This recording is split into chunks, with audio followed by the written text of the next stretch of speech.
Kapital volume. Karl Marx was born at Trier in 1818 of a German Jewish family converted to Christianity.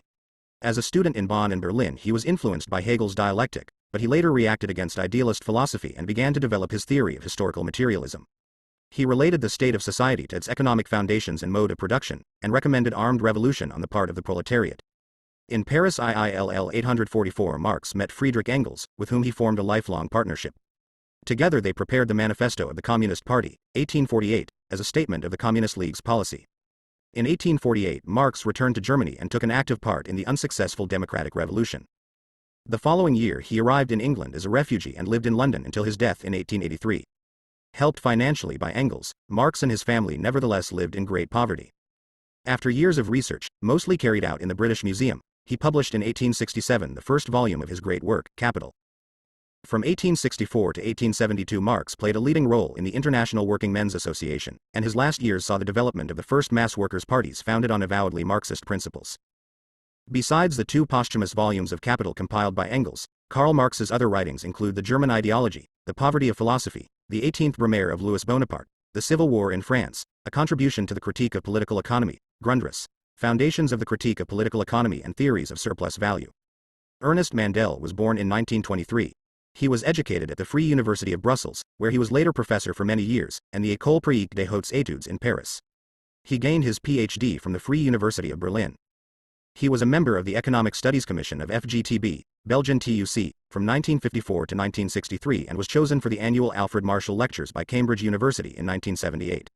His many books include The Formation of the Economic Thought of Karl Marx, Late Capitalism, The Long Waves of Capitalist Development, The Second Slump and the Marxist Theory of Bureaucracy. His influential pamphlet, An Introduction to Marxist Economics, sold over 500,000 copies and was translated into 30 languages. Ernest Mandel died in July 1995. In its obituary, The Guardian described him as one of the most creative and independent-minded revolutionary Marxist thinkers of the post-war world. Karl Marx, Capital. A Critique of Political Economy, Volume 1, introduced by Ernest Mandel, translated by Ben Fowkes.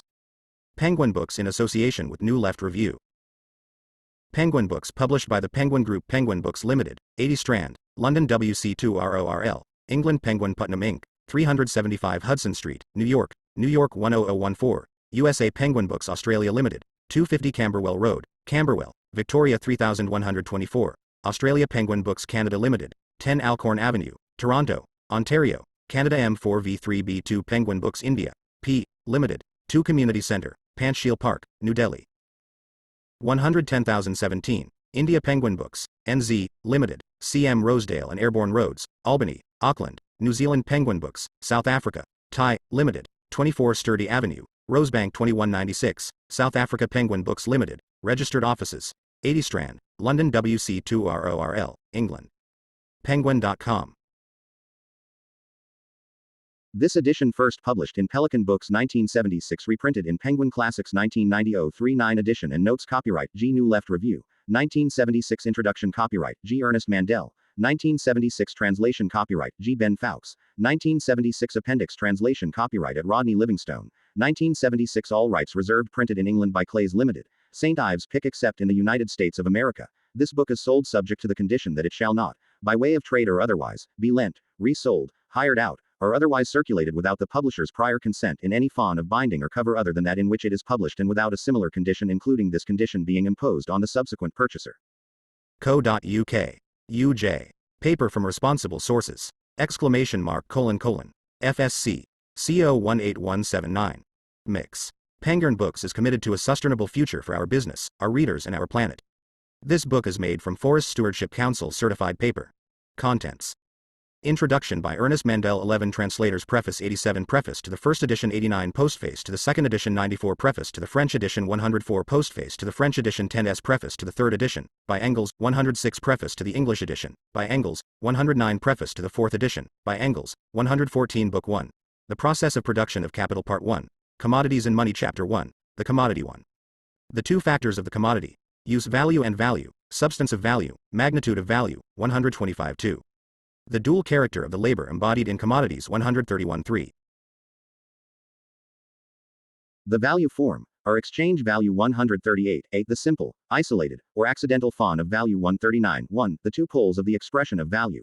The relative form of value and the equivalent form 139. 2. The relative form of value 140. I. The content of the relative form of value 140. E. The quantitative determinacy of the relative form of value 144. Hi. The equivalent form 147. IV. The simple form of value considered as a whole 152. B. The total or expanded form of value 154. 1. The expanded relative form of value 155. 2. The particular equivalent form 156. 3. Defects of the total or expanded form of value 156. 6. Contents. C. The general form of value 157. 1. The changed character of the form of value is 7. 2. The development of the relative and equivalent forms of value, their interdependence 163. The transition from the general form of value to the money form 162. D. The money form 162. 4. The fetishism of the commodity and its secret 163. Chapter 2. The process of exchange 178. Chapter 3. Money, or the circulation of commodities 188. 1. The measure of values 188. 2. The means of circulation 198. A. The metamorphosis of commodities 198. B. The circulation of money 210. C. Coin. The symbol of value 221. 3. Money 227. A. Hoarding 227. B. Means of payment 232. C. World money 240. Part 2.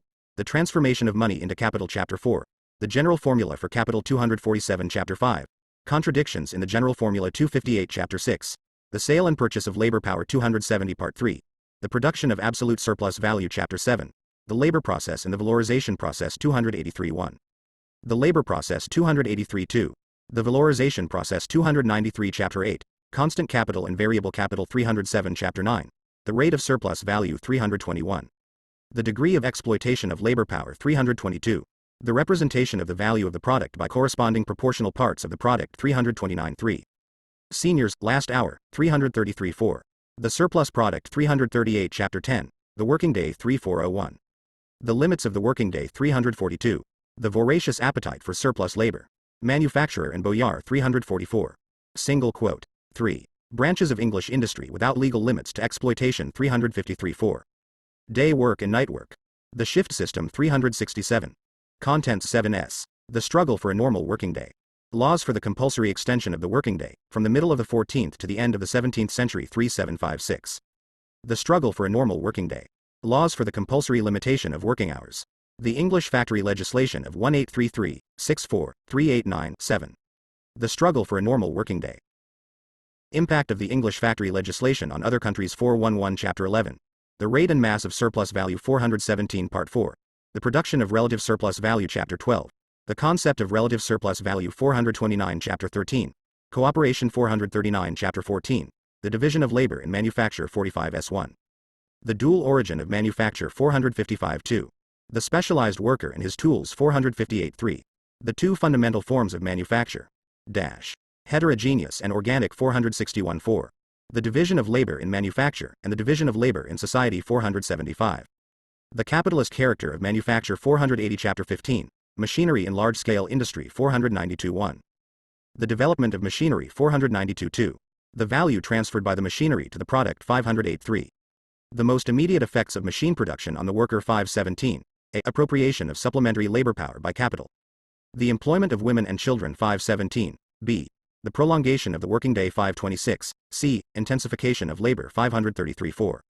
The factory 544. 5. The struggle between worker and machine 5536.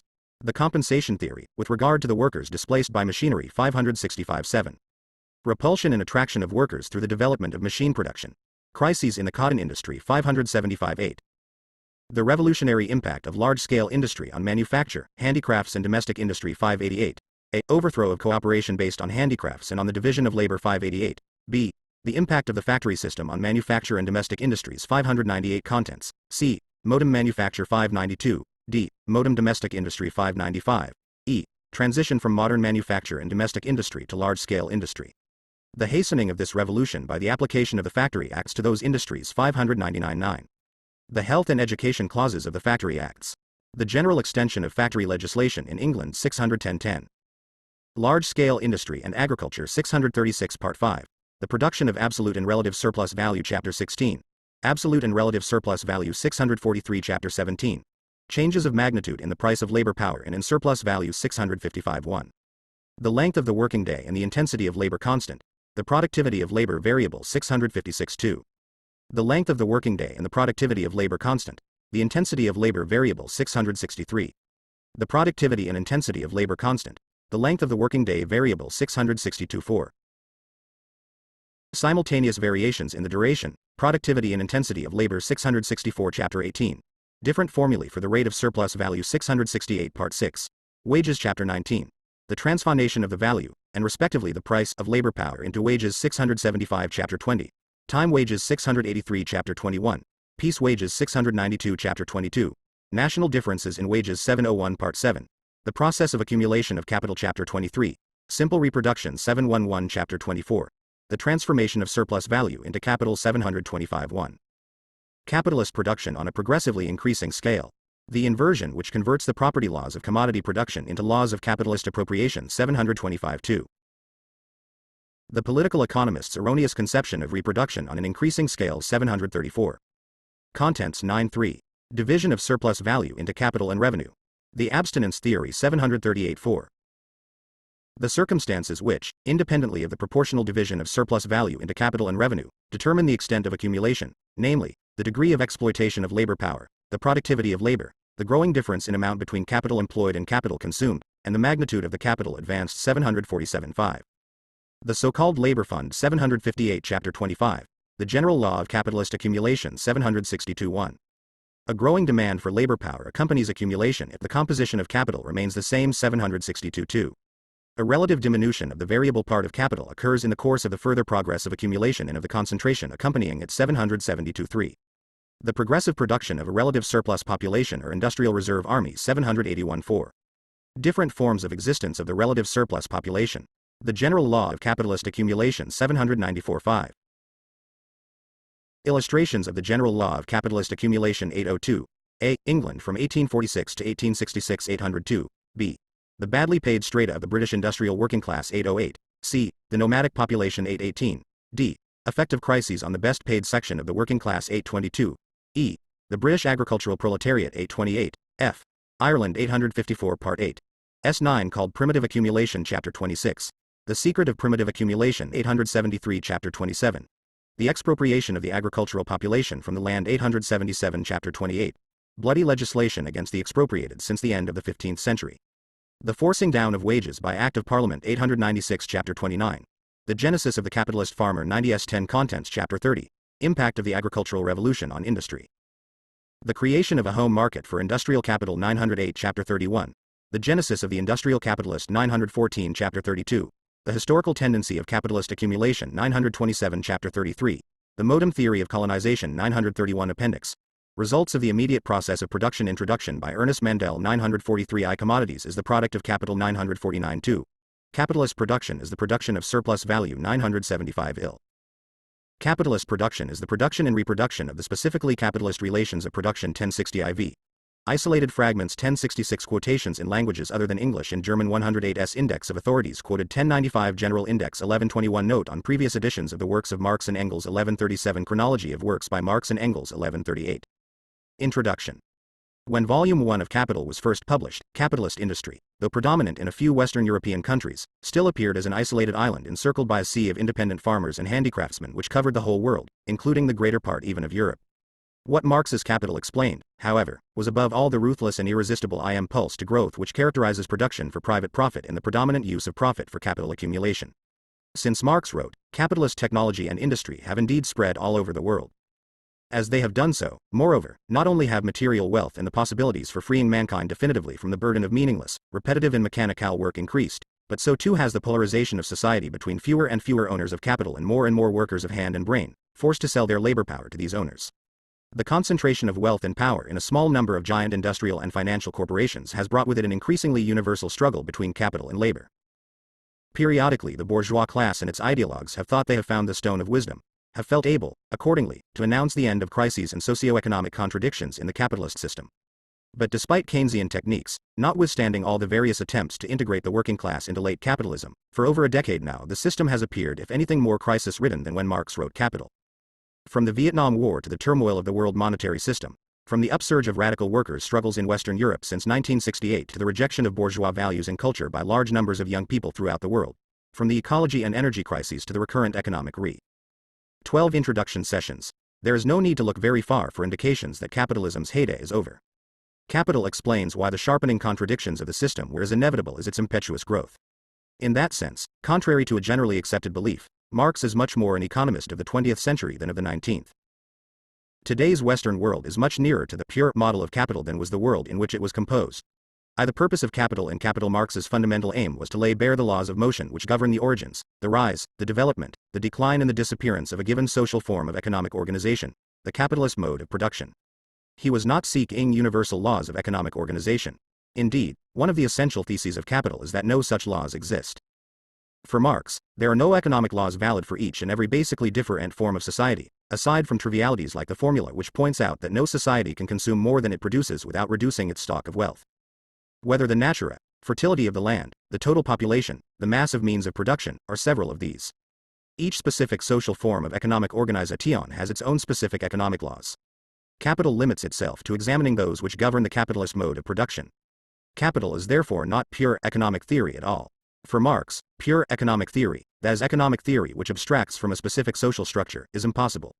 It would be similar to pure anatomy, abstracted from the specific species which is to be examined. We can push the analogy further.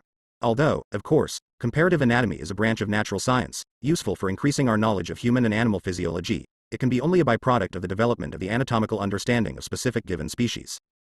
In the same way, Marx's theory of historical materialism does indeed include comparative economic analysis, for example an examination of the evolution of human labor productivity, social surplus product and economic growth, from slave society through feudalism to capitalism. But such comparison can result only from the analysis of specific modes of production, each with its own economic logic and its own laws of motion. These cannot be superseded by or subsumed under eternal economic laws.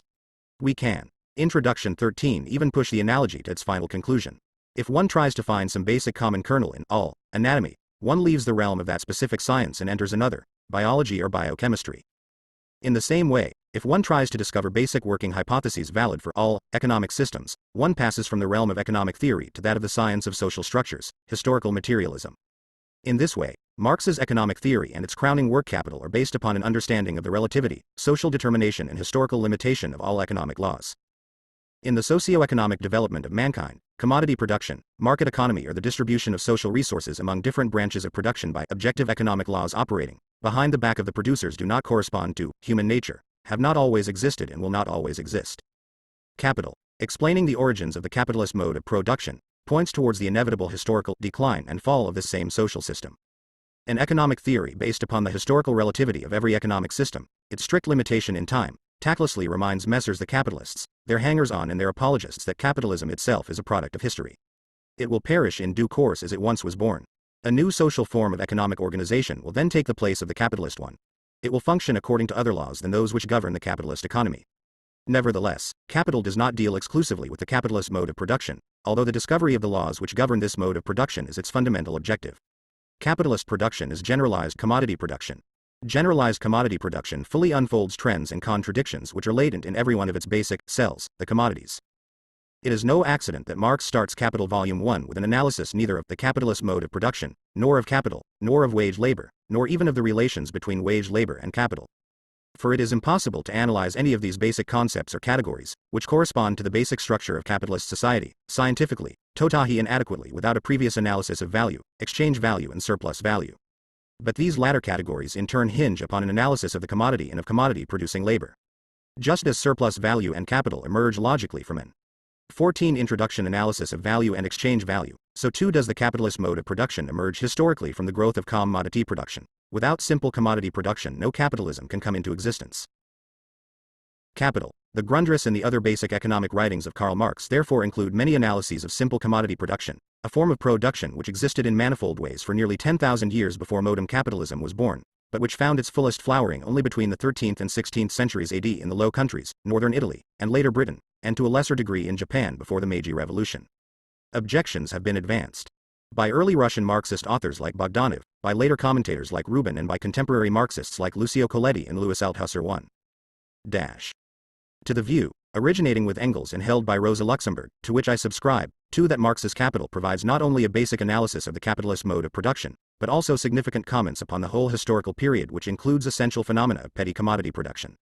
These objections, however, are based upon a double confusion. It is true that the capitalist mode of production is the only social organization of the economy which implies generalized commodity production. It would thus be completely mistaken to consider, for example, Hellenistic slave society or the classical Islamic empire two forms of society with strongly developed petty commodity production, money economy and international trade, as being ruled by the law of value. Commodity production in these pre-capitalist modes of production is intertwined with, and in the last analysis subordinated to, organizations of production, in the first one. I. Rubin, Essays on Marx's Theory of Value, Detroit, 1972, pp. 254-6. Lucio Colletti, Marxism and Hegel, NLB, London, 1973, pp. 131-2. Louis Althusser, The Object of Capital, in Reading Capital, NLB, London, 1970, pp. 113-17, 124-6. There is also a very illuminating remark by Marx himself, from Chapter 6 Feet of Capital, Volume 1. See appendix to this volume. Nevertheless, within certain limits both goods and money were circulated and hence there was a certain evolution of trade. This was the premise and point of departure for the formation of capital in the capitalist mode of production. T. pp. 1059-60 below, 2. Karl Marx, Capital. Moscow, 1962, Volume 3, pp. 172-4. Friedrich Engels, Law of Value and Rate of Profit, Ibid. Appendix, pp. 873-6. Rosa Luxemburg, Einführung in die Nationalökonomie, Berlin, 1925, pp. 199-232. Ernest Mandel, Marxist Economic Theory, London, 1969, Volume 1, pp. 65-8. Introduction 15 Place agricultural production, of a clearly non-capitalist nature, which follow a different economic logic from that which governs exchanges between commodities or the accumulation of capital. But this in no way implies that in societies in which petty commodity production has already become the predominant mode of production, that is where the majority of the producers are free peasants and free handicraftsmen who own and exchange the products of their labor, the laws governing the exchange of commodities and the circulation of money do not strongly influence the economic dynamic. Indeed, it is precisely the unfolding of the law of value which leads in such societies to the separation of the direct producers from their means of production, although a whole series of social and political developments influences this birth process of modern capitalism, hastening it, slowing it down, or combining it with trends going in different directions. On the other hand, if it is true that fully fledged, economic accounting based upon quantities of socially equalized labor, comes into its own only under capitalism, and this only as an objective economic law and not as conscious decisions of owners of commodities, it does not follow at all from this statement that labor quantities accounting cannot begin to appear in pre-capitalist societies, in which commodity production becomes a regular institution. Indeed, it is precisely when petty commodity production is already largely developed, but at the same time still intertwined with traditional forms of natural, economic organization, which imply conscious allocations of economic resources and social labor between different forms of production, through customs, habits, rights, religion, deliberation of elders, assemblies of participants etc., that the need for a conscious accounting of labor quantities can and must appear, in order to avoid basic injustices and inequalities in social organizations still based upon a high degree of social equality and coherence. I have tried to prove by empirical data that this has in fact been the case, at different historical periods, in different parts of the world. 3. This does not mean that the law of value is a product of pre-capitalist history. Nor does it mean that such still relatively primitive societies were burdened with the same manic pursuit of material rewards, and measurement of labor time expenditure down to fractions of seconds, as our own, for these are, indeed, pure products of bourgeois society. It only means that the M3. Mandel, Op. Cit. pp. 59-65. 16 Introduction Embryonic forms of the law of value can be discovered in the embryonic developments of commodity production, just as the elementary cell of capital, the commodity, contains in an embryonic way all the inner qualities and contradictions of that social category. To deny this historical dimension of Marx's analysis is to transform the origins of capitalism into an insoluble mystery. One could argue that this is rather a moot point for economists, interesting only for anthropologists, ethnologists or historians. But its implications are in fact extremely far-reaching. By stating that the analysis of the laws of motion governing the capitalist mode of production necessarily includes at least some essential elements of an analysis of economic phenomena valid for the whole historical epoch encompassing economic organizations in which commodity production exists, one extends the validity of parts of Marx's Capital not only into the past but also into the future. For phenomena of commodity production obviously survive, at least partially, in those societies in which the rule of capital has already been overthrown, but which are not yet fully fledged classless, that is socialist, societies. The USSR and the People's Republics of Eastern Europe, China, North Vietnam, North Korea and Cuba. Capital is no more a guide to understanding the laws of motion of these societies than it is a guide to understanding the laws of motion of developed late medieval society based upon petty commodity production. But it can tell us a lot about the dynamics and disintegrating logic of commodity production and money economy in such non-capitalist societies, and the contradictions which these introduce into the specific and pure laws of motion of the latter. If Capital is not a treatise on eternal economic laws, does it at least contain a science of the capitalist economy? Some Marxists, in the first place the German Karl Korsch, have denied this. For them, as for so many bourgeois critics of Marx, Capital is essentially an instrument for the revolutionary overthrow of capitalism by the proletariat. According to them, it is impossible to separate the scientific content of Capital from its revolutionary intention, as the Austro-German Marxist Rudolf Hilferding tried to do. This contention overlooks a basic distinction which Marx and Engels introduced between utopian and scientific socialism. Marx remained indeed a revolutionary during the whole of his for Karl Korsch, Marxism and Philosophy, NLB, London, 1970, pp. 54-60. Rudolf Hilferding, Das Finanzkapital, Vienna, 1923, page X. Introduction 17 Adult Life after 1843. But he considered it essential to base socialism, communism, upon a scientific foundation. The scientific analysis of the capitalist mode of production was to be the cornerstone of that foundation, showing why and how capitalism created, through its own development, the economic, material and social preconditions for a society of associated producers. In that sense, Marx strove, not indeed in contradiction to, but precisely as a function of this intention, to analyze capitalism in an objective and strictly scientific way. In other words, he did not simply give vent to an aggressive hostility towards a particular form of economic organization, for reasons of revolutionary passion and compassion for the downtrodden and oppressed. Nor, it hardly needs to be said, was he motivated by personal spite, material failure or psychotic imbalance. Marx sought to discover objective laws of motion. There was nobody, not even the typical bourgeois Spießer, whom he despised more than the man with scientific pretensions who nevertheless deliberately twists empirical data or falsifies research results to suit some subjective purpose. Precisely because Marx was convinced that the cause of the proletariat was of decisive importance for the whole future of mankind, he wanted to create for that cause not a flimsy platform of rhetorical invective or wishful thinking, but the rock-like foundation of scientific truth. 2. The method of capital. The purpose of capital is itself a clear reminder of the method of knowledge applied by Marx to his main work, the method of the materialist dialectic. Marx left no doubt that this was indeed how he himself understood his labors. In a letter sent to Maurice Lachaudière, the editor of the first French edition of Capital Volume 1, he insisted on the fact that he was the first person to have applied this method to the study of economic problems. 6. Again in his own postface to the second German edition of Capital Volume 1, Marx specified this use of the dialectical method as the differentia specifica of capital, which distinguished it from all other economic analyses. 7. 6. Marx. Letter to Maurice Lachaudière of the 18th of March 1872. See Preface to the French edition. Page 104 below. 7. See below, pp. 102-3. 18 Introduction. When the dialectical method is applied to the study of economic problems, economic phenomena are not viewed separately from each other, by bits and pieces, but in their interconnection as an integrated totality, structured around, and by, a basic predominant mode of production. This totality is analyzed in all its aspects and manifestations, as determined by certain given laws of motion, which relate also to its origins and its inevitable disappearance. These laws of motion of the given mode of production are discovered to be nothing but the unfolding of the inner contradictions of that structure, which define its very nature. The given economic structure is seen to be characterized at one and the same time by the unity of these contradictions and by their struggle, both of which determine the constant changes which it undergoes. The quantitative changes which constantly occur in the given mode of production, through adaptation, integration of reforms and self-defense, evolution, are distinguished from those qualitative changes which, by sudden leaps, produce a different structure, a new mode of production, revolution.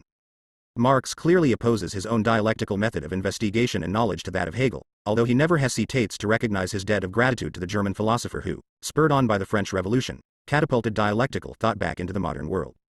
Hegel's dialectics were idealist. The basic motion was that of the absolute idea. Material reality was only the outward appearance of ideal essence. For Marx, on the contrary, the dialectic is materialist. The ideal is nothing but the material world reflected in the mind of man, and translated into forms of thought. Point 8. The basic laws of motion of history are those of real men, themselves producing their own material existence in a given social framework. The development of thought corresponds in the final analysis to that basic movement, and reflects it, albeit through many mediations. Thus the scientific thought process through which Marx came to understand the operations of the capitalist mode of production was itself a product of that mode of production, of bourgeois society and its contradictions. Only secondarily can it be seen as a product of the development of many human sciences and ideologies, classical German philosophy, English political economy, French historiography and political science, pre-Marxian socialism. Only the 8. Ibid. Page 102.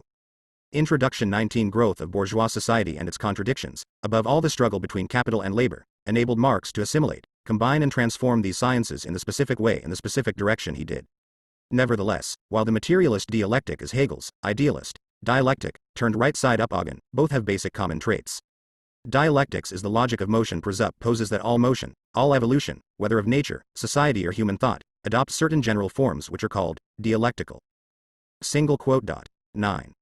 Engels and Lewin both saw, in the very way in which Capital Volume 1 was constructed, a striking application of this general dialectical method.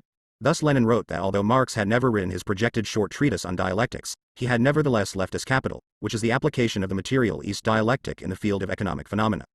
2. Precisely because Marx's dialectic is a materialist one, however, it does not start from intuition, preconceptions or mystifying schemes, but from a full assimilation of scientific data. The method of investigation must differ from the method of exposition. Empirical facts have to be gathered first, the given state of knowledge has to be fully grasped. Only when this is achieved can a dialectical reorganization of the material be undertaken in order to understand the given totality.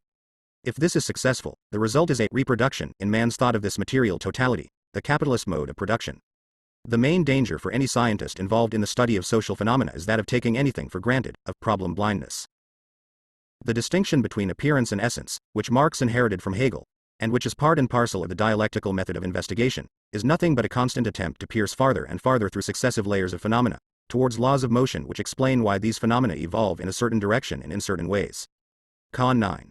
Engels, letter to Conrad Schmidt of the 1st of November 1891, in Marx, Engels, Selected Correspondence, Moscow, 1965, page 439. 10. Lenin, Plan of Hegel's Dialectics, Logic, Collected Works, volume 38, page 319. 11.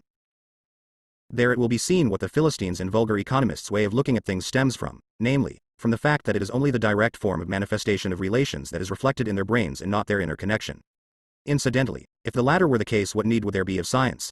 Letter from Marx to Engels, the 27th of June 1867, Selected Correspondence, page 191. See also Capital, volume 3, page 307. 20 Introduction. Stanley searching for questions, calling into question, where others only see ready-made answers and vulgar evidence. This is certainly one of Marx's main merits as a revolutionary innovator in economic science. But for Marx, the materialist dialectician, the distinction between essence and appearance in no sense implies that appearance is less real than essence.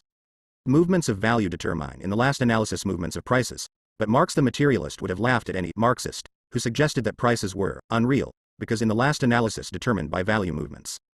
The distinction between essence and appearance refers to different levels of determination, that is in the last analysis to the process of cognition, not to different degrees of reality. To explain the capitalist mode of production in its totality, it is wholly insufficient to understand simply the basic essence, the law of value. It is necessary to integrate essence and appearance through all their intermediate mediating links, to explain how and why a given essence appears in given concrete forms and not in others. For these appearances themselves are neither accidental nor self-evident. They pose problems, they have to be explained in their turn, and this very explanation helps to pierce through new layers of mystery and brings us again nearer to a full understanding of the specific form of economic organization which we want to understand. To deny this need to reintegrate essence and appearance is as undialectical and as mystifying as to accept appearances as they are, without looking for the basic forces and contradictions which they tend to hide from the superficial and empiricist observer. The way in which Capital starts with an analysis of the basic categories of commodity production, with the basic unit, fundamental cell, of capitalist economic life, the commodity, has often been cited as a model application of this materialist dialectic. Marx himself makes it clear that he does not start from a basic concept, value, but from an elementary material phenomenon, the commodity which is at the basis of capitalism, as the only economic organization based upon generalized commodity production. 12. It is therefore correct but incomplete, strictly speaking, to say that Marx's method consists of rising from the abstract to the con. 12. Karl Marx, Ranglossen zu A. Wagner's, Lehrbuch der politischen Ökonomie, Mu 19, pp.364, 368-9, English translation in Theoretical Practice, No. 5, London, 1972. Introduction 21 Crete.13 In fact, he starts from elements of the material concrete to go to the theoretical abstract, which helps him then to reproduce the concrete totality in his theoretical analysis.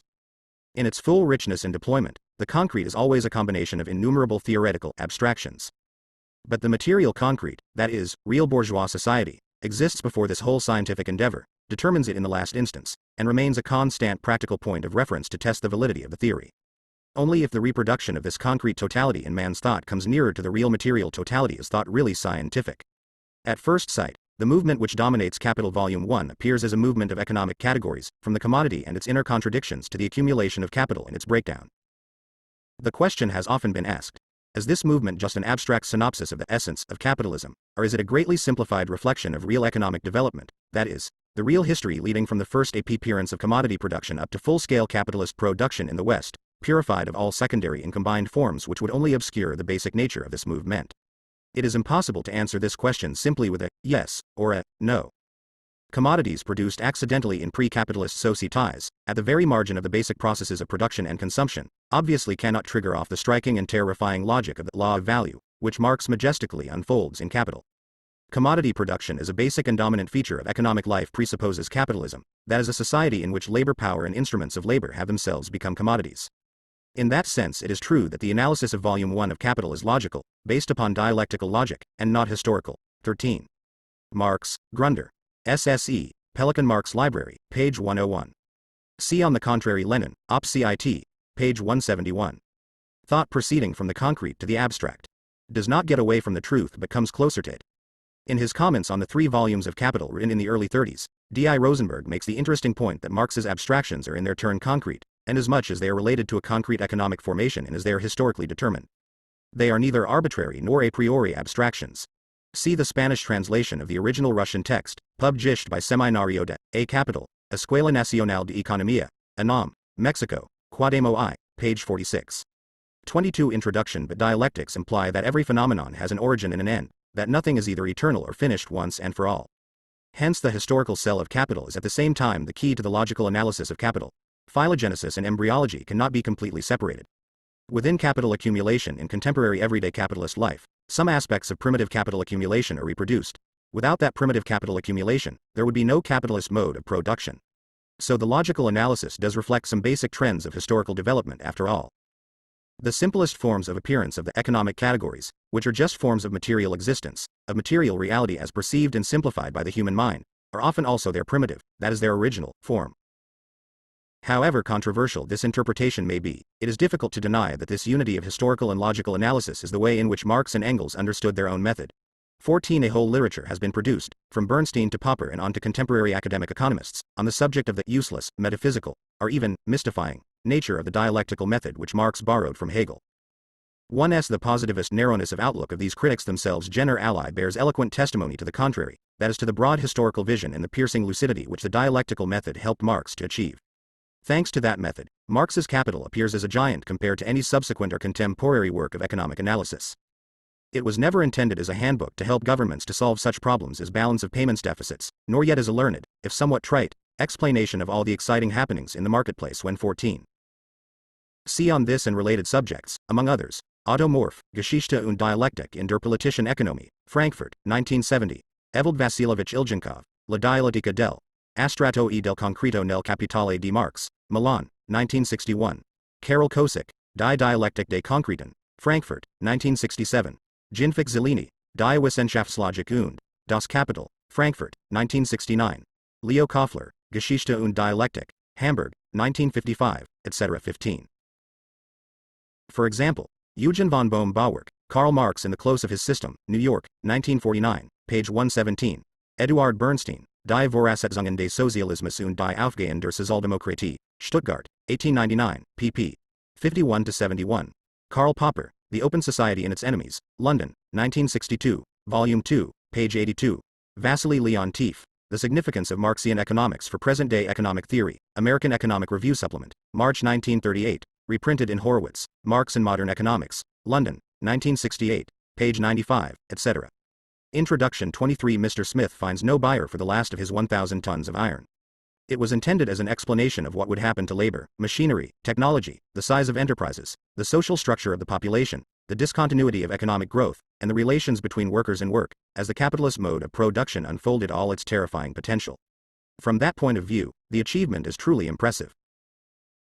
It is precisely because of Marx's capacity to discover the long-term laws of motion of the capitalist mode of production in its essence, irrespective of thousands of impurities and of secondary aspects, that his long-term predictions, the laws of accumulation of capital, stepped-up technological progress, accelerated increase in the productivity and intensity of labor, growing concentration and centralization of capital, transformation of the great majority of economically active people into sellers of labor power, declining rate of profit, increased rate of surplus value, periodically recurrent recessions, inevitable class struggle between capital and labor, increasing revolutionary attempts to overthrow capitalism, have been so strikingly confirmed by history. 16 This judgment has generally been challenged on two grounds. The easiest way out for critics of Marx is simply to deny that the laws of motion of the capitalist mode of production which he discovered have been verified at all. This is generally done by reducing them to a couple of misstated and oversimplified formulae. See below, progressive immiseration of the working class and ever-worsening economic crisis. 17a More sophisticated objects 16. However important these technical contributions to the progress of economic theory in the present-day appraisal of Marxian achievements, they are overshadowed by his brilliant analysis of the long-term tendencies of the capitalist stem. The record is indeed impressive. Increasing concentration of wealth, rapid elimination of small and medium-sized enterprise, progressive limitation of competition, incessant technological progress accompanied by the ever-growing importance of fixed capital, and, last but not least, the undiminishing amplitude of recurrent business cycles, an unsurpassed series of prognostications fulfilled, against which modern economic theory with all its refinements has little to show indeed. Leontief, Op. Cit. Page 94, 17. A classical example of such oversimplification is given by Paul Samuelson. He reduces the laws of motion of the capitalist mode of production to two, the immiseration of the working class and the growing monopolization under capitalism, and concludes on the first that it simply never took place, while declaring on the second that, for 30 years Marx seemed to have been right in this prophecy, even though for the next 70 years he does not seem to be borne out by the most careful researches on Industrial 24. Introduction Tion was advanced by Karl Popper, who denied the very possibility, or rather the scientific nature, of such laws, calling them unconditional historical prophecies to be clearly distinguished from scientific predictions. Ordinary predictions in science, says Popper, are conditional. They assert that certain changes, say, of the temperature of water in a kettle, will be accompanied by other changes, say the boiling of the water. 18 Popper denies the scientific nature of capital by asserting that, unlike scientific theories, its hypotheses cannot be scientifically tested. 19 This is obviously based upon a misunderstanding of the very nature of the materialist dialectic, which, as Lenin pointed out, requires constant verification through praxis to increase its cognition content. 20 In fact, it would be very easy to prove Marx's analysis to have been wrong, if experience had shown, for example, that the more capitalist industry develops, the smaller and smaller the average factory becomes, the less it depends upon new technology, the more its capital is supplied by the workers themselves, the more workers become owners of their factories, the less the part of wages taken by consumer goods becomes, and the greater becomes the part of wages used for buying the workers' own means of production. If, in addition, there had been decades without economic fluctuations and a full-scale disappearance of trade unions and employers' associations, all flowing from the disappearance of contradictions between capital and labor, inasmuch as workers increasingly become the controllers of their own means and conditions of production, then one could indeed say that capital was so much rubbish and had dismally failed to predict what would happen in the real capitalist world a century after its publication. It is sufficient to compare the real history of the concentration. Everything is then capped by the final statement that Marx thought there was an inevitable law of capitalist development, that the business cycle should be getting worse and worse, and that this was not true either. Paul A. Samuelson, Marxian Economics as Economics, American Economic Review, Volume 57, 1967, pp. 622-3, 18. Karl K. Popper, Predictions and Prophecy in the Social Sciences, in Conjectures and Refutations, The Growth of Scientific No. Edge, London, 1963, page 339. 19. Popper, The Open Society and Its Enemies, Volume 2, the whole of Chapter 23, especially page 210, 20. Lenin, Op. Cit. Page 319. All these moments, steps, stages, processes, of cognition move in the direction from the subject to the object, being tested in practice and arriving through this test at truth. Single quote. Introduction to S. Period since 1867 on the one hand with what Marx predicted it would be, and on the other with any such alternative laws of motion, to understand how remarkable indeed was Marx's theoretical achievement and how strongly it stands up against the experimental test of history. 21. 3. The plan of capital was not the result of spontaneous generation, nor was it the product of a sudden interest of Marx in economic problems. Ever since this doctor in philosophy, Jena, 1841, had become a communist in the course of the 1840s under the pressure of current experience with social problems, the treatment of wood thieves in the Rhine provinces of Prussia, the uprising of the Silesian textile workers, the strikes in England, the class struggle in France, he had turned towards economic studies. But his first encounter with modern political economy, which left its main results in the economic and philosophical manuscripts, The Poverty of Philosophy, Wage Labor and Capital and the Communist Manifesto, was roughly interrupted by the pressure of external events. Participating actively in politics, Marx returned from Paris to Germany at the outbreak of the revolutionary movement in 1848. There he founded and directed a daily paper. When counter-revolutionary reaction submerged Europe after the revolutions collapsed, he emigrated to London and had to struggle for his livelihood as a journalist. These current pressures, together with the 21. An amusing aside to this seemingly absurd hypothesis of other imaginable laws of motion is provided by Vilfredo Pareto's critique of Marx's theory of value. In order to prove that Marx had a built-in petitio principis in the labor theory of value, Pareto stated that we might as well assume that the seamstress hires her machine and her own subsistence, which would then lead to the conclusion that the machine has produced the surplus value. Introduction à K. Marx Le Capital, Extraits faits par P. Lafargue, in Marxism et Économie Pure, Geneva, 1966, pp. 47-8. Leaving aside the fact that his example proves nothing of the kind, it is significant what this countermodel implies. That workers hire their own means of production and, as a result of this, own the products of their labor, sell them on the market, and thereby appropriate the profits, surplus value, produced in the course of the process of production. Now it is evident that this has in no way been the predominant trend of industrial development in the last 150 years. But, even at the end of the 19th century, the question seemed so open in Pareto's mind that he could advance such an hypothesis without being struck by its evident absurdity. This all the more underlines the profundity of Marx's insight into the operations of capitalism. 26 Introduction Burden of émigré politics in London delayed the possibility of a systematic presentation of his economic theory for a whole decade.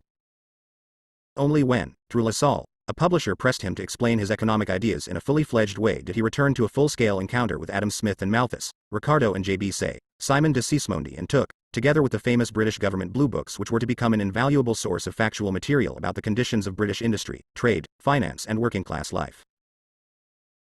The systematic study of economic facts and thoughts about capitalism, resumed by Marx around 1857, produced the following works. A first rough draft of Capital, published posthumously under the title Grundriss der Kritik der politischen Ökonomie, found Tions of the Critique of Political Economy, written in 1857-8. B. The uncompleted book Zur Kritik der politischen Ökonomie, a contribution to the critique of political economy, published in 1859. C. The 1861-3 manuscripts, 23 enormous notebooks, from which Kautsky extracted theories of surplus value, also known as Volume 4 of Capita. This however encompasses only notebooks V15 inclusive. Notebooks IV deal with matters generally encompassed in Capital Volume 1. Notebooks 16, 17 and 18 deal with matters in Capital Volume 3. Notebooks 19-23 again deal with matters related to Capital Volume 1, and include a lengthy treatment of the history of techniques in the use of machines under capitalism. D. A manuscript of 1864-5, mostly dealing with matters taken up in Capital Volume 3. E. 4 manuscripts written between 1865 and 1870, from which Engels extracted most of the material for Capital Volume 2. F. The final version of Capital Volume 1, written in 1866-7. Of the 6 basic economic writings of the mature Marx, Volume 1 is therefore the only one which the author completed and edited himself, and of which he even made available corrected editions in German and in French. 22 Volumes 2 and 3 of Capital, left un-22. The 2 most accurate, scientific editions of Capital Volume 1 are that of the Institute for Marxism-Leninism of the Central Committee of the said, Mu 23, and that of H. J. Lieber and Benedikt Kautsky, Stuttgart, 1962, both of which indicate the variations of the text between the various German editions and the French edition edited by Marx and Engels themselves. The Introduction 27 finished, were posthumously and laboriously published by Marx's lifelong friend Friedrich Engels. Theories of Surplus Value was rearranged and published by Kautsky. The Grundriss was presented to the public for the first time only in 1939. A considerable part of the 1861-3 manuscript still remains unpublished. The initial plan of Capital was drawn up in 1857, the final plan dates from 1865-6. Between these 2 dates there lay 9 years of intense study, especially in the British Museum, realized under very difficult circumstances. Marx was burdened by constant financial troubles, by the illness and death of 3 of his children, among them his beloved son Edgar, and by his growing re-involvement in current political and social studies, especially through his activity in the International Working Men's Association, the so-called First International. The need to answer a sharp and slanderous attack by a German political opponent, a certain Herr Vogt, cost Marx nearly half a year's delay in the production of Capital Volume 1. Finally, illness and bad health became increasing obstacles. He himself spoke sarcastically of his carbuncles, the effects of which the bourgeoisie would not forget for a long time. But in factness his strikingly stoical attitude towards all the miseries surrounding him, rather than any special bitterness born from material hardship, that permeates his mature work. From the beginning, Marx wanted to present an all-round analysis of capitalism in its totality. The initial plan of Capital already bears witness to this intention and reads as follows. 1. Volume on Capital. A. Capital in general. I. Process of production of capital. 2. Process of circulation of capital. 3. Profit and interest. B. On competition. C. On credit. D. On joint stock companies. 2. Volume on landed property. Lieber edition is somewhat more complete, because it indicates all these variations in the text itself. I have counted at least 100 textual variations in the Liber edition, some of which are important, but only a few sufficiently so to be mentioned in this introduction. The present translation was made from Mu 23. Significant divergences between this and the earlier editions in German and French are indicated in the text. 28 Introduction 3. Volume on Wage Labor 4. Volume on the State 5. Volume on International Trade 6. Volume on the World Market and Crises 23. The 1865-6 version of Capital, however, falls into 4 volumes. Volume 1. Process of Production of Capital Volume 2. Process of Circulation of Capital Volume 3. Forms of the Process in its Totality Volume 4.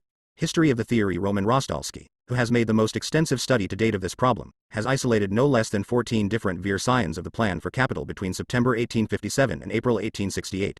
24 questions are raised by these changes. First, why did Marx modify his initial plan, and what implications do the modifications have for an understanding of Marx's method and for the content of Capital? Second, does the 1865-6 version imply that the 4 volumes which we possess today represent the full, although in the case of all save the first volume unedited, work as finally intended by Marx? The answer to each of those questions has many interesting implications both for the discussion of Marx's economic theory itself and for the light it throws on the contributions made by some of his gifted followers and disciples. In fact, what we today call Capital is the third attempt by Marx to present his views on the capitalist mode of production in its totality. The first attempt, the Grundriss of 1857-8, follows exactly the initial plan of Capital, but stops at point 1, 3 of that plan. The second attempt, dating from 1861-3, is still unpublished, except for the part on theories of surplus value. The third attempt is the 1865-6 one, of which we have volumes 1-4. We know that, as early as January 1863, Marx had already decided to deal with land rent as an element of distribution of total surplus value among different sectors of the ruling classes. However, he still seemed to stick at that time to a separate volume on wage labor, a separate volume on landed property, and separate 23. Karl Marx, Letter to Engels of the 2nd April 18s8, in Selected Correspondence, page 104, 24. Roman Rostalski, Zur Entstehungsgeschichte des Marxischen Kapital, Frankfurt, 1968, Volume 1, page 78. Introduction. 29 volumes on credit, competition and joint stock companies. 25. The logic of this plan implied the desire to deal with the basic social classes of bourgeois society in a separate way, first the industrial capitalists, then the landowners, finally the proletariat. It implied also the desire to separate sharply the problems of production of value, surplus value and capital from the problems of capitalist competition, which can only be understood as arising out of processes of redistribution of previously produced surplus value. However, if this original plan was clearly a necessary stepping stone towards the final analysis of the capitalist mode of production, as Marx's analysis progressed it proved itself increasingly an obstacle to a rigorous and consistent exposé of the laws of motion of that mode of production. It had therefore to be discarded in the end. The volume on wage labor became integrated into Volume 1, the process of production of capital. It appeared impossible to deal with wage labor separately and apart from the production of surplus value, that is from the capitalist process of production. Marx probably intended to deal with the fluctuations of wages in Volume 6 on the world market and crises. The volume on landed property became integrated, together with those on profit and interest, on competition and on joint stock companies, into the new Volume 3, which examines key forms of the capitalist mode of production in its totality, from the point of view of redistribution of the total surplus value produced among various sectors of the propertied class. Looking at this transformation of the initial plan of Capital, we can, however, also understand what did not change. Volumes 1 and 2 of Capital can still be subsumed under the heading of Capital in general. Only Volume 3, like the originally planned 4, 5 and 6, which were never written, falls under the heading of Many Capitals. This means concretely that a certain number of problems, such as, for instance, the problem of the origin and mechanics of the trade cycle, of capitalist crises of overproduction, have no place in Volumes 1 and 2 and can be dealt with only when one descends from the highest level of abstraction, where capital is dealt with in its global relationship to wage labor, to an examination of the interactions of various capitals upon each other. Because she did not take the specific structure of the successive volumes of Capital into account, Rosa Luxemburg was 25. Karl Marx, Letter to Kugelmann of the 28th of December 1862, Mu 30, pp. 639-40. Theories of Surplus Value, London, 1969, Part 1, page 404. 30. Introduction. Methodologically mistaken in accusing Marx of having constructed his reproduction schemes of Volume 2 without solving the realization problem, or without formulating a theory of crises. 26. I shall return to this interesting problem in my introduction to Capital Volume 2. A similar mistake is made by Joan Robinson, in her preface to the second edition of an essay on Marxian economics, where she construes a contradiction between the assumptions regarding real wages of Capital Volume 1 and those of Volume 3. In Volume 1, she says, Marx assumes that a rising labor productivity leads to a rising rate of exploitation, whereas in Volume 3 he assumes that rising labor productivity could lead, through a stable rate of exploitation, to a rising rate of real wages and a declining rate of profit. 27 Joan Robinson does not understand that volumes I and 3 of Capital are at different levels of abstraction, deal with different questions, and make different assumptions in order to clarify the specific dynamics which allow answers to these questions. In Volume 1, Marx examines the relations between capital and labor in general, abstracting from the effects of competition between capitalists on the distribution of surplus value and on the variations of real wages. He therefore assumes initially stable real subsistence wages, in order to show through what mechanics surplus value is produced, appropriated and increased by capital. In Volume 3 he examines the effects of capitalist competition upon the distribution and redistribution of surplus value among capitalists, and therefore has to integrate into the analysis the effects of this competition on the rate of exploitation, for example in periods of boom, with a high level of employment. In order to work out the basic answers to these questions, it is perfectly logical to abstract initially from fluctuations in the rate of profit and wages in Volume 1, and to assume initially a stable rate of exploitation in Volume 3, but subsequently to abandon these simplifying hypotheses, Volume 1, Chapter 17. Volume 3, Chapter 14. Finally, it seems clear from many remarks interspersed throughout the manuscript of Volume 3 that Marx maintained his intention of completing Capital with volumes on the state, foreign trade, the world market and crises, although he placed these problems 26. Rosa Luxemburg, The Accumulation of Capital, London, 1956, pp. 329-47, Rostalski, Op. Cit. Volume I, pp. 897, 27. Joan Robinson, An Essay on Marxian Economics, London, 1949, pp. Villi X. Introduction 31 Clearly outside the final plan of Capital itself. 28 Only when the unpublished manuscript of 1861-3 becomes available will we know whether some rough draft of what he intended to develop in these 3 books does indeed exist somewhere, or whether it was intended as a completely new and further development of his study of bourgeois society. In view of these changes in the plan of Capital as a whole, the final version of the plan of Volume 1 is all the more striking. We should not forget that Volume 1, as edited by Marx, is largely posterior to the original and incomplete drafts of Volumes 2 and 3 later to be edited by Engels. 29 It is therefore Volume 1 which allows us the best insight into Marx's view of capitalism. From the place of Volume 1 in the total final plan of Capital, we can immediately draw an answer to 2 misconceptions which occur again and again in discussion of Marx's economic theory. It is true that according to Marx and Engels capitalists do not exchange the commodities they own on the basis of their value, whereas under petty commodity production exchange of commodities is roughly based upon their value. 30 But it does not follow at all that Capital Volume 1, which assumes the exchange of commodities according to their value, as concerned with pre-capitalist commodity production and exchange, and that only in Volume 3 do we start to examine what capitalist commodity circulation is all about. On the contrary, Marx abstracts from the problem of redistribution of surplus value among competing capitalists, that is, the problem of the equalization of the rate of profit, in Volume 1 precisely in order to isolate and demonstrate the laws of capitalist commodity production and circulation in their purest, most fundamental way. In the same way it is wrong to assume that Volume 1 deals only 28. Karl Marx, Capital, Volume 3, pp. 232, 392, etc. Rostalski, Op. Cit. Volume 1, page 76, 29. According to Maximilian Rubel, the manuscripts for Capital Volume 2 originated between 1865 and 1870, apart from a new version of the first 4 chapters written in 1877 in a short N1 manuscript of 1879, the manuscripts for Volume 3 date from 1861 to 3 and 1865 to 70. Bibliographie des Fouves de Karl Marx, Paris, 1956, page 22. We are therefore justified in assuming that, except for the short passages changed in 1877 and 1879, the manuscripts used for editing Volume 2 and 3 of Capital are anterior to the final version of Volume 1. See also Engels' Introduction to Volume 2, Mu 24, pp. 8-13, 30. Karl Marx, Capital, Volume 3, pp. 174-5. Friedrich Engels, Law of Value and Rate of Profit, Ibid. Appendix, page 876. 32 Introduction with the essence, or with, abstractions, whereas. See Concrete Capitalism is analyzed only in Volume 3. Nothing could be more concrete, and closer to immediately perceived economic data, appearances, than the analysis of the working day, of wages and of machinery in Volume 1. Commentators here confuse the type of question solved in Volume 1 with the method of answering. Volume 1 abstracts from capitalist competition, from uneven and combined development and therefore from prices of production and equalization of the rate of profit and even more from market prices, in order to reveal the basic origin of surplus value in the process of production, which is a process of consumption of labor power by capital. But this problem is dealt with by a combination of theoretical insight and empirical verification, by a constant attempt to discover the mediating links between essence and appearance, by a thorough analysis of how and why the essence, the value of labor power, is manifesting itself through the single quote, appearances. The fluctuations of real wages, 4. The plan of Volume 1 of Capital presents itself as a rigorously logical construction. We start from the elementary form of capitalist wealth, the commodity, and its inner contradiction.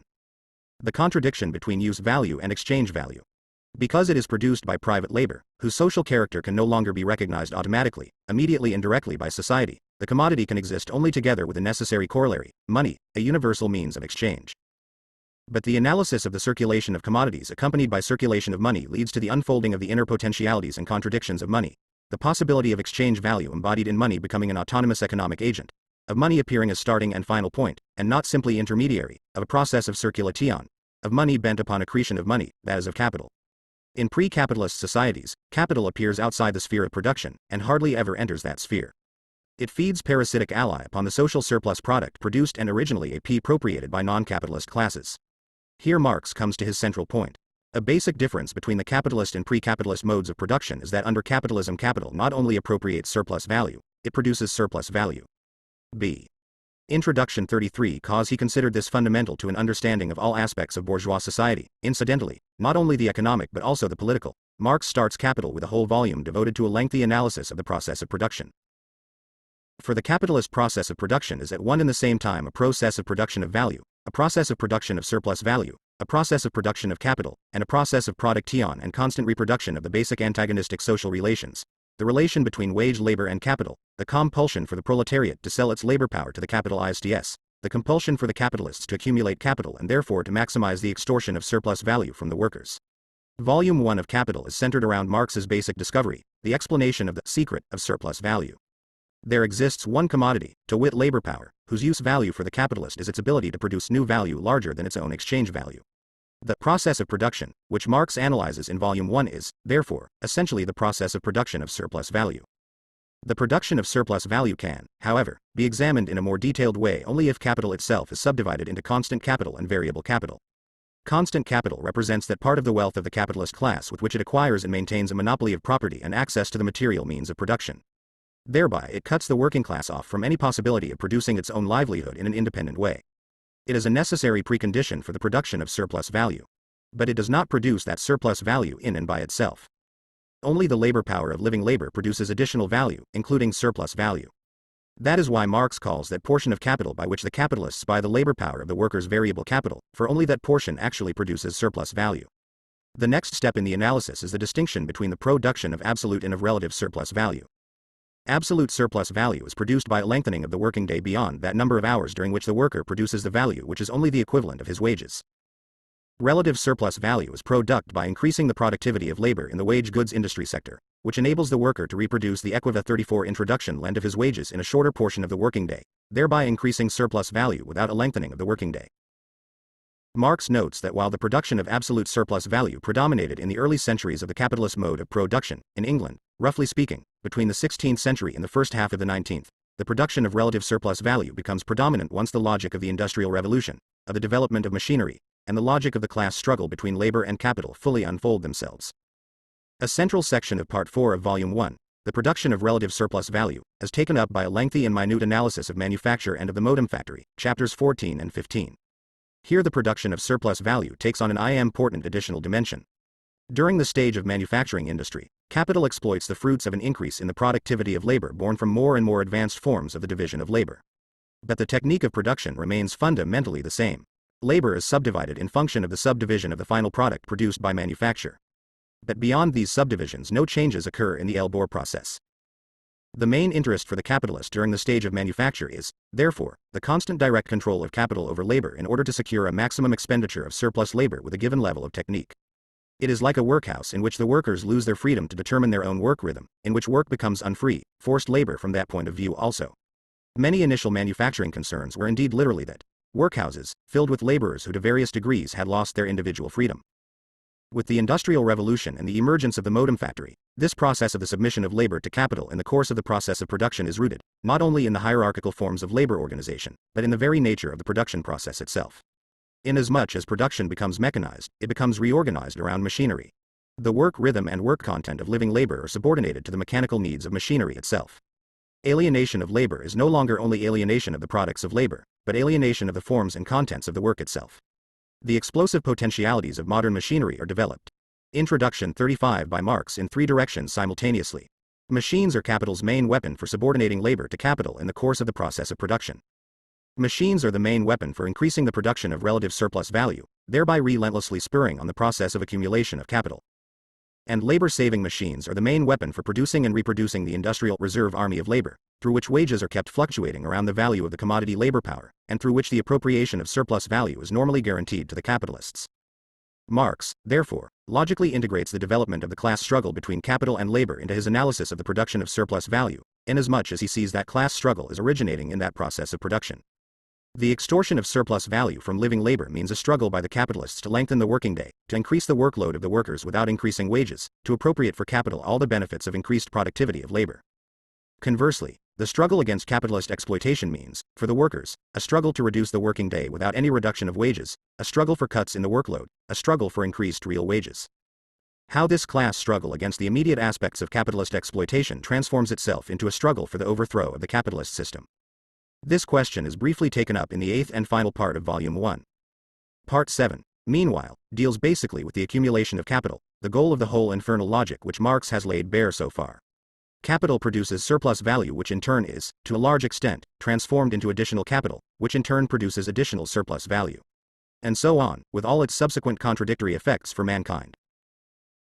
If we list the contents of the successive parts of Volume 1, subdividing Part 1 into its three constituent chapters, we can see how this flawless logic of the analysis unfolds and how it roughly corresponds to the historical process, stripped of the historical form and diverting chance occurrences. 31I Starting point. Elementary form of capitalist wealth. The commodity 31. Friedrich Engels' review of Marx as a contribution to the critique of political economy. See appendix to volume of that name, London, 1971, page 225. 36 Introduction. A. The commodity and the realization of its exchange value, or the process of exchange. B. The process of exchange and the means of exchange. Money. C. Money, necessary mediator of the process of circulation of commodities. 2. Money transforming itself into capital. L. Value searching for an accretion of value, surplus value, the nature of surplus value. 3. The production of surplus value, absolute surplus value. IV. The production of surplus value, relative surplus value, from manufacturing to the modem factory system. V. Relations between wages, productivity of labor and surplus value, the rate of surplus value. V. How the value of labor power is transformed into wages, their different forms and variations. 7. 8. The accumulation of capital. L.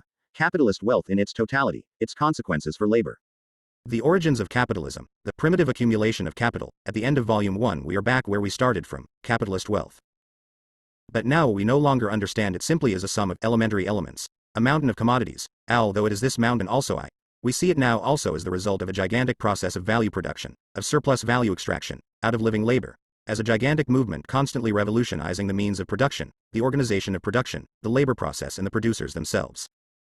The formula, capital value in search of additional value, is now understood as capital organizing a process of self-valorization, Verwertung, a process of constant searching for increases in its own value through the unity of the labor process and the process of production of increased value, Einheit von Arbeitsprozess und Verwertungsprozess. We thus understand more fully why an analysis of capitalism has first to clarify everything which happens in the course of the process of production. 32. The Pelikan Marx Library edition of the Grunder SSE contains a grave and regrettable error of translation. Marx's concept of Verwertung, Valorisation, process of accretion of value, as translated throughout as realization of capital. Marx uses the concept of realization generally only in relation to the realization of the value of commodities, containing, of course, surplus value. But this problem has its place in the realm of the circulation of commodities and capital, whereas the problem of valorization of capital, the problem of surplus value or profit in relation to, or as a proportion of, capital, as a basic aspect of the capitalist process of production. Introduction 37 Marx's attitude towards technology, machinery and the factory system has often been misinterpreted, even by authors favorably inclined towards him. It is obviously true that more than any other temporary economist, sociologist or philosopher, he was aware of the long-range revolutionary effects of machinery upon all aspects of life in bourgeois society. It is also true that his indictment of the inhuman results of the capitalist use of machinery cannot escape anyone who reads chapters 10, 15 and 25 of Capital Volume 1 with a minimum of attention. Is it therefore appropriate to see in Marx a latter-day Luddite, a forerunner of the zero-growth prophets? Or is it true, as others have argued, 33 that Marx was a deep admirer of capitalist technology and put all his hopes in the long-run emancipatory effects of that technology, alone capable of reducing the unavoidable workload and work fatigue to which man is condemned? Marx the dialectician, bent upon an all-sided analysis of capitalism and capitalist technology, avoids both these pitfalls, the conservatively romantic as well as the inhumanly mechanistic one. In classic passages of the Grundrisse 34, he underlines the civilizing and progressive aspects of capitalism, its giant impulse to develop the social forces of production, its relentless search for new ways and means to economize on labor, for new needs and new sectors of mass production, which help to unfold man's unlimited possibilities. But simultaneously he shows how the specific capitalist form of this development increases tenfold the inhuman potentiality of technology, machinery and exchange value, gone mad, that is, becoming goals in themselves. Capitalism subordinates men to machines instead of using machines to liberate men from the burden of mechanical and repetitive work. It subordinates all social activities to the imperatives of an incessant drive for individual enrichment in terms of money, instead of gearing social life to the development of rich individualities and their social relations.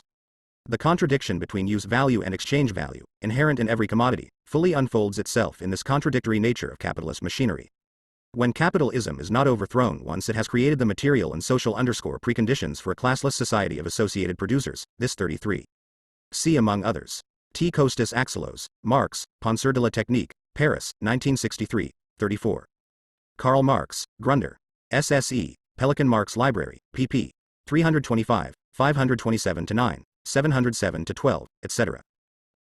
38 Introduction Contradiction implies the possibility of a steadily increasing transformation of the forces of production into forces of destruction, in the most literal sense of the word, not only forces of destruction of wealth, crises and wars, of human wealth and human happiness, but also forces of destruction of life. Court.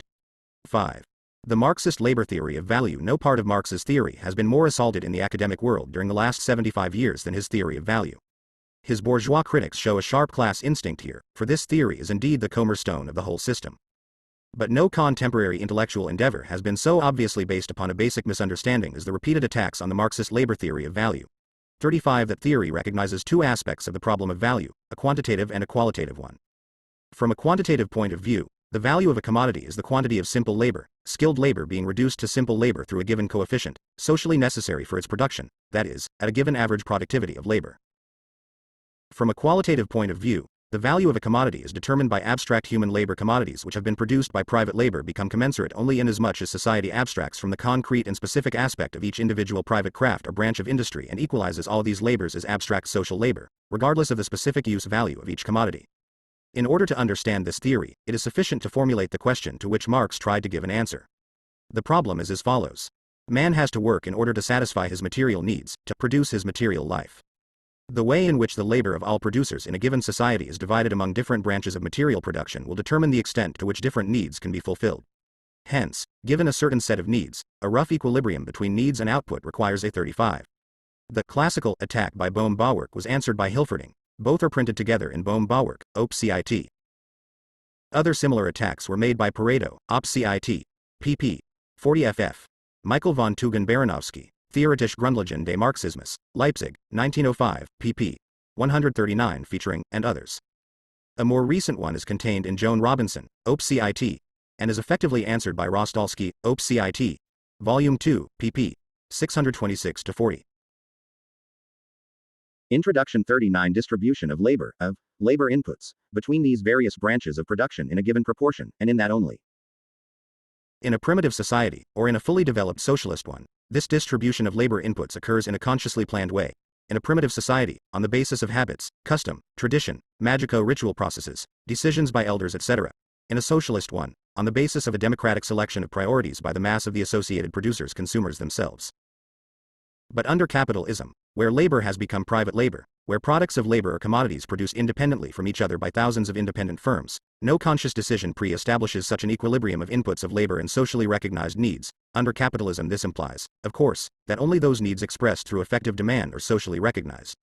Equilibrium is reached only accidentally, through the operation of blind market forces. Price fluctuations, to which academic economists remain glued, are in the most favorable hypothesis only signals which indicate whether this equilibrium is being shaken, by what pressure and in what direction. They do not explain what is being equilibrated and which is the driving force behind all these myriad fluctuations. It is precisely this question which Marx tried to answer with his perfected labor theory of value. From this approach it is immediately clear that, contrary to what so many of his critics starting with the Austrian Bohm-Bawerk assumed, Marx never intended to explain short-term price fluctuations on the market with his theory of value. 36. Probably he intended to raise some of the problems involved in short-term price fluctuations in the never-written Volume 6 of the original Plan for Capital. Nor does it make any sense to speak of the labor theory of value, as explained in Volume 1 of Capital, as a microeconomic theory, allegedly in contrast with the macroeconomic labor theory of value in Volume 3. What Marx tried to discover was a hidden key behind price fluctuations, the atoms inside the molecule, so to speak. He moved the whole economic analysis to a different and higher level of abstraction. His question was not, how does Sammy run, what movements do his legs and body make while running, but what makes Sammy run? It follows that 99% of the criticism directed against the 36. Bohm-Bawerk, Op. Cit. pp. 29-30, Samuelson, Op. Cit. page 620, Tugan-Baranovsky, Op. Cit. page 141. 40 Introduction. Marxist labor theory of value is entirely beside the point, especially when it tries to refute the first pages of Chapter 1 of Capital Volume 1, which have sometimes been construed as a proof of that theory. Point 37 to say that commodities have qualities in common other than the fact that they are products of social labor transforms an analysis of social relations into a logical parlor game.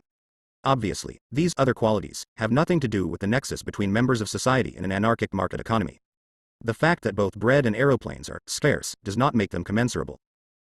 Even when thousands of people are dying of hunger, and the intensity of need for bread is certainly 1,000 times greater than the intensity of need for aeroplanes, the first commodity will remain immensely cheaper than the second, because much less socially necessary labor has been spent on its production. The question has often been asked, why bother at all with this type of inquiry?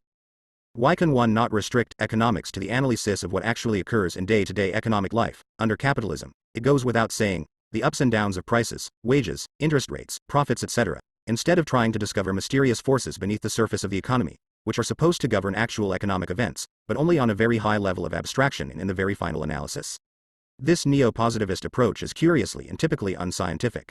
Nobody dealing with medicine, not to speak of other physical sciences, would dare for fear of becoming a laughingstock to ask, why bother to look for the deeper causes of diseases, when one can collect symptoms to establish a diagnosis?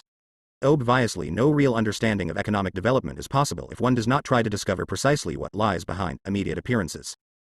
Laws about immediate short-term fluctuations of prices on the market cannot explain why. To give an interesting example, 1 kilogram of gold buys in 1974 nearly twice as many given baskets of American consumer commodities as 70 years ago. The average consumer price index has risen somewhat more than fivefold compared to 1904, whereas the price of gold on the free market has risen 9 times. Obviously, this basic movement of prices in the long run has something to do with the different dynamics of the long-term social productivity of 37. Bohm-Bawerk, Op. Cit. pp. 65-80, Joseph Schumpeter, Capitalism, Socialism and Democracy, London, 1962, pp. 23-4. Introduction. 41 Labor in the various consumer industries on the one hand and in the gold mining industry on the other. That is, with the laws of value as formulated by Marx. Once we understand that the famous invisible hand, which is supposed to regulate supply and demand on the market, is nothing but the operation of that same law of value, we can tie together a whole series of economic processes which otherwise remain disconnected pieces of analysis. Money born out of exchange can serve as a universal equivalent of the value of commodities only because it is itself a commodity with its own intrinsic value, or, in the case of paper money, represents a commodity with its own intrinsic value. Monetary theory is reunited with the theory of value and the theory of capital accumulation. The ups and downs of the trade cycle appear as the mechanism through which upheavals in the value of commodities end by asserting themselves, with the painful devalorization, loss of value, this entails, not only for the infantry of the commodity army, the individual mass of finished consumer goods sold on a day-to-day basis, but also for its heavy artillery, that is, large-scale machinery, fixed capital. The theory of economic growth, of the trade cycle, of capitalist crises, the theory of the rate of profit and of its tendency to decline. Everything flows in the last analysis from this operation of the law of value. So the question whether it has any use at all in economic analysis is, therefore, as meaningless as the question whether you need the concept of basic particles, atoms, etc., in physics. Indeed, no coherent and consistent analysis of the capitalist economy in its totality, explaining all the basic laws of motion of that system, is possible without elementary principles organized around the value of commodities. In Marxist economic theory, the law of value fulfills a triple function. In the first place, it governs, which does not mean that it determines here and now, the exchange relations between commodities. That is to say, it establishes the axis around which long-term changes in relative prices of commodities oscillate. This includes under capitalism also the exchange relation between capital and labor, an extremely important point to which we shall return presently. In the second place, it determines the relative proportions of total social labor, and this implies, in the last analysis, total material resources of society, devoted to the output of different groups of commodities. In this way, the law of value distributes in the final analysis material resources over different branches of 42 introduction production, and of social activity in general, according to the division of effective demand, for different groups of commodities, it being always understood that this occurs within the framework of antagonistic class relations of production and distribution. In the third place, it rules economic growth by determining the average rate of profit and directing investment towards those firms and sectors of production where profit is above average, and away from those firms and sectors where profit is below average. Again, these movements of capital and investment correspond in the final analysis to conditions of economy and waste of social labor, that is, to the workings of the law of value. Marx's labor theory of value is a further development and perfection of the labor theory of value as it emanated from the classical school of political economy, and especially of Ricardo's version. But the changes Marx brought into that theory were manifold.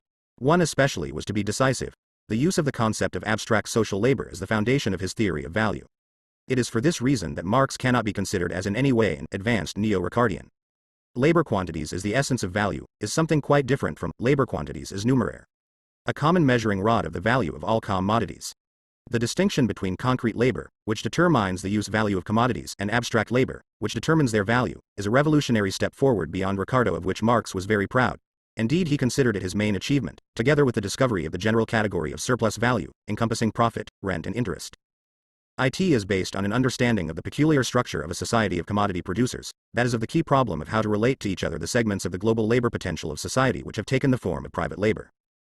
It represents, therefore, together with Marx's concept of necessary labor and surplus labor, necessary product and surplus product, the key nexus between economic theory and the science of social revolution, historical materialism.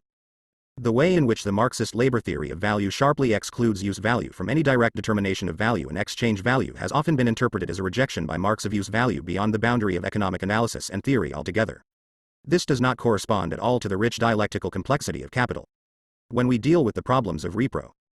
Introduction 43 Duction. In the introduction to Volume 2, we shall have occasion to dwell on the specific way in which the contradiction between use value and exchange value has to be bridged under capitalism, in order to make economic growth at all possible. Here, we only want to stress that, for Marx, the commodity was understood as encompassing both a unity and a contradiction between use value and exchange value. A good with no use value for any potential buyer could not realize its exchange value, and the specific use value of two categories of commodities, means of production and labor power, played a key role in his analysis of the capitalist mode of production. As has already been stated, the law of value fundamentally expresses the fact that in a society based upon private property and private labor, in which economic decision-making is fragmented between thousands of independent firms and millions of independent economic agents, social labor cannot immediately be recognized as such. If Mr. Jones has his workers produce 100,000 pairs of shoes a year, he knows that people need shoes and buy them. He even knows, if he bothers to do his homework, that the annual number of shoes sold in the United Kingdom, and all those countries to which he intends to export his output, vastly outdistances the modest figure of 100,000 pairs. But he has no way of knowing whether the specific 100,000 pairs of shoes he owns will find specific customers willing and able to buy them. Only after selling his shoes and receiving their equivalent can he say, provided he has realized the average rate of profit on his invested capital, my workers have truly spent socially necessary labor in my factory. If part of the produced shoes remain unsold, or if they are sold at a loss or at a profit significantly less than the average, this means that part of the labor spent on their production has not been recognized by society as socially necessary labor, has in fact been wasted labor from the point of view of society as a whole.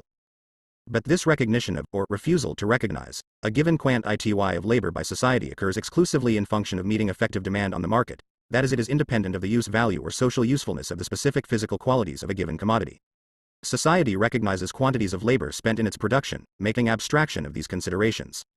That is why Marx called these quantities of abstract socially necessary labor. If a pound of opium, a box of dum-dum bullets or a portrait of Hitler find customers on the market, the 44 introduction labor which has been spent on their output is socially necessary labor, its production has been value production. If, on the contrary, an exquisite piece of china or a new pharmaceutical product for some reason does not find customers, its production has created no value, has been equivalent to a waste of social labor. Even if, in some distant future, their creators will be celebrated as geniuses or benefactors of mankind. The labor theory of value has nothing to do with judgments on the usefulness of things from the point of view of human happiness or social progress. It has even less to do with establishing conditions for justice in exchange. It simply recognizes the deeper meaning of the actual act of exchange and of the output of commodities under capitalism, and what governs the distribution of income between social classes which results from these acts, independently of any moral, aesthetic or political judgment. Indeed, if one were to look for such judgments, one would have to say that Marx, while understanding why the law of value has to operate as it does under commodity production, did not at all strive to defend that law, but on the contrary to build a society in which its operations would be totally abolished. One of the most common and innocuous objections made against Marx's labor theory of value runs along these lines. If prices are governed in the last analysis by value, socially necessary quantities of abstract labor, how can goods have prices if they are not products of labor, that is if they have no value?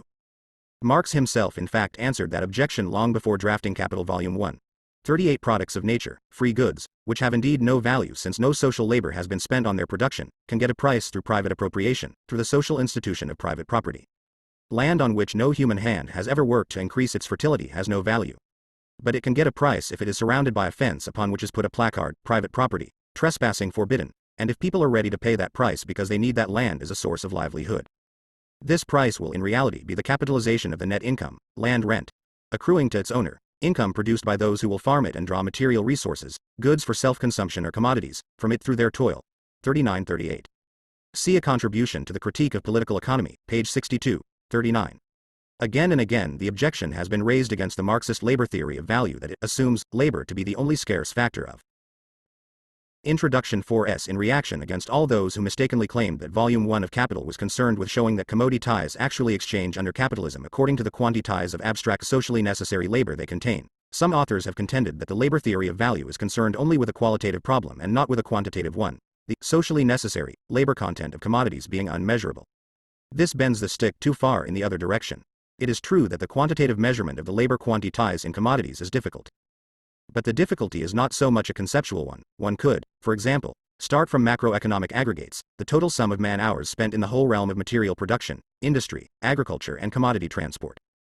In a given country, its division between different branches of industry and key groups of commodities, their interrelationship through an input-output table, the labor spent for the average unit produced in autarchic branches where no raw material has to be imported from foreign lands, and so climb up towards an estimate of total labor expenditure per branch and per commodity produced.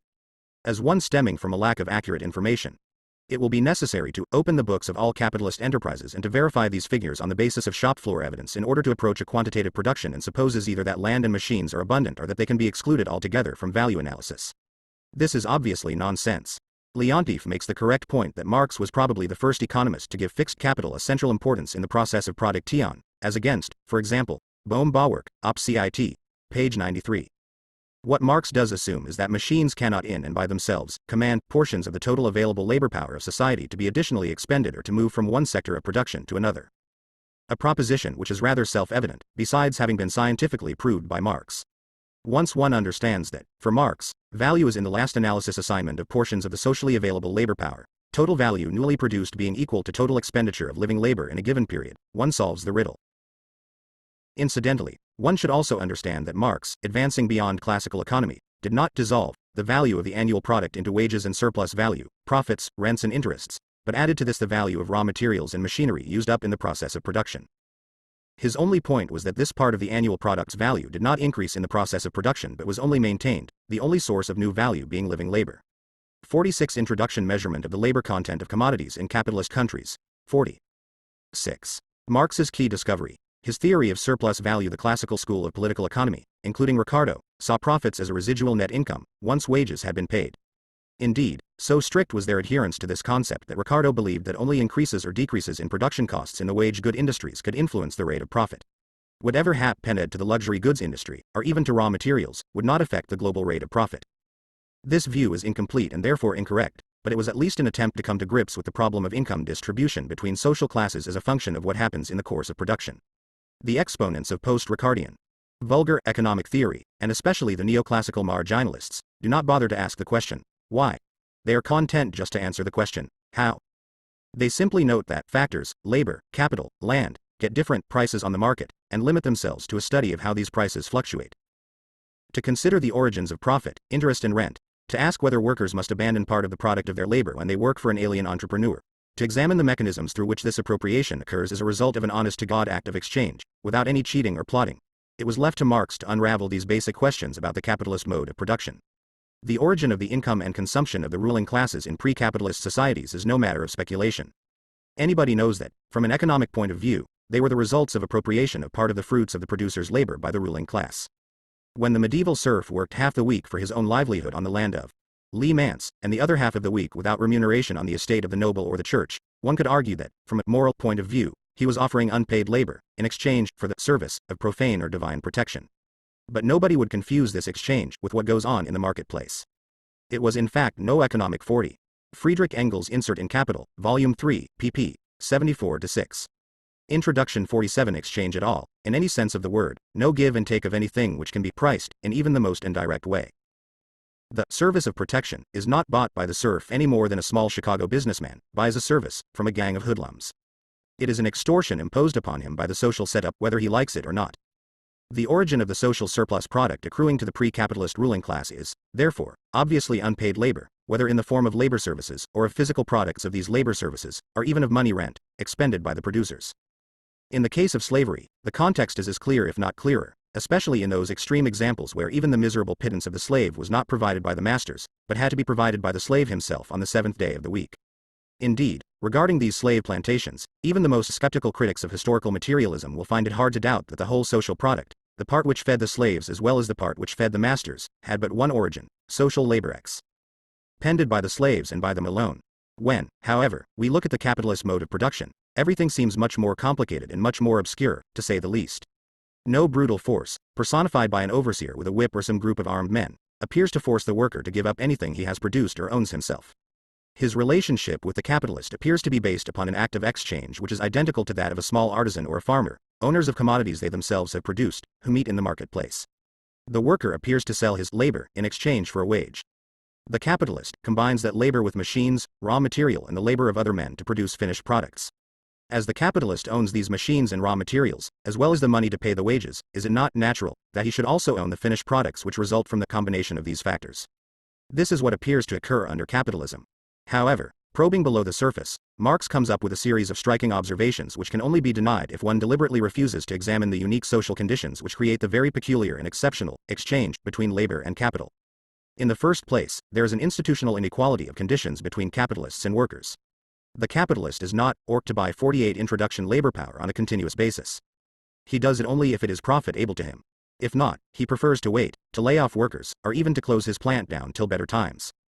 The worker, on the other hand, the word is used here in the social meaning made clear precisely by this sentence, and not necessarily in the stricter sense of manual laborer, is under economic compulsion to sell his labor power. As he has no access to the means of production, including land, as he has no access to any large-scale free stock of food, and as he has no reserves of money which enable him to survive for any length of time while doing nothing, he must sell his labor power to the capitalist on a continuous basis and at the current rate. Without such institutionalized compulsion, a fully developed capitalist society would be impossible. Indeed, once such compulsion is absent, for example where large tracts of free land subsist, capitalism will remain dwarfed until, by hook or by crook, the bourgeois class suppresses access to that free land. The last chapter of Capital Volume 1, on colonization, develops this point to great effect. The history of Africa, especially of South Africa, but also of the Portuguese, Belgian, French and British colonies, strikingly confirms this analysis. 41. If people are living under conditions where there is no economic compulsion to sell their labor power, then repressive juridical and political compulsion has to deliver the necessary manpower to the entrepreneurs. Otherwise capitalism could not survive under these circumstances. The function of trade unions, be it said in passing, is immediately clarified in the light of this analysis. Workers who combine to set up a reserve fund can be freed at least for some weeks from the compulsion to sell their labor power on a continuous basis at the given market rate. Capitalism does not like that at all. It is contrary to nature, if not to human nature, then at least to the deeper nature of bourgeois society. That is why, under robust nascent capitalism, trade unions were simply banned. That is also why, under senile capitalism, we are gradually returning to a situation in which workers are denied the right to strike. The 41. We refer here to the large-scale appropriation of land by white settlers and colonial companies, the herding together of Africans into reserves, the imposition of money taxes in essentially non-monetary economies, forcing the Africans to sell their labor power in order to get the necessary money to pay taxes, the imposition of large-scale money fines, or even direct forced labor penalties for innumerable transgressions of laws specially designed to furnish the settlers with labor power, etc., etc. Introduction 49. Right to abstain from selling their labor power at the offered price whenever they like. In this instance, Marx's insight is clearly confirmed by the highest authorities of the bourgeois state. Under capitalism, labor is FLLN forced labor. Whenever possible, capitalists prefer hypocritically to cloak the compulsion under a smokescreen of equal and just exchange on the labor market. When hypocrisy is no longer possible, they return to what they began with, naked coercion. Marx, of course, was perfectly well aware of the fact that, in order to organize production in modern factories, it was not enough to combine the social labor power of manual and intellectual workers. It was necessary to provide for land, buildings, energy, infrastructural elements like roads and water, machinery, a given fabric of organized society, means of communication, etc. But it is obviously absurd to presume that, because factory production is impossible without these conditions of production, roads and canals therefore produce value. It is no more logical to assume that machines produce any value in and by themselves. Of all these factors, it can be said only that their given value has to be maintained and reproduced, through incorporation of part of it in the current output of living labor, during the production process. We come nearer to the truth when we note that property titles, private appropriation rights, to land and machinery lead to a situation where these factors will not be incorporated into the process of production without their proprietors receiving an expected return, over and above the compensation for the wear and tear of the factors. This is obviously true. But it does not follow at ALJ that such returns are then produced by the property titles. Nor does it imply that owners of such property titles meet the owners of labor power on an equal footing. Only if we were in a capitalistic slave society, where owners of slaves hired out labor power to owners of factories renting land from landed proprietors, could one say that institutional equality existed between all owners, though, of course, not between owners and slaves. Obviously, in that case, the slave owners would hire out their slaves only if they received a net return, over and above the upkeep of the slaves. In the second place, the social situatio, and in which a small part of society has monopolized property and access to the means of production, to the exclusion of all or nearly all direct producers, is in so introduction no way a product of natural inequality of talents and inclinations among human beings. Indeed, it did not exist for tens of thousands of years of social life on the part of Homo sapiens. Even in the relatively recent past, say 150 years ago, 9/10 of the producers on this planet, who were in their overwhelming majority agricultural producers, did have direct access, in one way or another, to their means of production and livelihood. The separation of the producer from his means of production was a long and bloody historical process, analyzed in detail by Marx in Part 8 of Capital Volume 1, so-called primitive accumulation. In the third place, the worker does not sell the capitalist his labor, but his abor power, his capacity to work for a given period of time. This labor power becomes a commodity under capitalism. 42 As such, it has a specific value, exchange value, as any other commodity does, the quantity of social labor necessary to reproduce it. That is to say, the value of the consumer goods necessary to keep the worker and his children in condition to continue to work at a given level of intensity of effort. But it has a 42. Obviously, Marx did not transform men into commodities, as so many of his ethical opponents accuse him of doing. He noted that capitalism had operated such a transformation and therefore condemned capitalism. Popper significantly contends that the value theory of Marx considers human labor as fundamentally different from all other processes in nature, for example from the labor of animals. This shows clearly that the theory is based ultimately upon a moral theory, the doctrine that human suffering and a human lifetime spent is a thing fundamentally different from all natural processes. I do not deny that this theory is right in the moral sense. But I also think that an economic analysis should not be based upon a moral or metaphysical or religious doctrine of which the holder is unconscious. The Open Society, Volume 2, page .329. In the first place, Marx was not at all unconscious of the differences between human labor and the endeavors of animals such as ants. He comments on it in the first chapter of Capital Volume 1. In the second place, there is nothing metaphysical about the fact that, when men engage in mutual social relations in order to produce their livelihood, they will certainly consider human labor as the basis of this social organization, quite differently from natural processes, fertility of the soil or of cattle, etc. There is nothing metaphysical about the distinction, from man's point of view, between chemical processes in trees and the necessary arrangements to divide the total labor time available to the community between different types of human activity. 2,000 years ago, defenders of the institution of slavery used to equate slaves with speaking instruments, or speaking beasts of toil. We know very well that Popper does not condone slavery. Would he then say that this condemnation of slavery is purely metaphysical, or would he admit that it is based upon a scientific, anthropological distinction between man and animals? Introduction 51 Special quantity, a special use value for the capitalist.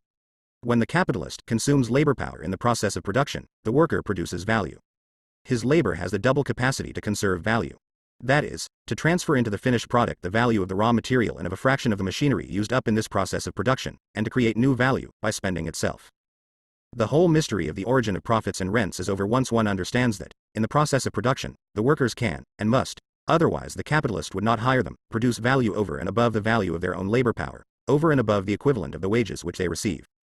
We're back where we started in pre-capitalist societies, and we have been able to eliminate the cobweb of a parent, exchange equality, like feudal rent or the slave owner's livelihood. Capitalist profits, interests and rents originate from the difference between what the workers produce and what they receive for their upkeep. Under capitalism, this difference appears in the form of value, and not of physical output. This fact prevents the process from being immediately transparent. But it does not make it fundamentally different from the exchange taking place between feudal lord and serf. It is therefore incorrect to state, as does Blaug, following other academic critics of Marx, that Marx's theory of surplus value is a theory of unearned increment. 43. It is an appropriation or deduction theory of the capitalist's income, as was the classical labor theory of value. Capitalists appropriate value which the workers have already produced, prior to the process of circulation of commodities and of distribution of income. No value can be distributed. From a macroeconomic point of view, in other words viewing bourgeois society as a whole, which has not been previously produced. Marx himself considered the discovery of the concept of surplus value, representing the sum total of profits, interests and rents of all parts of the bourgeois class, as his main theoretical discovery. 44-43. Mark Blaug, Technical Change in Marxian Economics, Kyklos Volume 3, 1960, quoted in Horowitz, Op. Cit. Page 227, 44. Das Beste in meinem Buch ist 1. Darauf beruht alles Verstanden der Facts. Der gleich im ersten Kapitel hervorgehobene Doppelcharakter der Arbeit, je nachdem sie sich in Gebrauchswort oder Tauschwort Austrie. ICKT. 2. Die Behandlung des Mehrwerts unabhängig von seinen besonderen Formen als Profit, Zins, Grundrente etc. Namenlicht in 2. Band Word des sich zeigen. Marx, Letter to Engels of the 24th August 1868, Mu 31, page 326. 52. Introduction. It ties together the historical science of society and the science of the capitalist economy, explaining both the origins and content of the class struggle and the dynamic of capitalist society. 4s. For once we understand that surplus value is produced by workers, that surplus value is nothing but the age-old social surplus product in money form, in the form of value, we understand the historical leap which occurred when that social surplus product no longer appeared essentially in the form of luxury goods, of which consumption is necessarily limited, even under conditions of such extreme extravagance as during the Roman Empire or in the 18th century French court, but in the form of money. More money means not only additional purchasing power for such luxury goods, but additional purchasing power for more machines, more raw materials, more labor power. Here too Marx discovered an economic compulsion. Private property, the fragmentation of social labor among various firms, that is, the very nature of generalized commodity production, capitalism, implies a compulsion to compete for shares of the market. The need to accumulate capital, the need to increase the extraction of surplus value, the unquenchable thirst for surplus value which characterizes capitalism, it is all here. The accumulation of capital equals the transformation of surplus value into additional capital. Again, as for value, we should note what this is all about. Command over fractions of the total disposable quantity of social labor. It is sufficient to recall this basic fact to understand how misplaced are criticisms of the theory of surplus value which speak about the productivity of capital being understood as machines. 46. Machines can never, in and by themselves, hire any. 45.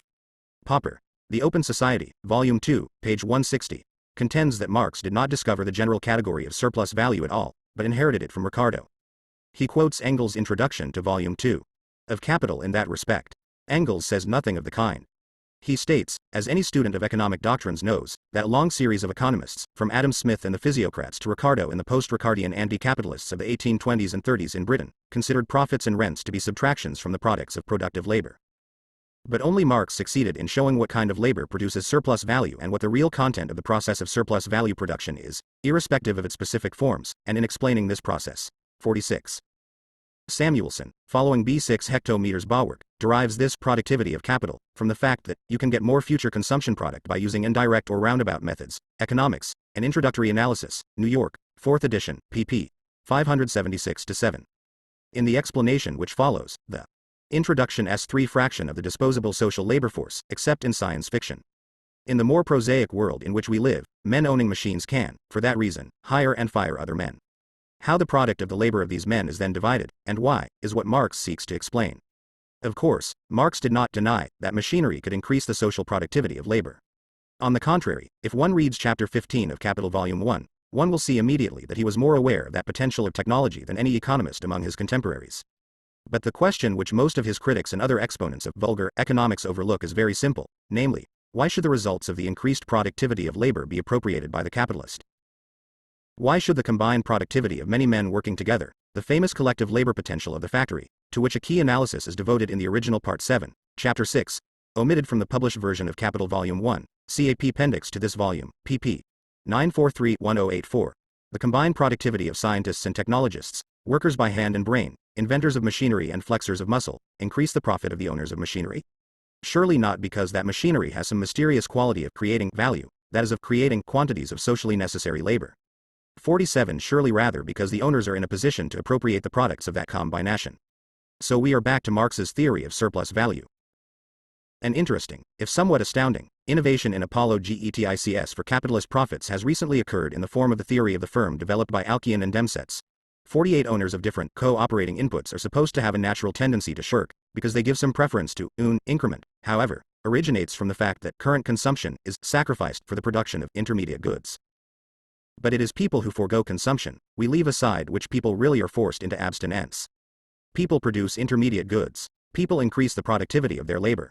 How all these human operations suddenly lead to value oozing out of intermediate goods, called productivity of capital, as a mystifying secret which Samuelson does not solve. 47. The only quality machines have, in and of themselves, is to increase the productivity of labor and thereby to decrease the value of commodities. Not to create value. 48. A. Alkian and H. Demsetz, Production, Information Costs and Economic Organization, American Economic Review, 1972. 54. Introduction. Pecuniary goods, such as leisure, attractive working conditions and time to converse with fellow workers. It follows, according to Alkian and Demsetz, that if shirking is to be checked, someone must have both the right to monitor the performance of team members and the disinclination to shirk himself. To this end, he must have the right to receive the residue after all other inputs have been paid contractual amounts, the right to terminate membership of the team and the right to sell these rights. After having received with great joy the good tidings that he has now been promoted to the status of member of a cooperative team, on an equal footing with the capitalist, the average worker cannot fail to wonder for what mysterious reason someone who gets all these economically necessary rights is always the owner of the input, means of production, and never the owner of the input. Labor power. Would it be because the capitalist is free from the human vice of shirking, or has no inclination to leisure or attractive working conditions? Or is it perhaps because Messrs. Apologists for capitalism are trying to argue away the fact of surplus value appropriation through monopoly ownership of the means of production? 7. Marx's theory of capital. Capital is thus, from the Marxist point of view, a social relation between men which appears as a relation between things or between men and things. Flowing logically from Marx's labor theory of value and theory of surplus value, this is another of the key discoveries which opposes his economic theory radically to all forms of academic economics. Marx energetically rejects the idea, as expounded by vulgar and neoclassical economists, that capital is just any stock of wealth, or any means to increase labor productivity. 49. A chimpanzee using a stick to get at bananas is no more the first capitalist than a tribal community learning to accrue its wealth through animal husbandry or land irrigation is accumulating capital. Capital presupposes that goods are not being produced for direct consumption by the producing communities, but are sold as commodities, that the total labor potential of society has become fragmented into private labors conducted independently. 49. Joseph Schumpeter, History of Economic Analysis, New York, 1954, pp. 558-9. Introduction. SS of each other. That commodities therefore have value, that this value is realized through exchange with a special commodity called money, that it can therefore start an independent process of circulation, being property of a given class of society whose members operate as owners of value looking for increments of value. If, as Adam Smith explained to successive generations of students of economic phenomena, productive, technical division of labor is a source of increased labor productivity. To a large extent independently from the specific social form of organization of the economy. Then capital is not a product of that division of labor, but of a social division of labor, in which owners of accumulated value face non-owners. Joseph Schumpeter reproached Marx with having elaborated a theory of capital which was unable to explain the origins of capital. So nothing is further from the truth. Marx the dialectician perfectly understood the difference between, on the one hand, the production and reproduction of capital on the basis of the capitalist mode of production and, on the other, the origins and development of capital in pre-capitalist modes of production. Indeed, one of the essential objections to the imprecise and unscientific handling of categories by vulgar economists was their undifferentiated use of the terms capital and capitalism as more or less synonymous. Capitalism is the capitalist mode of production, the seizure of the means of production by capital, which has become predominant in the sphere of production. Capital is value, initially in the form of money, becoming an independent operator in the pores of a non-capitalist mode of production. Capital AP pairs initially as usury and merchant, long-distance trade, capital. After a long historical process, and only under specific social conditions, does capital victoriously penetrate the sphere of production in the form of manufacturing capital. This occurred in the late 15th and 16th centuries in Western Europe, in the 18th century in Japan. In China, isolated elements of manufacturing capital had probably already appeared more than 1,000 years earlier. In simple commodity production, capital does not produce surplus value. It simply transforms into surplus value parts of current output and revenue which originate independently from capital. It can appropriate part of the social surplus product normally passing into the hands of pre-capitalist ruling classes, for 50. Schumpeter, Capitalism, Socialism and Democracy, pp. 15-18. 56. Introduction. Instance. The appropriation, through usury, of part of the feudal land rent. It can appropriate part of the product which normally serves as a consumption fund for the producers themselves. The basic characteristic of these operations of capital under pre-capitalist relations of production is that it will barely increase the global wealth of society. It will neither significantly develop productive forces nor stimulate economic growth. It can only have a disintegrating effect on the given pre-capitalist social order, precipitating the ruin of several social classes. However, by accelerating the transformation of goods produced and consumed as use values only into commodities, that is by accelerating the spread of money economy, it can historically prepare the ground for an eventual appearance of the capitalist mode of production. Capital operating in pre-capitalist modes of production refers essentially to a theory of money circulation and appropriation. This is why in Volume 1 of Capital Marx first introduces capital in Part 2, after having explained the nature of money. Indeed, Part 2 is entitled, The Transformation of Money into Capital. Here again, the logical analysis corresponds to the historical process, to which Marx continually refers, albeit for the most part in footnotes. On the other hand, capital operating in the capitalist mode of production, the real object of study of capital, refers obviously to a theory of production and appropriation of value and surplus value. Marx explains in Volume 1, Chapter 24, how the law of appropriation of commodities is transformed when we pass from a society of petty commodity producers to a capitalist society. In the first case, the direct producers are owners of the products of their labor. In the second, the owners of capital become the owners of the products of the labor of the direct producers. Apologists for capitalism try to justify this fact by the argument that, after all, capitalists place at the disposal of the workers the tools with which production occurs. 51 But again history allows us to pierce through the hypocrisy of the argument. For capitalism was not born in the days of manufacturing, with the capitalist putting at the disposal of the producers any new machinery. It was born with the capitalists expropriating the tools. 51. For example, McCord Wright, Capitalism, New York, 1951, page 135. In the Results of the Immediate Process of Production, Marx shows how mystifyingly capitalism represents increases in the social productivity of labor, through social developments like scientific progress, cooperation of many workers, etc. as results of the productivity of capital. Introduction 57 Owned by the producers themselves in assembling these very tools under a common roof. 52. Capital, under the capitalist mode of production, is therefore value constantly increased by surplus value, which is produced by productive labor and appropriated by capitalists through the appropriation of the commodities produced by the workers in factories owned by capitalists.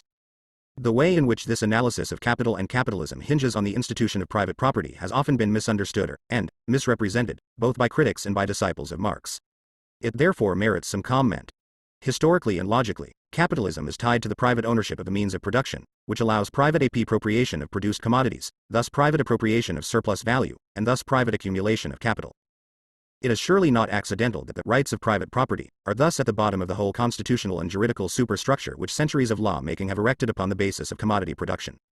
But what we confront when we examine the social relations which lie behind these juridical forms is, of course, something which is not simply formal private property. Otherwise the analysis would be reduced to simple tautology. When Marx states that commodity production is only possible because social labor has been fragmented into private labors conducted independently from each other.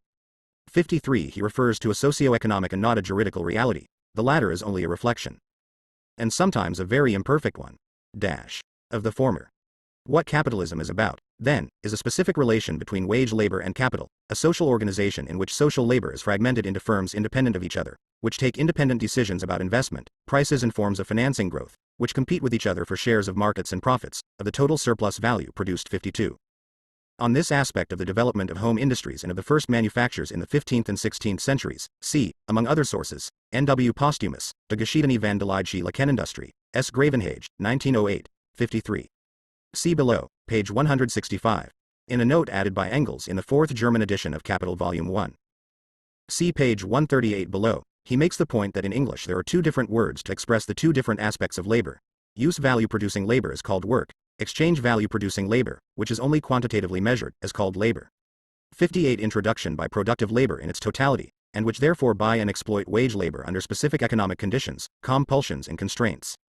It is not simply a general relationship between producers and accumulators, or producers and administrators, for such a relationship is in the last analysis characteristic of all class societies and not specific to capitalism at all.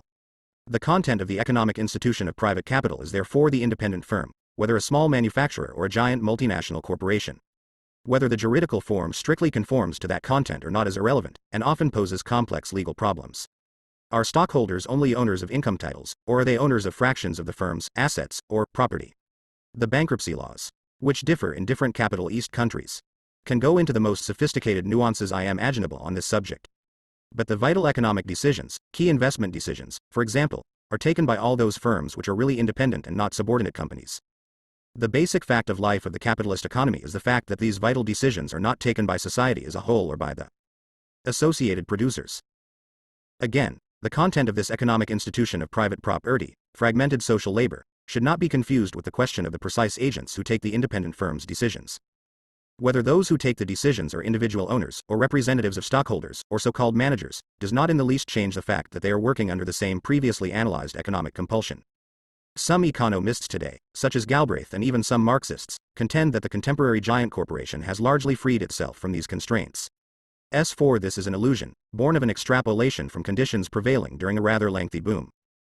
In fact, the idea that any giant corporation, whatever its diamond science or power, could emancipate itself definitively from the compulsion of monopolistic competition, that is, could have a guaranteed specific demand for its products, independently of the trade cycle and from technological innovation, could make sense only if it were insulated both from economic fluctuations and 54.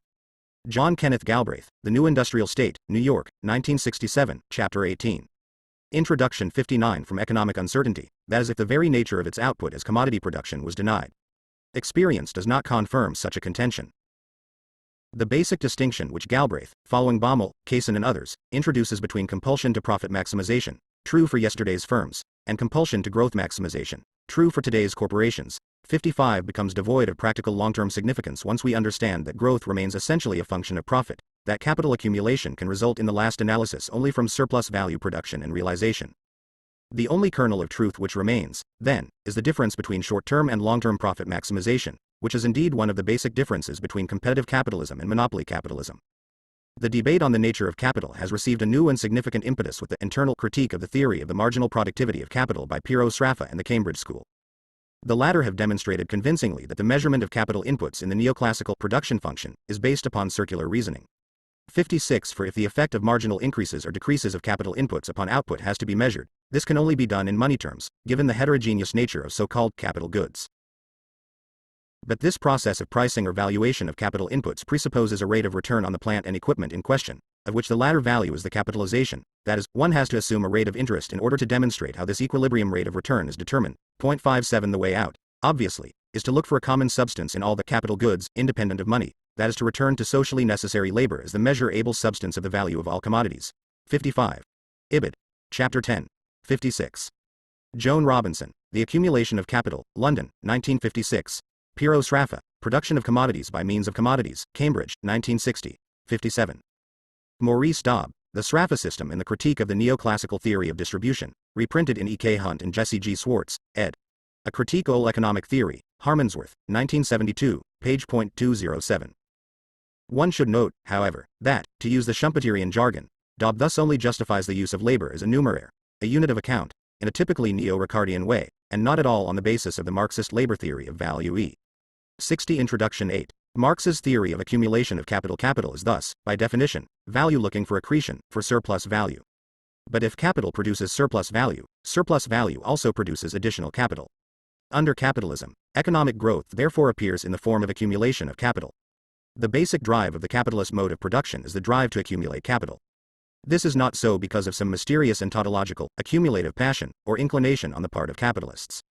It is essentially explained by competition, that is by the phenomenon of various capitals. Without competition, Marx states categorically, the driving fire of growth would become extinguished.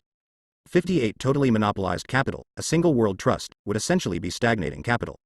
That competition is combined with the trend to replace labor by machinery as a driving force for capital accumulation and economic growth under capitalism. If the extension of output maintained the given relationship between inputs of living labor and inputs of dead labor, machinery and raw materials, it would rapidly reach both a physical limit, the total available manpower, and hence a profit limit. Under conditions of permanent full employment, wages would tend to increase and erode profits to the point where capital accumulation and economic growth would gradually disappear. Under capitalism, however, economic growth is not neutral with respect to the relationship between living and dead labor inputs, between variable and constant capital. It is heavily loaded in favor of an expansion of labor-saving devices. Indeed, a permanent tendency to increase the social productivity of labor is the main civilizing byproduct of capital accumulation, the main objective service which capitalism has rendered mankind.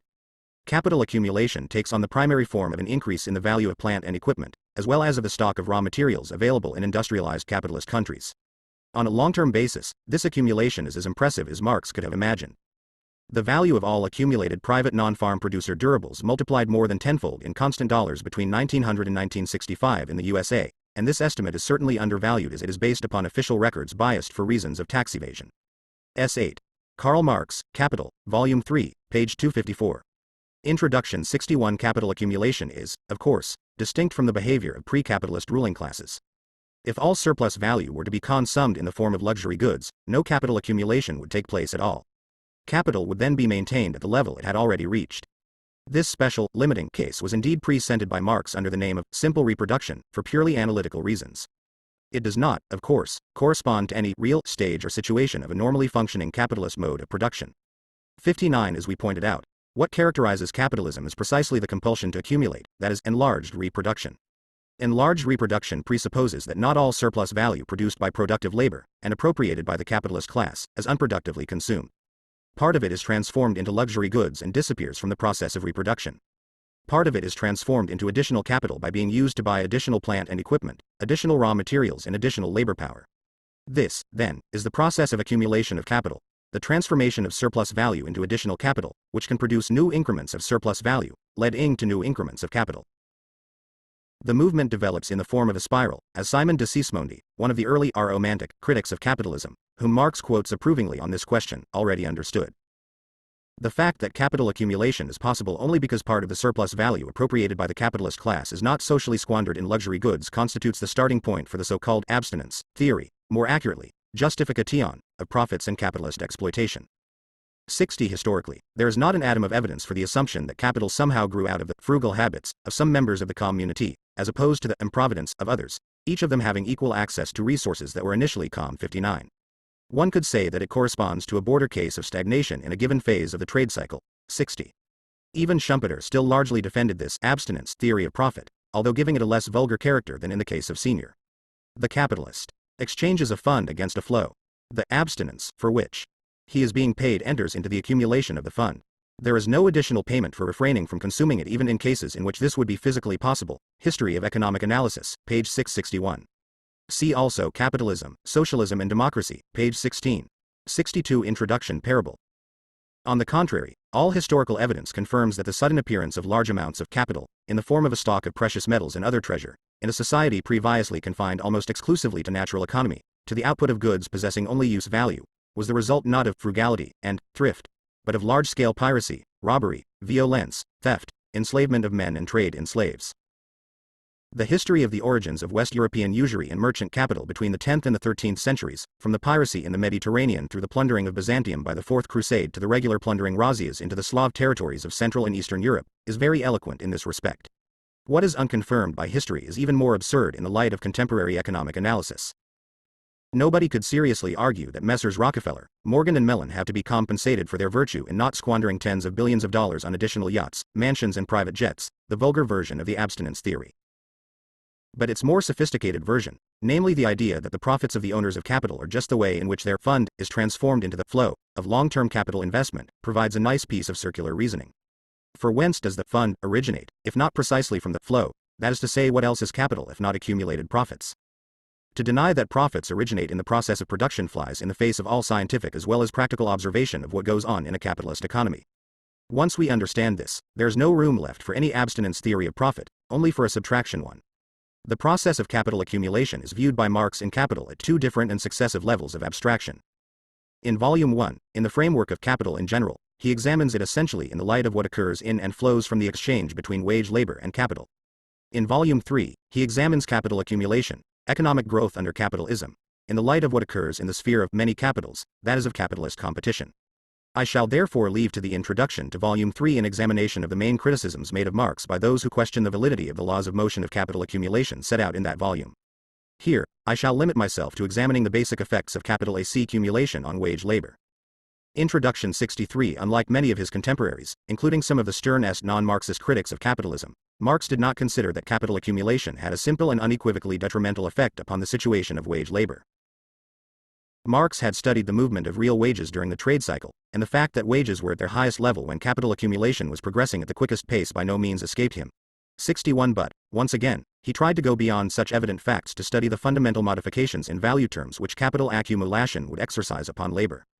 It thus became his contention that the very way in which capital accumulation proceeds, the very motive force of capitalist progress, the development of fixed capital, of machinery, contains a powerful dynamic to reduce the value of labor power.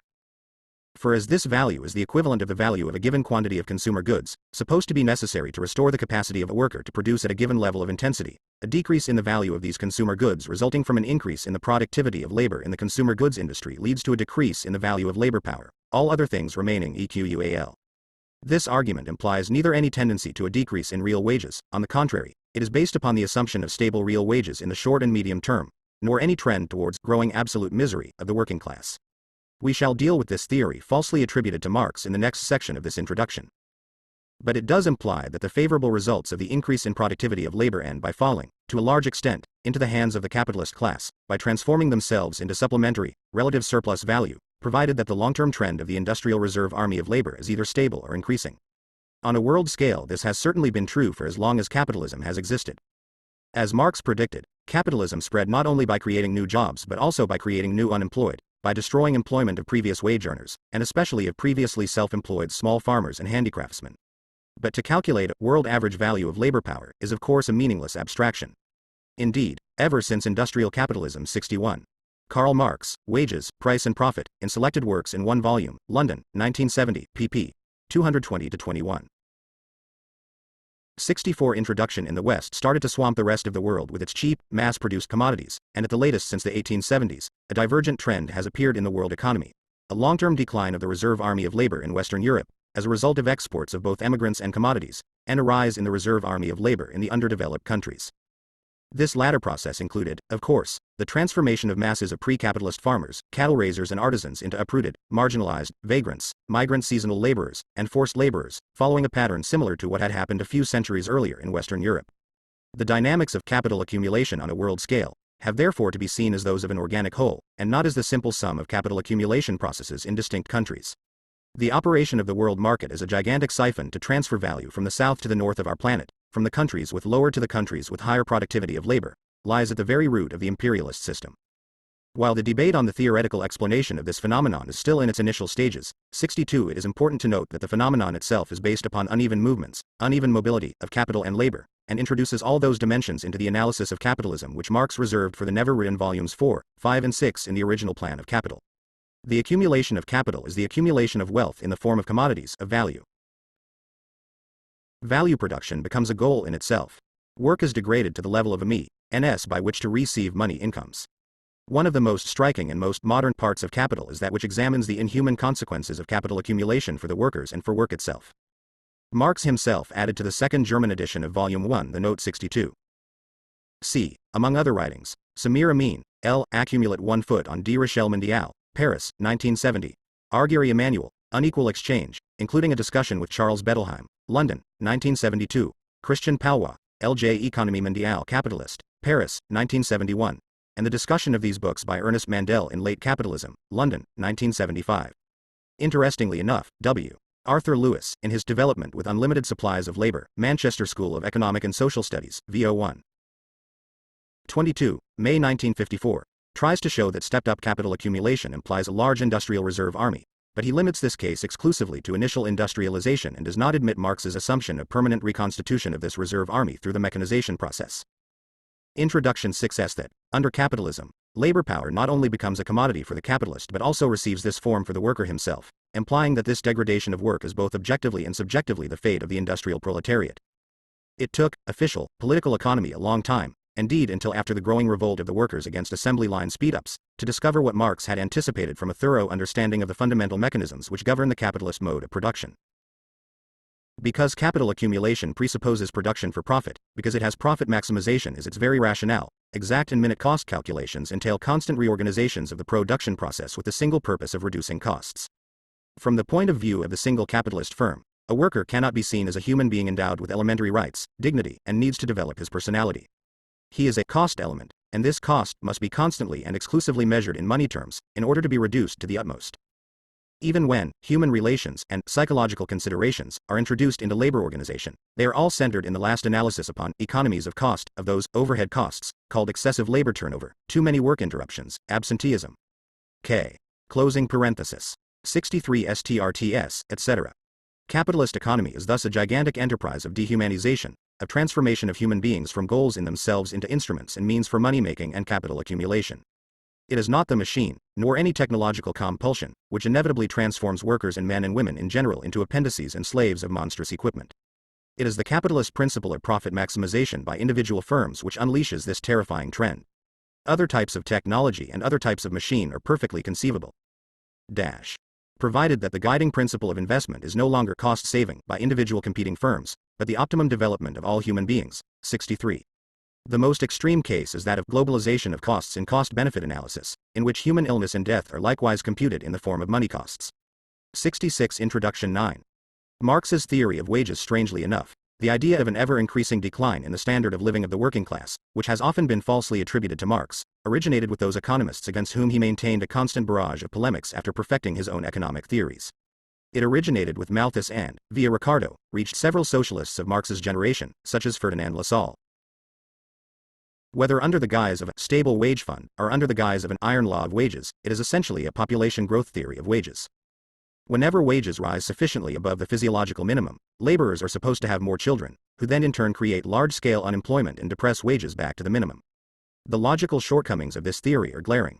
It examines only what happens on the supply side of labor power. It does not examine at all what happens on the demand side. It presupposes that the potential working population is a linear function of population increase, and that the demographic movement is in turn a linear function of real income. All the intermediate links, like the effects of increases of income not only upon the child mortality rate but also upon birth rates, not to speak of the effects of increases of income and of the organized strength of the working class on the length of the working week, the duration of training and the moment of retiring from the work process, are eliminated from the chain of reasoning, thereby leading to wrong and indeed absurd results. If one compares Marx's own theory of wages to the opinions held by academic economists of his time, one sees at once the step forward which he accomplished. For he points out not only that labor power, having been transformed by capitalism into a commodity, has a value which is objectively determined like the value of all other commodities, but also that the value of labor power has a characteristic distinct from that of all other commodities. To wit, that it is dependent on two elements, the physiological needs and the historical moral needs of the working class.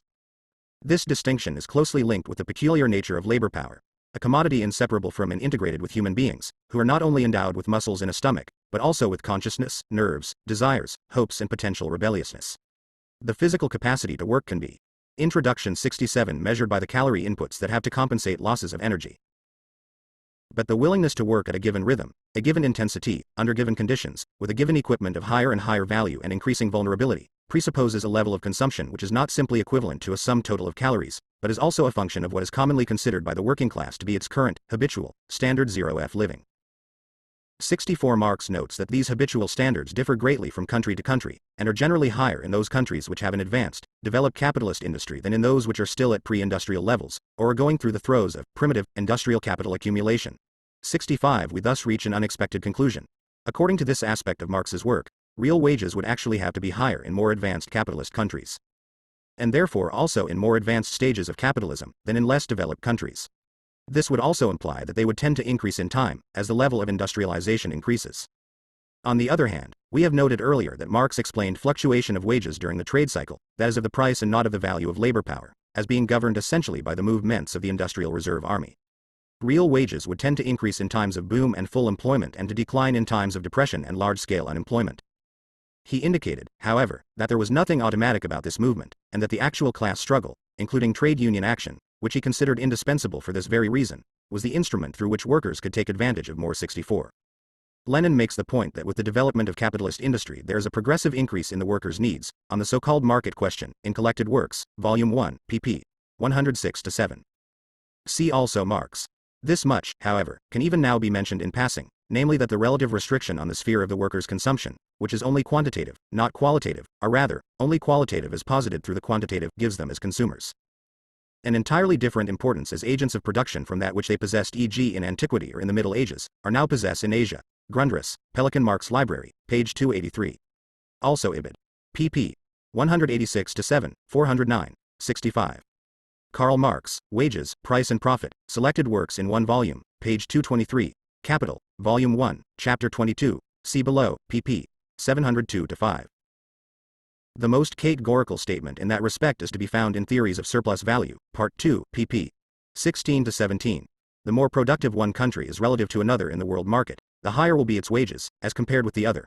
68 Introduction favorable conditions on the labor market, somewhat to increase their wages, whereas the main effect of depression was that it would weaken the resistance of the working class to wage cuts. But Marx stuck to his theory of value with regard to wages. Wages are the prices of the commodity labor power. Like all other prices, they do not fluctuate at random, but around an axis which is the value of that commodity.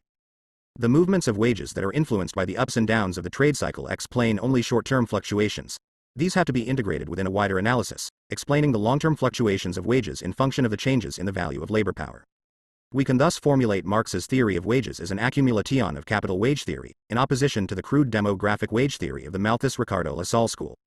Long-term movements of wages are a function of the accumulation of capital in a fivefold sense. Accumulation of capital implies a decline in value of a given basket of consumer goods included in the given standard of living of the working class, with the given reproduction costs of labor power. In this sense, the development of capitalism tends to depress the value of labor power, all other things remaining equal. Let us repeat. Such a decline in the value of labor power does not imply a decline, but only a stability of real wages.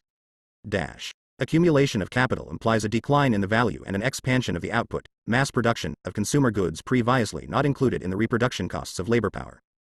If objective and subjective conditions are favorable, the working class can force the inclusion of these goods into the accepted minimum standard of living, can expand the moral historical component of the value of labor power, thereby increasing its value.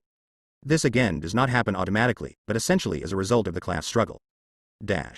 Accumulation of capital will favor the increase in value of labor power if the long-term structural supply of labor power does not strongly exceed demand, or is even below demand. This explains why wages in the USA were from the beginning significantly higher than in Europe, why wages started rising significantly in the latter part of the 19th century in Europe as a result of massive overseas emigration of the reserve army of labor, and why persistent massive unemployment and underemployment in Introduction 69 the underdeveloped countries has implied a tendentially declining value of labor power, often even accompanied by declining real wages, in the last 2 decades. Accumulation of capital forms the upper barrier which no increase in the value or the price of labor power can break under capitalism. If and when the increase in the value of labor power implies a strong decline in surplus value, accumulation of capital slows down, large-scale unemployment reappears, and wages are readjusted to a level compatible with capital accumulation. In other words, under capitalism, wages can fall to the point where the historical moral ingredient of the value of labor power completely disappears, where they are actually reduced to the bare physiological minimum. They cannot rise to the point where the historical moral ingredient of the value of labor power wipes out surplus value as the source of capital accumulation. Accumulation of capital implies increased exploitation of the workers, including an increased attrition of labor power, especially through intensification of the production process. But this in turn implies the need for higher consumption just to reproduce labor power even physiologically.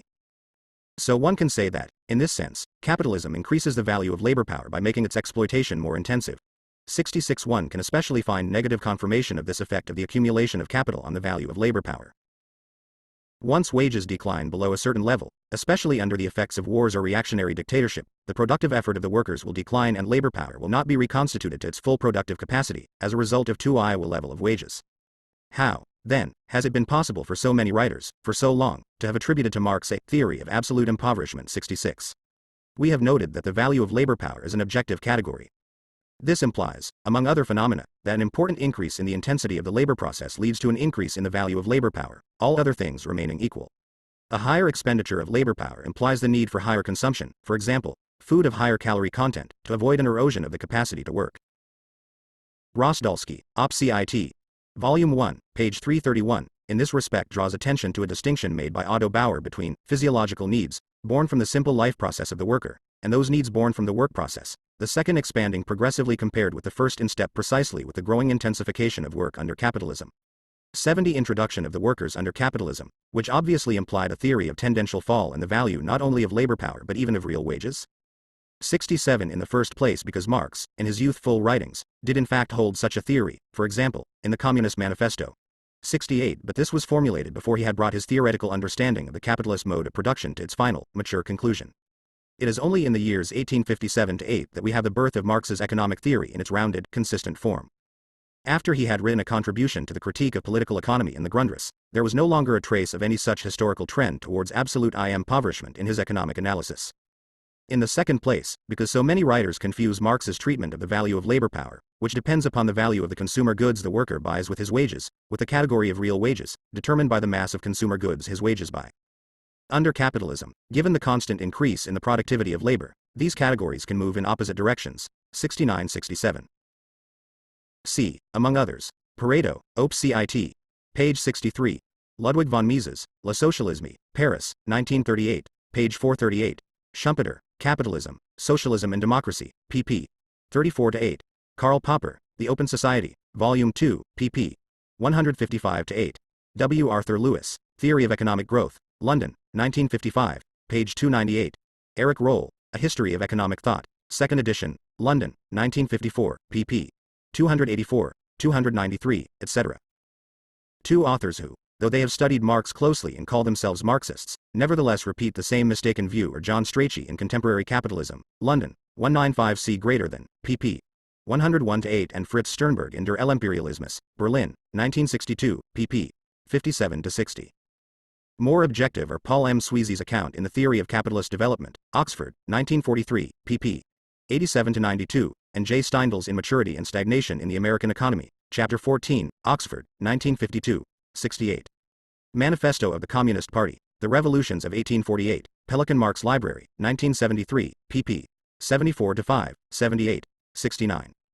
Capital, Volume 1, Chapter 17, see below, page 659, contains the key formula in that respect. In this way it is possible, given increasing productivity of labor, for the price of labor power to fall constantly and for this fall to be accompanied by a constant growth in the mass of the workers' means of subsistence, our stress. In the same way, in a famous passage at the end of Wages, Price and Profit, Marx says that, consequently the general tendency of capitalistic production is not to raise but to sink the average standard of wages, or to push the value of labor to its minimum limit, selected works in one volume, page 225, and he adds that efforts to increase wages 99 times out of 100 only tend to maintain the value of labor power. This whole argument applies to the trend of the value of labor power, not to that of real wages. Introduction 71 in the third place, because two famous passages in Capital Volume 1 have been consistently misinterpreted. 70 in both these passages Marx does speak about increasing misery and pauperism, and about accumulation of misery. But the context indicates clearly that what he is referring to is the poverty and misery of the surplus population, of the Lazarus layer of the working class, that is, of the unemployed or semi-employed poor.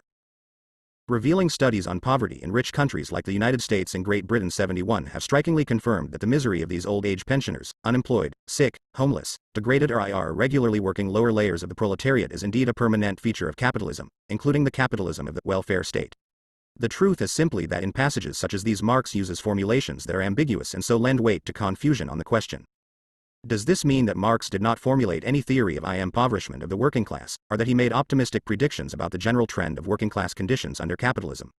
This would of course be a complete paradox, in the light of what he wrote in Chapter 25 of Capital Volume 1. The point to be made is simply that this chapter, like all of Marx's mature writings on this subject, is not concerned with movements of real wages at all, any more than the chapters on value are about movements of market prices of commodities other than the commodity labor power. This is clearly indicated in the very passage in question by Marx's statement that as capital accumulates the situation of workers becomes worse irrespective of whether their wages are high or low. 7. 2. What we in fact have here is a theory of a tendency towards relative impoverishment of the working class under capitalism in a 70. See below, Chapter 25, Section 4, pp. 797-8, 799, 71. C. For example, Michael Harrington's already classic The Other America, Harmondsworth, 1963, and the equivalent British study by Brian Abel Smith and Peter Townsend, The Poor and the Poorest, London, 1963, which estimates that 14% of the British population, 7 million people, were living in, or on the margin of, poverty 20 years after the establishment of the welfare state.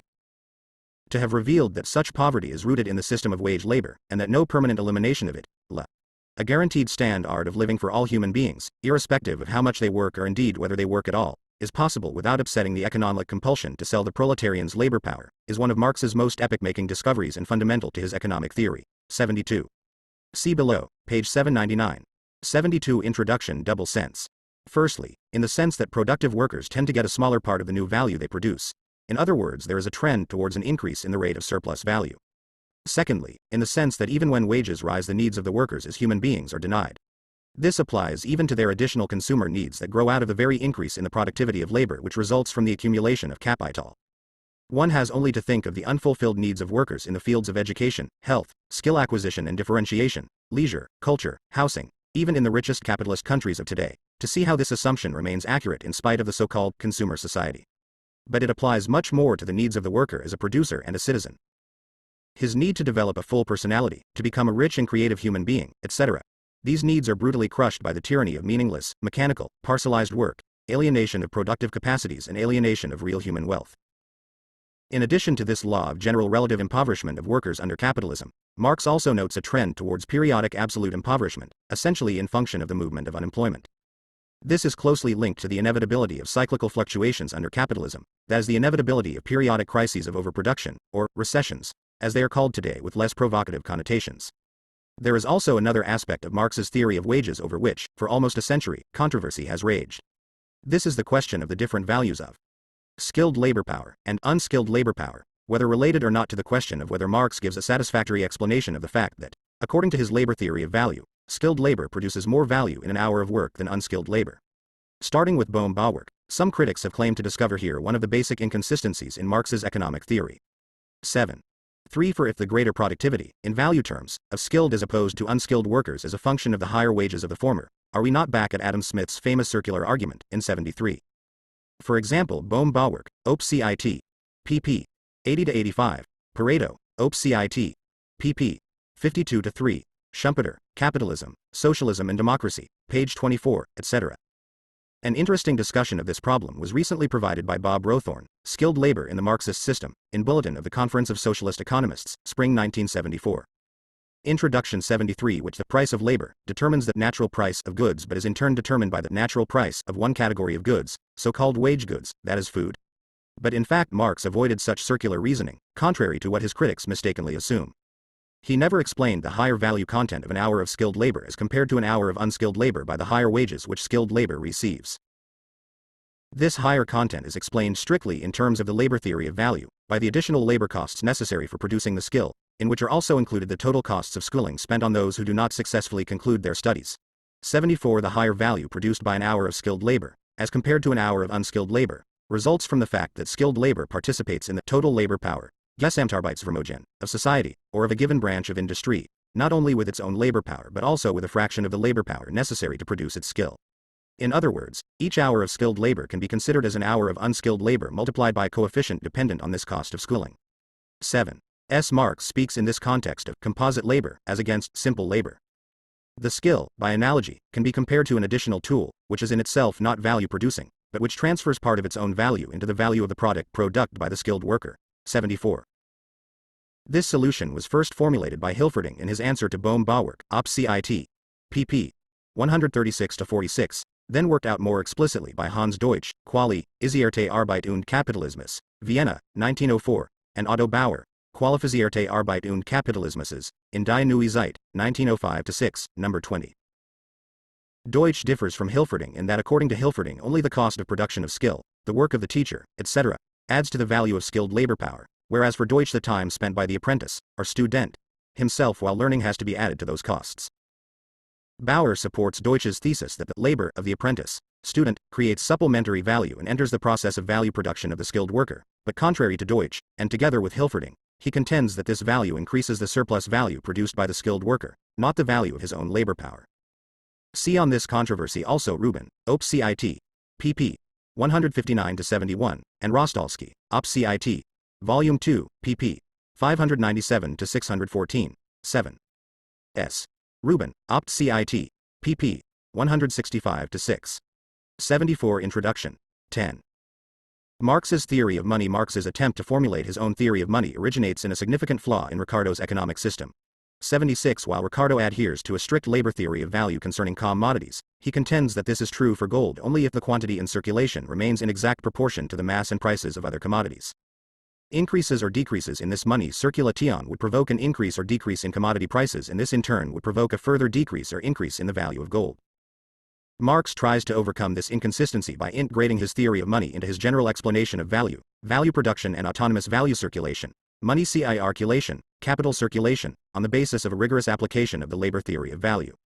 As with the theory of value, the most important aspect of this monetary theory is the qualitative one, which has hitherto received too little attention from either the critics or the disciples of Marx. The fact that social labor, in a society based upon generalized commodity production, is fragmented into many segments of private labor executed independently of each other leads, as we have seen, to the result that its social character can only be recognized post festum, through the sale of the commodity and depending upon the amount of equivalent it receives in this sale. The social character of the labor embedded in the commodity, therefore, can only appear as a thing outside the commodity, that is, money. The fact that relations between human beings appear under capitalism, generalized commodity production, as relations between things, a phenomenon which Marx analyzed at length in the fourth section on the fetishism of the commodity of Chapter 1 of Capital Volume 1, CPP 163-77 below, should, therefore, not be understood in the sense that people under capitalism, being in the grip of false consciousness, have the illusion of being confronted with things when in reality they are confronted with specific social relations of production. It is also an objective necessity and compulsion. Under conditions of general JZED commodity production, social labor cannot be immediately recognized otherwise than through its exchange against money. The circulation of commodities cannot but produce its own 76. Karl Marx, A Contribution to the Critique of Political Economy, pp. 170-79. Introduction 75 Counterpart in the circulation of the medium of exchange, money. 77 Money is the necessary materialization of abstract social labor. That is the qualitative determinant in Marxist monetary theory. It is by losing sight of this fundamental social nature of money, rooted in specific social relations of production, that so many authors, including Marxist ones, 78 have been tempted to give money, and money creation, functions which they cannot fulfill in a society based upon private property. To assume an automatic realization of the exchange value of commodities through the creation of an adequate volume of money presupposes that that value is pre-established, that all labor expended on the production of these commodities was socially necessary labor. In other words, it presupposes that there exists a permanent equilibrium of supply with effective demand and, therefore, that there is no commodity production at all but a priori adaptation of production to consciously registered needs. Under capitalism, including monopoly capitalism, this can never be achieved. Money born from the process of exchange, from the circulation of commodities, can realize the value of these commodities only because it itself has value, because it itself is a commodity produced by socially necessary abstract labor. Marx's theory of money is, therefore, above all a commodity theory of money in which the monetary standards, precious metals, enter the process of circulation with an intrinsic value of their own. From that point of view, Marx must reject any quantity theory of money applied to money. 77. See Marx's footnote at the beginning of Chapter 3 on money, below, page 188. The question why money does not itself directly represent labor time, so that a piece of paper may represent, for instance, X hours labor, comes down simply to the question why, on the basis of commodity production, the products of labor must take the form of commodities. This is obvious, because their taking the form of commodities implies their differentiation into commodities, on the one hand, and the money commodity, on the other. It is also asked why private labor cannot be treated as its opposite, directly social labor. 78. For example, Hilferding's proposal, Das Finanzkapital, pp. 29-30, for a category called socially necessary value of circulation, Gesellschaftlich notwendiger Zirkulationswert, established by dividing the sum of values of all commodities by the velocity of circulation of money. Hilferding does not notice the incongruity of dividing quantities of value, i.e. socially necessary labor quanta, by the velocity of circulation media. Only prices, the monetary expression of value, can, of course, be so divided. Commodities cannot enter the circulation process except with preliminary prices. See A Contribution to the Critique OJ Political Economy, pp. 66-8. 76 Introduction based upon a gold or gold and silver basis. When, with a given velocity of circulation, a given amount of gold has a value higher than that of the total mass of commodities against which it exchanges itself, it can no more lose value, that is, provoke an increase of prices through abundance of bullion, in the circulation process than any other commodity. What happens is simply that part of it will be withdrawn from circulation and hoarded, until such time as the need for circulation again increases.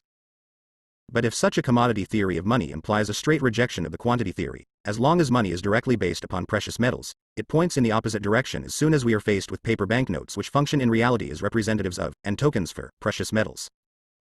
In this case, quite independently of whether or not there is legal convertibility of paper into gold, 79 emission of paper money to the amount which, at a given value of gold and a given velocity of circulation of the banknotes, enables it to realize the prices of all the commodities in circulation, will leave these prices unaffected.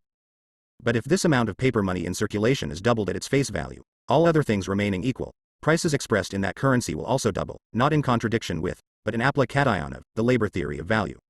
To simplify, if we presume that each unit of gold circulates only once a year, the equation 1 million tons of steel equals 1,000 kilos of gold means that the same quantity of socially necessary abstract labor, say 100 million man-hours, has been necessary to produce the respective quantities of steel and gold. If 1,000 pounds, 000 represents 1,000 kilos of gold, then the fact that the price of 1 ton of steel is 1 pound is just a straight expression of the equality in value, in quantities of abstract labor, between 1 ton of steel and 1 kilo of gold. But if, through additional issuing of paper money, 1,000 kilos of gold is now represented by 2 million pounds instead of 1 million pounds, then, all other things remaining equal, the price of steel will rise from £1 to £2 in strict application of the labor theory of value. This does not mean that, with regard to paper money, Marx was the proponent of any mechanistic quantity theory. There is an evident analogy between his theory and the traditional forms of 79. This was, for example, the case in France after its military defeat by Germany in 1870-71, when the payment of a heavy Gold War indemnity to the Reich imposed a temporary suspension of convertibility of the franc without provoking any inflationary price movement in the Third Republic. Introduction 77. The quantity of money, but this analogy is limited by two essential factors. In the first place, for Marx, with paper money as with metallic money, it is the movement of the value of commodities, that is fluctuations of material production and of productivity of labor, which remains the primum movens of price fluctuations, not the ups and downs of the quantity of paper money in circulation. 80. In that respect, in Capital Volume 3, Marx examines the need to increase money circulation at the moment of the outbreak of the crisis, and he sharply criticizes the role which the Bank of England played, through the application of the currency principle, in accentuating money panics and monetary crises as accelerators of crises of overproduction when these coincided with an outflow of gold from England. In the same way, however, he denied any possibility of preventing recessions by issuing additional money. 81. In the second place, Marx understood perfectly that the dialectical interrelationship of all the elements of a mechanistic quantity theory equation excludes the possibility of simply deriving conclusions from independent variations of a single one of these elements. He knew, for example, that the velocity of circulation of money was co-determined by the trade cycle, and could not be considered stable in a given phase when only the quantity of money was supposed to change. But an analysis of his opinions on all these subjects as well as a short comment on his whole theory of the role of money in the trade cycle in a fictitious capital has its place in the introduction to Volume 3 rather than Volume 1 of Capital. With the development and generalization of commodity production, money becomes more and more transformed into money capital. It is more and more replaced by monetary signs in the process of circulation, and becomes more and more transformed from a means of exchange into a means of payment, that is into the counterpart of debts, into an instrument of credit. But in examining the credit role of money, Marx maintains a rigorous adherence to the labor theory of value, so that his whole economic system is thoroughly monistic. Money as the general equivalent of the 80. Except in cases of galloping inflation. 81. See Karl Marx, Capital, Volume 3, page 503. In the margin of the first edition of Capital Volume 1, Marx added a note to Chapter 3, converted by Engels in subsequent editions into a footnote, see below, page 236n. In which he indicated the distinction between monetary crises as expressions of general crises of overproduction, and autonomous monetary crises. 78. Introduction. Exchange value of all commodities and money as the means to settle debts, resulting out of the generalization of sales on credit, are both claims on a given fraction of the total labor expenditure of society in a given period. Whatever the nominal value of the currency, and whatever the standard of measurement of prices, it is obviously impossible to distribute more labor quantities than have been produced and stocked within the same period of time. On the other hand, given the very nature of commodity production, no general increase of money circulation, no increase of aggregate demand, can in the long run prevent the eventuality that a whole series of commodities produced will not meet the specific demand. They need to allow their proprietors to realize at least the average rate of profit. Technological changes, differences in productivity between different plants and firms, changes in real wages and in the structure of consumer expenditures, changes in the rate of profit entailing changes in the direction and structure of investment. All these complex movements which make the trade cycle and periodic recessions possible and indeed unavoidable under conditions of generalized commodity production cannot be eliminated by manipulation of currency volume or currency units. Experience since Marx's death, and especially since the Keynesian Revolution, fully confirms the correctness of this diagnosis, although it also confirms that, under specific conditions and within specific limits, monetary policies can reduce the amplitude of economic fluctuations, a fact of which Marx was perfectly aware. 82. Marx's short comments on the dual nature of gold, as the basis, in the last resort, of all paper money systems and as the only possible world currency, acceptable for final settlement of AC counts between the central banks and bourgeois classes of different nations, make especially interesting reading today, when the Bretton Woods monetary system has broken down because of the inconvertibility of the dollar into gold. It is interesting to note that Marx, while rejecting all theories which explain the value of money by convention or state compulsion, 83 does relate this role of gold as a means of final settlement of accounts on an international scale to the specific role of the bourgeois state. Among the functions of the state is that of creating the general conditions for capitalist production. A coherent and accepted currency. CER 82. Karl Marx, Capital, Volume 3, Chapter 34, especially page 539. 83. Karl Marx, Grundriss, page 165. A Contribution to the Critique of Political Economy, page 116. Introduction. 79. Toynley belongs to these general conditions. Paper money with a fixed rate of exchange, zwangskurz, can be imposed only through the authority of the state within given limits. 84. But where this authority is absent, proprietors of commodities cannot be forced to accept in exchange for their goods paper money whose rate they consider inflated. Paper gold, as a universal means of exchange and payment on the world market presupposes, therefore, a world government, in other words the absence of inter-imperialist competition and, therefore, in the last analysis the withering away of private property. To expect such a situation to occur under capitalism is utopian. Marx's theory of money has been much less analyzed, criticized and discussed by later Marxists than other parts of his economic theory. 85 An interesting discussion did, however, occur on the eve of the First World War between Hilferding, Kautsky and Varga, on the possibility of deducing from the value of commodities a socially necessary volume of money, a hypothesis which is obviously mistaken since it confuses the value of commodities with their price. 86 Varga, moreover, in a series of polemics which were continued in the early 20s, persisted in maintaining that, as central banks bought gold at a fixed price, the fluctuations of the intrinsic value of gold would not influence the general level of prices, but only govern the ups and downs of the differential rent commanded by gold mines with a productivity above the level allowing the average rate of profit at the given price of gold. 87. Subsequent developments, especially in the last 4 or 5 years, have confirmed that both these attempted corrections of Marx's theory of money were unfounded and wrong. 84. Karl Marx, Grundriss, pp. 121-35. A Contribution to the Critique of Political Economy, pp. 116,119 to 22,149-53. 85. A rare exception is the book by Bruno Fritsch, Die Geld- und Kredittheorie von Karl Marx, Frankfurt, 1968, which, although very critical, recognizes Marx's merit as the first real theoretician of credit. Much weaker was an earlier book by H. Bloch, Die Marxische Geldtheorie, Lena, 1926, 86. Karl Kautsky, Geld, Papier und Ware, in Die Neue Zeit, 1911-12, numbers 24, 25, 87. Eugen Varga, Goldproduktion und Teuerung, in Die Neue Zeit, 1911-12, I, number 7, and 1912-13, I, number 16. Rudolf Hilferding, Geld und Ware, Ibid. 1911-12, I, number 22. Karl Kautsky, Die Wandlungen der Goldproduktion und der wechselnde Charakter der Teuerung, Organsungschaft number 16, Die Neue Zeit, 1912-13. Otto Bauer, Goldproduktion und Teuerung, Die Neue Zeit, 1912-13, 2, numbers 1 and 2. This discussion continued between Varga and E. Ludwig in 1923, in the theoretical organ of the KPD, Die Lnternat, Onali. 80 Introduction. 2. Kapital and the Destiny of Capitalism. It is above all through its integration of theory and history that Marxism manifests its superiority in the economic domain over classical and neoclassical political economy. It is through its ability to foresee correctly long-term trends of capitalist development, including the main inner contradictions of the capitalist mode of production which propel this long-term development forward, that capital continues to fascinate friend and foe alike. Those who, generation after generation, continue to accuse Marx of unscientific, party pre or speculative excursions into the realms of Prof. ECY 88 cannot escape the burden of proof. It is up to them to account for the mysterious fact that a thinker according to them so devoid of analytical tools should have been able unfailingly to work out the long-term laws of motion that have determined the development of capitalism for a century and a half. Apart from the so-called law of increasing absolute impoverishment of the working class wrongly attributed to Marx, the aspect of the latter's theoretical conclusions concerning the capitalist mode of production which has been most consistently under attack since Capital Volume 1 first appeared has been the so-called theory of the inevitable collapse of capitalism. Zusammenbruchs theory. First strongly challenged by the Bernsteinian revisionists within the socialist movement, and only weakly defended by most orthodox Marxists of the epoch, 89 the theory has been exposed to ridicule by a monotonous succession of authors in the last decades. All have asked the ritual rhetorical question, has not the capitalist mode of production shown a capacity of adaptation and self-reform far beyond anything which Marx foresaw? 9088. The most outstanding example is that of Popper, The Open Society and Its Enemies, Volume 2. See also, by the same author, Conjectures and Refutations, pp. 336-46, quoted above. 89. For Bernstein's questioning of the breakdown theory see, for example, Op. Cit. pp. 113-28.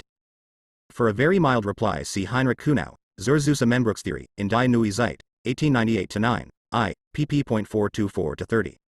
In Das Finanzkapital Hilferding already raised the theoretical possibility of an organized capitalism without crises, through the operations of a general cartel, Op. Cit. Page 372, 90. See, for example, Tugan Baranovsky, Op. Cit. pp. 236-9, Schumpeter, Capitalism, Socialism and Democracy, page 42, Popper, The Open Society and Its Enemies, Volume 2, page 155 et al. C.A.R. Crossland, The Future of Socialism. Introduction. 81 Arguments along these lines usually contain a basic flaw. They try to prove too much. They contend that capitalism has survived so many crises that nobody can seriously challenge its capacity to survive future ones. But at the same time they also contend that the present economic system in the West cannot any longer be characterized as capitalist, and that through successive self-reform and adaptation, in order to overcome crises which threaten to wreck it, capitalism has transformed itself into a new social organization of the economy. This they most often characterize by the term mixed economy, although a host of other formulas such as managerial capitalism, organized capitalism, managerial society, technostructure rule, etc. have at times been devised to describe it. 91 But capital is not simply a powerful tool for understanding the great lines of world development since the Industrial Revolution. It also furnishes us with a clear and unequivocal definition of what the capitalist mode of production essentially represents. Capitalism is neither a society of perfect competition, nor a society of increasing pauperism, nor a society where private entrepreneurs rule the factories, nor even a society in which money is the one and only master.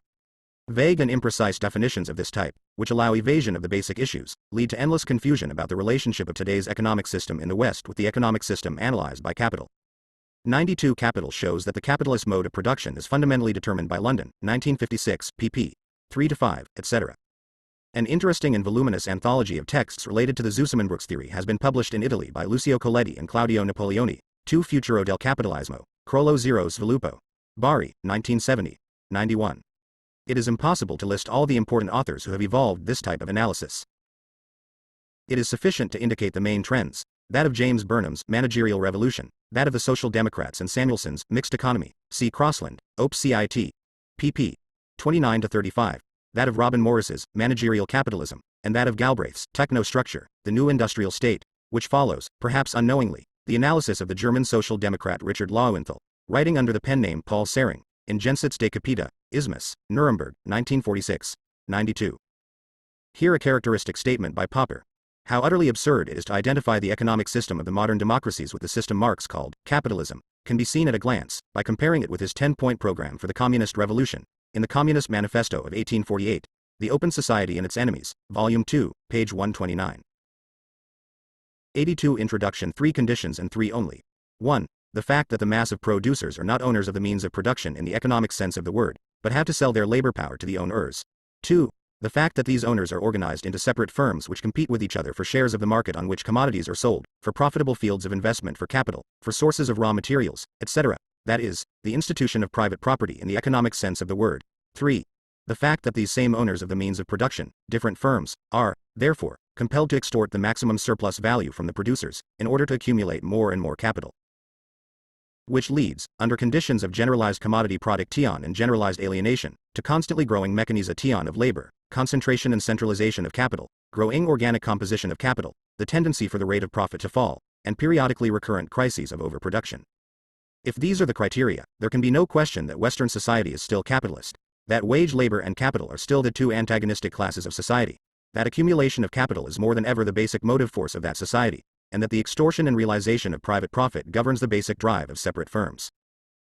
Such aspects of contemporary Western society is the fact that some of these firms are nationalized, that there is growing state intervention in the economy, that competition has become, I am perfect, that it is no longer essentially fought by cutting prices, but rather by reducing production costs and increasing distribution and sales, that workers have strong trade unions, except when, under conditions of violent social crisis, bourgeois democratic freedoms are abolished, and that their standard of living has risen far more than Marx expected it to rise.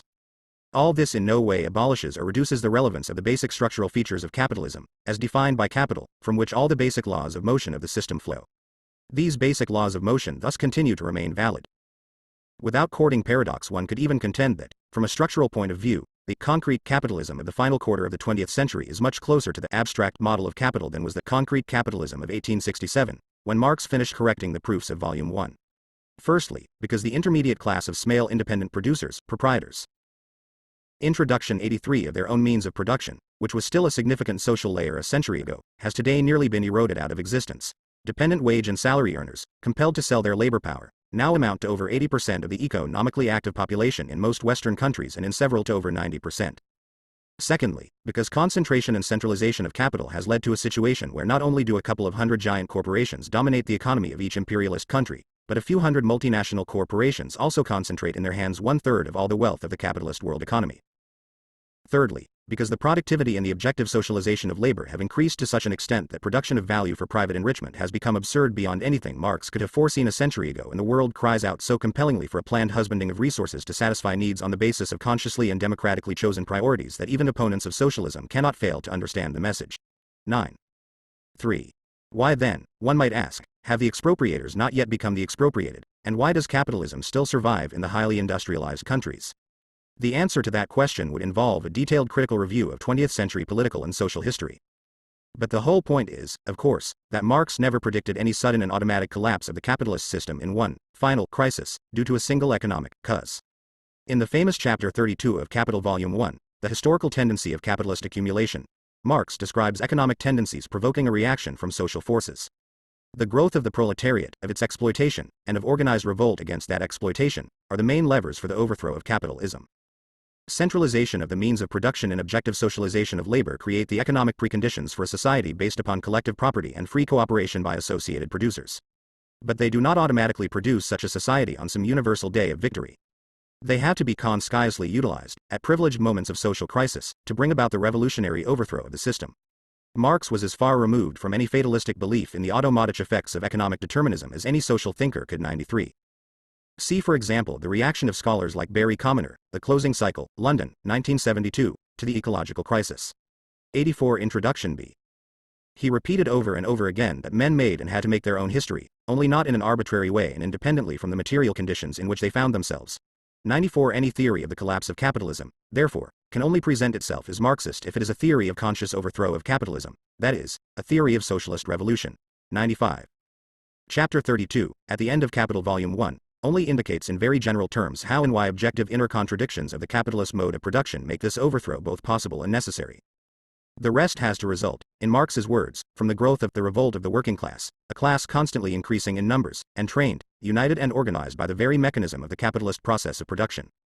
In other words, between the growing economic contradictions of the capitalist mode of production on the one hand, and the collapse of capitalism on the other hand, there is a necessary mediation, the development of the class consciousness, organized strength and capacity for revolutionary action of the working class, including revolutionary leadership. That chapter of Marxist theory is not incorporated into Capital. Perhaps Marx intended to discuss it in the book on the state which he wanted to write but never came even to draft. At all events, he left no systematic exposition of his thought in this respect, although many ideas on the subject are to be found scattered throughout his articles and letters. It was up to his most gifted followers, foremost among them Lenin, Trotsky and Rosa Luxemburg, to deal systematically with what one might call the Marxist theory of the subjective factor. 94. C. For instance, the end of Marx's remarkable letter to Friedrich Bolt of the 23rd of November 1871, Selected Correspondence, pp.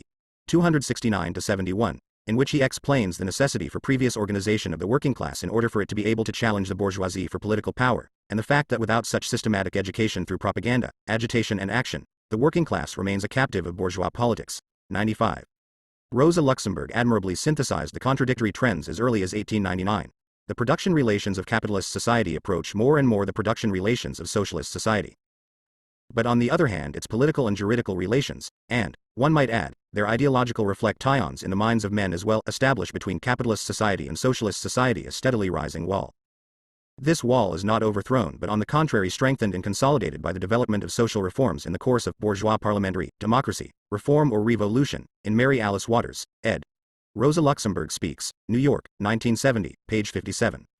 Introduction 8s The survival of capitalism to this day in the most industrialized countries has certainly given it a lifespan far beyond what Marx expected. But this is not because the system has developed in essentially other directions than those predicted by Capital.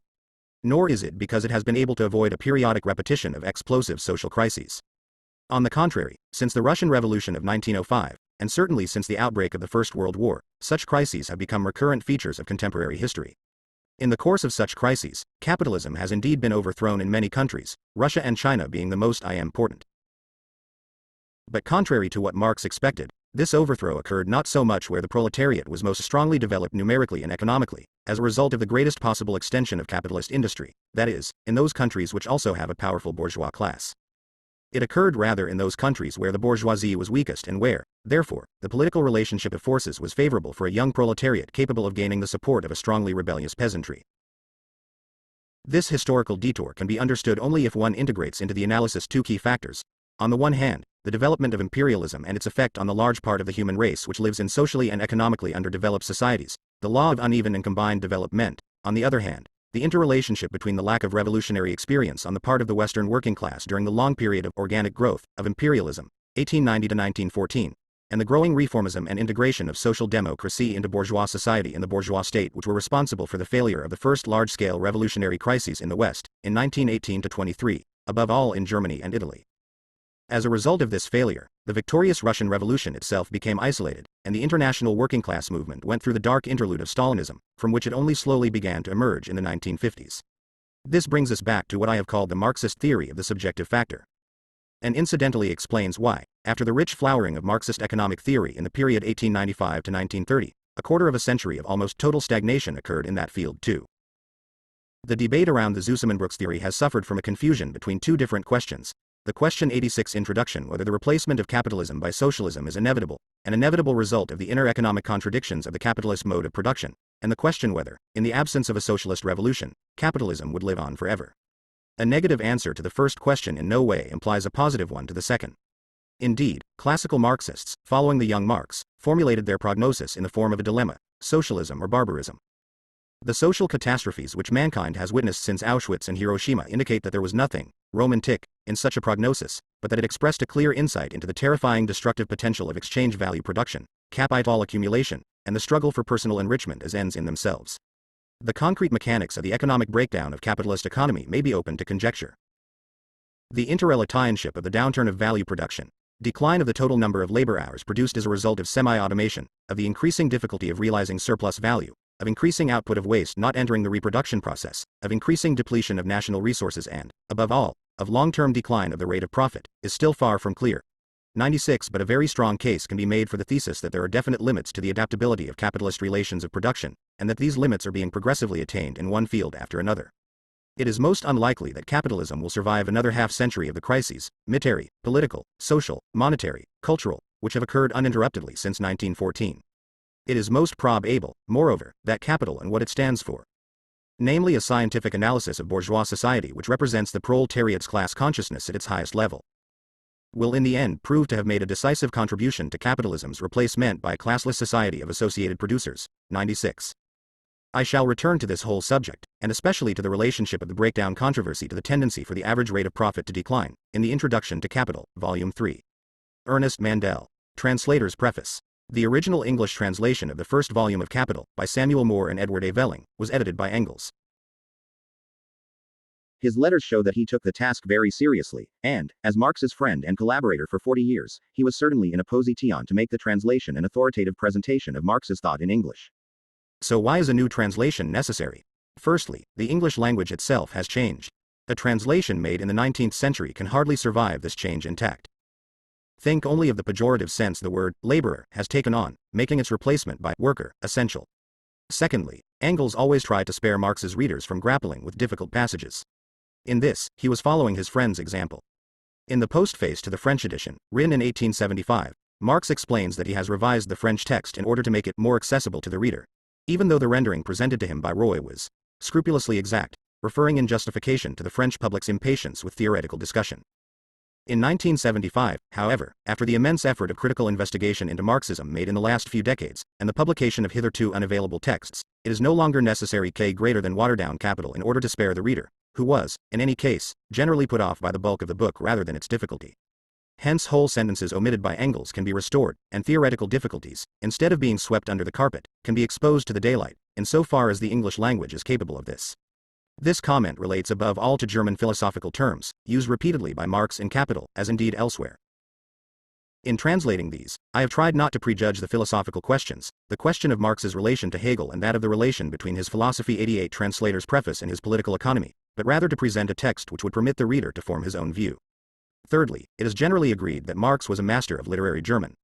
A translation which overlooks this will not do justice to his vivid use of the language and the startling and strong images which abound in Capital.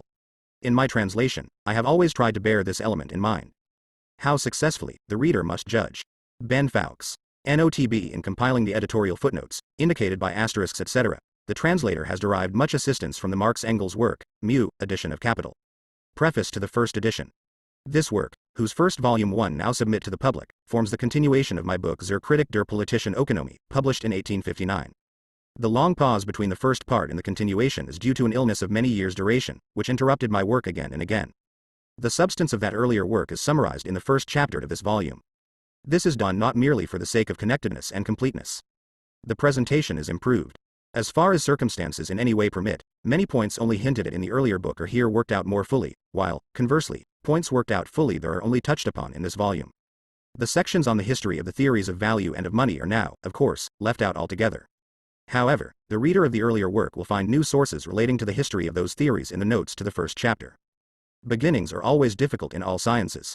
The understanding of the first chapter, especially the section that contains the analysis of commodities, will therefore present the greatest difficulty.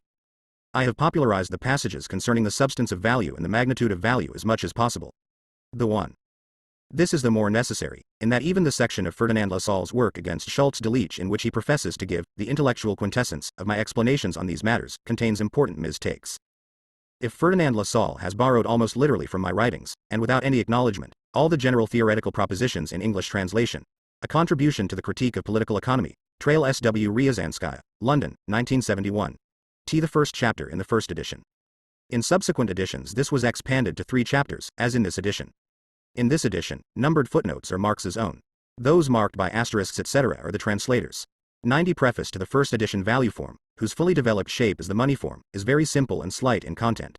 Nevertheless, the human mind has sought in vain for more than 2,000 years to get to the bottom of it, while on the other hand there has been at least an approximation to a successful analysis of forms which are much richer in content and more complex. Why? Because the complete body is easier to study than its cells. Moreover, in the analysis of economic forms neither microscopes nor chemical reagents are of assistance. The power of abstraction must replace both. But for bourgeois society, the commodity form of the product of labor, or the value form of the commodity, is the economic cell form. To the superficial observer, the analysis of these forms seems to turn upon minutiae. It does in fact deal with minutiae, but so similarly does microscopic anatomy. With the exception of the section on the form of value, therefore, this volume cannot stand accused on the score of difficulty. I assume, of course, a reader who is willing to learn something new and therefore to think for himself. The physicist either observes natural processes where they occur in their most significant form, and are least affected by disturbing influences, or, wherever possible, he makes experiments under conditions which ensure that the process will occur in its pure state. What I have to examine in this work is the capitalist mode of production, and the relations of production and forms of intercourse, Verkehrsverhältnis, that correspond to it.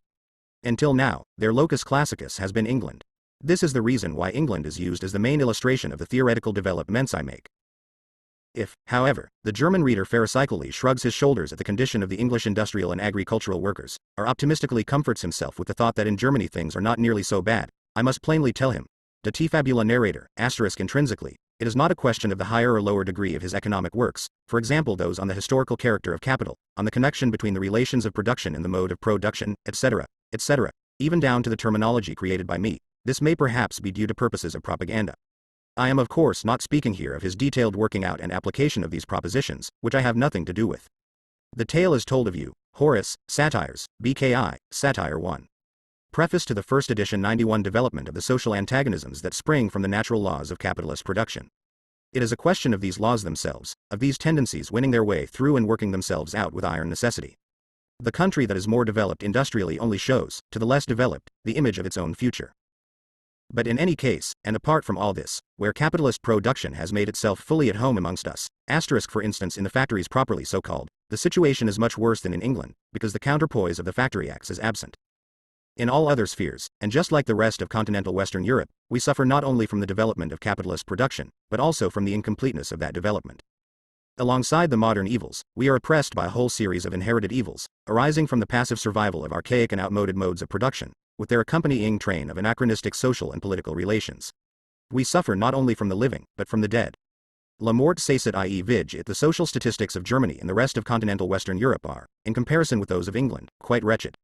But they raise the veil just enough to let us catch a glimpse of the Medusa's head behind it. We should be appalled at our own circumstances if, as in England, our governments and parliaments periodically appointed commissions of inquiry into economic conditions, if these commissions were armed with the same plenary powers to get at the truth, if it were possible to find for this purpose men as competent, as free from partisanship in respect of persons as are England's factory inspectors, her medical reporters on public health, her commissioners of inquiry into the exploitation of women and children, into conditions of housing and nourishment, and so on. Perseus wore a magic cap so that the monsters he hunted down might not see him. We draw the magic cap down over our own eyes and ears so as to deny that there are any monsters. Let us not deceive ourselves about this. Just as in the 18th century the American War of Independence sounded the tocsin for the European middle class, so in the 19th century the American Civil War did the same for the European working class. In England the process of transformation is palpably evident. When it has reached a certain point, it must react on the continent, i.e. amongst the Germans. The dead man clutches onto the living. Single quote. 92 Preface to the first edition. There it will take a form more brutal or more humane, according to the degree of development of the working class itself. Apart from any higher motives, then, the most basic interests of the present ruling classes dictate to them that they clear out of the way all the legally removable obstacles to the development of the working class. For this reason, among others, I have devoted a great deal of space in this volume to the history, the details, and the results of the English factory legislation. One nation can and should learn from others, even when a society has begun to track down the natural laws of its movement. And it is the ultimate aim of this work to reveal the economic law of motion of modern society. It can neither leap over the natural phases of its development nor remove them by decree. But it can shorten and lessen the birth pangs. To prevent possible misunderstandings, let me say this. I do not by any means depict the capitalist and the landowner in rosy colors. But individuals are dealt with here only insofar as they are the personifications of economic categories, the bearers, Träger, of particular class relations and interests. My standpoint, from which the development of the economic formation of society is viewed as a process of natural history, can less than any other make the individual responsible for relations whose creature he remains, socially speaking, however much he may subjectively raise himself above them. In the domain of political economy, free scientific inquiry does not merely meet the same enemies as in all other domains. The peculiar nature of the material it deals with summons into the fray on the opposing side the most violent, sordid and malignant passions of the human breast, the furies of private interest. The established church, for instance, will more readily pardon an attack on 38 of its 39 articles than on 1/39 of its income. Nowadays atheism itself is a culpa levis. Asterisk as compared with the criticism of existing property relations. Nevertheless, even here there is an unmistakable advance. I refer, as an example, to the Blue Book published within the last few weeks. Correspondence with Her Majesty's missions abroad, regarding industrial questions and trades unions. There the representatives of the English Crown in foreign countries declare in plain language that in Germany, in France, in short in all the civilized states of the European continent, a radical change in the existing relations. Single quote. Venial sin. Preface to the first edition 93 between capital and labor is as evident and inevitable as in Eng land. At the same time, on the other side of the Atlantic Ocean, Mr. Wade, Vice President of the United States, has declared in public meetings that, after the abolition of slavery, a radical transformation in the existing relations of capital and landed property is on the agenda. These are signs of the times, not to be hidden by purple mantles or black cassocks. They do not signify that tomorrow a miracle will occur. They do show that, within the ruling classes themselves, the foreboding is emerging that the present society is no solid crystal, but an organism capable of change, and constantly engaged in a process of change. The second volume of this work will deal with the process of the circulation of capital, Book 2, and the various forms of the process of capital in its totality, Book 3, while the third and last volume, Book 4, will deal with the history of the theory. 3. I welcome every opinion based on scientific criticism. As to the prejudices of so-called public opinion, to which I have never made concessions, now, as ever, my maxim is that of the great Florentine. Segui il tuo corso, e lascia dir I gente. T. Karl Marx, London, the 25th of July 1867. Books 2 and 3 were issued by Engels after Marx's death as separate volumes, and are referred to below as volumes 2 and 3, as they are generally known. This would have made Book 4 Volume 4, but the manuscript for this was eventually published by Kautsky as Theories of Surplus Value. Go on your way, and let the people talk. Marx altered Dante's words to make them fit in here. The original is: Vien retro a me, e lascia dir I gente, follow me, and let the people talk, in div. Na comd. A. Purgator. O. Canto V. Line 13. Postface to the second edition. I must start by informing the readers of the first edition about the alterations made in the second edition. The clearer arrangement of the book will be immediately apparent. Additional notes are everywhere marked as notes to the second edition. The following are the most important points with regard to the text itself. In Chapter 1, Section 1, the derivation of value by analysis of the equations in which every exchange value is expressed has been carried out with greater scientific strictness. Similarly, the connection between the substance of value and the determination of the magnitude of value by the labor time socially necessary, which was only alluded to in the first edition, is now expressly emphasized.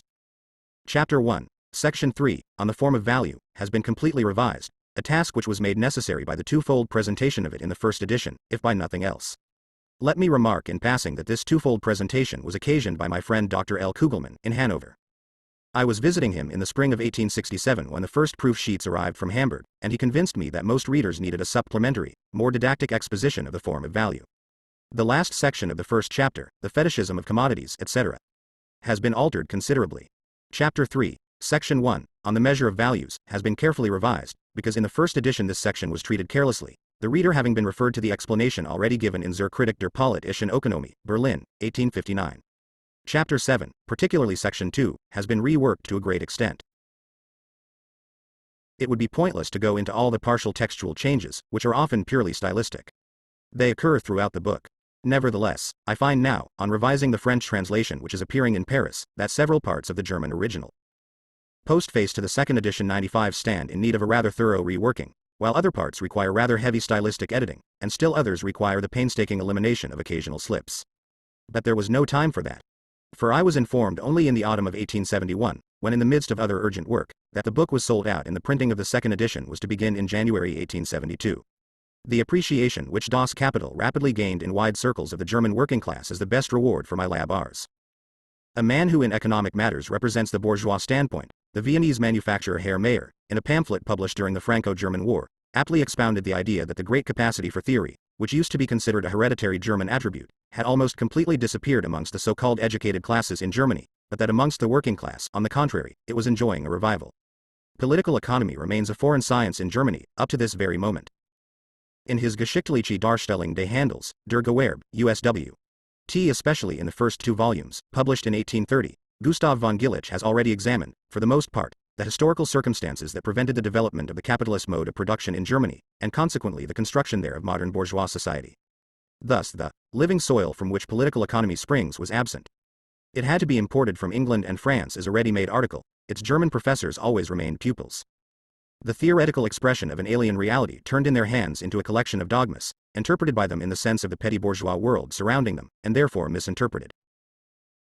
The feeling of scientific impotence, a feeling which could not entirely be suppressed, and the uneasy awareness that they had to master an area in fact entirely foreign to them, was only imperfectly concealed beneath a parade of literary and historical erudition, or by an admixture of extraneous material borrowed from the so-called cameral sciences, a medley of smatterings through whose pure.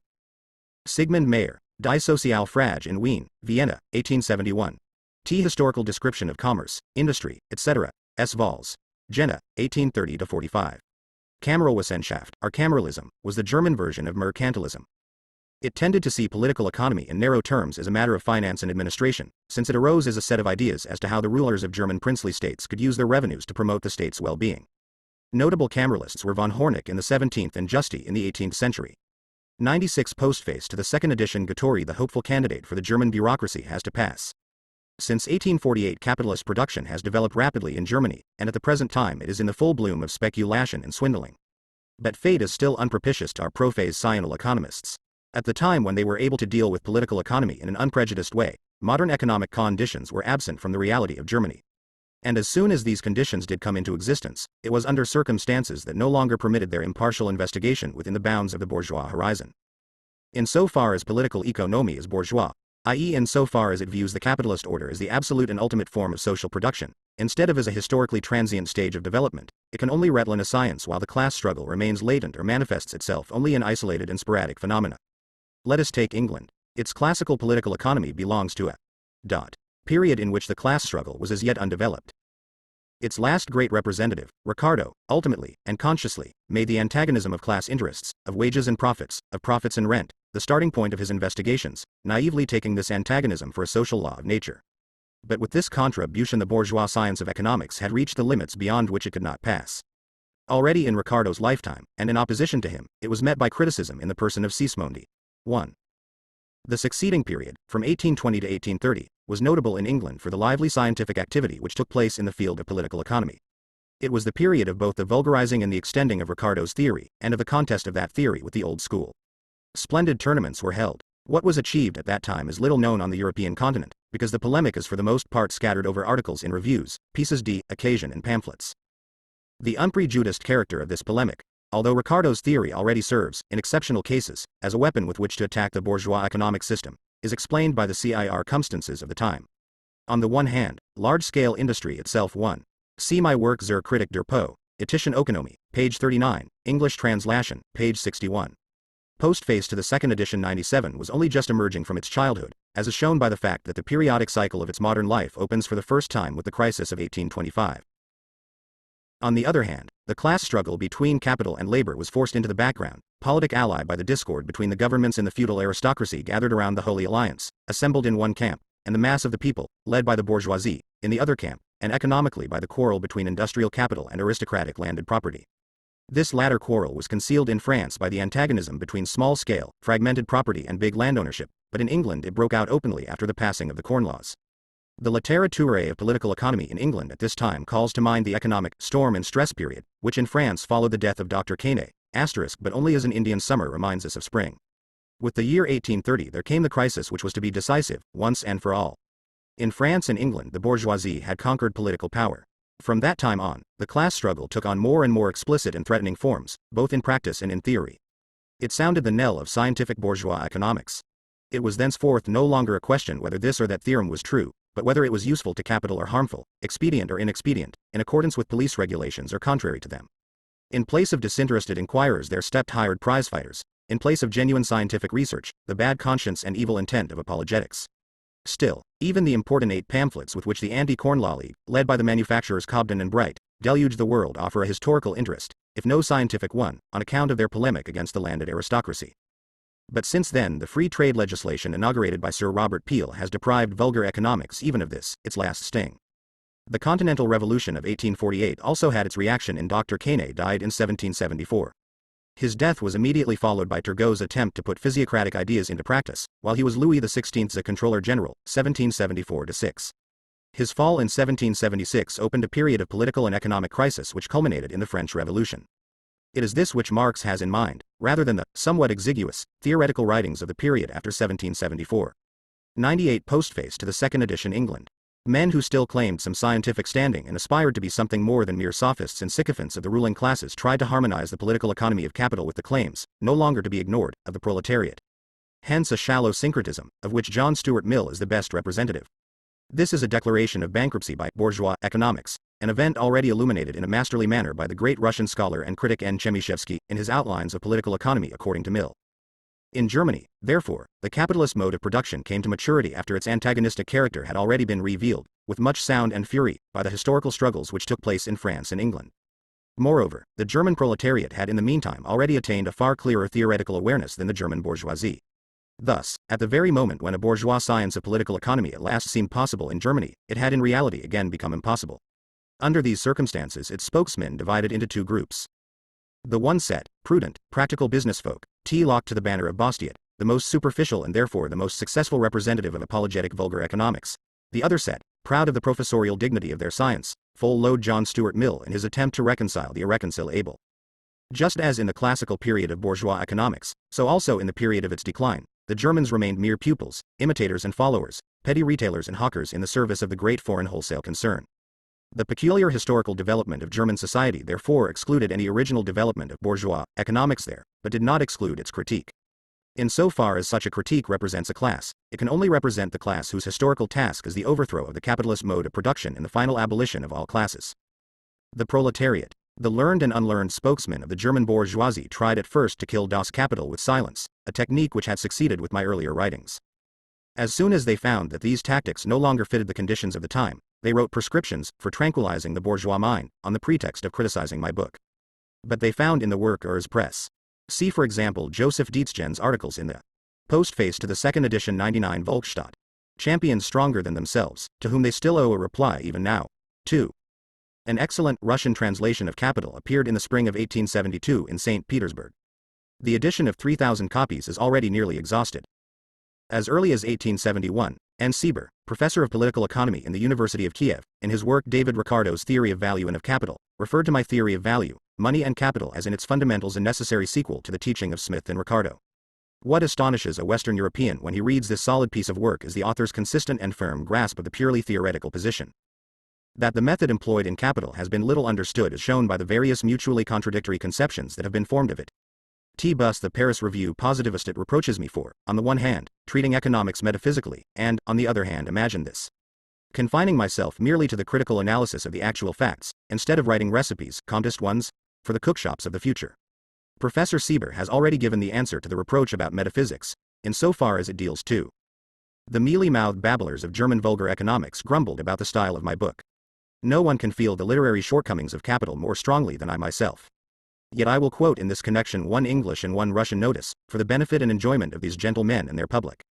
The Saturday Review, an entirely hostile journal, said in its notice of the first edition, "The presentation of the subject invests the driest economic questions with a certain peculiar charm." The St. Petersburg Journal, Sankt Peterburgsky Vedomosti, in its issue of the 20th April 1872, says, "The presentation of the subject, with the exception of one or two excessively specialized parts, is distinguished by its comprehensibility to the general reader, its clearness, and, in spite of the high scientific level of the questions discussed, by an unusual liveliness. In this respect the author in no way resembles the majority of German scholars, who write their books in a language so dry and obscure that the heads of ordinary mortals are cracked by it." Dietzgen's articles on Capital Aktuelle appeared in No. 31, 34, 35 and 36 of the Demokratisches Wochenblatt in 1868. After the founding Congress of the German Social Democratic Workers' Party in 1869, the paper was made its official organ, and renamed Der Volksstaat, La Philosophie Positive.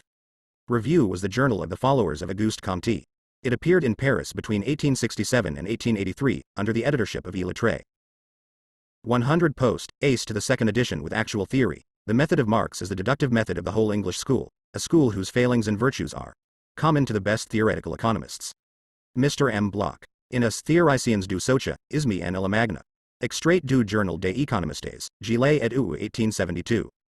Makes the discovery that my method is analytic, and says, "With this work, M. Marx can be ranged among the most eminent analytical thinkers." The German reviewers, of course, cry out against my Hegelian sophistry. The European Messenger, Vyestnik Evropy, of St. Petersburg, in an article dealing exclusively with the method of capital, May 1872 issue, pp. 427-36, finds my method of inquiry severely realistic, but my method of presentation, unfortunately, German dialectical. It says, "At first sight, if the judgment is made on the basis of the external form of the presentation, Marx is the most idealist of philosophers, and indeed in the German, i.e. the bad sense of the word. But in point of fact he is infinitely more realistic than all his predecessors in the business of economic criticism. He can in no sense be called an idealist. I cannot answer the writer of this review in any better way than by quoting a few extracts from his own criticism, which may, apart from this, interest some of my readers for whom the Russian original is inaccessible." After a quotation from the preface to my Zur Kritik der Politischen Ökonomie, Berlin, 1850, page IVV, where I have discussed the materialist basis of my method, the reviewer goes on. "The one thing which is important for Marx is to find the law of the phenomena with whose investigation he is concerned, and it is not only the law which governs these phenomena, insofar as they have a definite form and mutual connection within a given historical period, that is important to him.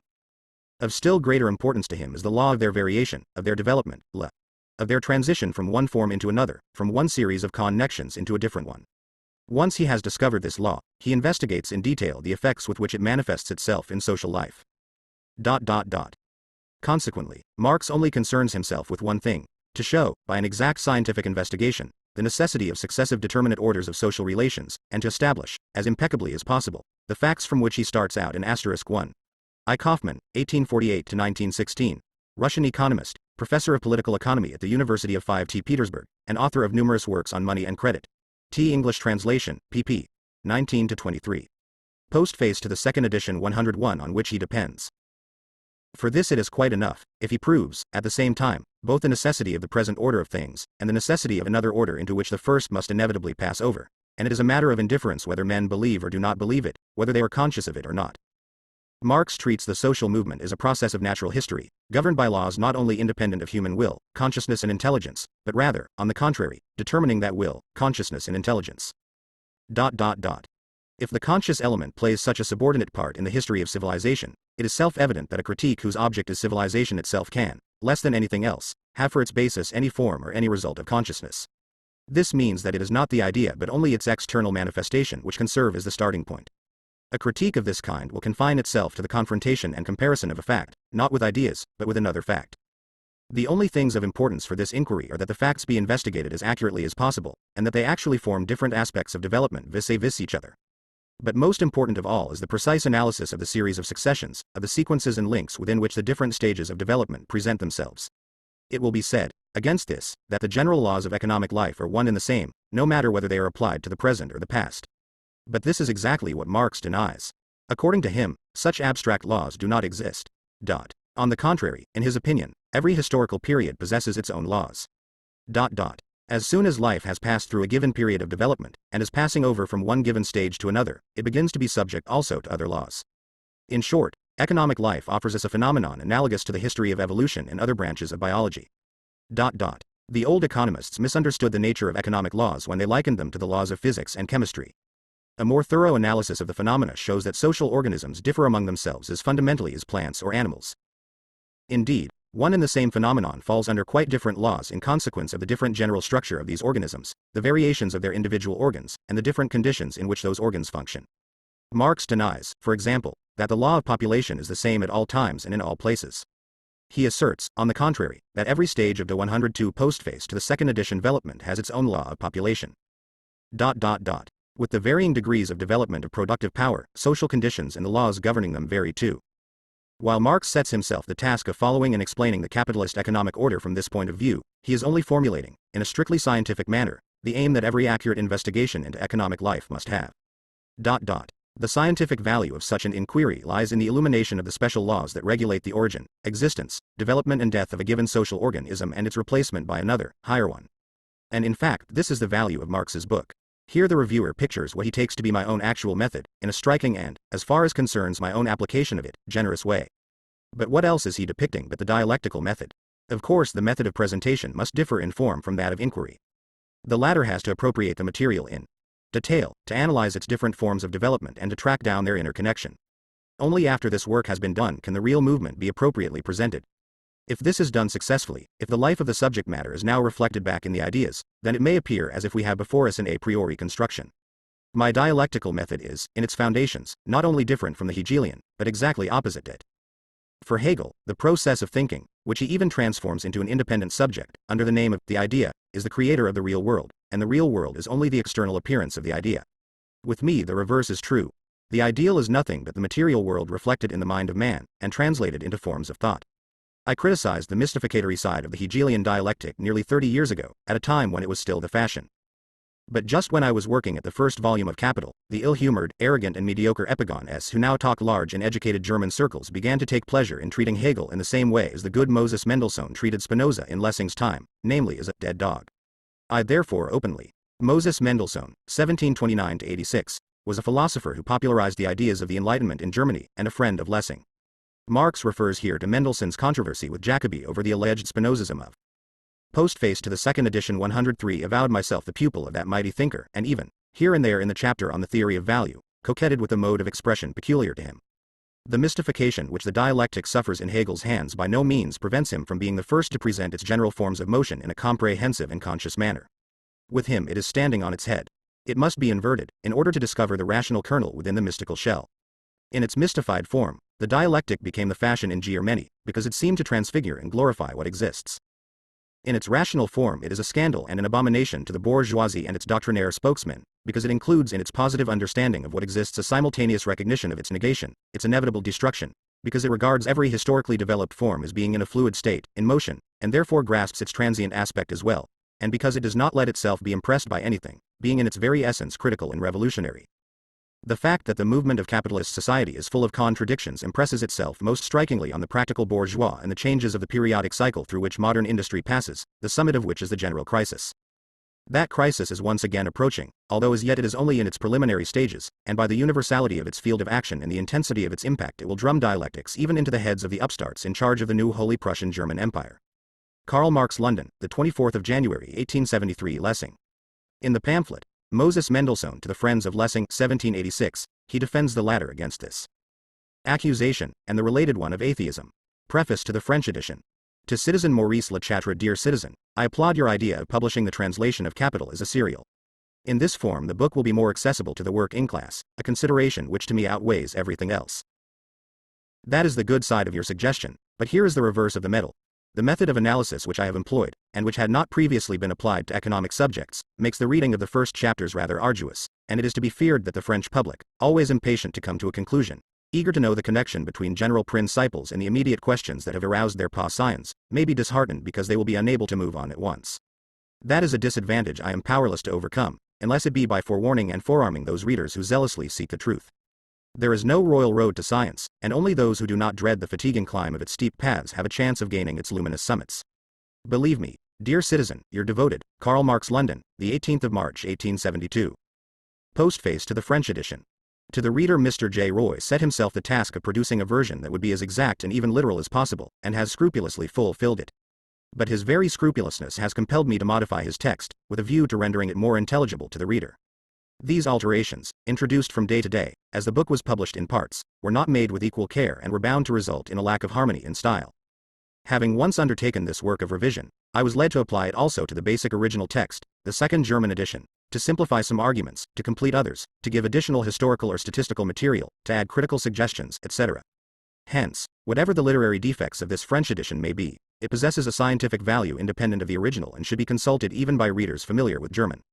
Below I give the passages in the postface to the second JN edition which treat of the development of political economy in Germany and the method employed in the present work. Karl Marx. London, the 28th of April 1875. See above, pp. 95 to 103. Preface to the third edition. Marx was not destined to get this, the third edition, ready for the press himself. The powerful thinker, to whose greatness even his opponents now make obeisance, died on the 14th of March 1883. Upon me who, in Marx, lost the best, the truest friend I had. And had for 40 years. The friend to whom I am more indebted than can be expressed in words. Upon me now devolved the duty of attending to the publication of this third edition, as well as of the second volume, which Marx had left behind in manuscript. I must now account here to the reader for the way in which I discharged the first part of my duty. It was Marx's original intention to rewrite a great part of the text of the first volume, to formulate many theoretical points more exactly, to insert new ones, and to bring historical and statistical materials up to date. But his ailing condition and the urgent need to do the final editing of the second volume induced him to give up this scheme. Only the most necessary alterations were to be made, only the insertions which the French edition, La Capitale, par Karl Marx, Paris, Lacter, 1873 t., already contained were to be put in. Among the books left by Marx there was a German copy which he himself had corrected here and there and provided with references to the French edition, also a French copy in which he had indicated the exact passages to be used. These alterations and additions are confined, with few exceptions, to Part 7 of the book, entitled, The Process of Accumulation of Capital. Here the previous text followed the original draft more closely than elsewhere, while the preceding sections had been gone over more thoroughly. The style was therefore more vivacious, more of a single cast, but also more careless, studded with anglicisms and. See above, page 93, first note. The French edition appeared in installments between 1872 and 1875. Preface to the third edition 107 in parts unclear. There were gaps here and there in the presentation of arguments, some important particulars being merely alluded to. With regard to the style, Marx had himself thoroughly revised several subsections and had thereby indicated to me here, as well as in numerous oral suggestions, the length to which I could go in eliminating English technical terms and other anglicisms. Marx would in any event have gone over the additions and supplementary texts and have replaced the smooth French with his own terse German. I had to be satisfied, when transferring them, with bringing them into maximum harmony with the original text. Thus not a single word was changed in this third edition without my firm conviction that the author would have altered it himself. It would never occur to me to introduce into capital the current jargon in which German economists are wont to express themselves. That gibberish in which, for instance, one who has others give him their labor for cash is called a laborgiver, Arbeitgeber, and one whose labor is taken away from him for wages is called a labortaker, Arbeitnehmer. In French, too, the word travail is used in everyday life in the sense of occupation. But the French would rightly consider any economist crazy whole he call the capitalist a donneur de travail, laborgiver, or the worker a receiver de travail, labortaker. Nor have I taken the liberty of converting the English coins and money, weights and measures used throughout the text into their new German equivalents. When the first edition appeared there were as many kinds of weights and measures in Germany as there are days in the year. Apart from this, there were two kinds of mark. The Reichsmark only existed at the time in the imagination of Soetbeer, who had invented it in the late 30s. Two kinds of guilder, and at least three kinds of Thaler, including one called the Neues Zweidrittel. In the natural sciences the metric system prevailed, in the world market. English weights and measures. Under such circumstances, English units of measurement were quite natural for a book which had to take its factual proofs almost exclusively from the conditions prevailing in English industry. The last named reason is decisive even today, especially as the corresponding conditions in the world market have hardly. New 2/3. A silver coin worth T of a thaler, which circulated in a number of German principalities between the 17th and the 19th centuries. 108 Preface to the third edition changed and English weights and measures almost entirely predominate, particularly in the key industries, iron and cotton. In conclusion, a few words on Marx's manner of quoting, which is so little understood. When they are pure statements of fact or descriptions, the quotations, from the English Blue Books, for example, serve of course as simple documentary proof. But this is not so when the theoretical views of other economists are cited. Here the quotation is intended merely to state where, when and by whom an economic idea conceived in the course of development was first clearly enunciated. Here the only consideration is that the economic conception in question must be of some significance to the history of the science, that it is the more or less adequate theoretical expression of the economic situation of its time. But whether this conception still possesses any absolute or relative validity from the standpoint of the author or whether it has already become wholly past history is quite immaterial. Hence these quotations are only a running commentary to the text, a commentary borrowed from the history of economic science. They establish the dates and originators of certain of the more important advances in economic theory. And that was a very necessary thing in a science whose historians have so far distinguished themselves only by the tendentious ignorance characteristic of place hunters. It will now be understood why Marx, in consonance with the postface to the second edition, only had occasion to quote German economists in very exceptional cases. There is hope that the second volume will appear in the course of 1884. Frederick Engels, London, the 7th of November 1883. Preface to the English edition. The publication of an English version of Das Kapital needs no apology. On the contrary, an explanation might be expected why this English version has been delayed until now, seeing that for some years past the theories advocated in this book have been constantly referred to, attacked and defended, interpreted and misinterpreted, in the periodical press and the current literature of both England and America. When, soon after the author's death in 1883, it became evident that an English edition of the work was really required, Mr. Samuel Moore, for many years a friend of Marx and of the present writer, and than whom, perhaps, no one is more conversant with the book itself, consented to undertake the translation which the literary executors of Marx were anxious to lay before the public. It was understood that I should compare the MS with the original work, and suggest such alterations as I might deem advisable. When, by and by, it was found that Mr. Moore's professional occupations prevented him from finishing the translation as quickly as we all desired, we gladly accepted Dr. Aveling's offer to undertake a portion of the work. At the same time Mrs. Aveling, Marx's youngest daughter, offered to check the quotations and to restore the original text of the numerous passages taken from English authors and blue books and translated by Marx into German. This has been done throughout, with but a few unavoidable exceptions. The following portions of the book have been translated by Dr. Aveling. 1. Chapters 10, The Working Day, and 11, Rate and Mass of Surplus Value. 2. Part 6, Wages, comprising chapters 19 to 22. 3. From Chapter 24, Section 4, Circumstances which, etc., to the end of the book, comprising the latter part of Chapter 24, Chapter 25, and the whole of Part 8, Chapters 26,110. Preface to the English edition to 33. 4. The two authors' prefaces. All the rest of the book has been done by Mr. Moore. While, thus, each of the translators is responsible for his share of the work only, I bear a joint responsibility for the whole.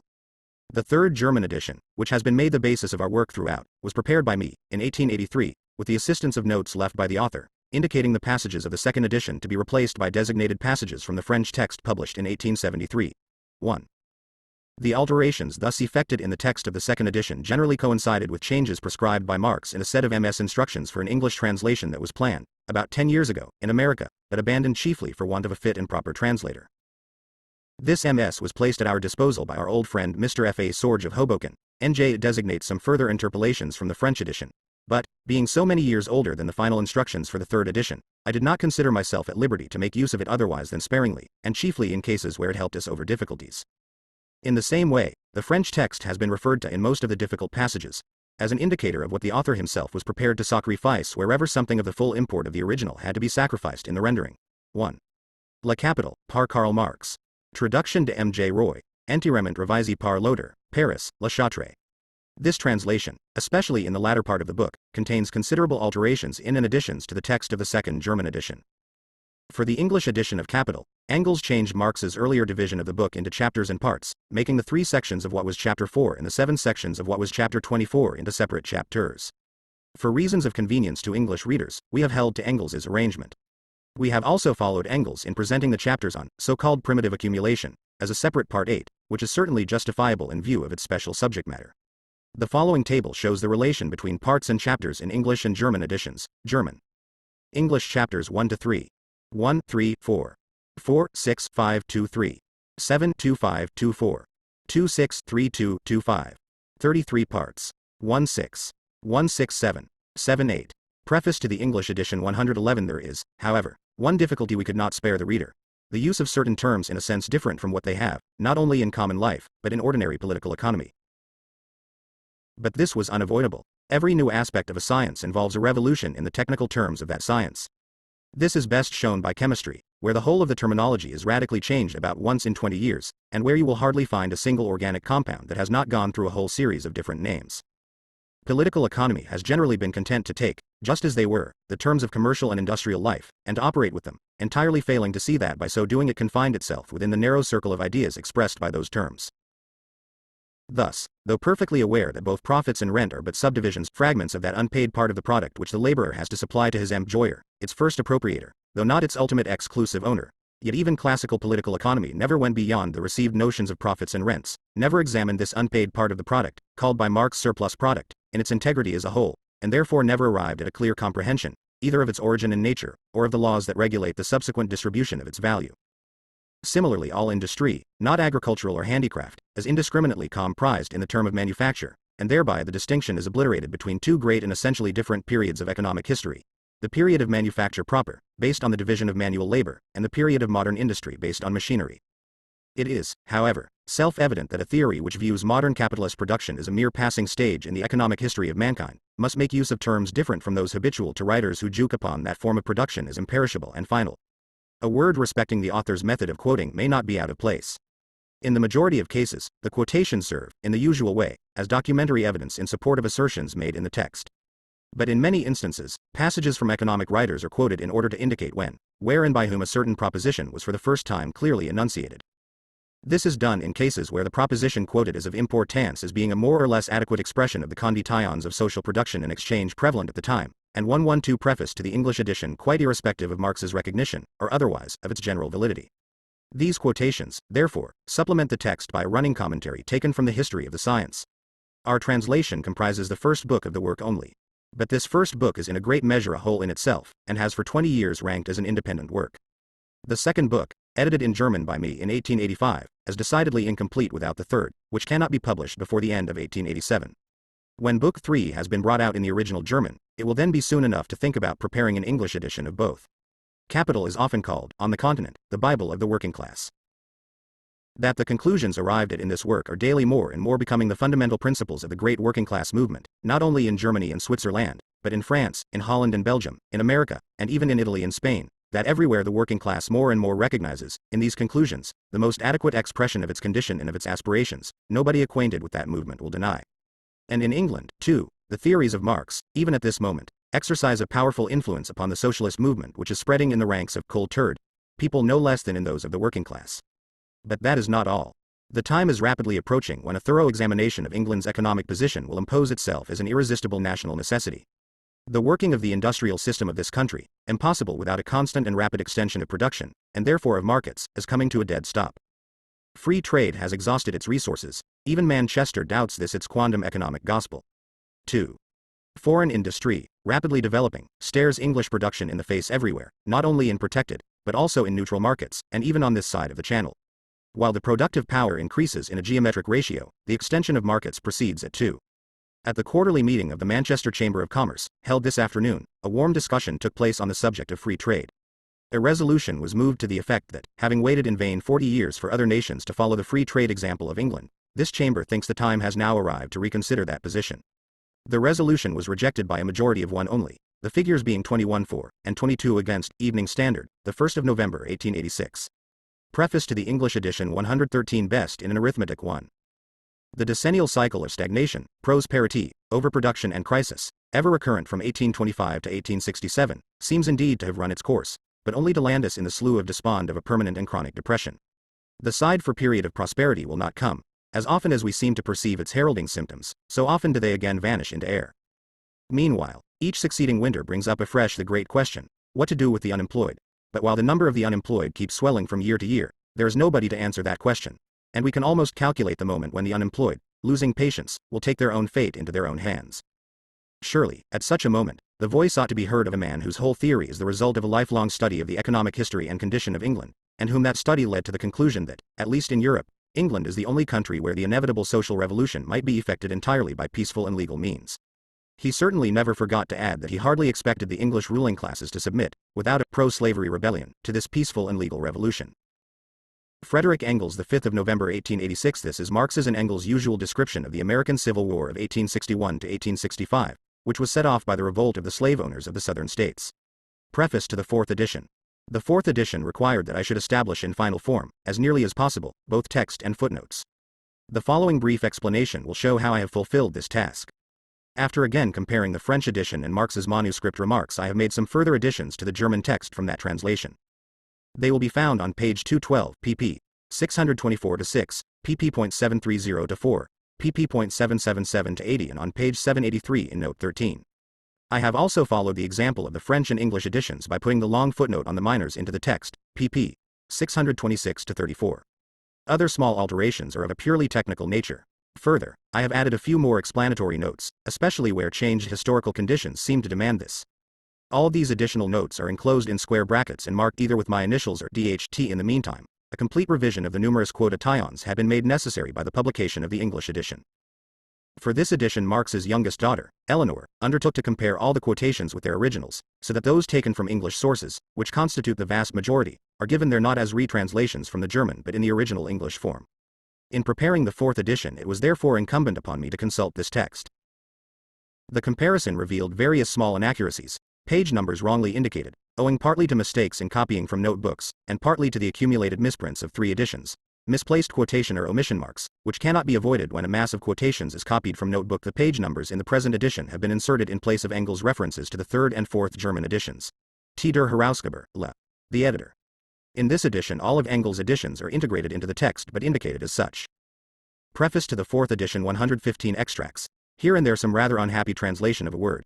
Particular passages quoted from the Old Paris notebooks of 1843-5, when Marx did not know English and was reading English economists in French translations, so that the double translation yielded a slightly different shade of meaning, as in the case of Stuart, Ewer, etc., where the English text had now to be used. And other similar instances of trifling inaccuracy or negligence. But anyone who compares the 4th edition with the previous ones can convince himself that all this laborious process of emendation has not produced the smallest change in the book worth speaking of. There was only one quotation which could not be traced. The one from Richard Jones, page 746, note 35. Marx probably slipped up when writing down the title of the book. All the other quotations retain their cogency in full, or have had their cogency enhanced by being put into their present exact form. Here, however, I am obliged to revert to an old story. I know of only one case in which the accuracy of a quotation given by Marx has been called in question. But as the issue dragged on beyond his lifetime, I cannot well ignore it here. On the 7th of March 1872 there appeared in the Berlin Concordia, the organ of the Association of German Manufacturers, an anonymous article entitled, How Karl Marx Quotes. It was asserted there, with an excessive display of moral indignation and unparliamentary language, that the quotation from Gladstone's budget speech of the 16th April 1863, in the inaugural address of the International Working Men's Association, 1864, TN repeated in capital, Volume 1, pp. 805-6, had been falsified, that not a single word of the sentence, this intoxicating augmentation of wealth and power is entirely confined to classes of property, was to be found in the semi-official, stenographic report in Hansard. But this sentence is nowhere to be found in Gladstone's speech. Exactly the opposite is stated there. In bold type, his sentence, both in form and substance, is a lie inserted by Marx. Marx, to whom this issue of Concordia was sent the following May, answered the anonymous author in the Volksstadt of one. This quotation was in fact later successfully traced. Crossing below, page 746, last note. T.C. Karl Marx, The First International and After, Pelican Marx Library, 1974, page 75.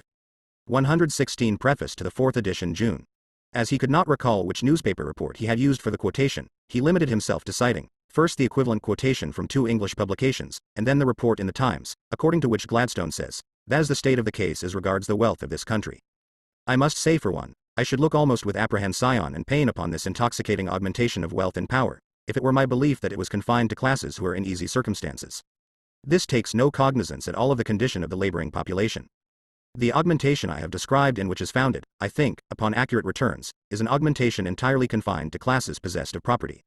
Thus Gladstone says here that he would be sorry if this were so, but it is so. This intoxicating augmentation of wealth and power is entirely confined to classes of property.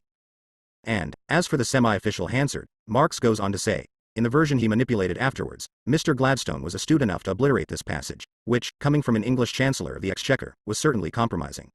This, by the way, is a traditional custom in the English Parliament, and not an invention got up by Little Lasker against Bebel. The anonymous writer gets angrier and angrier. In his rejoinder, in the Concordia of the 4th of July, he sweeps aside second-hand sources and demurely suggests that it is the custom to quote parliamentary speeches from the stenographic report.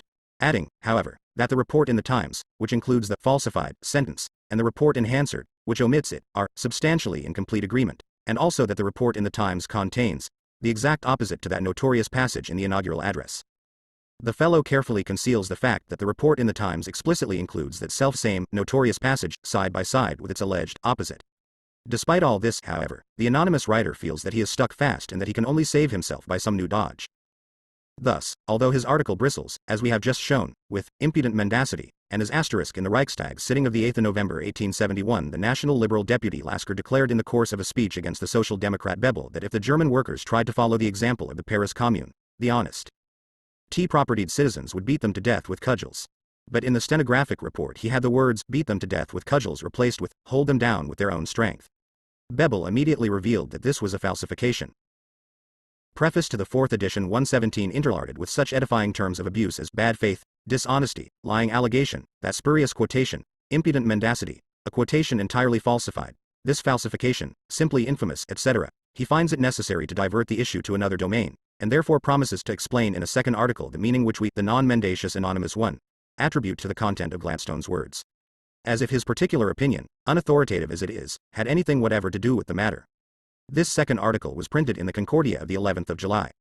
Marx replied again in the Volksstadt of the 7th of August, now giving in addition the reports of the passage in question from the Morning Star and Morning Advertiser of the 17th April 1863. According to both reports, Gladstone said that he would look with apprehension, etc. upon this intoxicating augmentation of wealth and power if he believed it to be confined to classes in easy circumstances. But this augmentation was in fact, he said, entirely confined to classes possessed of property.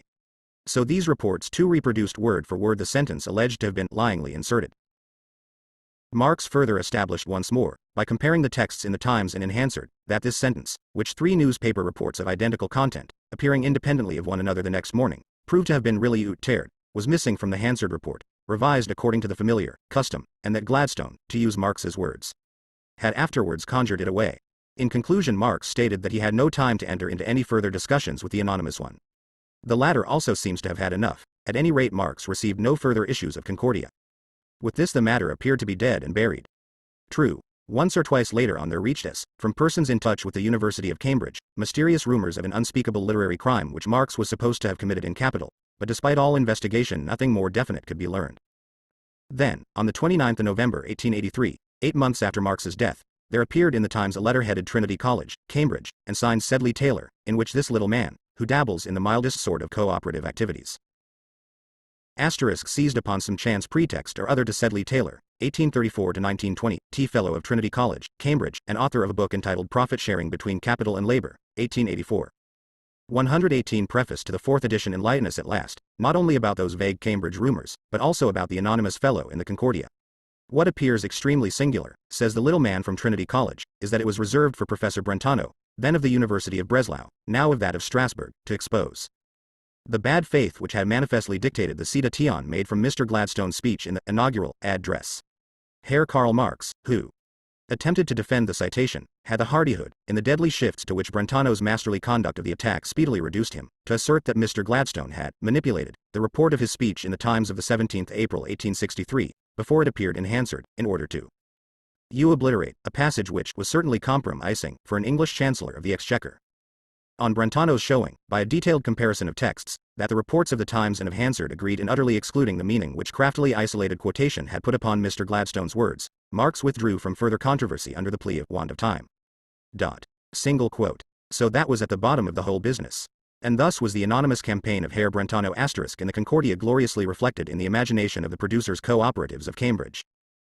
There he stood, sword in hand, and thus he battled, in his masterly conduct of the attack, this St. George of the Association of German Manufacturers, while the infernal dragon Marx, in deadly shifts, speedily, breathed his last at his feet.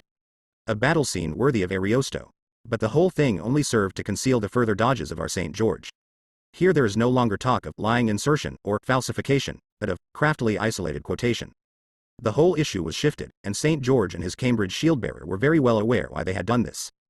Eleanor Marx replied in the Monthly Journal today, February 1884, as the Times refused to publish her letter. She once more focused the debate on the sole question at issue: had Marx lyingly inserted that sentence or not? To this Mr. Sedley Taylor answered that the question whether a particular sentence did or asterisk Lujo Brentano, 1844 to 1931, professorial socialist, founder of the Verein für Sozialpolitik, liberal advocate of social reform, and professor at various German universities from 1872 until 11914. Preface to the 4th edition 119 did not occur in Mr. Gladstone's speech, had been, in his opinion, of very subordinate importance, in the Brentano-Marx controversy, compared to the issue whether the quotation in dispute was made with the intention of conveying, or of perverting Mr. Gladstone's meaning. He then admits that the report in the Times contained a verbal contrariety, but, if the context is rightly interpreted, in the Gladstonian liberal sense, it shows what Mr. Gladstone meant to say, today, March 1884. The most comic point here is that our little Cambridge man now insists upon quoting the speech not from Hansard, as, according to the anonymous Brentano, it is customary to do, but from the report in the Times, which the same Brentano had characterized as, of necessity botched. Naturally so, for in Hansard the vexatious sentence is missing. Eleanor Marx had no difficulty, in the same issue of today, in dissolving all this argumentation into thin air. Either Mr. Taylor had read the controversy of 1872, in which case he was now mocking not only lying insertions but also lying suppressions, or he had not read it and ought to remain silent. In either case it was certain that he did not dare for a moment to maintain the accusation of his friend Brentano that Marx had made a lying addition. On the contrary, Marx, it now seems, had not lyingly added but suppressed an important sentence. But this same sentence is quoted on page 5 of the inaugural address, a few lines before the alleged lying insertion, asterisk, and as to the contrariety in Gladstone's speech, is it not Marx himself who refers in capital, page 806, note 40, to the continual crying contradictions in Gladstone's budget speeches of 1863 and 1864. Only he does not venture, a la Sedley Taylor, to resolve them into complacent liberal sentiments. Eleanor Marx, in concluding her reply, sums up as follows: Marx has not suppressed anything worth quoting, neither has he, lyingly, added anything. But he has restored, rescued from oblivion, a particular sentence of one of Mr. Gladstone's speeches, a sentence which had indubitably been pronounced, but which somehow or other had found its way out of Hansard. With that, Mr. Sedley Taylor too had had enough, and the result of this whole professorial cobweb, spun out over to Karl Marx, op. cit. The sentence is this: the average condition of the British labour has improved to a degree we know to be extraordinary and unexampled in the history of any country or any age. 120 Preface to the 4th edition Decades and Two Great Countries, is that nobody has since dared to cast any other aspersion upon Marx's literary honesty, while Mr. Sedley Taylor, no doubt, will after this put as little confidence in the literary war bulletins of Herr Brentano as Herr Brentano will in the papal infallibility of Hansard. Frederick Engels, London, the 25th of June 1890. This was not in fact the end of this controversy. Brentano came back into the fray once again, which led Engels to publish a more comprehensive refutation of Brentano's charges, with all the documents concerned appended in pamphlet form. Brentano contra Marx, reprinted in Mu 22. Capital. V. Volume 1. Part 1. Commodities and Money. Chapter 1. The Commodity. The two factors of the commodity. Use value and value, substance of value, magnitude of value. The wealth of societies in which the capitalist mode of production prevails appears as an immense collection of commodities. 1. The individual commodity appears as an elementary form. Our investigation therefore begins with the analysis of the commodity. The commodity is, first of all, an external object, a thing which through its qualities satisfies human needs of whatever kind. The nature of these needs, whether they arise, for example, from the stomach or the imagination, makes no difference. 2. Nor does it matter here how the thing satisfies man's need, whether directly as a means of subsistence, i.e. an object of consumption, or indirectly as a means of production. Every useful thing, for example, iron, paper, etc., may be looked at from the 2 points of view of quality and quantity. Every useful thing is a whole composed of many properties, it can therefore be useful in various ways. The discovery of these ways and hence of the manifold uses of things is the work of history. 3. So also is the invention of socially recognized standards of measurement for the quantities of these useful objects. The diversity of the one. Karl Marx, Zur Kritik der politischen Ökonomie, Berlin, 1859, page 3. English translation, page 27, 2. Desire implies want. It is the appetite of the mind, and as natural as hunger to the body. The greatest number of things have their value from supplying the wants of the mind. Nicholas Barbon, A Discourse on Coining the New Money Lighter. In answer to Mr. Locke's Considerations, etc., London, 1696, pp. 2, 3, 3. Things have an intrinsic virtue. This is Barbon's special term for use value, which in all places have the same virtue, as the lodestone to attract iron, op. cit. Page 6. The magnet's property of attracting iron only became useful once it had led to the discovery of magnetic polarity. 126 Commodities and Money Measures for commodities arises in part from the diverse nature of the objects to be measured, and in part from convention. The usefulness of a thing makes it a use value. 4. But this usefulness does not dangle in midair. It is conditioned by the physical properties of the commodity, and has no existence apart from the latter. It is therefore the physical body of the commodity itself, for instance iron, a diamond, which is the use value or useful thing. This property of a commodity is independent of the amount of labor required to appropriate its useful qualities. When examining use values, we always assume we are dealing with definite quantities, such as dozens of watches, yards of linen, or tons of iron. The use values of commodities provide the material for a special branch of knowledge, namely the commercial knowledge of commodities. Use values are only realized, verwerklicht, in use or in consumption. They constitute the material content of wealth, whatever its social form may be.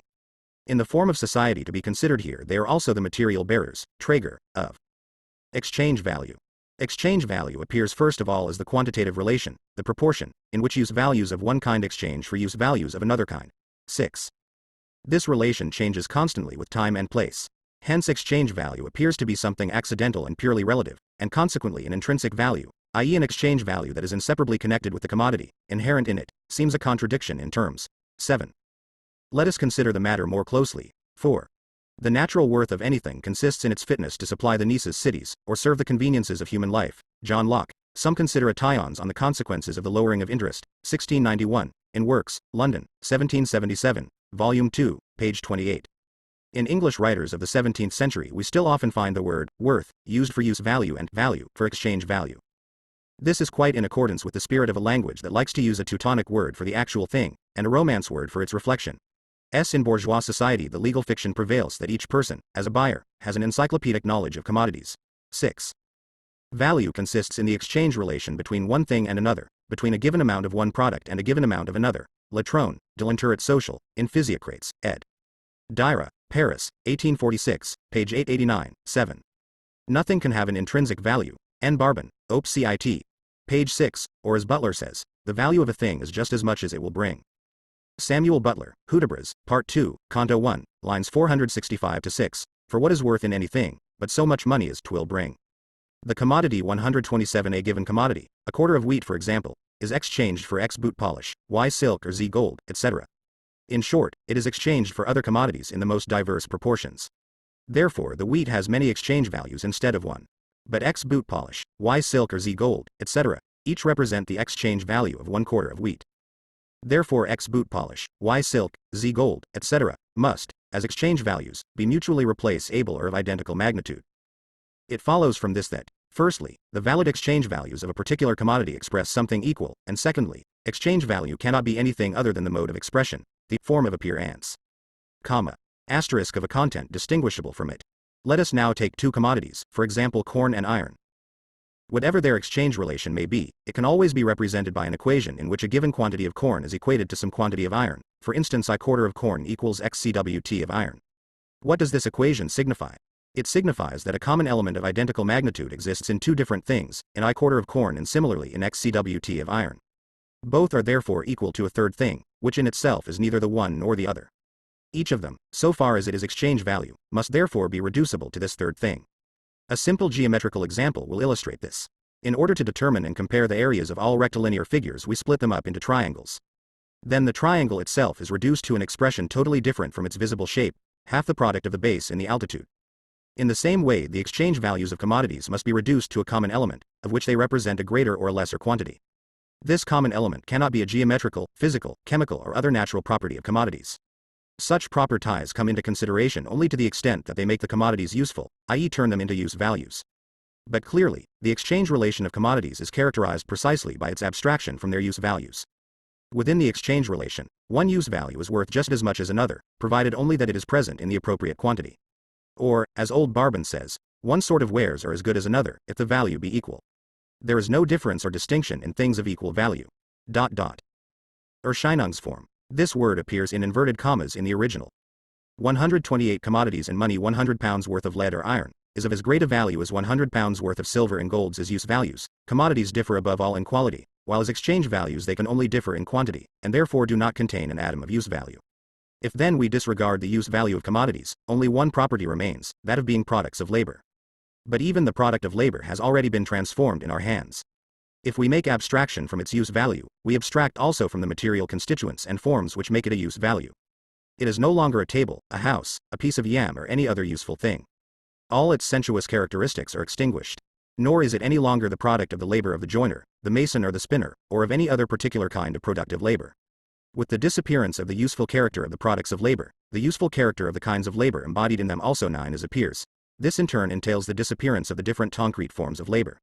They can no longer be distinguished, but are altogether reduced to the same kind of labor, human labor in the abstract. Let us now look at the residue of the products of labor. There is nothing left of them in each case but the same phantom-like objectivity. They are merely congealed quantities of homogeneous human labor, i.e. of human labor power expended without regard to the form of its expenditure. All these things now tell us is that human labor power has been expended to produce them, human labor is accumulated in them. As crystals of this social substance, which is common to them, they are values. Commodity values, Warren Wirthe. We have seen that when commodities are in the relation of exchange, their exchange value manifests itself as something totally independent of their use value. But if we abstract from their use value, there remains their value, as it has just been defined. The common factor in the exchange relation, or in the exchange value of the commodity, is therefore its value. The progress of the investigation will lead us back to exchange value as the necessary mode of expression, or form of appearance, of value. For the present, however, we must consider the nature of value independently of its form of appearance, Erscheinungsform, form. 8. N. Barban, Op. Cit. pp. 53 and 7. The commodity 129 a use value, our useful article, therefore, has value only because abstract human labor is objectified, vergegenständigt, or materialized in it. How, then, is the magnitude of this value to be measured? By means of the quantity of the value forming substance, the labor, contained in the article. This quantity is measured by its duration, and the labor time is itself measured on the particular scale of hours, days, etc. It might seem that if the value of a commodity is determined by the quantity of labor expended to produce it, it would be the more valuable the more unskillful and lazy the worker who produced it, because he would need more time to complete the article. However, the labor that forms the substance of value is equal human labor, the expenditure of identical human labor power. The total labor power of society, which is manifested in the values of the world of commodities, counts here as one homogeneous mass of human labor power, although composed of innumerable individual units of labor power.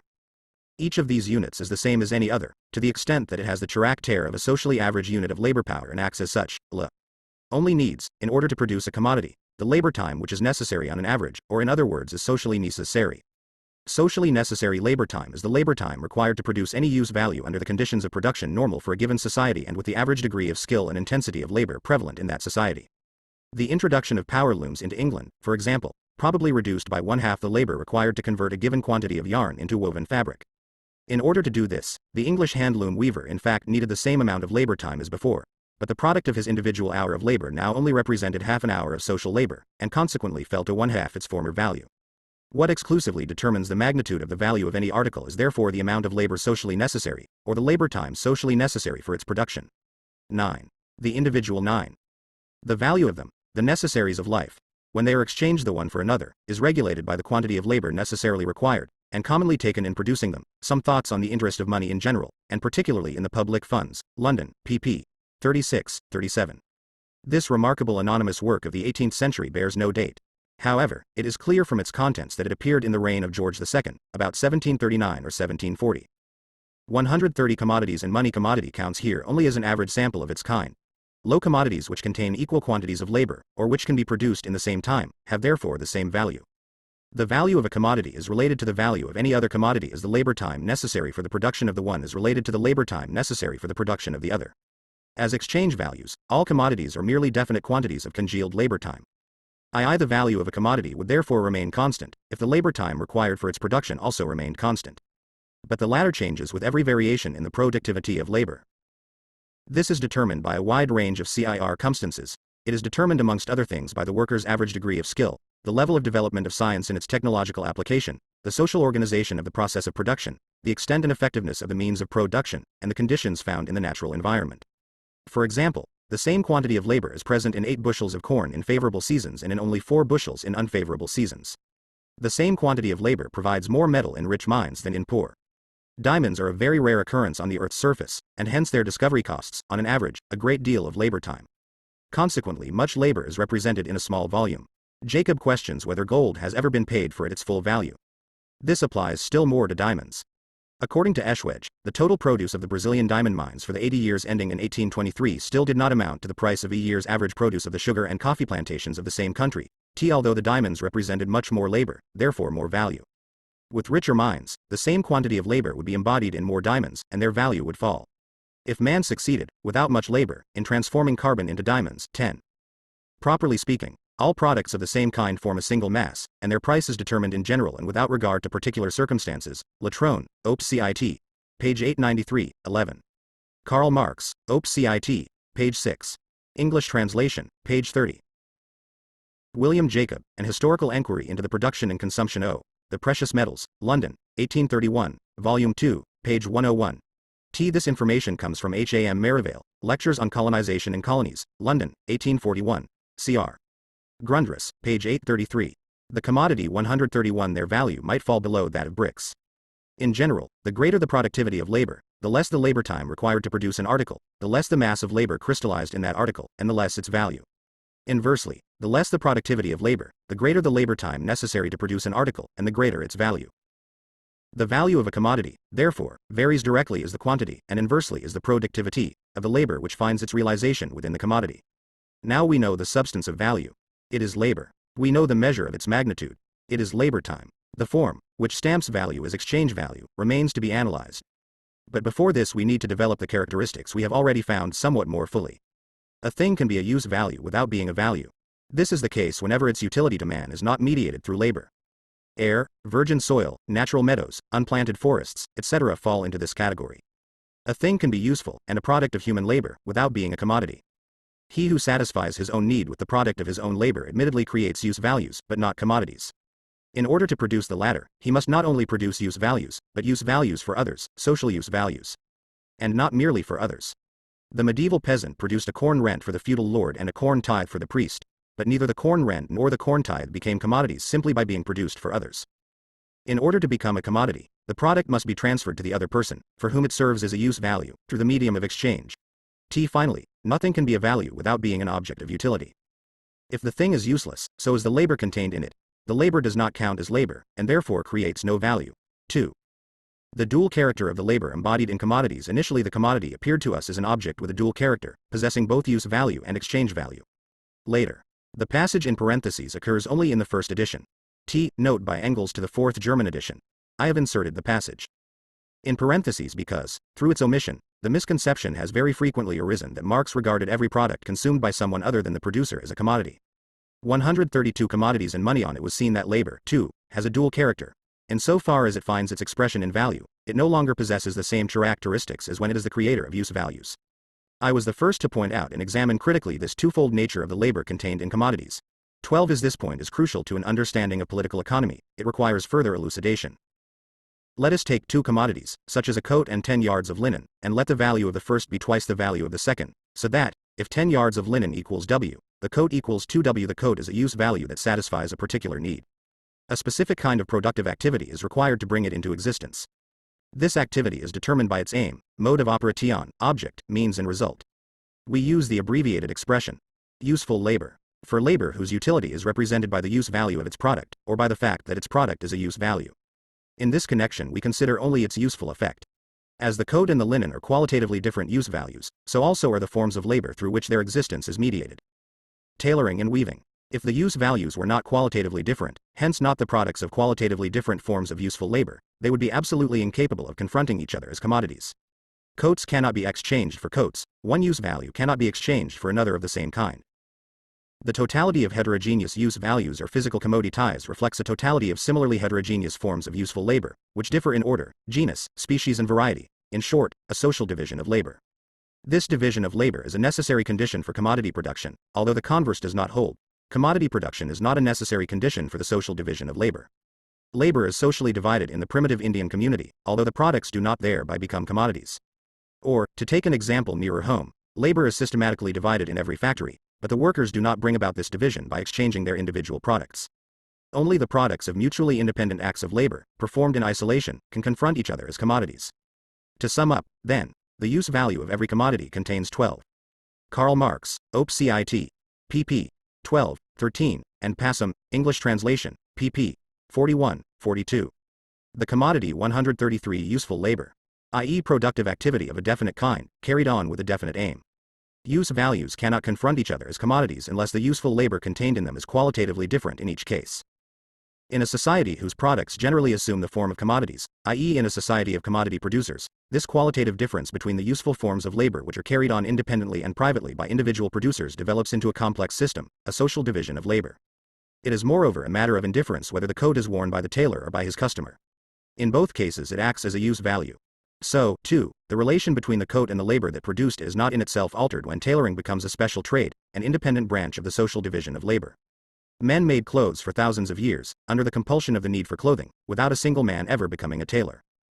But the existence of coats, of linen, of every element of material wealth not provided in advance by nature, had always to be mediated through a specific productive activity appropriate to its purpose, a productive activity that assimilated particular natural materials to particular human requirements. Labor, then, as the creator of use values, as useful labor, is a condition of human existence which is independent of all forms of society. It is an eternal natural necessity which mediates the metabolism between man and nature, and therefore human life itself. Use values like coats, linen, etc., in short, the physical bodies of commodities, are combinations of two elements, the material provided by nature, and labor. If we subtract the total amount of useful labor of different kinds which is contained in the coat, the linen, etc., a material substratum is always left. This substratum is furnished by nature without human intervention. When man engages in production, he can only proceed as nature does herself, i.e. he can only change the form of the materials. 3. Furthermore, 13. All the phenomena of the universe, whether produced by the hand of man or indeed by the universal laws of physics, are not to be conceived of as acts of creation but solely as a reordering of matter.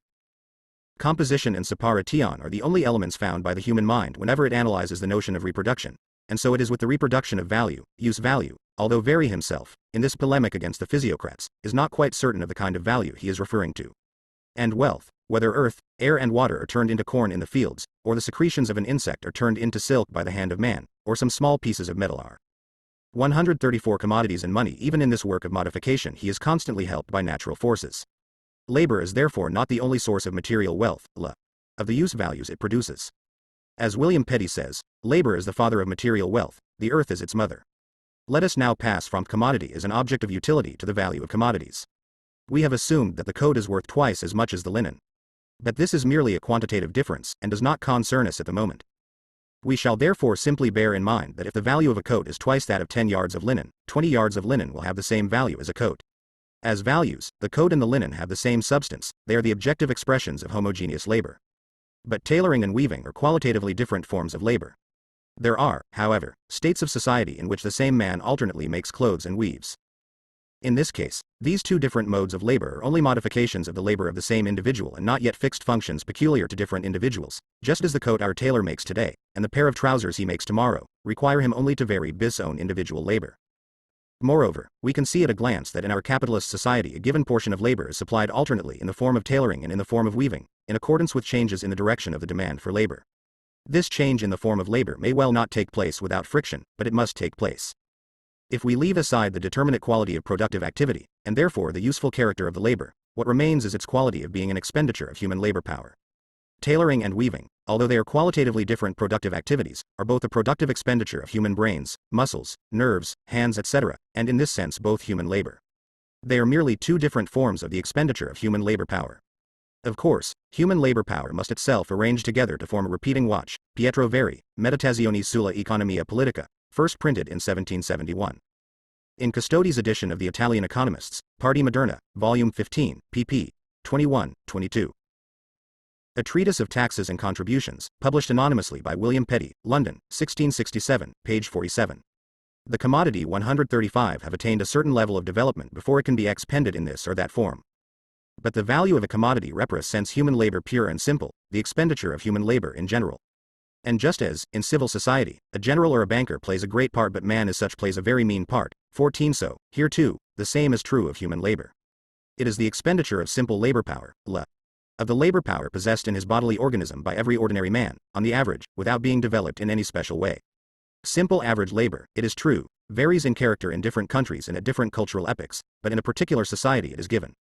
More complex labor counts only as intensified, or rather multiplied simple labor, so that a smaller quantity of complex labor is considered equal to a larger quantity of simple labor. Experience shows that this reduction is constantly being made. A commodity may be the outcome of the most complicated labor, but through its value it is posited as equal to the product of simple labor, hence it represents only a specific quantity of simple labor. The various proportions in which different kinds of labor are reduced to simple labor as their unit of measurement are established by a social process that goes on behind the backs of the producers. these proportions therefore appear to the producers to have been handed down by tradition. In the interests of simplification, we shall henceforth view every form of labor power directly as simple labor power. By this we shall simply be saving ourselves the trouble of making the reduction. Just as, in viewing the coat and the linen as values, we abstract from their different use values, so, in the case of the labor represented by those values, do we disregard the difference between its useful forms, tailoring and weaving. The use values coat and linen are combinations of, on the one hand, productive activity with a definite purpose, and, on the other, cloth and yarn. The values coat and linen, however, are merely congealed. 14. Cf. Hegel, Philosophie des Rechts, Berlin, 1840, page 250, para. 190. 15.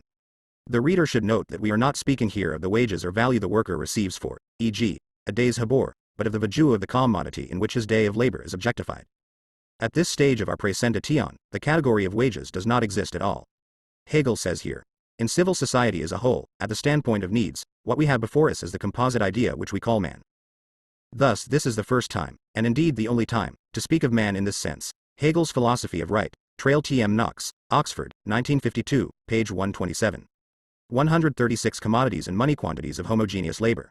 In the same way, the labor contained in these values does not count by virtue of its productive relation to cloth and yam, but only as being an expenditure of human labor power. Tailoring and weaving are the formative elements in the use value coat and linen, precisely because these two kinds of labor are of different qualities, but only in so far as abstraction is made from their particular qualities, only in so far as both possess the same quality of being human labor, do tailoring and weaving form the substance of the values of the two articles mentioned.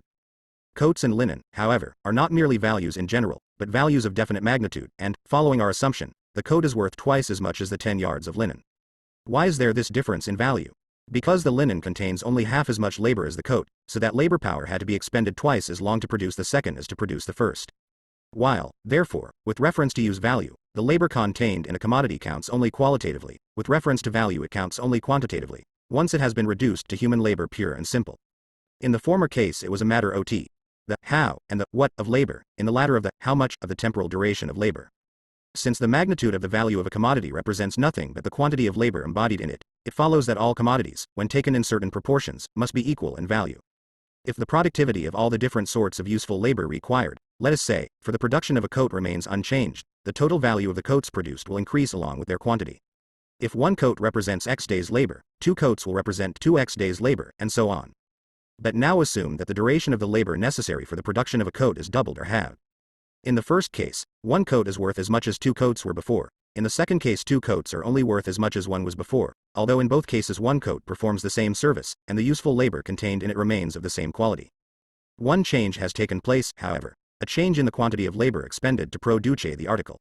In itself, an increase in the quantity of use values constitutes an increase in material wealth. 2 coats will clothe 2 men, 1 coat will only clothe 1 man, etc. Nevertheless, an increase in the commodity 137 amount of material wealth may correspond to a simultaneous fall in the magnitude of its value. This contradictory movement arises out of the twofold character of labor. By productivity, of course, we always mean the productivity of concrete useful labor. In reality, this determines only the degree of effectiveness of productive activity directed towards a given purpose within a given period of time. Useful labor becomes, therefore, a more or less abundant source of products in direct proportion as its productivity rises or falls. As against this, however, variations in productivity have no impact whatever on the labor itself represented in value. As productivity is an attribute of labor in its concrete useful form, it naturally ceases to have any bearing on that labor as soon as we abstract from its concrete useful form. The same labor, therefore, performed for the same length of time, always yields the same amount of value, independently of any variations in productivity. But it provides different quantities of use values during equal periods of time, more if productivity rises, fewer if it falls. For this reason, the same change in productivity which increases the fruitfulness of labor, and therefore the amount of use values produced by it, also brings about a reduction in the value of this increased total amount, if it cuts down the total amount of labor time necessary to produce the use values. The converse also holds. On the one hand, all labor is an expenditure of human labor power in the physiological sense, and it is in this quality of being equal or abstract human labor that it forms the value of commodities.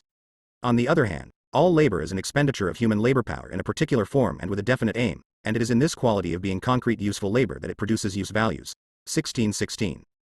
In order to prove that labor alone is the ultimate and real standard by which the value of all commodities can at all times and places be estimated and compared, Adam Smith says this: equal quantities of labor, at all times and places, must have the same value for the laborer. In his ordinary state of heal th, strength and activity, in the ordinary degree of his skill and dexterity, he must always lay down the same portion of his ease, his liberty, and his happiness. Wealth of Nations, BKI, ch. 5. pp. 104-5. On the one hand, Adam Smith here, but not everywhere, confuses his determination of value by the quantity of labor expended in the production of commodities with the determination of the values of commodities by the value of labor, and therefore endeavors to prove that equal quantities of labor always have the same. Here, as elsewhere occasionally, Marx quotes an English author in Gierman. This explains certain slight divergences from the original English text. 138 Commodities and Money 3. The value form. Or exchange version. Alu commodities come into the world in the form of use values or material goods, such as iron, linen, corn, etc. This is their plain, homely, natural form. However, they are only commodities because they have a dual nature, because they are at the same time objects of utility and bearers of value. Therefore they only appear as commodities, or have the form of commodities, insofar as they possess a double form, natural form and value form. The objectivity of commodities as values differs from Dame Quickly in the sense that a man knows not where to have it. Not an atom of matter enters into the objectivity of commodities as values. In this it is the direct opposite of the coarsely sensuous objectivity of commodities as physical objects. We may twist and turn a single commodity as we wish, it remains impossible to grasp it as a thing possessing value. However, let us remember that commodities possess an objective character as values only insofar as they are all expressions of an identical social substance, human labor, that their objective character as values is therefore value. On the other hand, he has a suspicion that, insofar as labor manifests itself in the value of commodities, it only counts as an expenditure of labor power. But then again he views this expenditure merely as the sacrifice of rest, freedom and happiness, not as also man's normal life activity. Of course, he has the modern wage laborer in mind. Adam Smith's anonymous predecessor, cited in Note 9, is much nearer the mark when he says, "One man has employed himself a week in providing this necessary of life.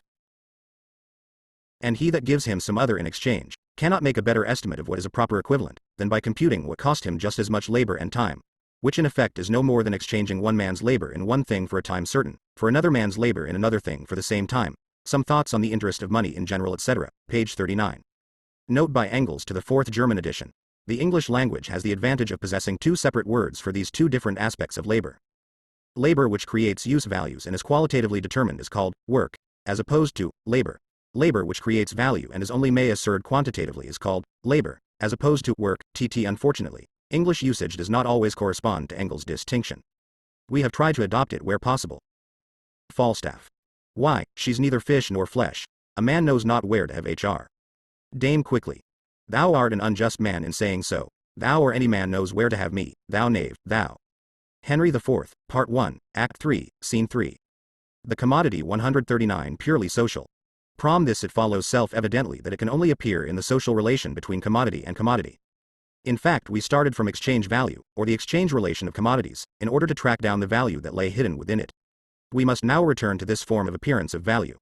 Everyone knows, if nothing else, that commodities have a common value form which contrasts in the most striking manner with the motley natural forms of their use values. I refer to the money form. Now, however, we have to perform a task never even attempted by bourgeois economics. That is, we have to show the origin of this money form, we have to trace the development of the expression of value contained in the value relation of commodities from its simplest, almost imperceptible outline to the dazzling money form. When this has been done, the mystery of money will immediately disappear. The simplest value relation is evidently that of one commodity to another commodity of a different kind, it does not matter which one. Hence the relation between the values of two commodities supplies us with the simplest expression of the value of a single commodity. The simple, isolated, or accidental form of value x commodity A equals y commodity B, or x commodity A is worthy commodity B, 20 yards of linen equals 1 coat, or 20 yards of linen are worth 1 coat, 1. The two poles of the expression of value. The relative form of value and the equivalent form. The whole mystery of the form of value lies hidden in this simple form. Our real difficulty, therefore, is to analyze it. Here two different kinds of commodities, in our example the linen and the coat, evidently play two different parts. The linen expresses its value in the coat. The coat serves as the material in which that value is expressed. The first commodity plays an active role, the second a passive one. The value of the first commodity is represented as relative value, in other words the commodity is in the relative form of value. The second commodity fulfills the function of equivalent, in other words it is in the equivalent form. The relative form of value and the equivalent form are two 140 commodities and money inseparable moments, which belong to and mutually condition each other. But, at the same time, they are mutually exclusive or opposed extremes, i.e. poles of the expression of value. They are always divided up between the different commodities brought into relation with each other by that expression. I cannot, for example, express the value of linen in linen. 20 yards of linen equals 20 yards of linen is not an expression of value. The equation states rather the contrary, 20 yards of linen are nothing but 20 yards of linen, a definite quantity of linen considered as an object of utility. The value of the linen can therefore only be expressed relatively, i.e. in another commodity. The relative form of the value of the linen therefore presupposes that some other commodity confronts it in the equivalent form. On the other hand, this other commodity, which figures as the equivalent, cannot simultaneously be in the relative form of value. It is not the latter commodity whose value is being expressed. It only provides the material in which the value of the first commodity is expressed. Of course, the expression 20 yards of linen equals 1 coat, or 20 yards of linen are worth 1 coat, also includes its converse. 1 coat equals 20 yards of linen, or 1 coat is worth 20 yards of linen. But in this case I must reverse the equation, in order to express the value of the coat relatively. And, if I do that, the linen becomes the equivalent instead of the coat. The same commodity cannot, therefore, simultaneously appear in both forms in the same expression of value. These forms rather exclude each other as polar opposites. Whether a commodity is in the relative form or in its opposite, the equivalent form, entirely depends on its actual position in the expression of value. That is, it depends on whether it is the commodity whose value is being expressed, or the commodity in which value is being expressed. 2. The relative form of value. The content of the relative form of value. In order to find out how the simple expression of the value of a commodity lies hidden in the value relation between two commodities, we must, first of all, consider the value relation quite independently of its quantitative aspect. The usual mode of procedure is the precise opposite of this. Nothing is seen in the value relation but the proportion in which definite quantities of two sorts of commodity count as equal to each other.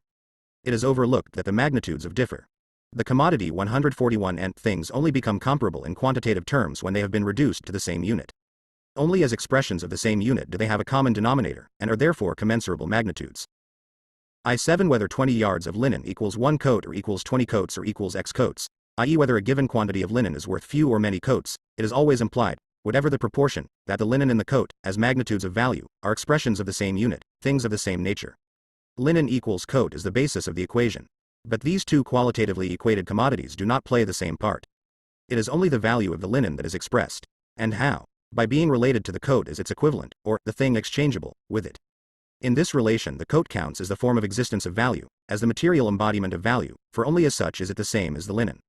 On the other hand, the linen's own existence as value comes into view or receives an independent expression, for it is only as value that it can be related to the coat as being equal in value to it, or exchangeable with it. In the same way, butyric acid is a different substance from propylformate. Yet both are made up of the same chemical substances, carbon, C, hydrogen, H, and oxygen, 0. Moreover, these substances are combined together in the same proportions in each case, namely C4HSO2. If now butyric acid were to be equated with propylformate, then, in the first place, propylformate would count in this relation only as a form of existence of C4HSO2, and in the second place, it would thereby be asserted that butyric acid also consists of C4HSO2. Thus by equating propylformate with butyric acid one would be expressing their chemical composition as opposed to their physical formation. If we say that, as values, commodities are simply congealed quantities of human labor, our analysis reduces them, it is true, to the level of abstract value, but does not give them a form of value distinct from their natural forms. It is otherwise in the value relation of one commodity to another. The first commodities 17. The few economists, such as S. Bailey, who have concerned themselves with the analysis of the form of value have been unable to arrive at any result, firstly because they confuse the form of value with value itself, and secondly because, under the coarse influence of the practical bourgeois, they give their attention from the outset, and exclusively, to the quantitative aspect of the question. The command of quantity constitutes value, money and its vicissitudes, London, 1837, page 11. Written by S. Bailey. 142 Commodities and money value character emerges here through its own relation to the second commodity. By equating, for example, the coat as a thing of value to the linen, we equate the labor embedded in the coat with the labor embedded in the linen. Now it is true that the tailoring which makes the coat is concrete labor of a different sort from the weaving which makes the linen. That the act of equating tailoring with weaving reduces the former in fact to what is really equal in the two kinds of labor, to the characteristic they have in common of being human labor. This is a roundabout way of saying that weaving too, in so far as it weaves value, has nothing to distinguish it from tailoring, and, consequently, is abstract human labor. It is only the expression of equivalence between different sorts of commodities which brings to view the specific character of value creating labor, by actually reducing the different kinds of labor embedded in the different kinds of commodity to their common quality of being human labor in general.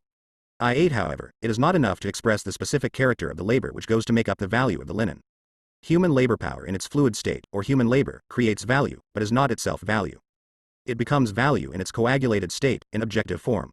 The value of the linen as a congealed mass of human labor can be expressed only as an objectivity, Gegenständigkeit, a thing which is materially different from the linen itself and yet common to the linen and all other commodities. The problem is already solved. When it is in the value relation with the linen, the coat counts qualitatively as the equal of the linen, it counts as a thing of the same nature, because it is a value. Here it is therefore a thing in 18. One of the first economists. After William Pett White to have seen through the nature of value, the famous Franklin, says this, trade in general being nothing else but the exchange of labor for labor, the value of all things is 0. Most justly measured by labor, the works of B. Franklin et Co. Edited by Sparks, Boston, 1836 Volume 2, page 267. Franklin is not aware that in measuring the value of everything in labor, he makes abstraction from any difference in the kinds of labor exchanged, and thus reduces them all to equal human labor. Yet he states this without knowing it. He speaks first of the one labor, then of the other labor, and finally of labor without further qualification, as the substance of the value of everything. Sir William Petty, 1623–87, English economist and statistician. Regarded by Marx as the founder of modern political economy, see below, page 174, n. 34. Petty recognizes labor as the source of material wealth, but misapprehends the source of exchange value. Karl Marx, Op. Cit. pp. 52–4. The commodity 143 which value is manifested, or which represents value in its tangible natural form.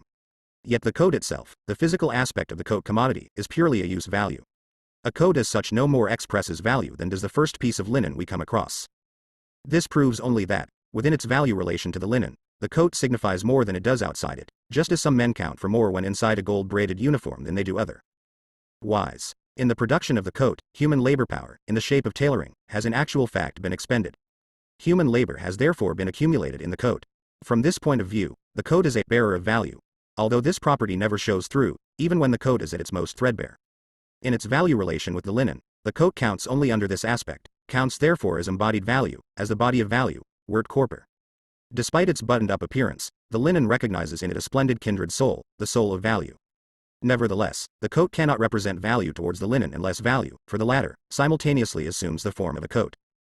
An individual, A, for instance, cannot be, Your Majesty, to another individual, B, unless Majesty in B's eyes assumes the physical shape of A, and, moreover, changes facial features, hair and many other things, with every new father of his people. Hence, in the value relation, in which the coat is the equivalent of the linen, the form of the coat counts as the form of value. The value of the commodity linen is therefore expressed by the physical body of the commodity coat, the value of one by the use value of the other. As a use value, the linen is something palpably different from the coat. As value, it is identical with the coat, and therefore looks like the coat. Thus the linen acquires a value form different from its natural form. Its existence as value is manifested in its equality with the coat, just as the sheep-like nature of the Christ Ian is shown in his resemblance to the Lamb of God. We see, then, that everything our analysis of the value of commodities previously told us is repeated by the linen itself, as soon as it enters into association with another commodity, the coat. Only it reveals its thoughts in a language with which it alone is familiar, the language of commodities. In order to tell us that labor creates its own value in its abstract quality of being human labor, it says that the coat, in so far as it counts as its equal, is value, consists of the same labor as it does itself. In order to 144 commodities and money inform us that its sublime objectivity as a value differs from its stiff and starchy existence as a body, it says that value has the appearance of a coat, and therefore that in so far as the linen itself is an object of value, wording, it and the coat are as like as two peas. Let us note, incidentally, that the language of commodities also has, apart from Hebrew, plenty of other more or less correct dialects. The German word, Wertsein, to be worth, for instance, brings out less strikingly than the Romance verb, valer. That the equating of commodity B with commodity A is the expression of value proper to commodity A Paris vat bien une messe. By means of the value relation, therefore, the natural form of commodity B becomes the value form of commodity A. In other words, the physical body of commodity B becomes a mirror for the value of commodity A.19 commodity A. Then, in entering into a relation with commodity B as an object of value, Werkkörper, as a materialization of human labor, makes the use value B into the material through which its own value is expressed. The value of commodity A, thus expressed in the use value of commodity B, has the form of relative value. E. The quantitative determinacy of the relative form of value every commodity whose value is to be expressed as a useful object of a given quantity, for instance 15 bushels of com, or 100 lb of coffee. A given quantity of any commodity contains a definite quantity of human labor. Therefore the form of value must not only express value in general, but also quantitatively determine value, the magnitude of value.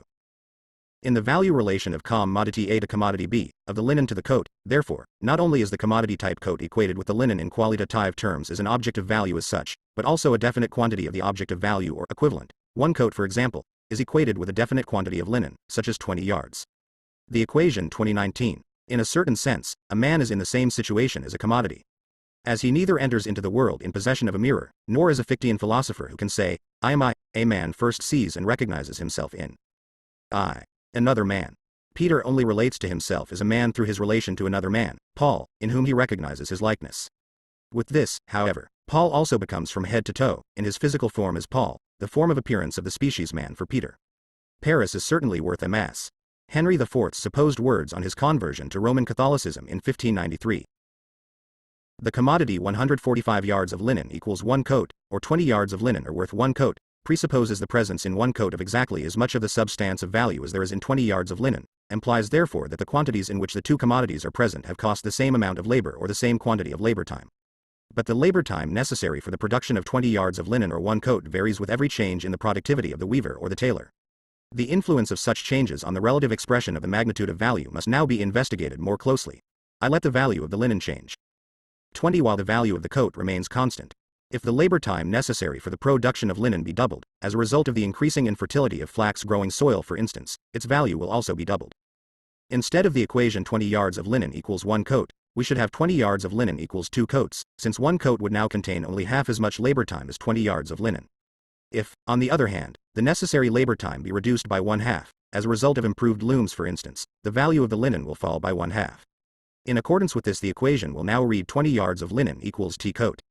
The relative value of commodity A, i.e. its value expressed in commodity B, rises and falls in direct relation to the value of A, if the value of B remains constant. 2. Let the value of the linen remain constant, while the value of the coat changes.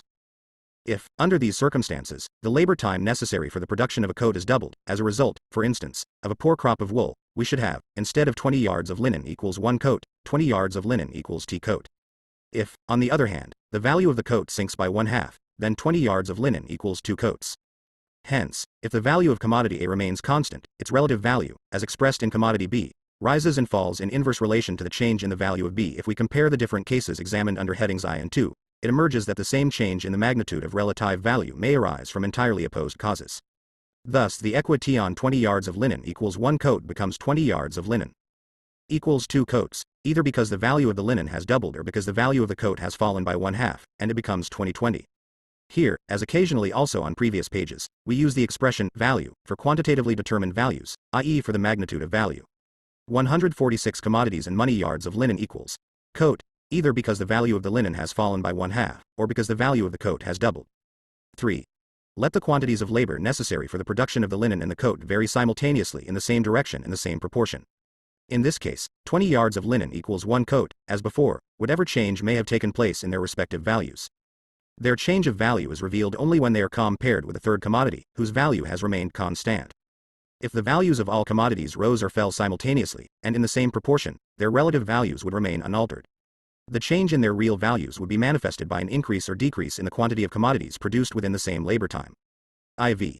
The labor time necessary for the production respectively of the linen and the coat, and hence their values, may vary simultaneously in the same direction, but to an unequal degree, or in opposite directions, and so on. The influence of all possible combinations of this kind on the relative value of a commodity can be worked out simply by applying cases I, II and III. Thus real changes in the magnitude of value are neither unequivocally nor exhaustively reflected in their relative expression, or, in other words, in the magnitude of the relative value. The relative value of a commodity may vary, although its value remains constant. Its relative value may remain constant, although its value varies, and finally, simultaneous variations in the magnitude of its value and in the relative expression of that magnitude do not by any means have to correspond at all points. 21.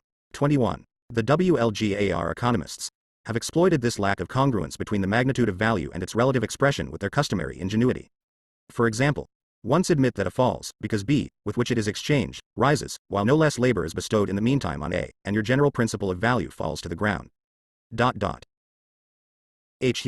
Ricardo allowed that when A rises in value relatively to B, B falls in value relatively to A, he cut away the ground on which he rested his grand proposition, that the value of a commodity is ever determined by the labor embodied in it. For if a change in the cost of alters not only its own value in relation to B, for which it is exchanged, but also the value of B relatively to that of A, though no change has taken place in the quantity of labor to produce B, then not only the doctrine falls to the ground which asserts that the quantity of labor bestowed on an article regulates its value, but also that which affirms the cost of an article. To Marx explains his use of the term vulgar economists in section 4 of this chapter, pp. 174-5, n. 34. The commodity 147, E, the equivalent form we have seen that a commodity A, the linen, by expressing its value in the use value of a commodity B of a different kind, the coat, impresses upon the latter a form of value peculiar to it, namely that of the equivalent. The commodity linen brings to view its own existence as a value through the fact that the coat can be equated with the linen although it has not assumed a form of value distinct from its own physical form. The coat is directly exchangeable with the linen. In this way the linen in fact expresses its own existence as a value, worth saying.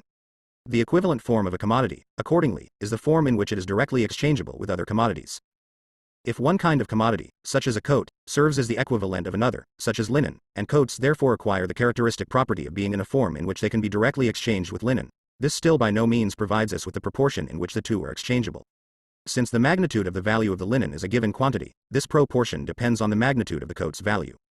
Whether the coat is expressed as the equivalent in the linen as relative value or, inversely, the linen is expressed as equivalent in the coat as relative value, the magnitude of the coat's value is determined, as ever, by the labor time necessary for its production, independently of its value form. But as soon as the coat takes up the position of the equivalent in the value expression, the magnitude of its value ceases to be expressed quantitatively. On the contrary, the coat now figures in the value equation merely as a definite quantity of some article. For instance, 40 yards of linen are worth what? 2 coats. Because the commodity coat here plays the part of equivalent, because the use value coat counts as the embodiment of value vis-a-vis the linen, a definite number of coats is sufficient to express a definite QL1 onto T of value in the linen. 2 coats can therefore express the magnitude of value of 40 yards of linen, but they can regulate its value. J. Broadhurst, Political Economy, London, 1842, pp. 11 and 14. Mr. Broadhurst might just as well say, consider the fractions 10/20ths, 10/50ths, 10/100ths, etc. The number 10 remains unchanged, and yet its proportional magnitude, its magnitude in relation to the numbers 20, 50, 100 continually diminishes. Therefore, the great principle that the magnitude of a whole number, such as 10, is regulated by the number of times the number 1 is contained in it falls to the ground. 148 commodities in money never express the magnitude of their own value. Because they had a superficial conception of this fact, i.e. because they considered that in the equation of value the equivalent always has the form of a simple quantity of some article, of a use value, Bailey and many of his predecessors and followers were misled into seeing the expression of value as merely a quantitative relation. Whereas in fact the equivalent form of a commodity contains no quantitative determinant of value. The first peculiarity which strikes us when we reflect on the equivalent form is this, that use value becomes the form of appearance of its opposite, value.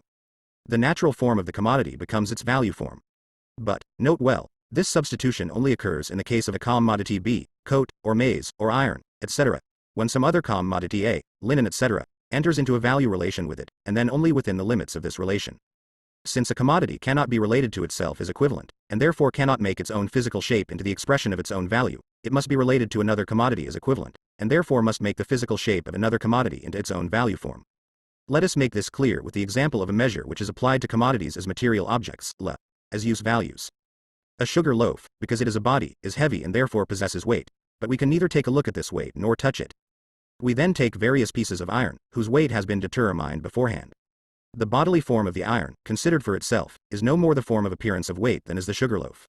Nevertheless, in order to express the sugar loaf as a weight, we put it into a relation of weight with the iron. In this relation, the iron counts as a body representing nothing but weight. Quantities of iron therefore serve to measure the weight of the sugar, and represent, in relation to the sugar loaf, weight in its pure form, the form of manifestation of weight. This part is played by the iron only within this relation, within the relation into which the sugar, or any other body whose weight is to be found, enters with the iron. If both objects lacked weight, they *, the most superficial form of exchange value, that is the quantitative relation in which commodities exchange with one another. T. Constitutes T. According to Bale YT their value, Karl Marx, Theories of Surplus Value, Part 3, London, 1972, page 129. The commodity 149 could not enter into this relation, hence the one could not serve to express the weight of the other.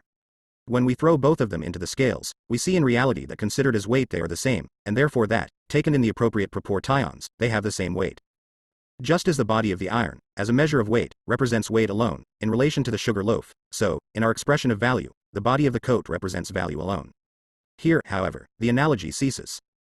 In the expression of the weight of the sugar loaf, the iron represents a natural property common to both bodies, their weight, but in the expression of value of the linen the coat represents a supranatural property, their value, which is something purely social.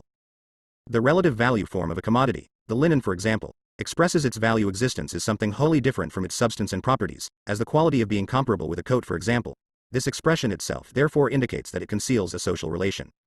With the equivalent form the reverse is true.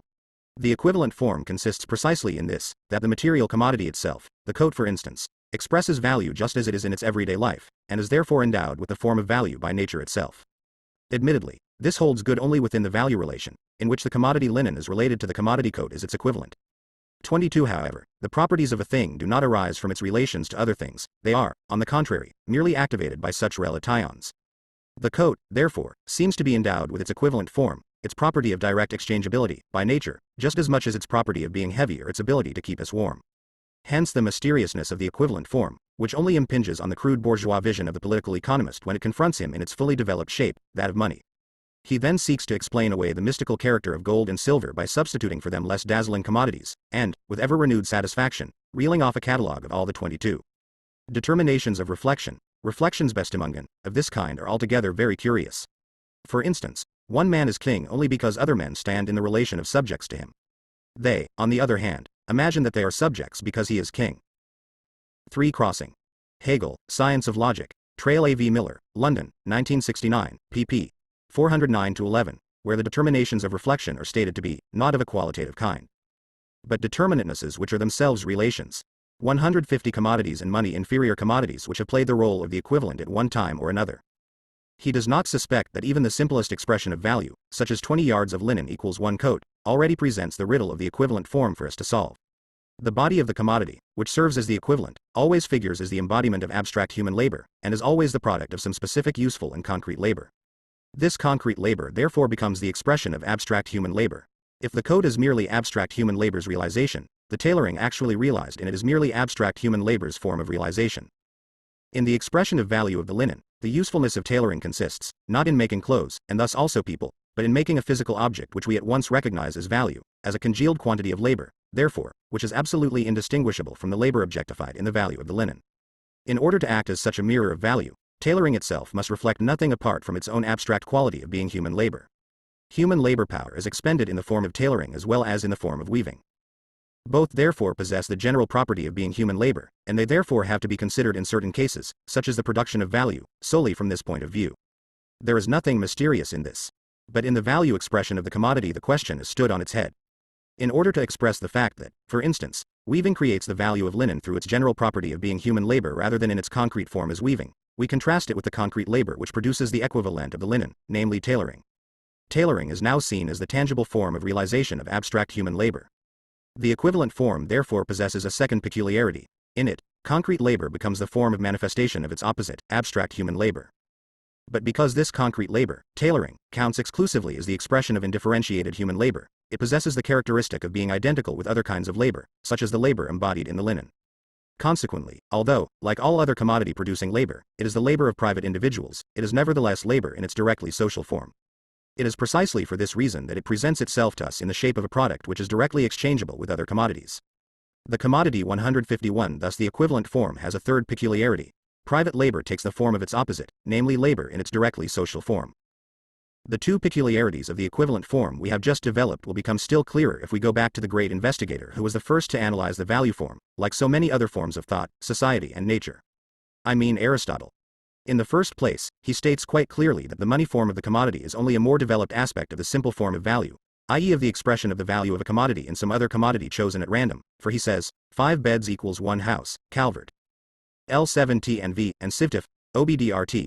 Less than winking face is indistinguishable from 5 beds equals a certain amount of money, Ka VRT.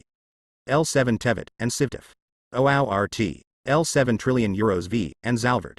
L. He further sees that the value relation which provides the framework for this expression of value itself requires that the house should be qualitatively equated with the bed, and that these things, being distinct to the senses, could not be compared with each other as commensurable magnitudes if they lacked this essential identity. There can be no exchange, he says, without equality, and no equality without commensurability. Route, low, oat, 1, less than. OUO, 1, less than. J1J and, to P, RT, less than. Here, however, he falters, and abandons the further analysis of the form of value. It is, however, in reality, impossible RC, EVOA 5 VCIAYJE and pound C8 UVRT. TOV, that such unlike things can be commensurable, qualitatively equal. This form of equation can only be something foreign to the true nature of the things, it is therefore only a makeshift for practical purposes. Asterisk. Aristotle therefore himself tells us what prevented any further analysis, the lack of a concept of value. What is the homogeneous element, i.e. the common substance, which the house represents from the point of view of the bed, in the value expression for the bed? Such a thing, in truth, cannot exist, says Aristotle. But why not? Towards the bed, the house represents something equal, insofar as it represents what is really equal, both in the bed and the house. And that is human labor. However, Aristotle himself was unable to extract this fact, that the quotations in this paragraph are from Aristotle, Nicomachean Ethics BKV, ch. 5. Loeb edition, London, 1926, pp. 287-9. 152 Commodities and money in the form of commodity values. All labor is expressed as equal human labor and therefore as labor of equal quality, by inspection from the form of value, because Greek society was founded on the labor of slaves, hence had as its natural basis the inequality of men and of their labor powers. The secret of the expression of value, namely the equality and equivalence of all kinds of labor because and insofar as they are human labor in general, could not be deciphered until the concept of human equality had already acquired the permanence of a fixed popular opinion. This, however, becomes possible only in a society where the commodity form is the universal form of the product of labor, hence the dominant social relation is the relation between men as possessors of commodities. Aristotle's genius is displayed precisely by his discovery of a relation of equality in the value expression of commodities. Only the historical limitation inherent in the society in which he lived prevented him from finding out what, in reality, this relation of equality consisted of. IV, the simple, or mo, value considered as a whole. A commodity's simple form of value is contained in its value relation with another commodity of a different kind, i.e. in its exchange relation with the latter. The value of commodity A is qualitatively expressed by the direct exchangeability of commodity B with commodity A. It is quantitatively expressed by the exchangeability of a specific quantity of commodity B with a given quantity of A. In other words, the value of a commodity is independently expressed through its presentation, Darstellung, as exchange value.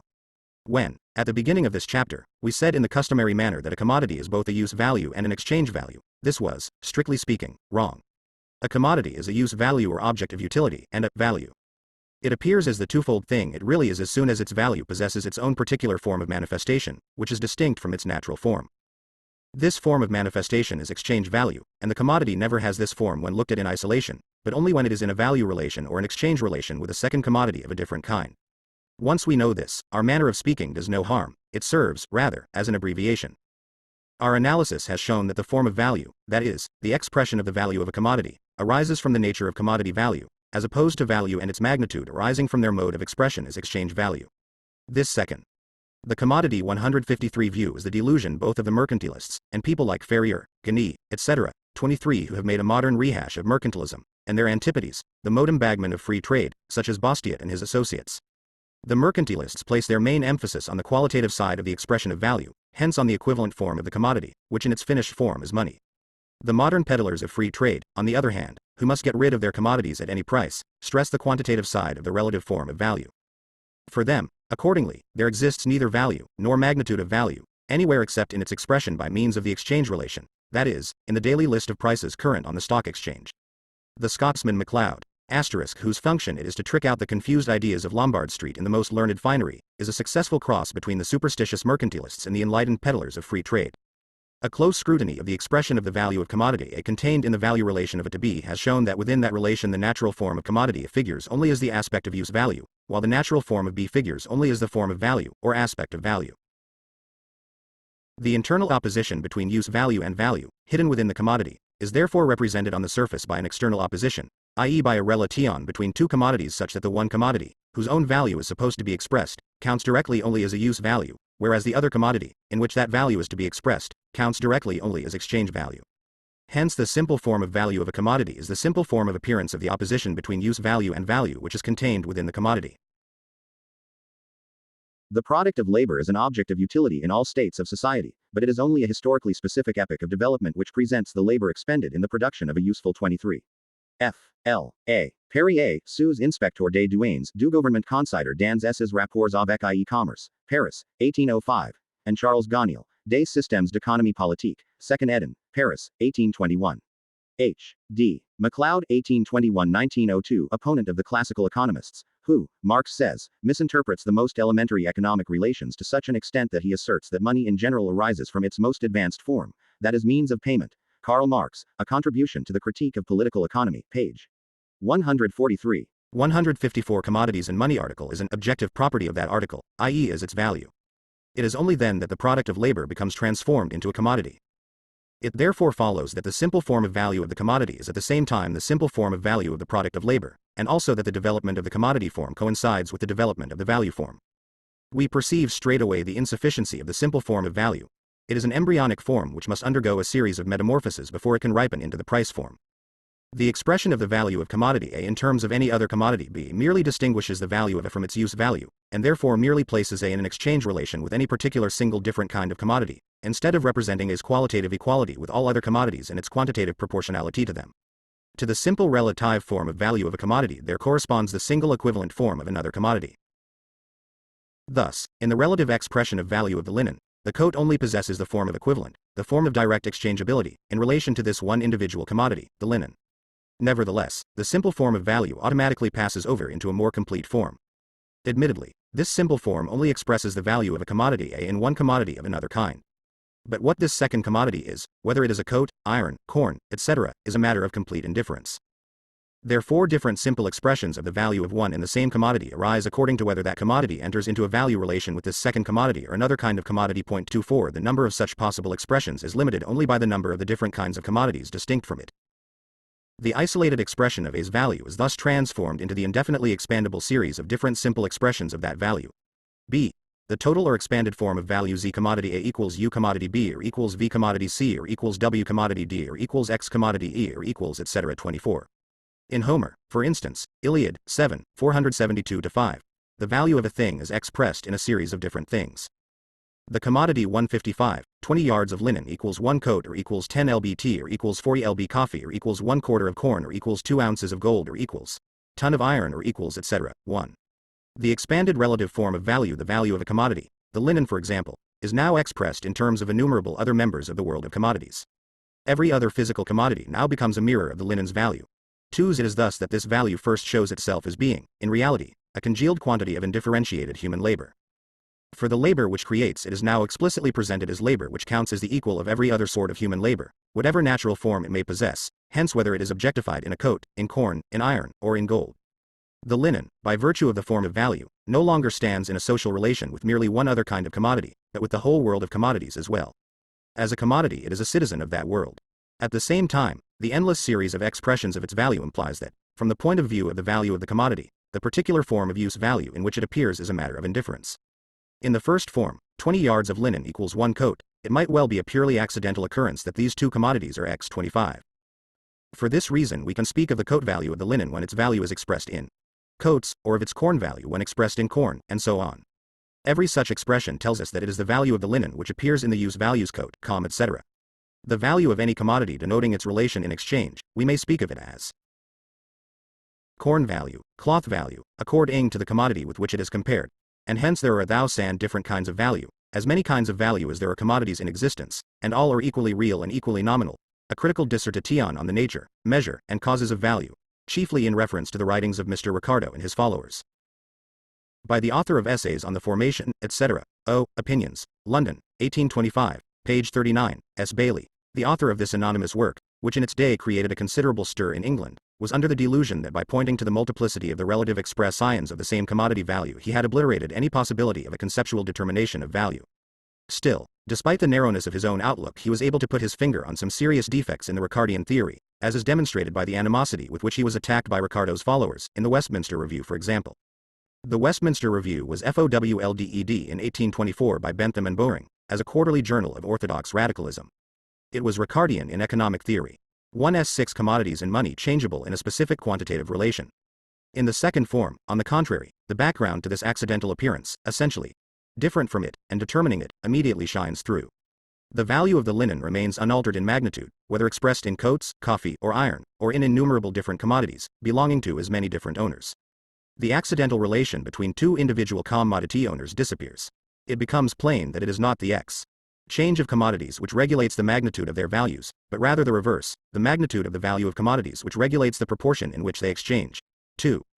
The particular equivalent form each commodity, such as coat, tea, iron, etc., figures in the expression of value of the linen as an equivalent, hence as a physical object possessing value.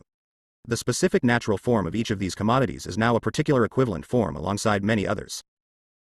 In the same way, the many specific, concrete, and useful kinds of labor contained in the physical commodities now count as the same number of particular forms of realization or manifestation of human labor in general. 3. ECTSO. The total or expanded, or MO, value. Firstly, the relative expression of value of the commodity is incomplete, because the series of its representations never comes to an end. The chain, of which each equation of value is a link, is liable at any moment to be lengthened by a newly created commodity, which will provide the material for a fresh expression of value. Secondly, it is a motley mosaic of disparate and unconnected expressions of value. And lastly, if, as must be the case, the relative value of each commodity is expressed in this expanded form, it follows that the relative form of value of each commodity is an endless series of expressions of value which are all different from the relative form of value of every other commodity. The defects of the expanded relative form of value are reflected in the corresponding equivalent form. Since the natural form of each particular kind of commodity is one particular equivalent form amongst innumerable other equivalent forms, the only equivalent forms which exist are limited ones, and each of them excludes all. The commodity 157. The others. Similarly, the specific, concrete, useful kind of labor contained in each particular commodity equivalent is only a particular kind of labor and therefore not an exhaustive form of appearance of human labor in general. It is true that the completed or total form of appearance of human labor is constituted by the totality of its particular forms of appearance. But in that case it has no single, unified form of appearance. The expanded relative form of value is, however, nothing but the sum of the simple relative expressions or equations of the first form, such as 20 yards of linen equals 1 coat, 20 yards of linen equals 10 lb of tea, etc. However, each of these equations implies the identical equation in reverse: 1 coat equals 20 yards of linen, 10 lb of tea equals 20 yards of linen, etc. In fact, when a person exchanges his linen for many other commodities, and thus expresses its value in a series of other commodities, it necessarily follows that the other owners of commodities exchange them for the linen, and therefore express the values of their various commodities in one and the same third commodity, the linen. If, then, we reverse the series 20 yards of linen equals 1 coat, or equals 10 lb of tea, etc., i.e. if we give expression to the converse relation already implied in the series, we get C. The general form of value 1 coat 10 lb of tea 40 lb of coffee 1/4 of com equals 20 yards of linen 2 ounces of gold t ton of iron x commodity A, etc. 1. The changed character of the form of value the commodities now present their values to us: 1. In a simple form, because in a single commodity; 2. In a unified form, because in the same commodity each time. Their form of value is simple and common to all, hence general. 158 commodities and money. The two previous forms, let us call them A and B, only amounted to the expression of the value of a commodity as something distinct from its own use value or its physical shape as a commodity. The first form, A, produced equations like this: 1 coat equals 20 yards of linen, 10 lb of tea equals 1 ton of iron. The value of the coat is expressed as comparable with linen. Asterisk that of the tea is comparable with iron. But to be comparable with linen and with iron, these expressions of the value of coat and tea is to be as different as linen is from iron. This form, it is plain, appears in practice only in the early stages, when the products of labor are converted into commodities by accidental occasional exchanges. The second form, B, distinguishes the value of a commodity from its own use value more adequately than the first. T for the value of the coat now stands in contrast with its natural form in all possible shapes, in the sense that it is equated with linen, iron, tea, in short with everything but itself. On the other hand, any expression of value common to all commodities is directly excluded. For, in the expression of value of each commodity, all other commodities now appear only in the form of equivalence. The expanded form of value comes into actual existence for the first time when a particular product of labor, such as cattle, is no longer exceptionally, but habitually, exchanged for various other commodities. The new form we have just obtained expresses the values of the world of commodities through one single kind of commodity set apart from the rest, through the linen for example, and thus represents the values of all commodities by means of their equality with linen. Through its equation with linen, the value of every commodity is now not only differentiated from its own use value, but from all use values, and is, by that very fact, expressed as that which is common to all commodities. By this form, commodities are, for the first time, really brought into relation with each other as values, or permitted to appear to each other as exchange values. The two earlier forms express the value of each commodity either in terms of a single commodity of a different kind, or in a series of many commodities which differ from the first one. In both cases it is the private task, so to speak, of the individual. Comparable with linen, is the expression we have chosen to render Leinwandgleiches. Comparable with iron, renders Eisengleiches, and so od. These circumlocutions are unavoidable here. The commodity 159 commodity to give itself a form of value, and it accomplishes this task without the aid of the others, which play towards it the merely passive role of equivalent. The general form of value, on the other hand, can only arise as the joint contribution of the whole world of commodities. A commodity only acquires a general expression of its value if, at the same time, all other commodities express their values in the same equivalent, and every newly emergent commodity must follow suit. It thus becomes evident that because the objectivity of commodities as values is the purely social existence of these things, it can only be expressed through the whole range of their social relations. Consequently, the form of their value must possess social validity. In this form, when they are all counted as comparable with the linen, all commodities appear not only as qualitatively equal, as values in general, but also as values of quantitatively comparable magnitude. Because the magnitudes of their values are expressed in one and the same material, the linen, these magnitudes are now reflected in each other. For instance, 10 lb of tea equals 20 yards of linen, and 40 lb of coffee equals 20 yards of linen. Therefore 10 lb of tea equals 40 lb of coffee. In other words, lib. of coffee contains only a quarter as much of the substance of value, that is, labor, as 1 lb of tea. The general relative form of value imposes the character of universal equivalent on the linen, which is the commodity excluded, as equivalent, from the whole world of commodities. Its own natural form is the form assumed in common by the values of all commodities. It is therefore directly exchangeable with all other commodities. The physical form of the linen counts as the visible incarnation, the social chrysalis state, of all human labor. Weaving, the private labor which produces linen, acquires as a result a general social form, the form of equality with all other kinds of labor.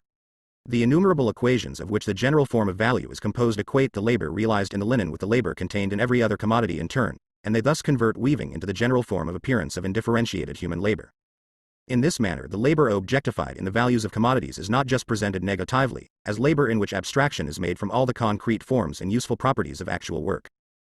Its own positive nature is explicitly brought out, namely the fact that it is the reduction of all kinds of actual labor to their common character 160 commodities and money of being human labor in general, of being the expenditure of human labor power.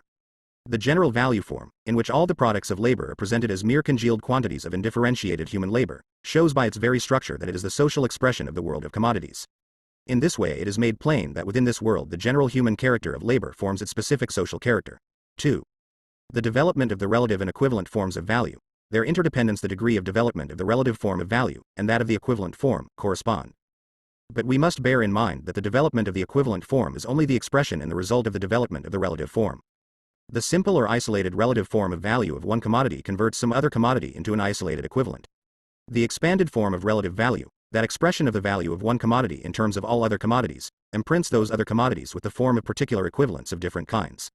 Finally, a particular kind of commodity acquires the form of universal equivalent, because all other commodities make it the material embodiment of their uniform and universal form of value.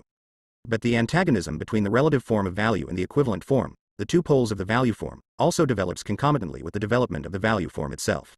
The first form, 20 yards of linen equals 1 coat, already contains this antagonism, without as yet fixing it.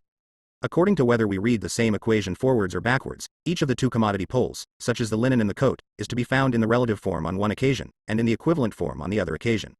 Here it is still difficult to keep hold of the polar antagonism. In form B, only one commodity at a time can completely expand its relative value, and it only possesses this expanded relative form of value because, and in so far as, all other commodities are, with respect to it, equivalents. Here we can no longer reverse the equation 20 yards of linen equals 1 coat without altering its whole character, and converting it from the expanded form into the general form of value. The commodity 161 finally, the last form, C, gives to the world of commodities a general social relative form of value, because, and in so far as, all commodities except one are thereby excluded from the equivalent form. A single commodity, the linen, therefore has the form of direct exchangeability with all other commodities, in other words it has a directly social form because, and in so far as, no other commodity is in this situation. 26 The commodity that figures as universal equivalent is on the other hand excluded from the uniform and therefore universal relative form of value. If the linen, or any other commodity serving as universal equivalent, were, at the same time, to share in the relative form of value, it would have to serve as its own equivalent. We should then have 20 yards of linen equals 20 yards of linen, a tautology in which neither the value nor its magnitude is expressed. In order to express the relative value of the universal equivalent, we must rather reverse the form C. This equivalent has no relative form of value in common with other commodities. Its value is, rather, expressed relatively in the infinite series of all other physical commodities. Thus the expanded relative form of value, or form B, now appears as the specific relative form of value of the equivalent commodity. 26. It is by no means self-evident that the form of direct and universal exchangeability is an antagonistic form, as inseparable from its opposite, the form of non-direct exchangeability, as the positivity of one pole of a magnet is from the negativity of the other pole.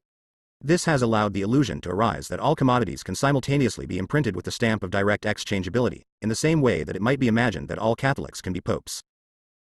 It is, of course, highly desirable in the eyes of the petty bourgeois, who views the production of commodities as the absolute summit of human freedom and individual independence, that the inconveniences resulting from the impossibility of exchanging commodities directly, which are inherent in this faun, should be removed. This Philistine utopia is depicted in the socialism of Proudhon, which, as I have shown elsewhere, does not even possess the merit of originality, but was in fact developed far more successfully long before Proudhon by Gray, Bray and others. Even so, wisdom of this kind is still rife in certain circles under the name of science. No school of thought has thrown around the word science more haphazardly than that of Proudhon, for wo begriffefehlen, das stellt zur rechten Zeit ein Wort sich ein. T. In Chapter 1 of Marx's 1847 polemic against Proudhon, The Poverty of Philosophy. T. Where thoughts are absent, words are brought in as convenient replacements. A slightly altered quotation from Goethe, Faust, Part 1, Scene 4, Faust Study, lines 1995-6. 162 Commodities and Money. 3. The transition from the general form of value to the money form. The universal equivalent form is a form of value in general. It can therefore be assumed by any commodity. On the other hand, a commodity is only to be found in the universal equivalent form, form C, if, and insofar as, it is excluded from the ranks of all other commodities, as being their equivalent. Only when this exclusion becomes finally restricted to a specific kind of commodity does the uniform relative form of value of the world of commodities attain objective fixedness and general social validity. The specific kind of commodity with whose natural form the equivalent form is socially interwoven now becomes the money commodity, or serves as money. It becomes its specific social function, and consequently its social monopoly, to play the part of universal equivalent within the world of commodities. Among the commodities which in Form B figure as particular equivalents of the linen, and in Form C express in common their relative values in linen, there is one in particular which has historically conquered this advantageous position, gold. If, then, in Form C, we replace the linen by gold, we get D. The money form 20 yards of linen 1 coat 10 lb of tea 40 lb of coffee equals 2 ounces of gold 1 quarter of corn. Ton of iron X commodity. If fundamental changes have taken place in the course of the transition from Form A to Form B, and from Form B to Form C. As against this, Form D differs not at all from Form C, except that now instead of linen gold has assumed the universal equivalent form. Gold is in Form D what linen was in Form C, the universal equivalent. The advance consists only in that the form of direct and universal exchangeability, in other words the universal equivalent form, has now by social custom finally become entwined with the specific natural form of the commodity gold. Gold confronts the other commodities as money only because it previously confronted them as a commodity. Like all other the commodity 163 commodities, it also functioned as an equivalent, either as a single equivalent in isolated exchanges or as a particular equivalent alongside other commodity equivalents. Gradually it began to serve as universal equivalent in narrower or wider fields. As soon as it had won a monopoly of this position in the expression of value for the world of commodities, it became the money commodity, and only then, when it had already become the money commodity, did Form D become distinct from Form C, and the general form of value come to be transformed into the money form. The simple expression of the relative value of a single commodity, such as linen, in a commodity which is already functioning as the money commodity, such as gold, is the price form.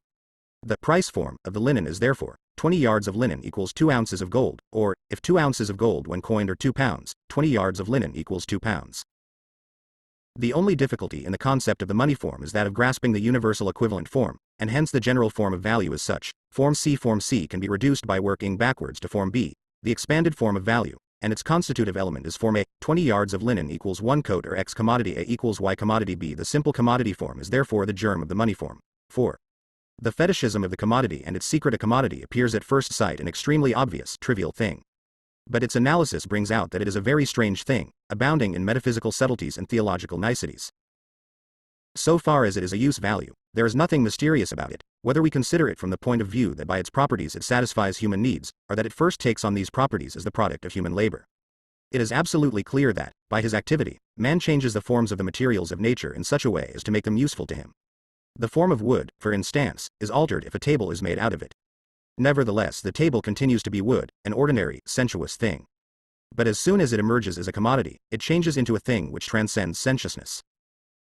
It not only stands with its feet on the ground, but, in relation to all other commodities, it stands on its head, and evolves out of its wooden brain grotesque ideas, 164 commodities and money far more wonderful than if it were to begin dancing of its own free will.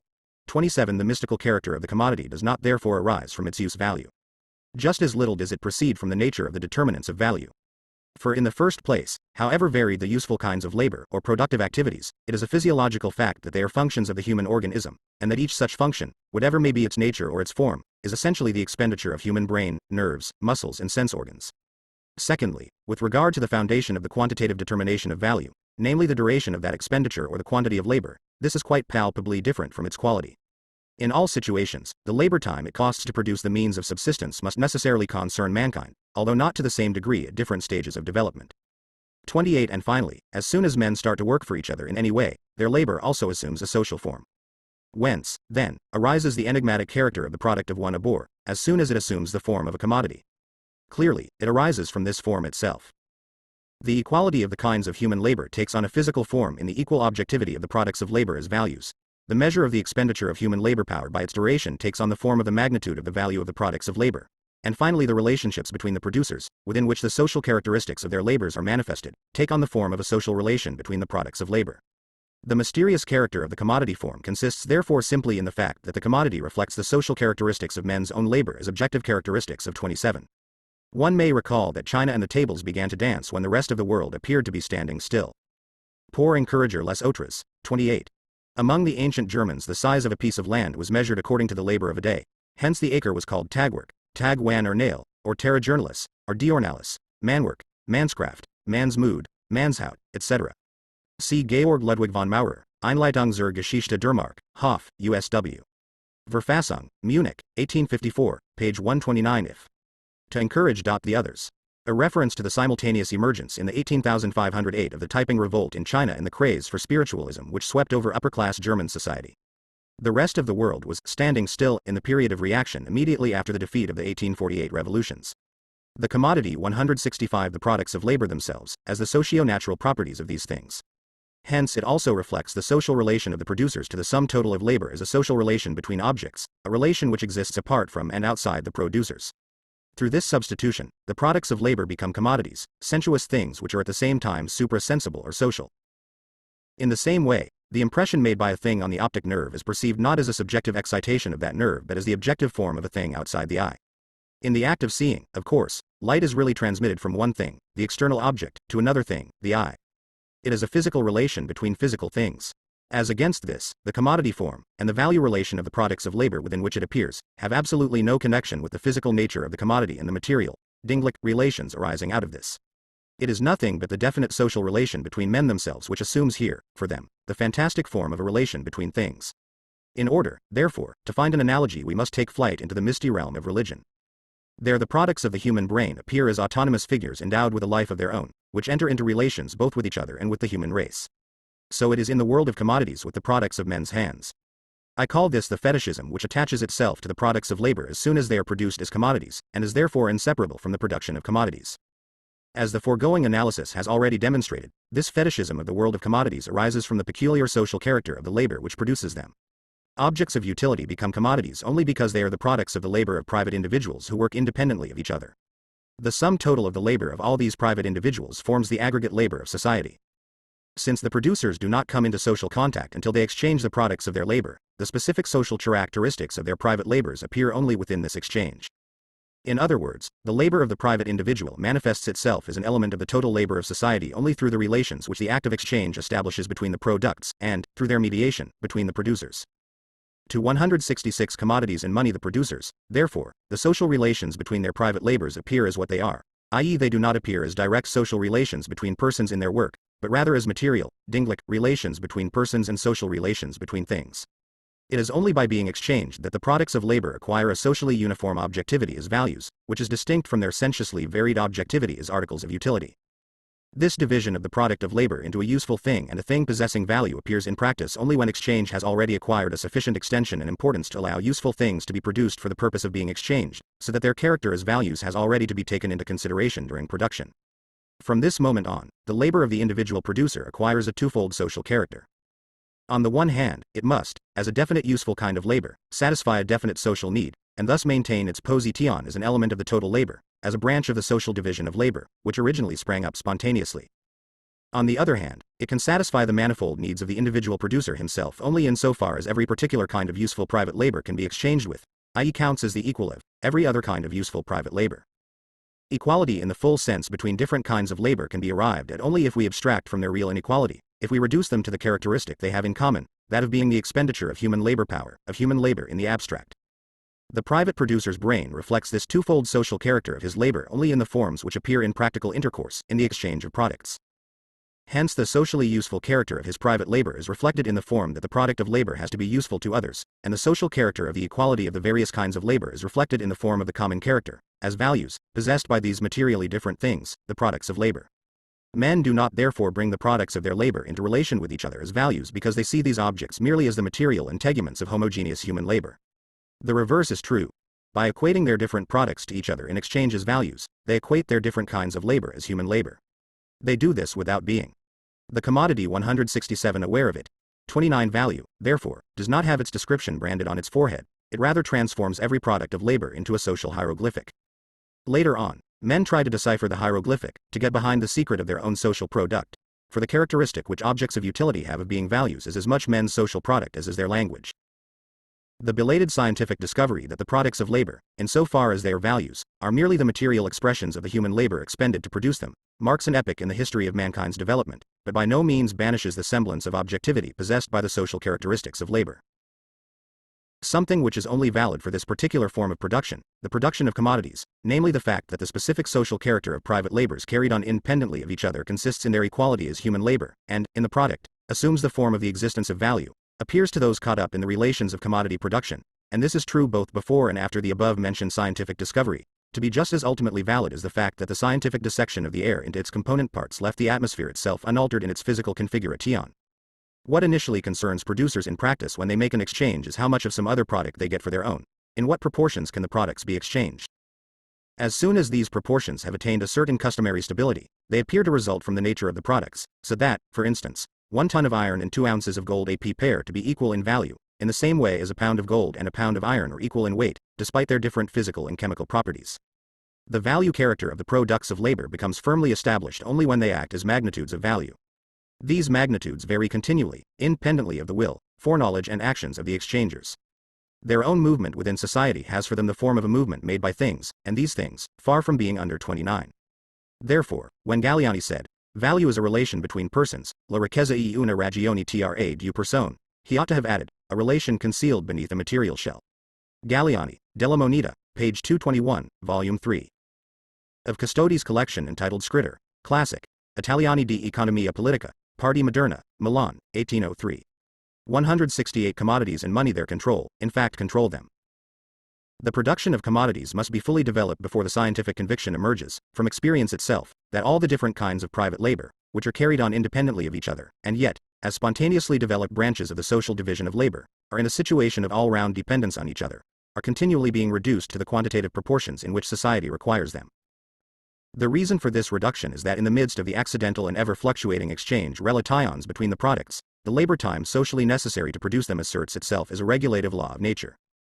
In the same way, the law of gravity asserts itself when a person's house collapses on top of him. 30. The determination of the magnitude of value by labor time is therefore a secret hidden under the apparent movements in the relative values of commodities. Its discovery destroys the semblance of the merely accidental determination of the magnitude of the value of the products of labor, but by no means abolishes that determination's material form. Reflection on the forms of human life, hence also scientific analysis of those forms, takes a course directly opposite to their real development. Reflection begins post festum, and therefore with the results of the process of development ready to hand. The forms which stamp products as commodities and which are therefore the preliminary requirements for the circulation of commodities, already possess the fixed quality of natural forms of social life before man seeks to give an account, not of their historical character, for in his eyes they are immutable, but of their content and meaning. Consequently, it was solely the analysis of the prices of commodities which led to the determination of the magnitude of value, and solely the common expression of all commodities in money which led to the establishment of their character as values. It is however precisely this finished form of the world of commodities, the money form, which conceals the social character of private labor in the social relations between the individual 30. What are we to think of a law which can only assert itself through periodic crises? It is just a natural law which depends on the lack of awareness of the people who undergo it. Friedrich Engels, Umris Zui, Ner Kerr, Tick der Nat, Ona, Ökonomie, in the Deutsch Französische Jahrbücher, edited by Arnold Ruge and Karl Marx, Paris, 1844, English translation in Marx, Ng. S., Collected Works, Volume 3, London, 1975, po. 433. After the feast, i.e. after the events reflected on have taken place. The commodity 169 workers, by making those relations appear as relations between material objects, instead of revealing them plainly. If I state that coats or boots stand in a relation to linen because the latter is the universal incarnation of abstract human labor, the absurdity of the statement is self-evident. Nevertheless, when the producers of coats and boots bring these commodities into a relation with linen, or with gold or silver, and this makes no difference here, as the universal equivalent, the relation between their own private labor and the collective labor of society appears to them in exactly this absurd form. The categories of bourgeois economics consist precisely of forms of this kind. They are forms of thought which are socially valid, and therefore objective, for the relations of production belonging to this historically determined mode of social production, i.e. commodity production. The whole mystery of commodities, all the magic and necromancy that surrounds the products of labor on the basis of commodity production, vanishes therefore as soon as we come to other forms of production. As political economists are fond of Robinson Crusoe stories, 31 let us first look at Robinson on his island. Undemanding though he is by nature, he still has needs to satisfy, and must therefore perform useful labors of various kinds. He must make tools, knock together furniture, tame llamas, fish, hunt and so on. Of his prayers and the like, we take no account here, since our friend takes pleasure in them and sees them as recreation. Despite the diversity of his productive functions, he knows that they are only different forms of activity of one and the same Robinson, hence only different modes of human labor. Necessity itself compels him to divide his time with precision between his different func. 31. Even Ricardo has his Robinson Crusoe stories. Ricardo makes his primitive fisherman and primitive hunter into owners of commodities who immediately exchange their fish and game in proportion to the labor time which is materialized in these exchange values. On this occasion he slips into the anachronism of allowing the primitive fisherman and hunter to calculate the value of their implements in accordance with the annuity tables used on the London Stock Exchange in 1817. Apart from bourgeois society, the parallelograms of Mr. Owen seem to have been the only form of society Ricardo was acquainted with. Karl Marx, Zerker, Tick etc., pp. 38-9, English translation, page 60. The parallelograms were the utopian socialist Robert Owen's suggestion for the most appropriate layout for a workers' STT Lement, made in A New View of Society, 1813, and immediately seized on by his critics. Ricardo's reference to them is from his On Protection of Agriculture, London, 1822, page 21. 170 commodities and money tie-ons. Whether one function occupies a greater space in his total activity than another depends on the magnitude of the difficulties to be overcome in attaining the useful effect aimed at. Our friend Robinson Crusoe learns this by experience, and having saved a watch, ledger, ink and pen from the shipwreck, he soon begins, like a good Englishman, to keep a set of books. His stock book contains a catalogue of the useful objects he possesses, of the various operations necessary for their production, and finally of the labor time that specific quantities of these products have on average cost him. All the relations between Robinson and these objects that form his self-created wealth are here so simple and transparent that even Mr. Sedley Taylor could understand them. And yet though relations contain all the essential determinants of value, let us now transport ourselves from Robinson's island, bathed in light, to medieval Europe, shrouded in darkness. Here, instead of the independent man, we find everyone dependent, serfs and lords, vassals and suzerains, laymen and clerics. Personal dependence characterizes the social relations of material production as much as it does the other spheres of life based on that production. But precisely because relations of personal dependence form the given social foundation, there is no need for labor and its products to assume a fantastic form different from their reality. They take the shape, in the transactions of society, of services in kind and payments in kind. The natural form of labor, its particular ity, and not, as in a society based on commodity production, its universality, is here its immediate social form. The corvée can be measured by time just as well as the labor which produces commodities, but every serf knows that what he expends in the service of his lord is a specific quantity of his own personal labor power. The tithe owed to the priest is more clearly apparent than his blessing. Whatever we may think, then, of the different roles in which men confront each other in such a society, the social relations between individuals in the performance of their labor appear at all events as their own personal relations, and are not disguised as social relations between things, between the products of labor. The original German has here, Herr M. Wirth, chosen by Marx as a run-of-the-mill vulgar economist and propagandist familiar to German readers. Engels introduced Mr. Sedley Taylor, a Cambridge don against whom he polemicized in his preface to the fourth German edition, see above, page 117. The commodity 171 for an example of labor in common, i.e. directly associated labor, we do not need to go back to the spontaneously developed form which we find at the threshold of the history of all civilized peoples. 32 We have one nearer to hand in the patriarchal rural industry of a peasant family which produces corn, cattle, yarn, linen and clothing for its own use. These things confront the family as so many products of its collective labor, but they do not confront each other as commodities. The different kinds of labor which create these products, such as tilling the fields, tending the cattle, spinning, weaving and making clothes, are already in their natural form social functions, for they are functions of the family, which, just as much as a society based on commodity production, possesses its own spontaneously developed division of labor. The distribution of labor within the family and the labor time expended by the individual members of the family are regulated by differences of sex and age as well as by seasonal variations in the natural conditions of labor. The fact that the expenditure of the individual labor powers is measured by duration appears here, by its very nature, as a social characteristic of labor itself, because the individual labor powers, by their very nature, act only as instruments of the joint labor power of the family. Let us finally imagine, for a change, an association of free men, working with the means of production held in common, and expending their many different forms of labor power in full self-awareness as one single social labor force. All the characteristics of Robinson's labor are repeated here, but with the difference that they are social instead of individual. All Robinson's products were exclusively the result of his own personal labor, and they were therefore directly objects of utility for him personally. The total product of our imagined association is a social product. One part of this product serves as fresh means of production in Re 32. A ridiculous notion has spread abroad recently that communal property in its natural, spontaneous form is specifically Slav, indeed exclusively Russian. In fact, it is the primitive form that we can prove to have existed among Romans, Teutons and Celts, and which indeed still exists to this day in India, in a whole range of diverse patterns, albeit sometimes only as remnants. A more exact study of the Asiatic, and specifically of the Indian form of communal property would indicate the way in which different forms of spontaneous, primitive communal property give rise to different forms of its dissolution. Thus, the different original types of Roman and Germanic private property can be deduced from the different forms of Indian communal property. Karl Marx, Zur Kritik, etc. Page 10, English translation, page 33. 172 Commodities and money main social. But another part is consumed by the members of the association as means of subsistence. This part must therefore be divided amongst them.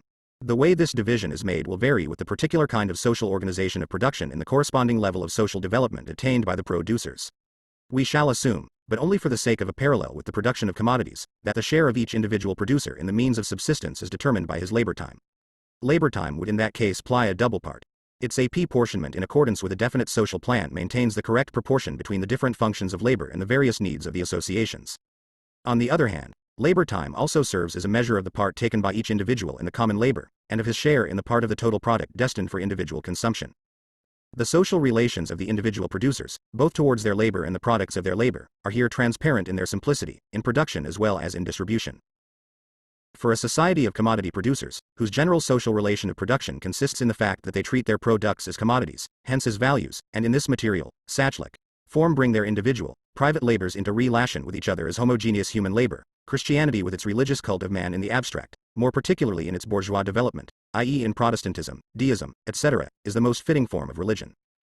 In the ancient Asiatic, classical antique, and other such modes of production, the transformation of the product into a commodity, and therefore men's existence as producers of commodities, plays a subordinate role, which however increases in importance as these communities approach nearer and nearer to the stage of their dissolution.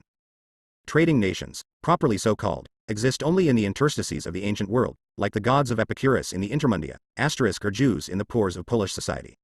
Those ancient social organisms of production are much more simple and transparent than those of bourgeois society. According to the Greek philosopher Epicurus, circa 341 circa 270 BC, the gods existed only in the intermund, or spaces between different worlds, and had no influence on the course of human affairs. Very few of the writings of Epicurus have been preserved in the original Greek, and this particular idea survived only by being included in Cicero, De Natura Deorum, Book 1, Section 18. The commodity 173, but they are founded either on the immaturity of man as an individual, when he has not yet torn himself loose from the umbilical cord of his natural species connection with other men, or on direct relations of dominance and servitude. They are conditioned by a low stage of development of the productive powers of labor and correspondingly limited relations between men within the process of creating and reproducing their material life, hence also limited relations between man and nature. These real limitations are reflected in the ancient worship of nature and in other elements of tribal religions. The religious reflections of the real world can, in any case, vanish only when the practical relations of everyday life between man and nature, generally present themselves to him in a transparent and rational form. The veil is not removed from the countenance of the social life process, i.e. the process of material production, until it becomes production by freely associated men, and stands under their conscious and planned control.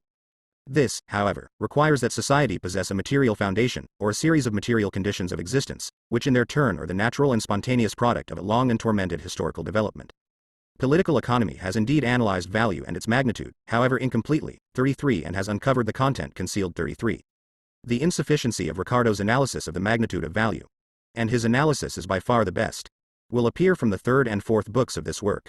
As regards value in general, classical political economy in fact nowhere distinguishes explicitly and with a clear awareness between labor as it appears in the value of a product, and the same labor as it appears in the product's use value. Of course the distinction is made in practice, since labor is treated sometimes from its quantitative aspect, and at other times qualitatively. But it does not occur to the economists that a purely quantitative distinction between the kinds of labor presupposes their qualitative unity or equality, and therefore their reduction to abstract human labor. For instance, Ricardo declares that he agrees with Destet de Tracy when the latter says, "As it is certain that our physical and moral faculties are alone our original riches, the employment of those faculties, labor of some kind, is our original treasure, and it is always from this employment that all those things are created which we call riches." It is certain, too, that all those things only represent the labor which has created them, and if they have a value, or even two distinct values, they can only derive them from that, the value, of the labor from which they emanate. Ricardo, The Principles of Political Economy, 3rd ed., London, 1821, page 334. We would here only point out that these are the books that appeared, respectively, as Volume 3 of Capital, and Theories of Surplus Value, 3 volumes, Destet de Tracy, Elements d'Idéologie, Parts 4 and 5, Paris, 1826, pp. 35-6. 174 commodities and money within these forms. But it has never once asked the question why this content has assumed that particular form, that is to say, why labor is expressed in value, and why the measurement of labor by its duration is expressed in the magnitude of the value of the product. 34. These formulas, which bear the unmistakable stamp of Ricardo, imposes his own more profound interpretation on the words of Destet. Admittedly, Destet does say that all things which constitute wealth represent the labor which has created them, but, on the other hand, he also says that they acquire their two different values, use value and exchange value, from the value of labor. He thus falls into the commonplace error of the vulgar economists, who assume the value of one commodity, here labor, in order in turn to use it to determine the values of other commodities. But Ricardo reads him as if he had said that labor, not the value of labor, is represented both in use value and in exchange value.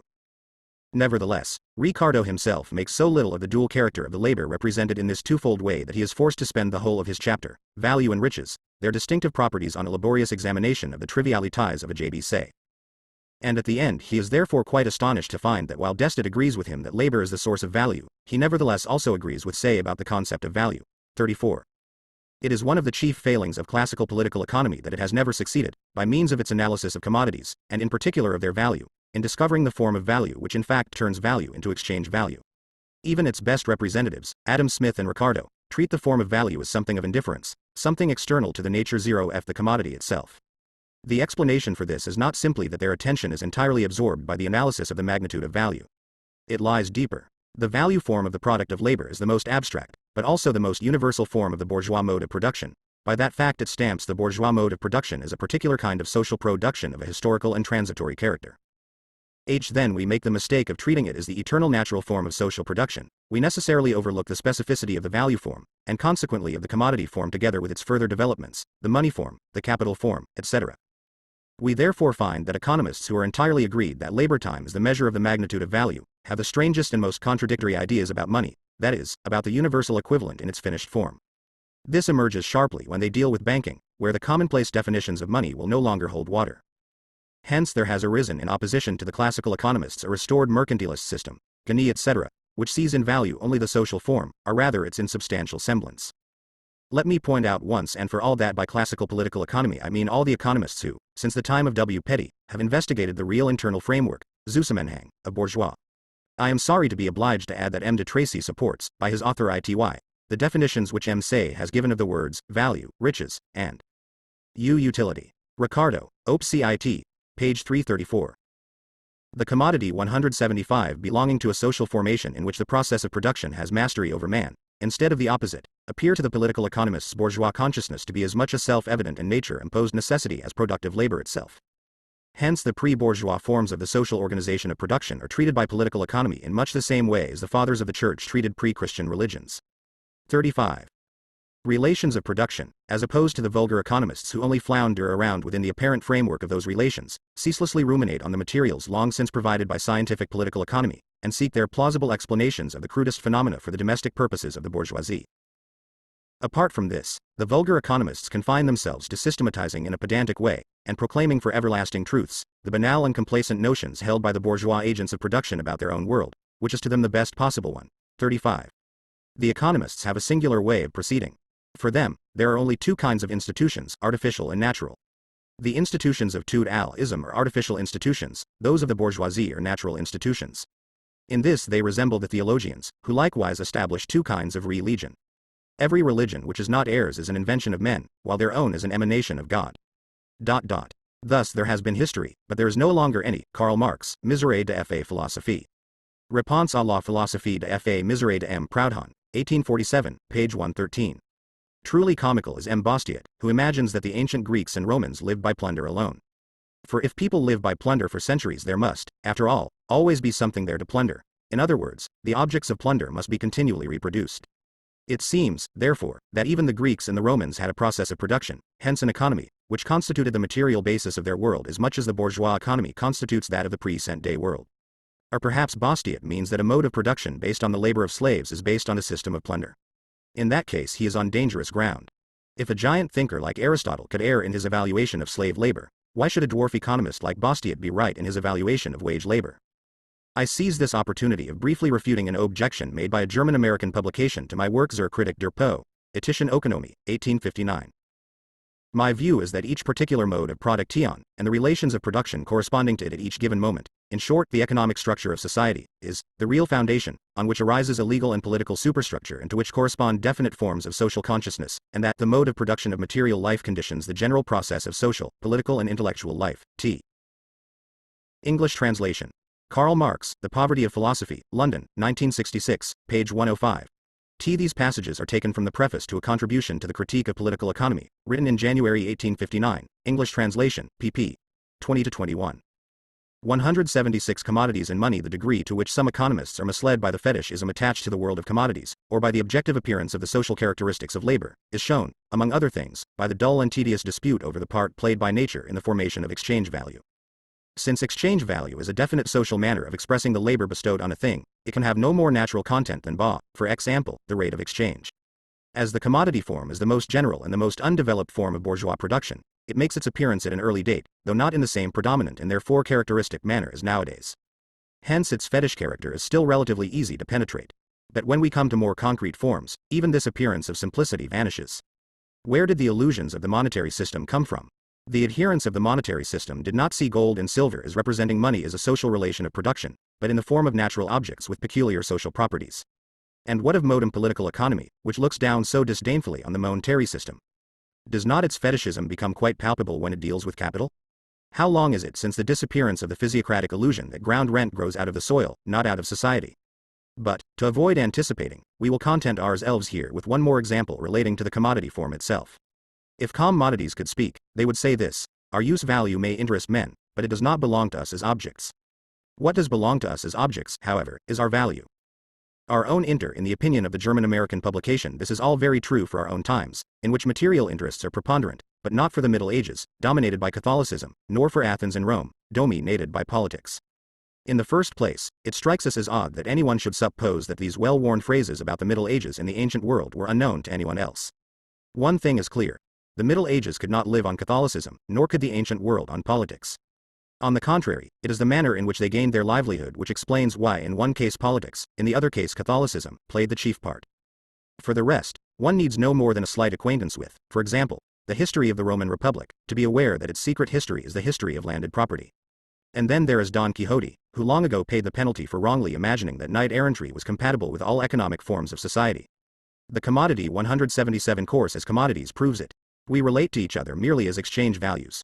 Now listen how those commodities speak through the mouth of the economist. Value, i.e. exchange value, as a property of things; riches, i.e. use value, of man. Value, in this sense, necessarily implies exchanges, riches do not. 36. Riches, use value, are the attribute of man, value is the attribute of commodities. A man or a community is rich, a pearl or a diamond is valuable. A pearl or a diamond is valuable as a pearl or diamond. 37. So far no chemist has ever discovered exchange value either in a pearl or a diamond. The economists who have discovered this chemical substance, and who lay special claim to critical acumen, nevertheless find that the use value of material objects belongs to them independently of their material properties, while their value, on the other hand, forms a part of them as objects. What confirms them in this view is the peculiar circumstance that the use value of a thing is realized without exchange, i.e. in the direct relation between the thing and man, while, inversely, its value is re-bz only in exchange, i.e. in a social process. Who would not call to mind at this point the advice given by the good Dogberry to the night watchman Seacole 1*, to be a well-favored man is the gift of fortune, but reading and writing comes by nature. 38-36. Observations on some verbal disputes in Pole. Econ. Particularly relating to value and to supply and demand. London, 1821, page 16. 37. S. Bailey, Op. Cit. Page 165. 38. Both the author of Observations etc. and S. Bailey accuse Ricardo of converting exchange value from something relative into something absolute. The reverse is true. He has reduced the apparent relativity which these things, diamonds, pearls, etc., possess to the true relation hidden behind the appearance, namely their relativity as mere expressions of human labor.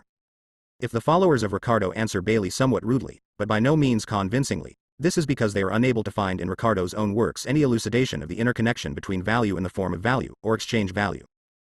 In Shakespeare's comedy Much Ado About Nothing, Act 3, Scene 3. Chapter 2. The process of exchange. Commodities cannot themselves go to market and perform exchanges in their own right. We must, therefore, have recourse to their guardians, who are the possessors of commodities. Commodities are things, and therefore lack the power to resist man. They are unwilling, he can use force, in other words, he can take possession of them. In order that these objects may enter into relation with each other as commodities, their guardians must place themselves in relation to one another as persons whose will resides in those objects, and must behave in such a way that each does not appropriate the commodity of the other, and alienate his own, except through an act to which both parties consent. The guardians must therefore recognize each other as owners of private property. This juridical relation, whose form is the contract, whether as part of a developed legal system or not, is a relation between two wills which mirrors the economic relation. The content of this juridical relation, a relation of two wills, is itself determined by the economic relation. 2. Here the persons exist for one another merely one. In the T.W. 11th century, so renowned for its piety, very delicate things often appear among these commodities. Thus a French poet of the period enumerates among the commodities to be found in the fair of Lendit, alongside clothing, shoes, leather, implements of cultivation, skins, etc., also femmes folies de leur corps. 2. Proudhon creates his ideal of justice éternelle, from the juridical relations that correspond to the production of commodities. He thereby proves, to the consolation of all good petty bourgeois, that the production of commodities is a form as eternal as justice. Then he turns round and seeks to reform the actual production of commodities, and the corresponding legal system, in accordance with this ideal. What would one think of a chemist who, instead of studying the actual laws governing molecular interactions, and on that basis solving definite problems, claimed to regulate? Single quote. Wanton women. This passage comes from the Dit du Lendit, a satirical poem by the medieval French poet Guillot de Paris. The process of exchange 179 is representatives and hence owners of commodities. As we proceed to develop our investigation, we shall find, in general, that the characters who appear on the economic stage are merely personifications of economic relations. It is as the bearers of these economic relations that they come into contact with each other. What chiefly distinguishes a commodity from its owner is the fact that every other commodity counts for it only as the form of appearance of its own value. A born leveler and cynic, it is always ready to exchange not only soul, but body, with each and every other commodity, be it more repulsive than Maritornes herself. The owner makes up for this lack in the commodity of a sense of the concrete, physical body of the other commodity, by his own 5 and more senses. For the owner, his commodity possesses no direct use value. Otherwise, he would not bring it to market. It has use value for others, but for himself its only direct use value is as a bearer of exchange value, and consequently, a means of exchange. 3. He therefore makes up his mind to sell it in return for commodities whose use value is of service to him. All commodities are non-use values for their owners and use values for their non-owners. Consequently, they must all change hands. But this changing of hands constitutes their exchange, and their exchange puts them in relation with each other as values and realizes them as values. Hence commodities must be realized as values before they can be realized as use values. On the other hand, they must stand the test as use values before they can be realized as values. For the labor expended on them only counts in so far as it is expended in a form which is useful those interactions by means of the eternal ideas of naturalite and affinite. Do we really know any more about usury when we say it contradicts justice éternelle, equite éternelle, mutualite éternelle, and other verités éternelles than the fathers of the church did when they said it was incompatible with grace éternelle, foi éternelle, and leveau unt éterne, le de Dieu? 3. For twofold is the use of every object. The one is peculiar to the object as such, the other is not, as a sandal which may be worn and is also exchangeable. Both are uses of the sandal, for even he who exchanges the sandal for the money or food he is in need of, makes use of the sandal as a sandal. But not in its natural way. For it has not been made for the sake of being exchanged. Aristotle, Republic, circa 9. The concept of an object, or person, as the receptacle, repository, bearer, träger, of some thing or tendency quite different from it appears repeatedly in Capital, and I have tried to translate it uniformly as bearer, T. Maritomes, a character from Cervantes' novel Don Quixote. 180 commodities and money for others. However, only the act of exchange can prove whether that labor is useful for others, and its product consequently capable of satisfying the needs of others. The owner of a commodity is prepared to part with it only in return for other commodities whose use value satisfies his own need. So far, exchange is merely an individual process for him. On the other hand, he desires to realize his commodity as a value in any other suitable commodity of the same value. It does not matter to him whether his own commodity has any use value for the owner of the other commodity or not. From this point of view, exchange is for him a general social process. But the same process cannot be simultaneously for all owners of commodities, both exclusively individual and exclusively social and general. Let us look at the matter a little more closely. To the owner of a commodity, every other commodity counts as the particular equivalent of his own commodity. Hence, his own commodity is the universal equivalent for all the others. But since this applies to every owner, there is in fact no commodity acting as universal equivalent, and the commodities possess no general relative form of value under which they can be equated as values and have the magnitude of their values compared. Therefore, they definitely do not confront each other as commodities, but as products or use values only. In their difficulties, our commodity owners think like Faust: in the beginning was the deed. They have therefore already acted before thinking. The natural laws of the commodity have manifested themselves in the natural instinct of the owners of commodities. They can only bring their commodities into relation as values, and therefore as commodities, by bringing them into an opposing relation with some one other commodity, which serves as the universal equivalent. We have already reached that result by our analysis of the commodity. But only the action of society can turn a particular commodity into the universal equivalent. The social action of all other commodities, therefore, sets apart the particular commodity in which they all represent their values. The natural form of this commodity thereby becomes the socially recognized equivalent form. Through the agency of the social process, it becomes the specific social function of the commodity. 1 meter Anfang war die Tat, Goethe, Faust, Part 1, Scene 3, Faust Study, line 1237. The process of exchange 181, which has been set apart to be the universal equivalent. It thus becomes money. Illi unum consi, ium abent et virtutum et potestatem mam bestiae tradunt. Et ne quis possit emir aut vendir, nisici habet characterum aut nomen bestiae, aut numerum nominis eases, apocalypse. Asterisk.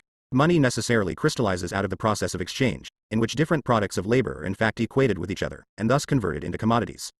The historical broadening and deepening of the phenomenon of exchange develops the opposition between use value and value, which is latent in the nature of the commodity. The need to give an external expression to this opposition for the purposes of commercial intercourse produces the drive towards an independent form of value, which finds neither rest nor peace until an independent form has been achieved by the differentiation of commodities into commodities and money. At the same rate, then, as the transformation of the products of labor into commodities is accomplished, one particular commodity is transformed into money. 4. The direct exchange of products has the form of the simple expression of value in one respect, but not as yet in another. That form was X commodity A equals Y commodity B. The form of the direct exchange of products is X use value A equals Y use value B. 5. The articles A and B in this case are not as yet commodities, but become so only through the act of exchange. The first way in which 4. From this we may form an estimate of the craftiness of petty bourgeois socialism, which wants to perpetuate the production of commodities while simultaneously abolishing the antagonism between money and commodities, i.e. abolishing money itself, since money only exists in and through this antagonism. Asterisk. One might just as well abolish the Pope while leaving Catholicism in existence. For more on this point, see my work Zur Kritik der politischen Ökonomie, page 61 ff. English translation, pp. 83-6, 5. So long as a chaotic mass of articles is offered as the equivalent for a single article, as is often the case among savages, instead of two distinct objects of utility being exchanged, we are only at the threshold of even the direct exchange of products. This is directed at the proposal of John Gray, in The Social System, 1831, for the introduction of labor money, later taken up by Proudhon. These have one mind, and shall give their power and strength unto the beast, Revelation chapter 17 verse 13. And that no man might buy or sell, save that he had the mark, or the name of the beast, or the number of his name, Revelation 13:17. 182 Commodities and money. An object of utility attains the possibility of becoming an exchange value as to exist as a non-use value, as a quantum of use value superfluous to the immediate needs of its owner.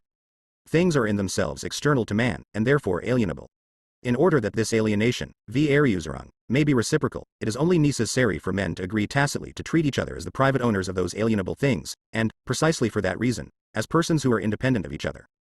But this relationship of reciprocal isolation and foreignness does not exist for the members of a primitive community of natural origin, whether it takes the form of a patriarchal family, an ancient Indian commune, or an Inca state.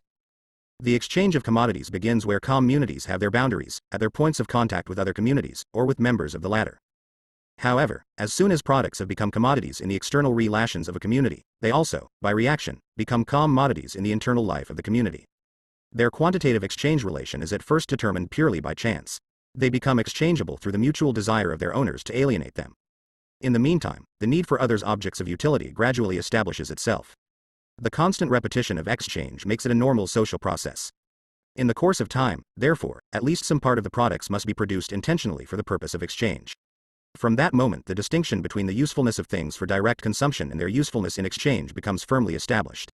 Their use value becomes distinguished from their exchange value. On the other hand, the quantitative proportion in which the things are exchangeable becomes dependent on their production itself. Custom fixes their values at definite magnitudes. In the direct exchange of products, each commodity is a direct means of exchange to its owner, and an equivalent to those who do not possess it, although only in so far as it has use value for them. At this stage, therefore, the articles exchanged do not acquire a value form independent of their own use value, or of the individual needs of the exchangers. The need for this form first develops with the increase in the number and variety of the commodities entering into the process of exchange. The problem and the means for its solution arise simultaneously. Commercial intercourse, in which the owners of commodities exchange and compare their own articles with various other articles, never takes. The process of exchange 183 place unless different kinds of commodities belonging to different owners are exchanged for, and equated as values with, one single further kind of commodity. This further commodity, by becoming the equivalent of various other commodities, directly acquires the form of a universal or social equivalent, if only within narrow limits. The universal equivalent form comes and goes with the momentary social contacts which call it into existence. It is transiently attached to this or that commodity in alternation. But with the development of exchange it fixes itself firmly and exclusively onto particular kinds of commodity, i.e. it crystallizes out into the money form. The particular kind of commodity to which it sticks is at first a matter of accident. Nevertheless, there are two circumstances which are by and large decisive. The money form comes to be attached either to the most important articles of exchange from outside, which are in fact the primitive and spontaneous forms of manifestation of the exchange value of local products, or to the object of utility which forms the chief element of indigenous alienable wealth, for example cattle. Nomadic peoples are the first to develop the money form, because all their worldly possessions are in a movable and therefore directly alienable form, and because their mode of life, by continually bringing them into contact with foreign communities, encourages the exchange of products. Men have often made man himself into the primitive material of money, in the shape of the slave, but they have never done this with the land and soil. Such an idea could only arise in a bourgeois society, and one which was already well developed. It dates from the last third of the 17th century, and the first attempt to implement the idea on a national scale was made a century later, during the French bourgeois revolution. In the same proportion as exchange bursts its local bonds, and the value of commodities accordingly expands more and more into the material embodiment of human labor as such, in that proportion does the money form become transferred to commodities which are by nature fitted to perform the social function of a universal equivalent. Those commodities are the precious metals. The truth of the statement that, although gold and silver are not by nature money, money is by nature gold and silver. 6 is 6. Karl Marx, Op. Cit. Page 135, English translation, page 155. The metals, are by their nature money. Galliani, Della Moneta, in Custodi's collection, Partie Moderne, Volume 3, page 137. The issue of the assignats in 1789, backed by confiscated church lands. 184 commodities and money shown by the appropriateness of their natural properties for the functions of money. 7. So far, however, we are acquainted with only one function of money, namely to serve as the form of appearance of the value of commodities, that is the material in which the magnitudes of their values are socially expressed. Only a material whose every sample possesses the same uniform quality can be an adequate form of appearance of value, that is a material embodiment of abstract and therefore equal human labor. On the other hand, since the difference between the magnitudes of value is purely quantitative, the money commodity must be capable of purely quantitative differentiation, it must therefore be divisible at will, and it must also be possible to assemble it again from its component parts. Gold and silver possess these properties by nature. The money commodity acquires a dual-use value. Alongside its special use value as a commodity, gold, for instance, serves to fill hollow teeth, it forms the raw material for luxury articles, etc. It acquires a formal use value, arising out of its specific social function. Since all other commodities are merely particular equivalents for money, the latter being their universal equivalent, they relate to money as particular commodities relate to the universal commodity. 8. We have seen that the money form is merely the reflection thrown upon a single commodity by the relations between all other commodities. That money is a commodity 9 is therefore only a discovery for those who proceed from its finished shape in order to analyze it afterwards. The process of exchange gives to the com 7. For further details on this subject see the chapter on the precious metals in my work cited above, English translation, pp. 153-7, 8. Money is the universal commodity, Very, Op. Cit. Page 16, 9. Silver and gold themselves, which we may call by the general name of bullion, are commodities, rising and falling in value. Bullion then may be reckoned to be of higher value, where the smaller weight will chase the greater quantity of the product or manufacture of the country, etc. S. Clement, A Discourse of the General Notions of Money, Trade, and Exchange, as they stand in relations to each other. By a Merchant, London, 1695, page 7. Silver and gold, coined or uncoined, though they are used for a measure of all other things, are no less a commodity than wine, oil, tobacco, cloth or stuffs, J. Child, A Discourse Concerning Trade, and that in particular of the East Indies etc., London, 1689, page 2. The stock and riches of the kingdom cannot properly be confined to money, nor ought gold and silver to be excluded from being merchandise. T. Papillon, The East India Trade a Most Profitable Trade. London, 1677. T. page 4. The process of exchange 185 modity which it has converted into money not its value but its specific value form. Confusion between these two attributes has misled some writers into maintaining that the value of gold and silver is imaginary. Lo, the fact that money can, in certain functions, be replaced by mere symbols of itself, gave rise to another mistaken notion, that it is itself a mere symbol. Nevertheless, this error did contain the suspicion that the money form of the thing is external to the thing itself, being simply the form of appearance of human relations hidden behind it. In this sense every commodity is a symbol, since, as value, it is only the material shell of the human labor expended on it. 11. But if it is declared that the social characteristics assumed by material objects, or the material tract 10. Gold and silver have value as metals before they are money, Galliani, Op. Cit. Page 72. Locke says, the universal consent of mankind gave to silver, on account of its qualities which made it suitable for money, an imaginary value. John Locke, Some Considerations etc., 1691, in Works, ed.1777, Volume 2, page 1.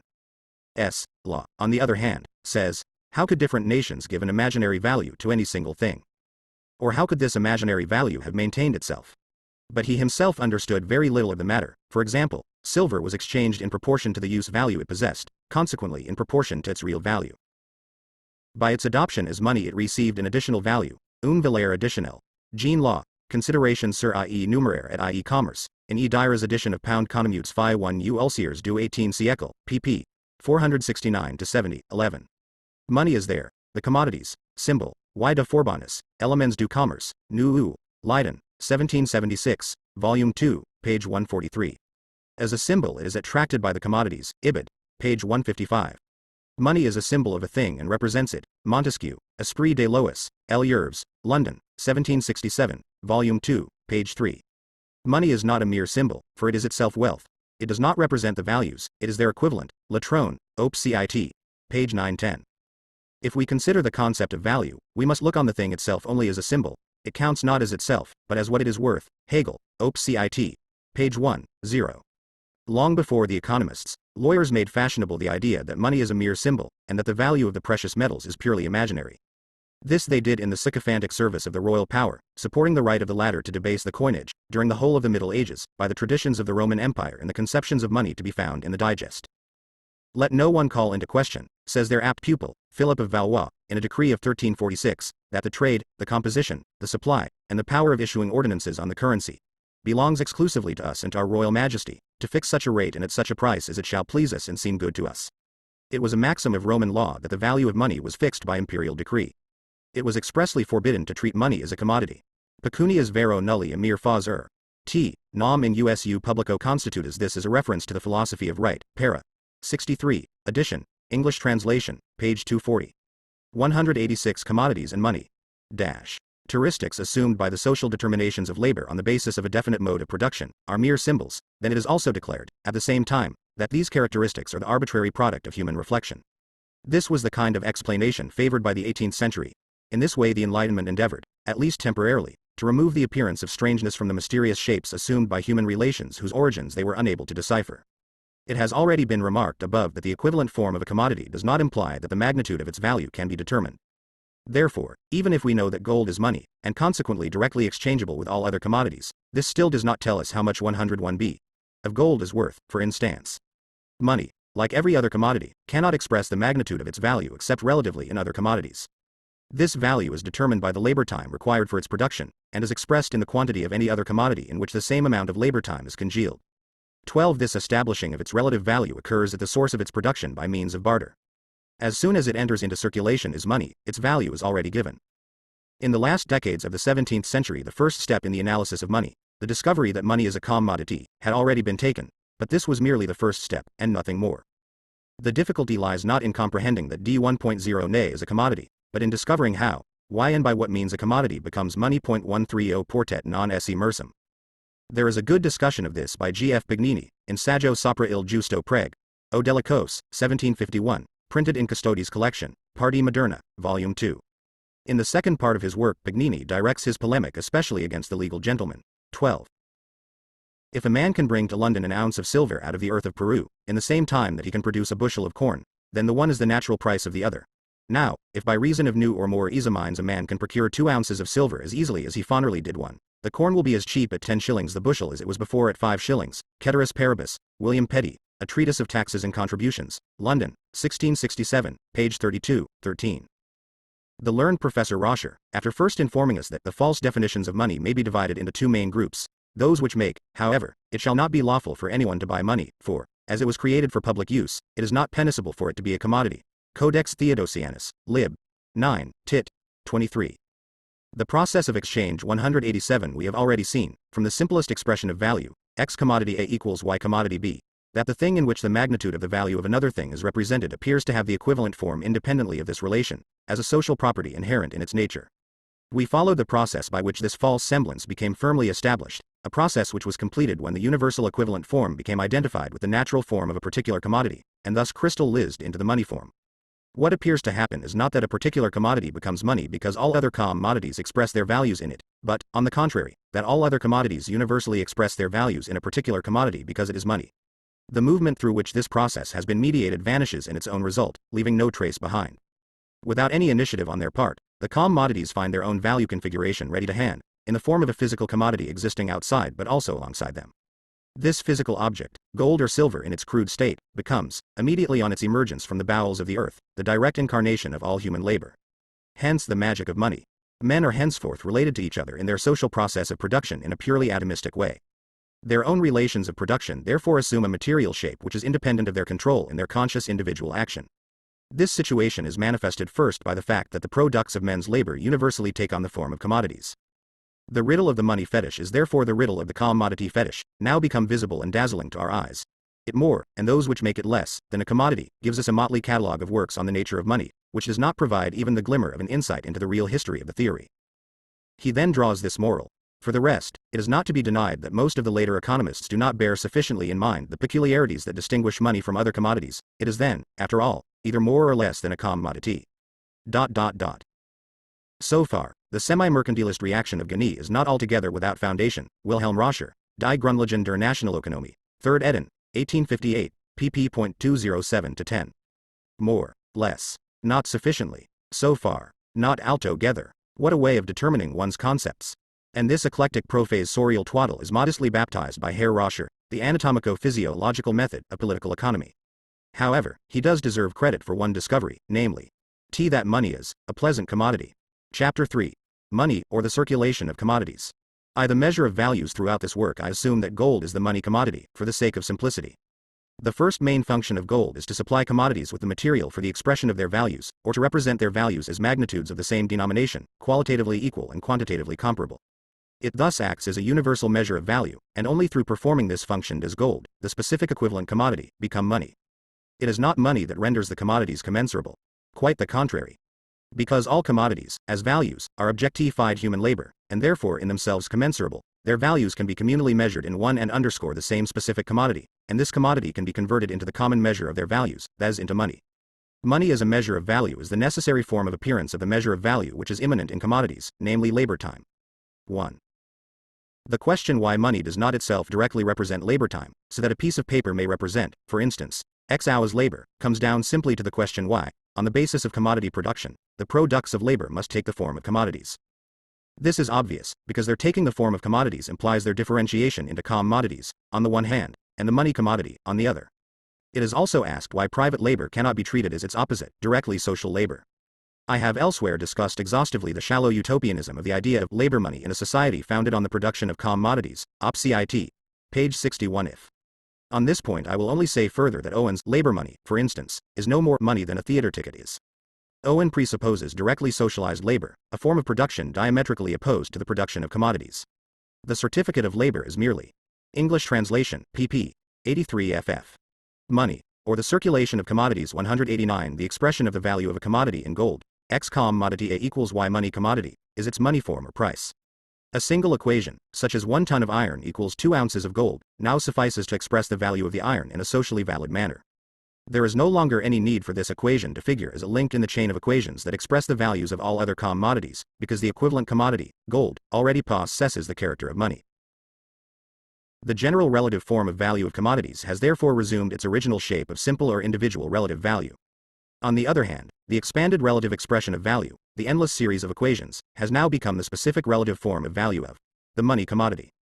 However, the endless series itself is now a socially given fact in the shape of the prices of the commodities. We have only to read the quotations of a price list backwards to find the magnitude of the value of money expressed in all sorts of commodities. As against this, money has no price. In order to form a part of this uniform relative form of value of the other commodities, it would have to be brought into relation with itself as its own equivalent. The price or money form of commodities is, like their form of value generally, quite distinct from their palpable and real bodily form. It is therefore a purely ideal or notional form. Although invisible, the value of iron, linen and corn exists in these very articles. It is signified through their equality with gold, even though this relation with gold exists only in their heads, so to speak. The guardian of the commodities must therefore lend them his tongue, or hang a ticket on them, in order to communicate their prices to the outside world. 2. Since the expression of the value of commodity evidence of the part taken by the individual in the common labor, and of his claim to a certain portion of the common product which has been set aside for consumption. But Owen never made the mistake of presupposing the production of commodities, while, at the same time, by juggling with money, trying to circumvent the necessary conditions of that form of production. 2. Savages and semi-savages use the tongue differently. Captain Perry says of the inhabitants of the west coast of Baffin's Bay, in this case, the case of barter, they licked it, the thing represented to them, twice to their tongues, after which they seemed to consider the bargain satisfactorily concluded. In the same way, among the eastern Eskimo, the exchanger licked each article on. W. E. Perry, Journal of a Voyage for the Discovery of a Northwest Passage, London, 1821, page 227. 190 Commodities and money ties in gold is a purely ideal act. We may use purely imaginary or ideal gold to perform this operation. Every owner of commodities knows that he is nowhere near turning them into gold when he has given their value the form of a price or of imaginary gold, and that it does not require the tiniest particle of real gold to give a valuation in gold of millions of pounds worth of commodities. In its function as measure of value, money therefore serves only in an imaginary or ideal capacity. This circumstance has given rise to the wildest theories. 3. But, although the money that performs the functions of a measure of value is only imagined, why, the price depends entirely on the actual substance that is money. The value, i.e. the quantity of human labor, which is contained in a ton of iron is expressed by an imaginary quantity of the money commodity which contains the same amount of labor as the iron. Therefore, according to whether it is gold, silver or copper which is serving as the measure of value, the value of the ton of iron will be expressed by very different prices, or will be represented by very different quantities of those metals. If therefore two different commodities, such as gold and silver, serve simultaneously as measures of value, all commodities will have two separate price expressions, the price in gold and the price in silver, which will quietly coexist as long as the ratio of the value of silver to that of gold remains unchanged, say at 15:1. However, every alteration in this ratio disturbs the ratio between the gold prices and the silver prices of commodities, and thus proves in fact that a duplication of the measure of value contradicts the function of that measure. 4. Receiving it. If the tongue is thus used in the north as the organ of appropriation, it is no wonder that in the south the stomach serves as the organ of accumulated property, and that a Kaffir estimates the wealth of a man by the size of his belly. The Kaffirs know what they are doing, for at the same time as the official British Health Report of 1864 was bemoaning the deficiency of fat-forming substances among a large part of the working class, a certain Dr. Harvey, not, however, the man who discovered the circulation of the blood, was doing well by advertising recipes for reducing the surplus fat of the bourgeoisie and the aristocracy. 3. See Karl Marx, Zur Kritik etc., Theories of the Standard of Money, pp. 53 ff. English translation, pp. 76 ff. 4. Wherever silver and gold exist side by side as legal money, i.e. as measure of value, the vain attempt has always been made to treat them as one in other words, it is an act which takes place entirely in the mind, and involves no physical transaction. Money, or the circulation of commodities. 191 commodities with definite prices all appear in this form. A commodity A equals X gold. B commodity B equals Y gold. C commodity C equals Z gold, etc., where A, B, C represent definite quantities of the commodities A, B, C and X, Y, Z definite quantities of gold. The values of these commodities are therefore changed into imaginary quantities of gold of different magnitudes. Hence, in spite of the confusing variety of the commodities themselves, their values become magnitudes of the same denomination, gold magnitudes.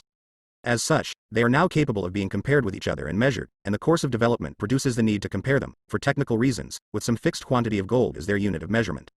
This unit, by subsequent division into aliquot parts, becomes itself the standard of measurement.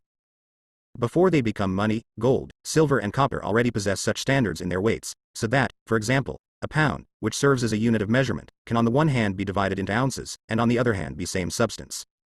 If one assumes that a given labor time must invariably be objectified in the same proportion in silver and gold, then one assumes, in fact, that gold and silver are the same substance, and that silver, the less valuable metal, represents a constant fraction of gold. From the reign of Edward III to the time of George II, the history of money in England consists of one long series of perturbations caused by the clash between the legally fixed ratio between the values of gold and silver, and the fluctuations in their real values. At one time gold was too high, at another, silver. The metal that was estimated below its value was withdrawn from circulation, melted down and exported. The ratio between the two metals was then again altered by law, but the new nominal ratio soon came into conflict, in its turn, with the real ratio. In our own times, the slight and transient fall in the value of gold compared with silver, which was a consequence of the Indian and Chinese demand for silver, produced on a far more extended scale in France the same phenomena, export of silver, and its expulsion from circulation by gold. During the years 1855, 1856 and 1857, the excess in France of gold imports over gold exports amounted to £41,580,000, while the excess of silver exports over silver imports came to £34,704,000. In fact, in countries in which both metals are legally measures of value, and therefore both legal tender, so that everyone has the option of paying in either metal, the metal that rises in value is at a premium, and, like every other commodity, measures its price in the overvalued metal which alone serves in reality as the measure of value. All the experience of history in this area can be reduced simply to this fact, that where two commodities perform by law the functions of a measure of value, in practice only one maintains that position. Karl Marx, Op. Cit. pp. 52-3, English edition, pp. 75-6. 192 commodities and money combined with others to make up hundredweights. 5. It is owing to this that, in all metallic currencies, the names given to the standards of money or of price were originally taken from the pre-existing names of the standards of weight. As measure of value and as standard of price, money performs two quite different functions. It is the measure of value as the social incarnation of human labor. It is the standard of price as a quantity of metal with a fixed weight. As the measure of value, it serves to convert the values of all the manifold commodities into prices, into imaginary quantities of gold. As the standard of price, it measures those quantities of gold. The measure of values may assures commodities considered as values. The standard of price measures, on the contrary, quantities of gold by a unit quantity of gold, not the value of one quantity of gold by the weight of another. For the standard of price, a certain weight of gold must be fixed as the unit of measurement. In this case, as in all cases where quantities of the same denomination are to be measured, the stability of the measurement is of decisive importance. Hence, the less the unit of measurement, here a quantity of gold, is subject to variation, the better the standard of price fulfills its office. But gold can serve as a measure of value only because it is itself a product of labor, and therefore potentially variable in value. 6. It is, first of all, quite clear that a change in the value of gold in no way impairs its function as a standard of price. No matter how the value of gold varies, different quantities of gold always remain in the same value relation to each other. If the value of gold fell by 1000%, 12 ounces of gold would continue to have 12 times the value of 1 ounce of gold, and when we are dealing with prices we are only concerned with the relation between different quantities of gold. Since, on the other hand, an ounce of gold undergoes no change in weight when its value rises or falls. Number 5. The peculiar circumstance that while the ounce of gold serves in England as the unit of the standard of money, it is not divided up into aliquot parts, has been explained as follows. Our coinage was originally adapted to the employment of silver only, hence an ounce of silver can always be divided into a certain adequate number of pieces of coin. But as gold was introduced at a later period into a coinage adapted only to silver, an ounce of gold cannot be coined into an aliquot number of pieces. Maclaren, A Sketch of the History of the Currency, London, 1858, page 16, 6. With English writers the confusion over measure of value and standard of price, standard of value, as indescribable. Their functions, and therefore their names, are constantly interchanged. Money, or the circulation of commodities 1 foot 93 change can take place in the weight of its aliquot parts. Thus gold always renders the same service as a fixed measure of price, however much its value may vary. Moreover, a change in the value of gold does not prevent it from fulfilling its function as measure of value. The change affects all commodities simultaneously, and therefore, other things being equal, leaves the mutual relations between their values unaltered, although those values are now all expressed in higher or lower gold prices than before. Just as in the case of the estimation of the value of a commodity in the use value of any other commodity, so also in this case, where commodities are valued in gold, we assume nothing more than that the production of a given quantity of gold costs, at a given period, a given amount of labor. As regards the fluctuations of commodity prices in general, they are subject to the laws of the simple relative expression of value which we developed in an earlier chapter. A general rise in the prices of commodities can result either from a rise in their values, which happens when the value of money remains constant, or from a fall in the value of money, which happens when the values of commodities remain constant. The process also occurs in reverse. A general fall in prices can result either from a fall in the values of commodities, if the value of money remains constant, or from a rise in the value of money, if the values of commodities remain constant. It therefore by no means follows that a rise in the value of money necessarily implies a proportional fall in the prices of commodities, or that a fall in the value of money implies a proportional rise in prices. This would hold only for commodities whose value remains constant. But commodities whose value rises simultaneously with and in proportion to that of money would retain the same price. And if their value rose either slower or faster than that of money, the fall or rise in their prices would be determined by the difference between the path described by their value and that described by the value of money. And so on. Let us now go back to considering the price form. For various reasons, the money names of the metal weights are gradually separated from their original weight names, the historically decisive reasons being 1. The introduction of foreign money among less developed peoples. This happened at Rome in its early days, where gold and silver coins circulated at first as foreign commodities. The names of these foreign coins were different from those of the indigenous weights. 2. With the development of material wealth, 194 commodities and money, the more precious metal extrudes the less precious from its function as measure of value. Silver drives out copper, gold drives out silver, however much this sequence may contradict the chronology of the poets. 7. The word pound, for instance, was the money name given to an actual pound weight of silver. As soon as gold had driven out silver as a measure of value, the same name became attached to, say, 1/15 of a pound of gold, depending on the ratio between the values of gold and silver. Pound as a money name and pound as the ordinary weight name of gold are now two different things. 8. 3. Centuries of continuous debasement of the currency by kings and princes have in fact left nothing behind of the original weights of gold coins but their names. 9. These historical processes have made the separation of the money name from the weight name into a fixed popular custom. Since the standard of money is on the one hand purely conventional, while on the other hand it must possess universal validity, it is in the end regulated by law. A given weight of one of the precious metals, an ounce of gold for instance, becomes officially divided into aliquot parts, baptized by the law as a pound, a thaler, etc. These aliquot parts, which then serve as the actual units of money, are subdivided into other aliquot parts with legal names, such as a shilling, a penny, etc. 10. But, despite this, a definite weight of metal remains the standard of metallic money. All that has changed is the subdivision and the denomination of the money. The prices, or quantities of gold, into which the values of commodities are ideally changed, are therefore now expressed in the money names, or the legally valid names of the subdivisions of the 7. In any case, its historical validity is not entirely universal. 8. Thus the pound sterling denotes less than 1/3 of its original weight, the pound Scots, before the Union, only 1/36, the French livre 1/74, the Spanish maravedi, less than 1/1, and the Portuguese rei a still smaller fraction. 9. The coins which today have a merely ideal denomination are in all nations the oldest. Once upon a time they were all real, and because they were real people reckoned with them. Galliani, Della Moneta, Op. Cit. Page 153, 10. David Urquhart remarks in his Familiar Words on the monstrosity, that nowadays a pound, sterling, which is the unit of the English standard of money, is equal to about 1/4 of an ounce of gold. This is falsifying a measure, not establishing a standard. In this false denomination of the weight of gold, he finds what he finds everywhere else, the falsifying hand of civilization. The union of Scotland with England in 1707. David Urquhart, Familiar Words as Affecting England in the English, London, 1855, page 105. Money, or the circulation of commodities 195 gold standard made for the purpose of reckoning. Hence, instead of saying that a quarter of wheat is worth an ounce of gold, people in England would say that it was worth 3 pounds 17s, 10 id. In this way commodities express by their money names how much they are worth, and money serves as money of account whenever it is a question of fixing a thing as a value and therefore in its money form. The name of a thing is entirely external to its nature. I know nothing of a man if I merely know his name is Jacob. In the same way, every trace of the money relation disappears in the money names pound, thaler, franc, ducat, etc. The confusion caused by attributing a hidden meaning to these Kabbalistic signs is made even greater by the fact that these money names express both the values of commodities and, simultaneously, aliquot parts of a certain weight of metal, namely the weight of the metal which serves as the standard of money. 12. On the other hand, it is in fact necessary that value, as opposed to the multifarious objects of the world of commodities, should develop into this form, a material and non-n1 but also a simple social form. 3. Price is the money name of the labor objectified in Acom 11. When Anacharsis was asked what the Greeks used money for, he replied, for reckoning. Athenaeus, Diagnosophisti, BKIV, 49, version 2, ed. Schweighauser, 1802, 12. Because his standard of price gold is expressed by the same names of account as the prices of commodities. For example, 3 pounds 17s, 10 LD, may denote an ounce of gold just as well as a ton of iron. These names of account are called the mint price of gold.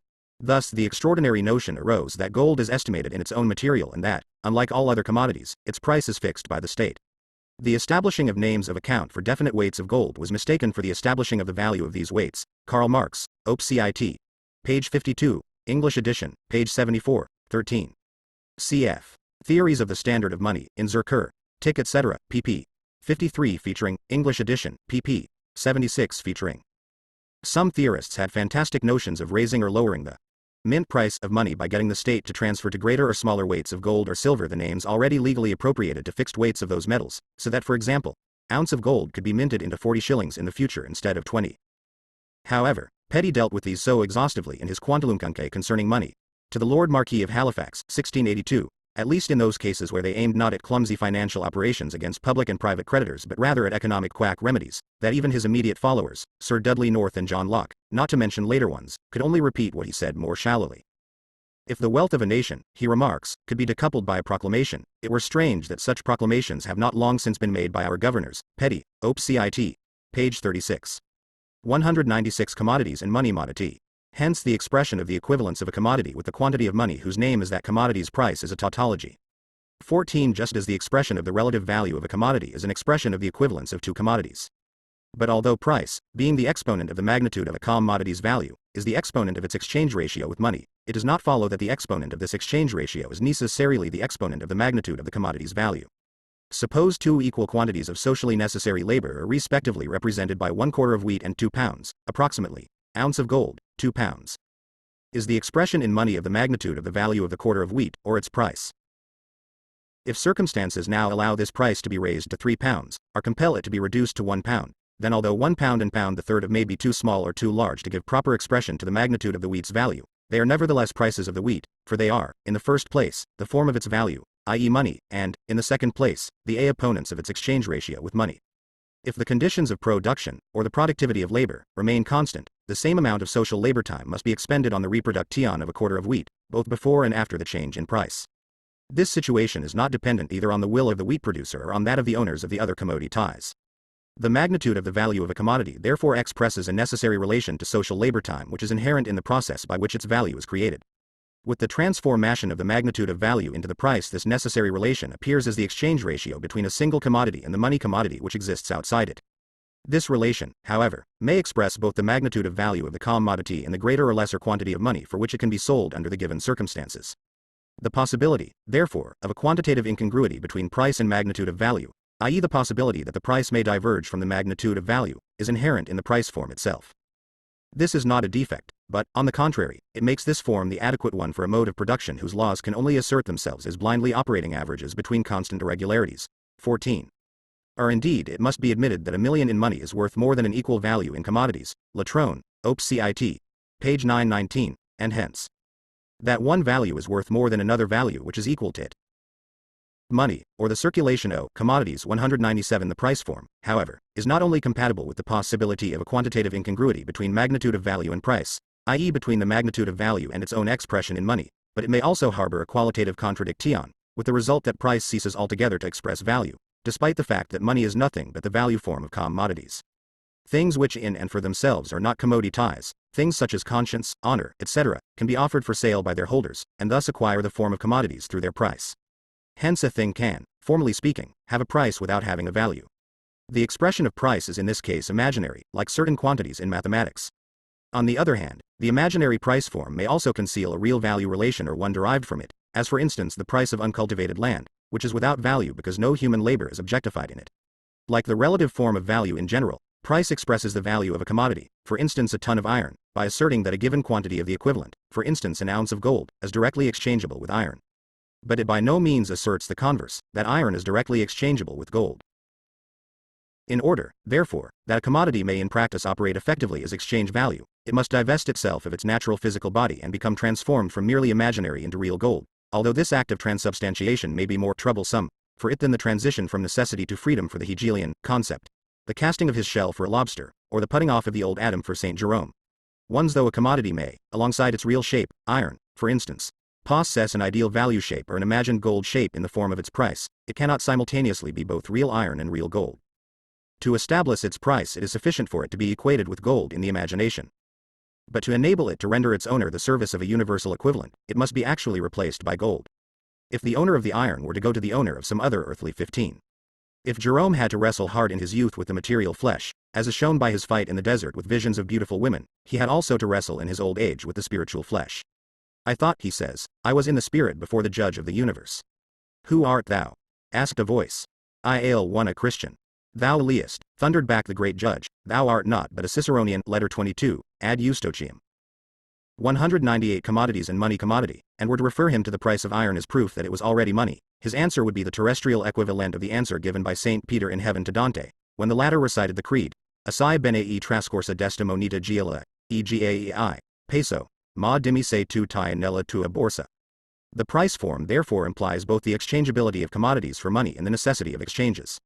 On the other hand, gold serves as an ideal measure of value only because it has already established itself as the money commodity in the process of exchange. Hard cash lurks within the ideal measure of value. 2. The means of circulation. A. The metamorphosis of commodities. We saw in a former chapter that the exchange of commodities implies contradictory and mutually exclusive conditions. The further development of the commodity does not abolish these contradictions, but rather provides the form within which they have room to move. This is, in general, the way in which real contradictions are resolved. For instance, it is a contradiction to depict one body as constantly falling towards another and at the same time constantly flying away from it. The ellipse is a form of motion within which this contradiction is both realized and resolved. In so far as the process of exchange transfers commodities from hands in which they are non-use values to hands in which they are use values, it is a process of social metabolism. The product of one kind of useful labor replaces that of another. Once a commodity has arrived at a situation in which it can serve as a use value, it falls out of the sphere of exchange into that of consumption.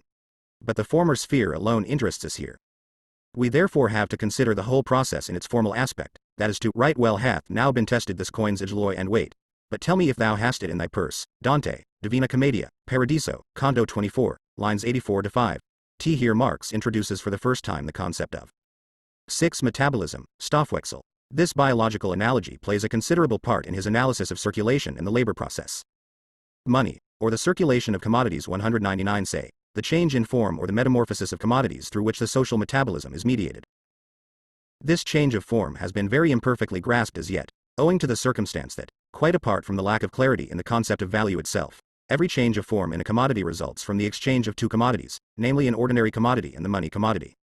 If we keep in mind only this material aspect, that is, the exchange of the commodity for gold, we overlook the very thing we ought to observe, namely what has happened to the form of the commodity. We do not see that gold, as a mere commodity, is not money, and that the other commodities, through their prices, themselves relate to gold as the medium for expressing their own shape in money. Commodities first enter into the process of exchange ungilded and unsweetened, retaining their original home-grown shape. Exchange, however, produces a differentiation of the commodity into two elements, commodity and money, an external opposition which expresses the opposition between use value and value which is inherent in it. In this opposition, commodities as use values confront money as exchange value. On the other hand, both sides of this opposition are commodities, hence themselves unities of use value and value. But this unity of differences is expressed at two opposite poles, and at each pole in an opposite way. This is the alternating relation between the two poles. The commodity is in reality a use value. Its existence as a value appears only ideally, in its price, through which it is related to the real embodiment of its value. The gold which confronts it is its opposite. Inversely, the material of gold ranks only as the materialization of value, as money. It is therefore in reality exchange value. Its use value appears only ideally in the series of expressions of relative value within which it confronts all the other commodities as the totality of real embodiments of its utility. These antagonistic forms of the commodities are the real forms of motion of the process of exchange. Let us now accompany the owner of some commodity, say our old friend the linen weaver, to the scene of action, the market. His commodity, 20 yards of linen, has a definite price, £2. He exchanges it for the £2, and then, being a man of the old school, he parts for the £2 in return for a family Bible of the same price. The linen, for him a mere commodity, a bearer of value, is alienated in exchange for gold, which is the shape of the linen's value. Then at 200 commodities and money is taken out of this shape and alienated again in exchange for another commodity, the Bible, which is destined to enter the weaver's house as an object of utility and there to satisfy his family's need for edification. The process of exchange is therefore accomplished through two metamorphoses of opposite yet mutually complementary character. The conversion of the commodity into money, and the reconversion of the money into a commodity. 16 The two moments of this metamorphosis are at once distinct transactions by the weaver, selling, or the exchange of the commodity for money, and buying, or the exchange of the money for a commodity, and the unity of the two acts, selling in order to buy. The end result of the transaction, from the point of view of the weaver, is that instead of being in possession of the linen, he now has the Bible. Instead of his original commodity, he now possesses another of the same value but of different utility. He procures his other means of subsistence and of production in a similar way. For the weaver, the whole process accomplishes nothing more than the exchange of the product of his labor for the product of someone else's, nothing more than an exchange of products. The process of exchange is therefore accomplished through the following changes of form. Commodity money commodity CMC as far as concerns its material content, the movement is CC, the exchange of one commodity for another, the metabolic interaction of social labor, in whose result the process itself becomes extinguished. CM first metamorphosis of the commodity or sale. The leap taken by value from the body of the commodity into the body of the gold is the commodity's cytomortale, as I have called it elsewhere. If the leap falls short, it is not the commodity which is de 16. Fix 8 pounds OU. 1 TUPOC. TIV 1 foot CXILE. TE. A6 CXL 7 TN. VTCX. ATV 0 feet HPN. XAEL1, OC. XCXLM1 PC7 TCXVT, A, V, and A7T. PX PUAO XPILCX, TCHO XCXTXP ILN. A, VXPUA6C, F. Lassalle, Die Philosophie Herakleitos des Dunkeln, Berlin, 1858, Volume 1, page 222. Lassalle, in his note on this passage, page 224, n. 3, erroneously makes money a mere symbol of value. As Heracleitus says, all things exchange for fire, and fire for all things, just as gold does for goods and goods for gold. Plutarch, Moralia, the E at Delphi, 388 d. See a contribution to the Critique of Political Economy, page 88. Money, or the circulation of commodities 201 frauded but rather its owner. The social division of labor makes the nature of his labor as one-sided as his needs are many-sided. This is precisely the reason why the product of his labor serves him solely as exchange value. But it cannot acquire universal social validity as an equivalent form except by being converted into money. That money, however, is in someone else's pocket. To allow it to be drawn out, the commodity produced by its owner's labor must above all be a use value for the owner of the money. The labor expended on it must therefore be of a socially useful kind, i.e. it must maintain its position as a branch of the social division of labor. But the division of labor is an organization of production which has grown up naturally, a web which has been, and continues to be, woven behind the backs of the producers of commodities. Perhaps the commodity is the product of a new kind of labor, and claims to satisfy a newly arisen need, or is even trying to bring forth a new need on its own account. Perhaps a particular operation, although yesterday it still formed one out of the many operations conducted by one producer in creating a given commodity, may today tear itself out of this framework, establish itself as an independent branch of labor, and send its part of the product to market as an independent commodity. The circumstances may or may not be ripe for such a process of separation. Today the product satisfies a social need. Tomorrow it may perhaps be expelled partly or completely from its place by a similar product.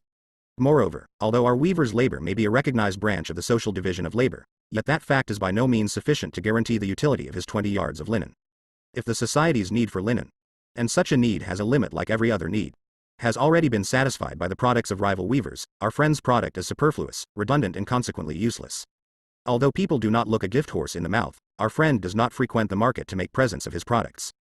Let us assume, however, that the use value of his product does maintain itself, and that the commodity therefore attracts money.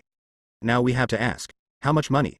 No doubt the answer is already anticipated in the price of the commodity, which is the exponent of the magnitude of its value. We leave out of consideration here any possible subjective errors in calculation by the owner of the commodity, which will immediately be corrected objectively in the market. We suppose him to have spent on his product only the average socially necessary 202 commodities and money quantity of labor time. The price of the commodity, therefore, is merely the money name of the quantity of social labor objectified in it. But now the old established conditions of production in weaving are thrown into the melting pot, without the permission of, and behind the back of, our weaver. What was yesterday undoubtedly labor time socially necessary to the production of a yard of linen ceases to be so today, a fact which the owner of the money is only too eager to prove from the prices quoted by our friend's competitors. Unluckily for the weaver, people of his kind are in plentiful supply. Let us suppose, finally, that every piece of linen on the market contains nothing but socially necessary labor time. In spite of this, all these pieces taken as a whole may contain superfluously expended labor time. If the market cannot stomach the whole quantity at the normal price of 2 shillings a yard, this proves that too great a portion of the total social labor time has been expended in the form of weaving. The effect is the same as if each individual weaver had expended more labor time on his particular product than was socially necessary. As the German proverb has it, caught together, hung together. All the linen on the market counts as one single article of commerce, and each piece of linen is only an aliquot part of it. And in fact the value of each single yard is also nothing but the materialization of the same socially determined quantity of homogeneous human labor. We see then that commodities are in love with money, but that the course of true love never did run smooth.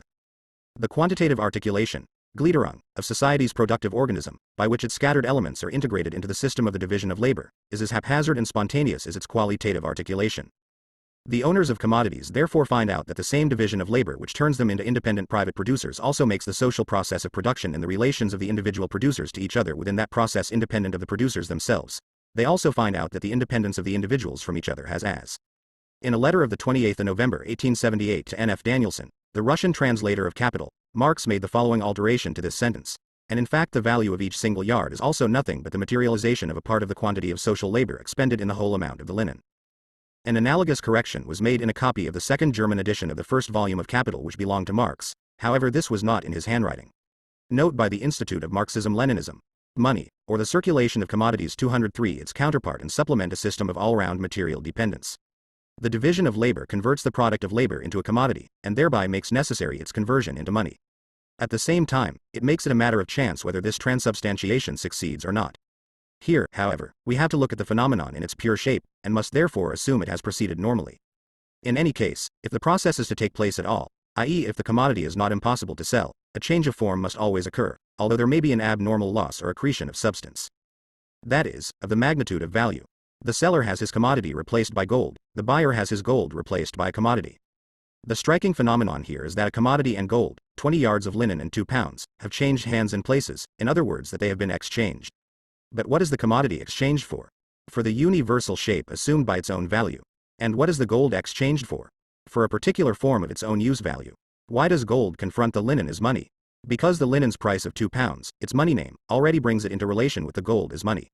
The commodity is divested of its original form through its sale, the moment its use value actually attracts the gold, which previously had a merely imaginary existence in its price. The realization of a commodity's price, or of its merely ideal value form, is therefore at the same time, and inversely, the realization of the merely ideal use value of money. The conversion of a commodity into money is the conversion of money into a commodity.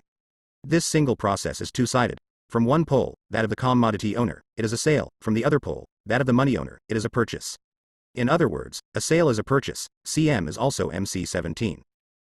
Up to this point we have considered only one economic relation between men, a relation between owners of commodities in which they appropriate the produce of the labor of others by alienating, Inefremden, the produce of their own labor.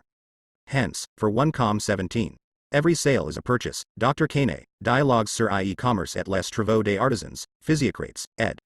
Dira, Part 1, Paris, 1846, page 170, or, as Quesnay says in his Maximes Générales, to sell is to buy. This quotation appears in Dupont de Nemours, Maximes du Dr. Quesnay, printed in Physiocrates, ed. Dira, Part 1, Paris, 1846, page 392. 204 Commodities and money. Commodity owner to meet with another, in the form of a money owner, it is necessary either that the product of the latter should possess by its nature the form of money, i.e. it should be gold, the material of which money consists, or that his product should already have changed its skin and stripped off its original form of a useful object. In order to function as money, gold must of course enter the market at some point or other. This point is to be found at its source of production, where the gold is exchanged, as the immediate product of labor, for some other product of equal value. But from that moment onwards, it always represents the realized price of some commodity. Ls leaving aside its exchange for other commodities at the source of production, gold is, in the hands of every commodity owner, his own commodity divested, entlösert, of its original shape by being alienated, verlösert. It is the product of a sale or of the first metamorphosis. CM.19 Gold, as we saw, became ideal money, or a measure of value, because all commodities measured their values in it, and thus made it the imaginary opposite of their natural shape as objects of utility, hence the shape of their value. It became real money because the commodities, through their complete alienation, suffered a divestiture or transformation of their real shapes as objects of utility, thus making it the real embodiment of their values. When they thus assume the shape of values, commodities strip off every trace of their natural and original use value, and of the particular kind of useful labor to which they owe their creation, in order to pupate into the homogeneous social materialization of undifferentiated human labor. From the mere look of a piece of money, we cannot tell what breed of commodity has been transformed into it. In their money form all commodities look alike. Hence money may be dirt, although dirt is not money. We will assume that the 2 golden coins in return for which our weaver has parted with his linen are the metamorphosed shape of a quarter of wheat. The sale of the linen, cm, is at the same time its purchase, mc, but this process, considered as the sale of the linen, starts off a move 18. The price of one commodity can only be paid by the price of another commodity. Mercier de la Rivière, L. Ordre naturel et essentiel des sociétés politiques, Phys. Ocrates, ed. Dira, Part 2, page 554, 19. In order to have this money, one must have made a sale, Ibid, page 543. Cf. Grundrisse, page 196. Appropriation through and by means of divestiture, Entauserung, and alienation, Verusung, is the fundamental condition of commodities circulation. Mon yi or the circulation of commodities 205 meant, which ends with its opposite, the purchase of a Bible. Considered as purchase of the linen, on the other hand, the process completes a movement which began with its opposite, the sale of the wheat. CM, linen money, which is the first phase of CMC, linen money Bible, is also MC, money linen, the last phase of another movement CMC, wheat money linen. The first metamorphosis of one commodity, its transformation from the commodity form into money, is therefore also invariably the second, and diametrically opposite, metamorphosis of some other commodity, the retransformation of the latter from money into a commodity. 20 MC the second or concluding metamorphosis of the commodity, purchase. Money is the absolutely alienable commodity, because it is all other commodities divested of their shape, the product of their universal alienation. It reads all prices backwards, and thus as it were mirrors itself in the bodies of all other commodities, which provide the material through which it can come into being as a commodity. At the same time the prices, those wooing glances cast at money by commodities, define the limit of its convertibility, namely its own quantity. Since every commodity disappears when it becomes money, it is impossible to tell from the money itself how it got into the hands of its possessor, or what article has been changed into it. Non-olet. Asterisk from whatever source it may come. If it represents, on the one hand, a commodity which has been sold, it also represents, on the other hand, a commodity which can be bought. 21 MC, a purchase, is at the same time CM, a sale. The concluding metamorphosis of one commodity is the first metamorphosis of another. For our weaver, the life of his commodity ends with the Bible into which he has reconverted his £2. But suppose the seller of the Bible turns the £2 set free by the weaver into brandy. MC, the concluding phase of CMC, linen money Bible, is also CM, the first phase of CMC, Bible money 20. As remarked previously, the actual producer of gold or silver forms an exception. He exchanges his product without having first sold it. 21. If money represents, in our hands, the things we can wish to buy, it also represents the things we have sold for this money. Mercier de la Rivière, Op. Cit. Page 586. Single quote. It, money, has no smell. This is alleged to have been the reply of the Roman Emperor Vespasian to his son Titus, when the latter reproached him for obtaining money by taxing the public lavatories. 206 Commodities and money brandy. Since the producer of the commodity offers only a single product, he often sells it in large quantities, whereas the fact that he has many needs compels him to split up the price realized, the sum of money set free, into numerous purchases. Hence a sale leads to many purchases of different commodities. The concluding metamorphosis of a commodity thus constitutes an aggregate of the first metamorphoses of other commodities. If we now consider the completed metamorphosis of a commodity as a whole, it appears in the first place that it is made up of two opposite and complementary movements, CM and MC. These two antithetical transmutations of the commodity are accomplished through two antithetical social processes in which the commodity owner takes part, and are reflected in the antithetical economic characteristics of the two processes. By taking part in the act of sale, the commodity owner becomes a seller. In the act of purchase, he becomes a buyer.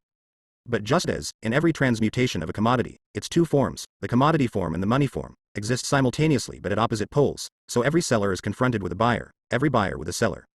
While the same commodity is successively passing through the two inverted transmutations, from a commodity into money and from money into another commodity, the owner of the commodity successively changes his role from seller to buyer. Being a seller and being a buyer are therefore not fixed roles, but constantly attach themselves to different persons in the course of the circulation of commodities. The complete metamorphosis of a commodity, in its simplest form, implies 4 denouements and 3 dramatis personae. First, a commodity comes face to face with money. The latter is the form taken by the value of the former, and exists over there in someone else's pocket in all its hard, material reality. A commodity owner is thus confronted with a money owner. Now as soon as the commodity has been changed into money, the money becomes its vanishing equivalent form, whose use value or content exists here on the spot, in the bodies of other commodities. Money, the final stage of the first transformation, is at the same time the starting point for the second. The person who is a seller in the first transaction thus becomes a buyer in the second, in which a third commodity owner comes to meet him as a seller. 22. There are accordingly 4 final terms and 3 contracting parties, one of whom intervenes twice. Latron, Op. Cit. Page 909. Money, or the circulation of commodities. 207 The two inverted phases of the movement which makes up the metamorphosis of a commodity constitute a circuit. Commodity form, stripping off of this form, and return to it. Of course, the commodity itself is here subject to contradictory determinations. At the starting point it is a non-use value to its owner, at the end it is a use value. So too the money appears in the first phase as a solid crystal of value into which the commodity has been transformed, but afterwards it dissolves into the mere equivalent form of the commodity. The two metamorphoses which constitute the commodity's circular path are at the same time two inverse partial metamorphoses of two other commodities. One and the same commodity, the linen, opens the series of its own metamorphoses, and completes the metamorphosis of another, the wheat. In its first transformation, the sale, the linen plays these two parts in its own person. But then it goes the way of all flesh, enters the chrysalis state as gold, and thereby simultaneously completes the first metamorphosis of a third commodity. Hence the circuit made by one commodity in the course of its metamorphosis is inextricably entwined with the circuits of other commodities. This whole process constitutes the circulation of commodities. The circulation of commodities differs from the direct exchange of products not only in form, but in its essence. We have only to consider the course of events. The weaver has undoubtedly exchanged his linen for a Bible, his own commodity for someone else's. But this phenomenon is only true for him. The Bible pusher, who prefers a warming drink to cold sheets, had no intention of exchanging linen for his Bible. The weaver did not know that wheat had been exchanged for his linen. B's commodity replaces that of A, but A and B do not mutually exchange their commodities. It may in fact happen that A and B buy from each other, but a particular relationship of this kind is by no means the necessary result of the general conditions of the circulation of commodities. We see here, on the one hand, how the exchange of commodities breaks through all the individual and local limitations of the direct exchange of products, and develops the metabolic process of human labor. On the other hand, there develops a whole network of social connections of natural origin, entirely beyond the control of the human agents. Only because the farmer has sold his wheat is the weaver able to sell his linen. Only because the weaver has sold his linen is our rash and intemperate friend able to 208 commodities in money sell his Bible, and only because the latter already has the water of everlasting life is the distiller able to sell his eau de vie. And so it goes on. The process of circulation, therefore, unlike the direct exchange of products, does not disappear from view once the use values have changed places and changed hands. The money does not vanish when it finally drops out of the series of metamorphoses undergone by a commodity. It always leaves behind a precipitate at a point in the arena of circulation vacated by the commodities.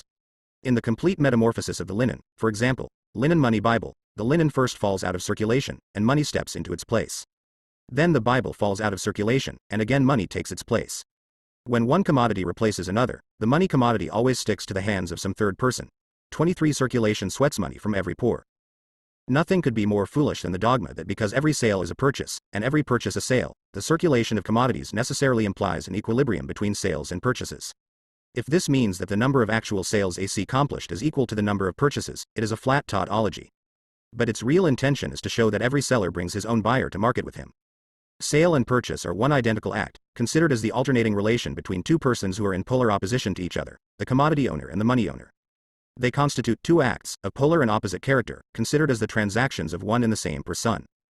Hence the identity of sale and purchase implies that the commodity is useless if, when it is thrown into the alchemist's retort of circulation, it does not come out again as money. If, in other words, it cannot be sold by its owner, and therefore bought by the owner of the money. This identity further implies that the process, if it reaches fruition, constitutes a point of rest, an interval, long or short, in the life of the commodity.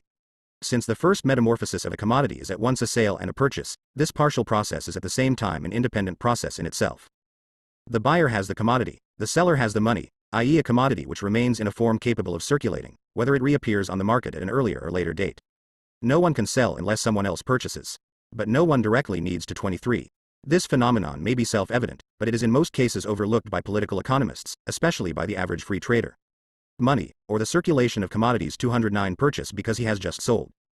Circulation bursts through all the temporal, spatial and personal barriers imposed by the direct exchange of products, and it does this by splitting up the direct identity present in this case between the exchange of one's own product and the acquisition of someone else's into the two antithetical segments of sale and purchase. To say that these mutually independent and antithetical processes form an internal unity is to say also that their internal unity moves forward through external antitheses. These two processes lack internal independence because they complement each other. Hence, if the assertion of their external independence, Auserliche Verselständigung, proceeds to a certain critical point, their unity violently makes itself felt by producing a crisis. There is an antithesis, immanent in the commodity, between use value and value, between private labor which must simultaneously manifest itself as directly social labor, and a particular concrete kind of labor which simultaneously counts as merely abstract universal labor, between the conversion of things into persons and the conversion of persons into things. The antithetical phases of the metamorphosis of the commodity are the developed forms of motion of this immanent contradiction. These forms therefore imply the possibility of crises, though no more than the possibility. For the development of this possibility into a reality a whole series of conditions is required, which do not yet even exist from the standpoint of the simple circulation of commodities. 24-24. See my observations on James Mill in Zur Kritik etc., pp. 74-6, English translation, pp. 96-8. There are 2 points here which are characteristic of the method of the bourgeoisie's economic apologists. The first is the identification of the circulation of commodities with the direct exchange of products, achieved simply by abstracting from their differences. The second is the attempt to explain away the contradictions of the capitalist process of production by dissolving the relations between persons engaged in that process of production into the simple relations arising out of the circulation of commodities. The production and circulation of commodities are, however, phenomena which are to be found in the most diverse modes of production, even if they vary in extent and importance. If we are only familiar with the abstract categories of circulation, which are common to all of them, we cannot know anything of their differentia specifica, and we cannot therefore pronounce judgment on them. In no science other than political economy does there prevail such a combina, Personifizierung der Sachen und Versachtlichung der Personen. More succinctly, personification of things and reification of persons. 210 Commodities and money. B. The circulation of money, the change of form through which the metabolism of the products of labor is accomplished, CMC, requires that a given value shall form the starting point of the process, in the shape of a commodity, and that it shall return to the same point in the shape of a commodity. This movement of commodities is therefore a circuit. On the other hand, the form of this movement excludes money from the circuit. The result of the movement is not the return of the money, but its continued removal further and further away from its starting point. As long as the seller sticks fast to his money, which is the transformed shape of his commodity, that commodity is still at the stage of the first metamorphosis, in other words, it has completed only the first half of its circulatory course. Once the process of selling in order to buy is complete, the money again leaves the hands of its original possessor. Of course, if the weaver, having bought the Bible, sells more linen, money comes back into his hands. But this return is not a result of the circulation of the first 20 yards of linen. That circulation rather removed money from the hands of the weaver and placed it in those of the Bible pusher. The return of money to the weaver results only from the renewal or repetition of the same process of circulation with a fresh commodity, and it ends in the same way as the previous process. Hence the movement directly parted to money by the circulation of commodities takes the form of a constant removal from its starting point, a path followed from the hands of one commodity owner into those of another. This path is its circulation, currency, cours de monnaie. The circulation of money is the constant and monotonous retion of great self-importance with the mouthing of elementary commonplaces. For instance, J.B. Say sets himself up as a judge of crises because he knows that a commodity is a product. The conception adopted by Ricardo from the tedious Say, that overproduction is not possible, or at least that no general glut of the market is possible, is based on the proposition that products are exchanged against products, Theories of Surplus Value, Part 2, page 493. In his Traité d'économie politique, Volume 2, Paris, 1814, page 382, Say writes, products can only be bought with products. We have chosen to regard the words in parentheses as explanatory synonyms rather than suggested translations of the German word, Umlauf. The use of the word currency for circulation of money was old-fashioned even in 1867. Money, or the circulation of commodities, 211 petition of the same process. The commodity is always in the hands of the seller. The money, as a means of purchase, always in the hands of the buyer. And money serves as a means of purchase by realizing the price of the commodity. By doing this, it transfers the commodity from the seller to the buyer, and removes the money from the hands of the buyer into those of the seller, where it again goes through the same process with another commodity. That this one-sided form of motion of the money arises out of the two-sided form of motion of the commodity is a circumstance which is hidden from view. The very nature of the circulation of commodities produces a semblance of the opposite. The first metamorphosis of a commodity is visibly not only the money's movement, but also that of the commodity itself. In the second metamorphosis, on the contrary, the movement appears to us as the movement of the money alone. In the first phase of its circulation, the commodity changes places with the money. Thereupon the commodity, in its shape as an object of utility, falls out of circulation into consumption. 25 Its value shape or monetary larva steps into its shoes. It then passes through the second phase of its circulation, no longer in its own natural shape, but in its monetary shape. With this, the continuity of the movement depends entirely on the money, and the same movement which, for the commodity, includes two opposed processes, is, when considered as the movement of the money, always one in the same process, a constant change of places with commodities which are always different. Hence the result of the circulation of commodities, namely the replacement of one commodity by another, appears not to have been mediated by its own change of form, but rather by the function of money as means of circulation. As means of circulation, money circulates commodities, which in and for themselves lack the power of movement, and transfers them from hands in which they are non-use values into hands in which they are use values, and this process always takes the opposite direction to the path of the commodities themselves. Money constantly removes commodities from the sphere of circulation, by constantly stepping into their place in circulation, and in this way continually moving away from its own starting point. Hence, although the movement 25, even when the commodity is sold over and over again, a situation we are not yet concerned with, it falls, when definitely sold for the last time, out of the sphere of circulation into that of consumption, where it serves either as means of subsistence or means of production. 212 Commodities and money of money is merely the expression of the circulation of commodities. The situation appears to be the reverse of this, namely the circulation of commodities seems to be the result of the movement of money. 26 Again, money functions as a means of circulation only because in it the value possessed by commodities has taken on an independent shape. Hence its movement, as the medium of circulation, is in fact merely the movement undergone by commodities while changing their form. This fact must therefore make itself plainly visible in the circulation of money. Thus the linen, for instance, first of all changes its commodity form into its money form. The final term of its first metamorphosis cm, the money form, then becomes the first term of its final metamorphosis mc, its transformation back into the shape of the Bible. But each of these two changes of form is accomplished by an exchange between commodity and money, by their reciprocal displacement. The same pieces of coin come into the seller's hand as the alienated form of the commodity and leave it as the commodity in its absolutely alienable form. They are displaced twice. The first metamorphosis of the linen puts these coins into the weaver's pocket, the second draws them out of it. The two opposite changes undergone by the same commodity are reflected in the displacement, twice repeated but in opposite directions, of the same pieces of coin. If however only a one-sided metamorphosis takes place, if there are only sales or only purchases, then a given piece of money changes its place only once. Its second change of place always expresses the second metamorphosis of the commodity, its reconversion from money. The frequently repeated displacement of the same coins reflects not only the series of metamorphoses undergone by a single commodity, but also the mutual entanglement of the innumerable metamorphoses in the whole world of commodities. It is in any case evident that all this is valid only for the simple circulation of commodities, the form we are considering here. Every commodity, when it first steps into circulation and under 26, it, money, has no other motion than that with which it is endowed by the products, Latron, Opt. Cit. Page 885. The passage in parentheses is an expanded version of Marx's original argument, inserted by Engels into the fourth German edition.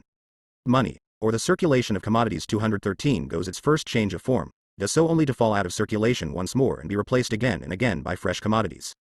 Money, on the contrary, as the medium of circulation, haunts the sphere of circulation and constantly moves around within it. The question therefore arises of how much money this sphere continuously absorbs. In a given country there take place every day at the same time, though in different places, numerous one-sided metamorphoses of commodities, in other words, simple sales on one hand, simple purchases on the other. In their prices, the commodities have already been equated with definite but imaginary quantities of money. And since, in the direct form of circulation, being considered here, money and commodities always come into physical confrontation with each other, one at the positive pole of pure chase, the other at the negative pole of sale, it is clear that the amount of means of circulation required is determined beforehand by the sum of the prices of all these commodities. As a matter of fact, the money is only the representation in real life of the quantity of gold previously expressed in the imagination by the sum of the prices of the commodities. It is therefore self-evident that these two quantities are equal. We know however that, the values of commodities remaining constant, their prices vary with the value of gold, the material of money, rising in proportion as it falls, and falling in proportion as it rises. Given that the sum of the prices of commodities falls or rises in this way, it follows that the quantity of money in circulation must fall or rise to the same extent. This change in the quantity of the circulating medium is certainly caused by the money itself, yet not in virtue of its function as a medium of circulation, but rather in virtue of its function as a measure of value. First, the price of the commodities varies inversely as the value of the money, and then the quantity of the medium of circulation varies directly as the price of the commodities. Exactly the same phenomenon would arise if, for instance, instead of the value of gold falling, silver were to replace it as the measure of value, or if, instead of the value of silver rising, it were to be driven out of its function as measure of value by gold. In the one case, more silver would be in circulation than there was previously gold, and in the other case, less gold would be in circulation than there was previously silver. In each case the value of the money material, i.e. the value of the commodity serving as the measure of value, would have undergone a change, 214 commodities in money, and so too, therefore, with the prices of commodities which express their values in money, as well as the quantity of money which would need to be in circulation to realize those prices. We have already seen that the sphere of circulation has a gap in it, through which gold, or silver, or the money material in general, enters as a commodity with a given value. Hence, when money begins to function as a measure of value, when it is used to determine prices, its value is presupposed. If that value falls, the fall first shows itself in a change in the prices of those commodities which are directly exchanged with the precious metals at their source. The greater part of all other commodities, especially at the less developed stages of bourgeois society, will continue for a long time to be estimated in terms of the former value of the measure of value, which has now become antiquated and illusory. Nevertheless, one commodity infects another through their common value relation, so that their prices, expressed in gold or silver, gradually settle down into the proportions determined by their comparative values, until finally the values of all commodities are estimated in terms of the new value of the monetary metal. This process of equalization is accompanied by a continued increase in the quantity of the precious metals, owing to the influx needed to replace the commodities directly exchanged with them. In proportion, therefore, as the adjusted prices of the commodities become universal, in proportion as their values come to be estimated according to the new value of the metal, which has fallen and may, up to a certain point, continue to fall, in that same proportion does the increased mass of metal which is necessary for the realization of the new prices become available. A one-sided observation of the events which followed the discovery of fresh supplies of gold and silver led some people in the 17th and more particularly in the 18th century to the false conclusion that the prices of commodities had risen because there was more gold and silver acting as the means of circulation. Henceforth we shall assume the value of gold is a given factor, as in fact it is if we take it at the moment when we estimate the price of a commodity. On this assumption, then, the quantity of the medium of circulation is determined by the sum of the prices to be realized. If we now further assume that the price of each commodity is given, the sum of the prices clearly depends on the total amount of commodities found in circulation. We do not need to rack our brains to grasp that if our quarter of wheat costs 2 pounds, 100 quarters will cost money, or the circulation of commodities 215 pounds 200 quarters 400 pounds, and so on, and therefore that the quantity of money which changes places with the wheat, when it is sold, must increase as the quantity of the wheat increases. If the mass of commodities remains constant, the quantity of money in circulation surges up or down according to the fluctuations in the prices of the commodities. It rises and falls because the sum of the prices increases or diminishes as a result of the change of price.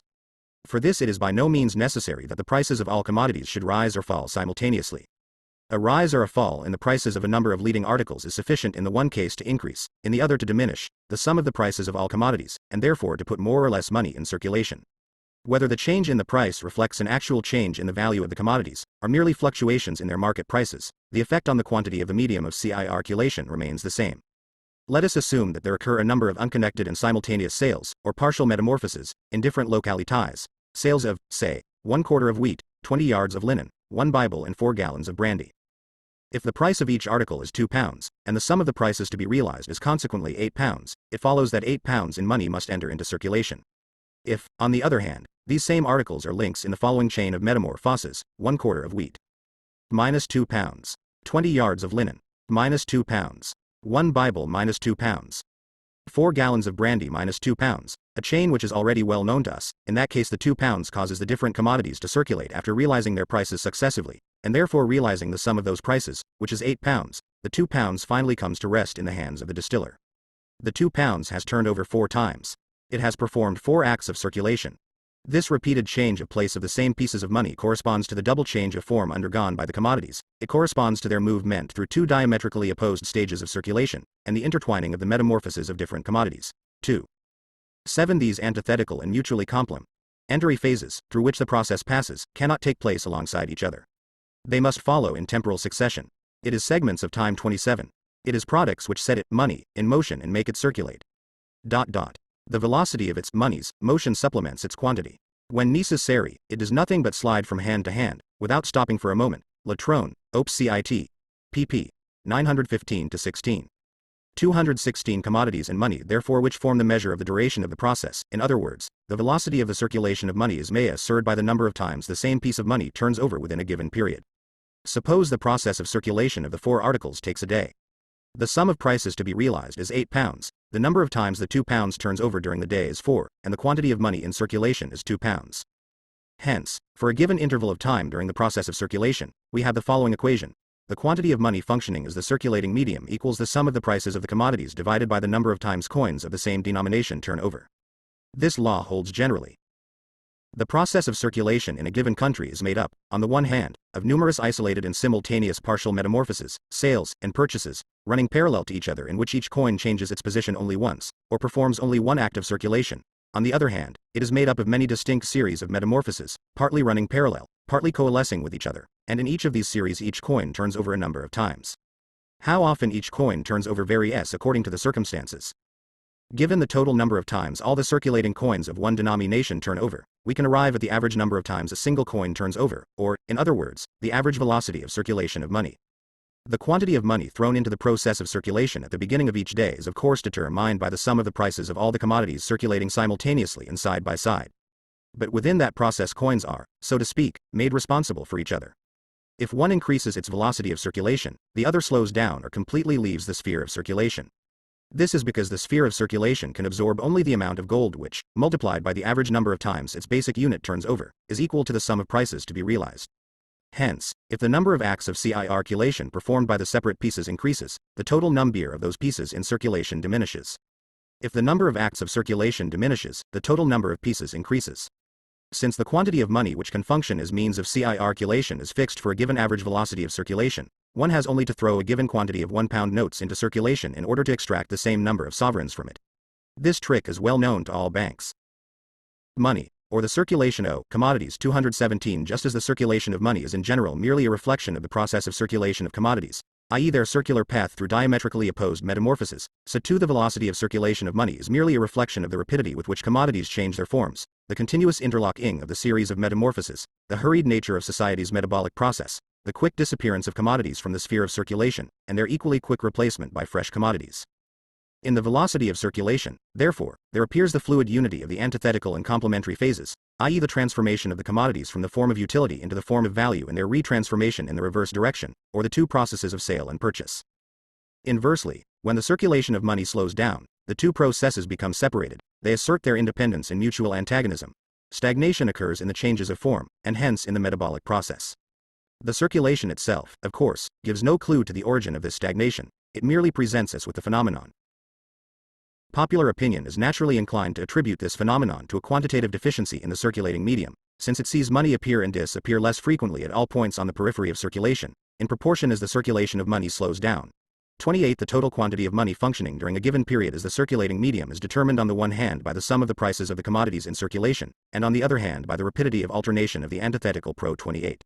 Money being the common measure of buying and selling, everybody who hath anything to sell, and cannot procure chapmen for it, is presently apt to think that want of money in the kingdom, our country, is the cause why his goods do not go off, and so, want of money is the common cry, which is a great mistake.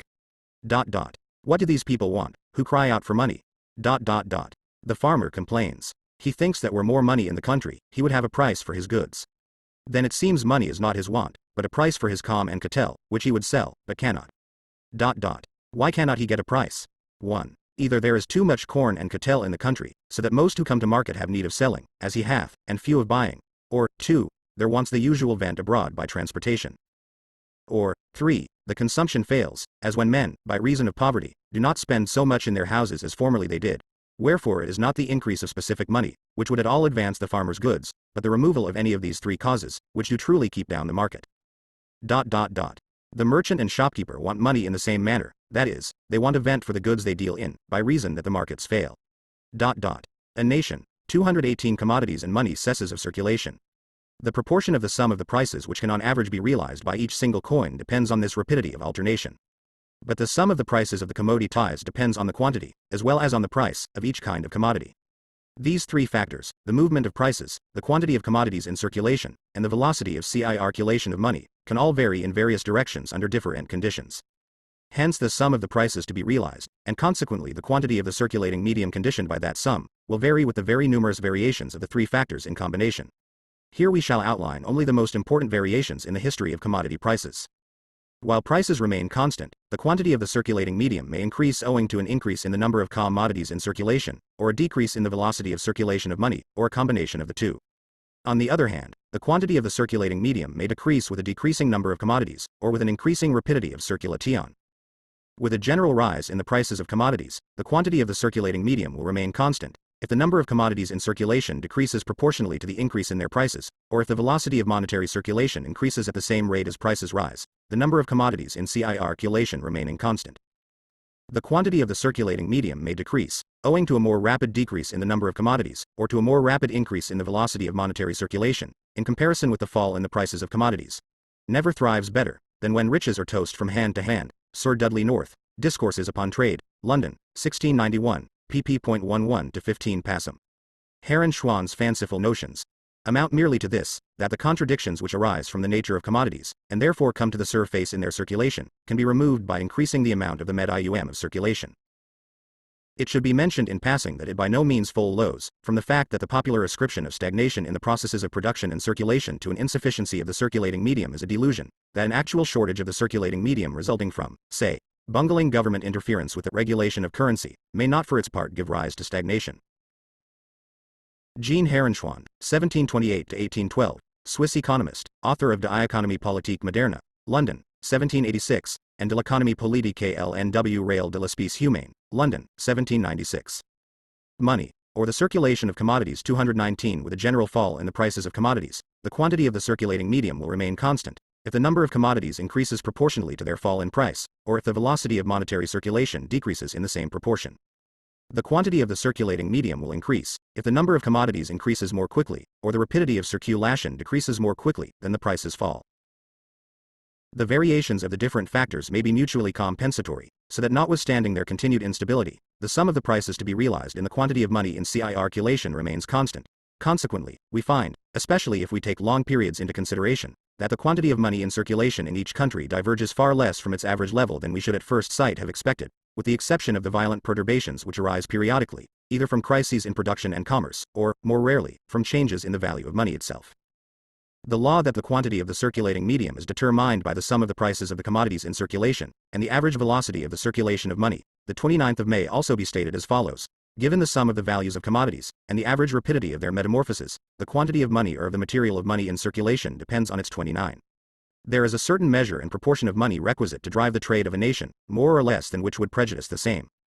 Just as there is a certain proportion of farthings necessary in a small retail trade, to change silver money, and to even such reckonings as cannot be adjusted with the smallest silver pieces.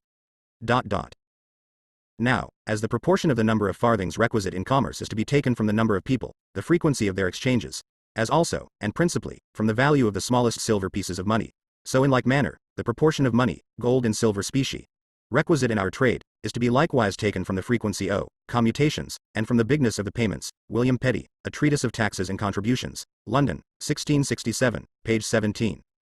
Hearn's theory was defended against the attacks of J. Stewart and others by A. Young, in his Political Arithmetic, London, 1774, where there is a special chapter on this, entitled, Prices Depend on Quantity of Money, pp. 112 if. I stated in Zur Kritik etc., page 149, English edition, page 168. He, Adam Smith, quietly eliminates the question about the amount of coin in circulation. Hume's theory, first advanced in Essays Moral, Political, and Literary, Part 2, London, 1752, was that the prices of commodities depend on the amount of money in circulation, rather than the amount of money in circulation depending on the prices of commodities. It is criticized in detail in a contribution to the Critique of Political Economy, pp. 160-64.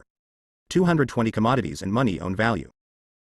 The illusion that it is, on the contrary, prices which are determined by the quantity of the circulating medium, and that the latter for its part depends on the amount of monetary material which happens to be present in a country. 30 had its roots in the absurd hypothesis adopted by the original representatives of this view that commodities enter into the process of circulation without a price, and money enters without a value, and that, once they have entered circulation, an aliquot part of the medley of commodities is exchanged for an aliquot part of the heap of precio and metals. 31 by quite improperly regarding money as a simple commodity. This is only true in so far as Adam Smith treats of money while developing his own theories. Occasionally, however, for example in criticizing earlier systems of political economy, he takes the correct view. The quantity of coin in every country is regulated by the value of the commodities which are to be circulated by it. The value of the goods annually bought and sold in any country requires a certain quantity of money to circulate and distribute them to their proper consumers, and can give employment to no more. The channel of circulation necessarily draws to itself a sum sufficient to fill it, and never admits any more. Wealth of Nations, BKIV, ch. 1. In similar fashion Smith begins his work in the official manner with an apotheosis of the division of labor. Later on, in the last book, on the sources of the public revenue, he occasionally reproduces the denunciations of the division of labor made by his teacher, A. Ferguson. T30. The prices of things will certainly rise in every nation, as the gold and silver increase amongst the people, and consequently, where the gold and silver decrease in any nation, the prices of all things must fall proportionately to such decrease of money. Jacob Vanderland. Money Answers All Things, London, 1734, page 5. A close comparison of this book with Hume's essays leaves not the slightest doubt in my mind that Hume knew and used Vanderland's work, which is certainly an important one. The opinion that prices are determined by the quantity of the circulating medium was also held by Barbon and other much earlier writers. No inconvenience, says Vanderland, can arise by an unrestrained trade, but very great advantage, since, if the cash of the nation be decreased by it, which prohibitions are designed to prevent, those nations that get the cash will certainly find everything advance in price, as the cash increases amongst them. And our manufactures, and everything else, will soon become so moderate as to turn the balance of trade in our favor, and thereby fetch the money back again. Op. Cit. pp. 43, 44, 31. That each single kind of commodity, through its price, forms an element in the sum of the prices of all the commodities in circulation, is self-evident. But how mutually incommensurable use values are to be exchanged, en masse, BKV, ch. 2, of the Wealth of Nations is entitled, Of the Sources of the General or Public Revenue of the Society, T for Adam Ferguson's denunciation of the division of labor, see below, page 474. Money, or the circulation of commodities 221, c. Coin. The symbol of value money takes the shape of coin because of its function as the circulating medium. The weight of gold represented in the imagination by the prices or money names of the commodities has to confront those commodities, within circulation, as coins or pieces of gold of the same denomination. The business of coining, like for the total sum of gold or silver in a country, is quite incomprehensible. If we can perform the swindle of converting the world of commodities into one single total commodity, of which each commodity is merely an aliquot part, we arrive at this beautiful calculation. The total commodity equals XCWT of gold. Commodity A equals an aliquot part of the total commodity equals the same aliquot part of XCWT of gold. This is stated in all seriousness by Montesquieu. If one compares the amount of gold and silver in the world with the sum of the commodities available, it is certain that each product or commodity, taken in isolation, could be compared with a certain portion of the total amount of money. Let us suppose that there is only one product, or commodity, in the world, or only one that can be purchased, and that it can be divided in the same way as money. A certain part of this commodity would then correspond to a part of the total amount of money. Half the total of the one would correspond to half the total of the other, etc. The determination of the prices of things always depends, fundamentally, on the relation between the total amount of things and the total amount of their monetary symbols. Montesquieu, Op. Cit. Volume 3, pp. 12, 13. As to the further development of this theory by Ricardo and his disciples, James Mill, Lord Overstone and others, see Zur Kritik, etc., pp. 140-46, and pp. 150 featuring, English edition, pp. 179-85 and 169-77. John Stuart Mill, with his usual eclectic logic, understands how to hold at the same time the view of his father, James Mill, and the opposite view. When we compare the text of his Compendium Principles of Political Economy with the preface to the first edition, where he announces himself as the Adam Smith of his day, we do not know what we should be most astonished at, the naivete of the man or that of the public which accepted him in good faith as the new Adam Smith, for he bears about as much resemblance to Adam Smith as General Williams of Carr's Dollard does to the Duke of Wellington.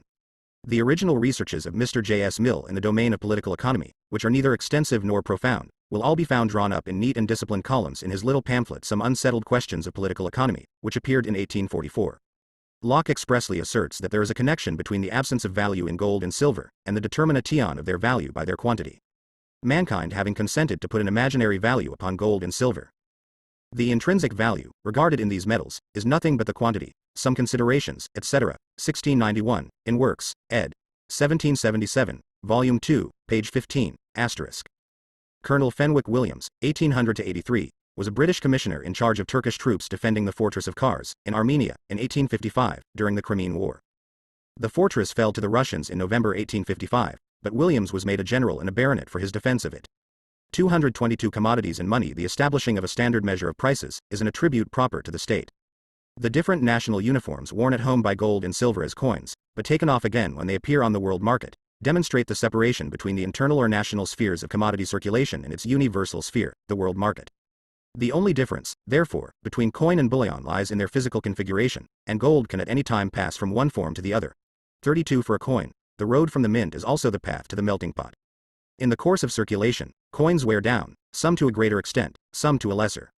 The denomination of the gold in its substance, the nominal content and the real content, begin to move apart.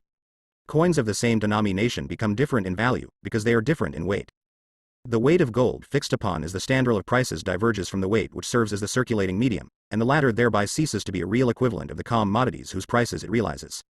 The history of these difficulties constitutes the history of the coinage throughout the Middle Ages and in modern times down to the 18th century. The natural and spontaneous tendency of the process of circulation to transform the coin from its metallic existence as gold into the semblance of gold, or to transform the coin into a symbol of its official metallic content, is itself recognized by the most recent laws on the degree of metal loss which demonetizes a gold coin, i.e. renders it incapable of being circulated. The fact that the circulation of money itself splits the nominal 32. It lies of course entirely beyond my purpose to deal with such details as the seigniorage on minting. I will however cite against the romantic sycophant Adam Muller, who admires the magnificent liberality with which the English government coins for nothing, the following opinion of Sir Dudley North: silver and gold, like other commodities, have their ebbings and flowings. Upon the arrival of quantities from Spain, it is carried into the Tower and coined. Not long after there will come a demand for bullion to be exported again. If there is none, but all happens to be in coin, what then? Melt it down again. There's no loss in it, for the coining costs the owner nothing. Thus the nation has been abused, and made to pay for the twisting of straw for asses to eat. If the merchant North was himself one of the biggest merchants at the time of Charles II, were made to pay the price of the coinage, he would not have sent his silver to the Tower without consideration, and coined money would always keep a value above uncoined silver. North, Op. Cit. Page 18. A. H. Muller, Die Amente der Staatskunst, Part 2, Berlin, 1809, page 280. Money. or the circulation of commodities. 223 Content of coins away from their real content, dividing their metallic existence from their functional existence. This fact implies the latent possibility of replacing metallic money with tokens made of some other material, i.e. symbols which would perform the function of coins. The technical obstacles to coining extremely minute quantities of gold or silver, and the circumstance that at first the less precious metal is used as a measure of value instead of the more precious, copper instead of silver, silver instead of gold, and that the less precious circulates as money until dethroned by the more precious. These facts provide a historical explanation for the role played by silver and copper tokens as substitutes for gold coins. Silver and copper coins replace gold in those regions of the circulation of commodities where coins pass from hand to hand most rapidly, and are therefore worn out most quickly. This happens where sales and purchases on a very small scale recur unceasingly. In order to prevent these satellites from establishing themselves permanently in the place of gold, the law determines the very minute proportions in which alone they can be accepted as alternative payment. The particular tracks pursued by the different sorts of coin in circulation naturally run into each other. Small change appears alongside gold for the payment of fractional parts of the smallest gold coin. Gold constantly enters into retail circulation, although it is just as constantly being thrown out again by being exchanged with small change. 33. The metallic content of silver and copper tokens is arbitrarily determined by law. In the course of circulation they wear down even more rapidly than gold coins. Their function as coins is therefore in practice entirely independent of their weight, i.e. it is independent of all value. In its form of existence as coin, gold becomes completely divorced from the substance of its value. Relatively valueless objects, therefore, such as paper notes, can serve as 33. If silver never exceed what is wanted for the smaller payments, it cannot be collected in sufficient quantities for the larger payments. The use of gold in the main payments necessarily implies also its use in the retail trade. Those who have gold coins offering them for small purchases, and receiving with the commodity purchased a balance of silver in return, by which means the surplus of silver that would otherwise encumber the retail dealer is drawn off and dispersed into general circulation. But if there is as much silver as will transact the small payments independent of gold, the retail trader must then receive silver for small purchases, and it must of necessity accumulate in his hands. David Buchanan, Inquiry into the Taxation and Commercial Policy of Great Britain, Edinburgh, 1844, pp. 248-9. 224 Commodities and money coins in place of gold. This purely symbolic character of the currency is still somewhat disguised in the case of metal tokens. In paper money it stands out plainly. But we can see, everything depends on the first step. Here we are concerned only with inconvertible paper money issued by the state and given forced currency. This money emerges directly out of the circulation of metallic money. Credit money, on the other hand, implies relations which are as yet totally unknown, from the standpoint of the simple circulation of commodities. But it may be noted in passing that just as true paper money arises out of the function of money as the circulating medium, so does credit money take root spontaneously in the function of money as the means of payment. 34 pieces of paper on which money names are printed, such as £1, £5, etc., are thrown into the circulation process from outside by the state.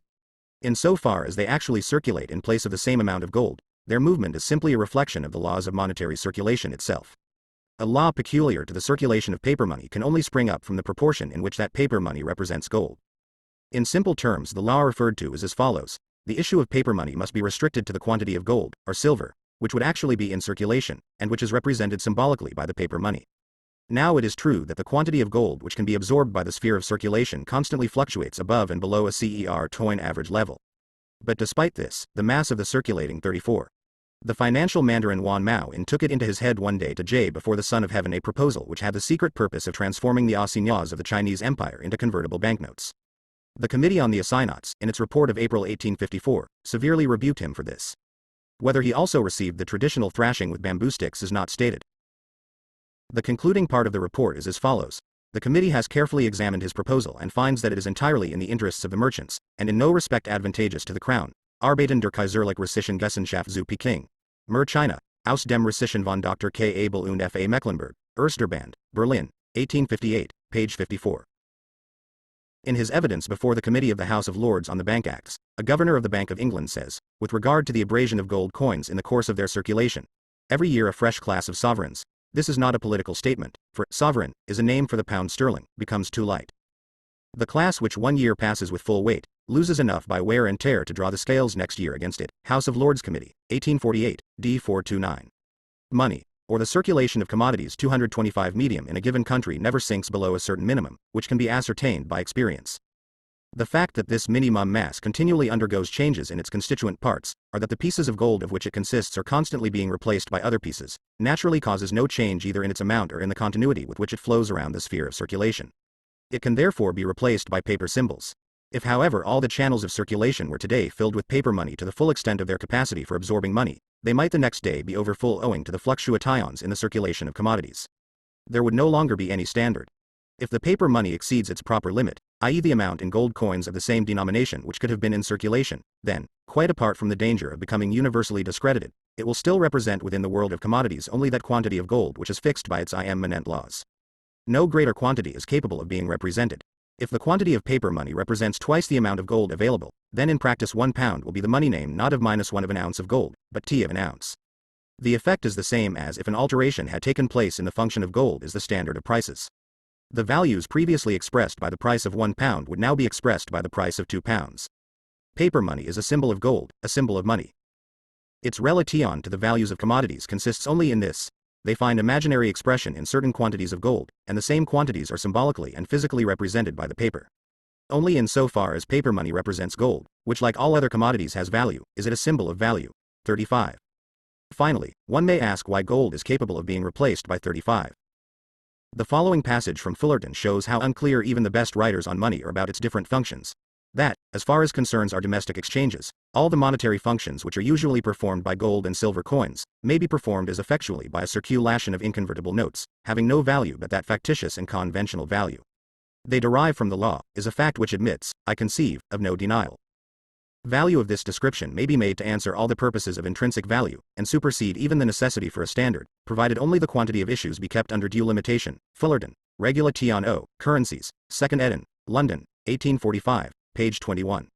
In other words, because the money commodity is capable of being replaced in circulation by mere symbols of value, it is superfluous as a measure of value and a standard of prices. 226 Commodities and money valueless symbols of itself. As we have already seen, it is capable of being replaced in this way only if its function as coin or circulating medium can be singled out or rendered independent. Now this function of being the circulating medium does not attain an independent position as far as the individual gold coins are concerned, although that independent position does appear in the case of the continued circulation of abraded coins. A piece of money is a mere coin, or means of circulation, only as long as it is actually in circulation. But what is not valid for the individual gold coin is valid for that minimum mass of gold which is capable of being replaced by paper money. That mass constantly haunts the sphere of circulation, continually functions as a circulating medan, and therefore exists exclusively as the bearer of this function. Its movement therefore represents nothing but the continued alternation of the inverse phases of the metamorphosis CMC, phases in which the commodity's shape as a value confronts it only to disappear again immediately. The presentation of the exchange value of a commodity as an independent entity is here only a transient aspect of the process. The commodity is immediately replaced again by another commodity. Hence in this process which continually makes money pass from hand to hand, it only needs to lead a symbolic existence. Its functional existence so to speak absorbs its material existence. Since it is a transiently objectified reflection of the prices of commodities, it serves only as a symbol of itself, and can therefore be replaced by another symbol. 36 One thing is necessary, however: the symbol of money must have its own objective social validity. The paper acquires this by its forced currency. The state's compulsion can only be of any effect within that internal sphere of circulation which is circumscribed by the bound areas of a given community, but it is also only within that sphere that money is completely absorbed in its function as medium of circulation, and is therefore able to receive, in the form of paper. 36. From the fact that gold and silver themselves become their own symbols, in so far as they are coins, exclusively have the function of the medium of circulation, Nicholas Barbon deduces the right of governments to raise money, to give to the quantity of silver called a shilling the name of a greater quantity, such as a crown, and so to pay back shillings to creditors instead of crowns. Money does wear and grow lighter by often telling over. It is the denomination and currency of the money that men regard in bargaining, and not the quantity of silver.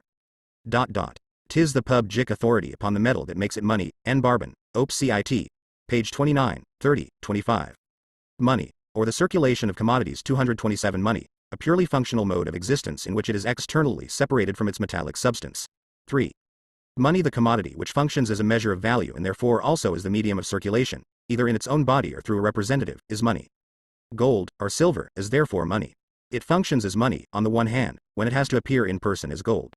It is then the money commodity, neither merely ideal, as when it is the measure of value, nor capable of being represented, as when it is the medium of circulation. On the other hand, it also functions as money when its function, whether performed in person or by a representative, causes it to be fixed as the sole form of value, or, in other words, as the only adequate form of existence of exchange value in the face of all the other commodities, here playing the role of use values pure and simple. Hoarding, the continuous circular movement of the two antithetical metamorphoses of commodities, or the repeated alternating flow of sale and purchase, is reflected in the unceasing turnover of money, in the function it performs of a perpetuum mobile of circulation. But as soon as the series of metamorphoses is interrupted, as soon as sales are not supplemented by subsequent pure chases, money is immobilized. In other words, it is transformed, as Boisgobert says, from moobile into amoobile. Asterisk, from coin into money. When the circulation of commodities first develops, there also develops the necessity and the passionate desire to hold fast to the product of the first metamorphosis. This product is the transformed shape of the commodity, or its gold chrysalis. 37 commodities are thus sold not in order to buy commodities, but in 37. Monetary wealth is nothing but wealth in products, transformed into money. Mercier de la Rivière, Op. Cit. Page 573. A value in the form of a product has merely changed its form. Ibid. Page 486. From movable into immovable. Boisgobert, La Detail de F. A. France, in Économiste Financiers du XXe siècle. T. ed. E. Dira, Paris, 1843, page 213. 228 commodities in money order to replace their commodity form by their money form. Instead of being merely a way of mediating the metabolic process, Stoffwechsel, this change of form becomes an end in itself. The form of the commodity in which it is divested of content is prevented from functioning as its absolutely alienable form, or even as its merely transient money form. The money is petrified into a hoard, and the seller of commodities becomes a hoarder of money. In the very beginnings of the circulation of commodities, it is only the excess amounts of use value which are converted into money. Gold and silver thus become of themselves social expressions for superfluity or wealth. This naive form of hoarding is perpetuated among those peoples whose traditional mode of production, aimed at fulfilling their own requirements, corresponds to a fixed and limited range of needs. This is true of the Asiatics, particularly the Indians. Vanderlinde, who imagines that the prices of commodities in a country are determined by the quantity of gold and silver to be found in it, asks himself why Indian commodities are so cheap. Answer. Because the Indians bury their money. From 1602 to 1734, he remarks, they buried 150 million pounds worth of silver, which originally came from America to Europe. 38 From 1856 to 1866, in other words in 10 years, England exported to India and China, but most of the metal exported to China flows back again to India, 120 million pounds in silver, which had been received in exchange for Australian gold. With more developed commodity production, every producer is compelled to secure for himself the nexus rerum, asterisk the social pledge. 39 His needs are ceaselessly renewed, and necessitate the continual purchase of other people's commodities, whereas the production and sale of his own commodity costs time and is subject to various accidents. In order then to be able to buy without selling, he must have sold previously without buying. This operation, conducted on a general scale, seems to involve a self-contradiction. But at the sources of their production the precious metals are directly exchanged for other commodities. And here we have sales, by the owners of commodities, without purchases, by 38. 'Tis by this practice they keep all their goods and manufactures at such low rates. Vanderlinde, Op. Cit. pp. 95 to 639. Money is a pledge. John Bellers, Essays about the Poor, Manufactures, Trade, Plantations, and Immorality, London, 1699, page 13. In Roman law, the objurgation of the debtor to the creditor. Money, or the circulation of commodities. 229 The owners of gold or silver, .40 and later sales, again without subsequent purchases, merely bring about a further distribution of the precious metals among all the owners of commodities. In this way, hoards of gold and silver of the most various sizes are piled up at all the points of commercial intercourse. With the possibility of keeping hold of the commodity as exchange value, or exchange value as a commodity, the lust for gold awakens. With the extension of commodity circulation there is an increase in the power of money, that absolutely social form of wealth which is always ready to be used. Gold is a wonderful thing. Its owner is master of all he desires. Gold can even enable souls to enter paradise. Columbus, Indiana. His letter from Jamaica, 1503. Since money does not reveal what has been transformed into it, everything, commodity or not, is convertible into money. Everything becomes saleable and purchasable. Circulation becomes the great social retort into which everything is thrown, to come out again as the money crystal. Nothing is immune from this alchemy. The bones of the saints cannot withstand it, let alone more delicate res sacrosanctae, extra commercium hominum. Asterisk 41 Just as in money every qualitative difference between commodities is extinguished, so too for its part, as a radical leveler, it extinguishes all distinct tions. 42 But money is itself a commodity, an external object. 40. A purchase, in the strict sense, implies that gold and silver are already the transformed shape of commodities, in other words the product of a sale. 41. Henry III, Roi Tres Chrétien, robbed monasteries etc. of their relics and turned them into money. It is well known what part the despoiling of the Delphic temple by the Phocians played in the history of Greece. Among the ancients, temples served as the dwellings of the gods of commodities. They were sacred banks. With the Phoenicians, a trading people par excellence, money was the transmuted shape of everything. It was, therefore, quite in order that the virgins who at the feast of the goddess of love gave themselves to strangers should offer to the goddess the piece of money they received in payment. 42. Gold? Yellow, glittering, precious gold? Thus much of this will make black, white, foul, fair, wrong, right, base, noble, old, young, coward, valiant. What this, you gods? Why, this will lug your priests and servants from your sides, pluck stout men's pillows from below their heads. Most Christian king. The official title of the kings of France. Tin 457 BC. The Phocians, in alliance with Athens, seized Delphi. Consecrated objects, beyond human commerce. In this case, the Phoenician virgins. 230 commodities and money capable of becoming the private property of any individual. Thus the social power becomes the private power of private persons. Ancient society therefore denounced it as tending to destroy the economic and moral order. 43. Modern society, which already in its infancy had pulled Pluto by the hair of his head from the bowels of the earth. 44. Greets gold as its holy grail, as the glittering incarnation of its innermost principle of life. The commodity, as a use value, satisfies a particular need and forms a particular element of material wealth. But the value of a commodity measures the degree of its attractiveness for all other elements of material wealth, and therefore measures the social wealth of its owner. To the simple owner of commodities among the barbarians, and even to the peasant of Western Europe, value is inseparable from the value form, hence an increase in his hoard of gold and silver is an increase in value. It is true that the value of money varies, whether as a result of a variation in its own value, or of a change in the values of commodities. But this on the one hand does not prevent 200 ounces of gold from continuing to contain more value than 100 ounces, nor on the other hand does it prevent the metallic natural form of this object from continuing to be the universal equivalent form of all other commodities, and the directly social incarnation of all human labor. The hoarding drive is boundless in its nature. Qualitatively or formally considered, money is independent of all limits, that is, it is the universal representative of material wealth because it is directly convertible into this yellow slave will knit and break religions, bless the accursed, make the whore leprosy adored, place thieves, and give them title, knee and approbation, with senators on the bench. This is it, that makes the wappened widow wed again. Come damned earth, thou common whore of mankind.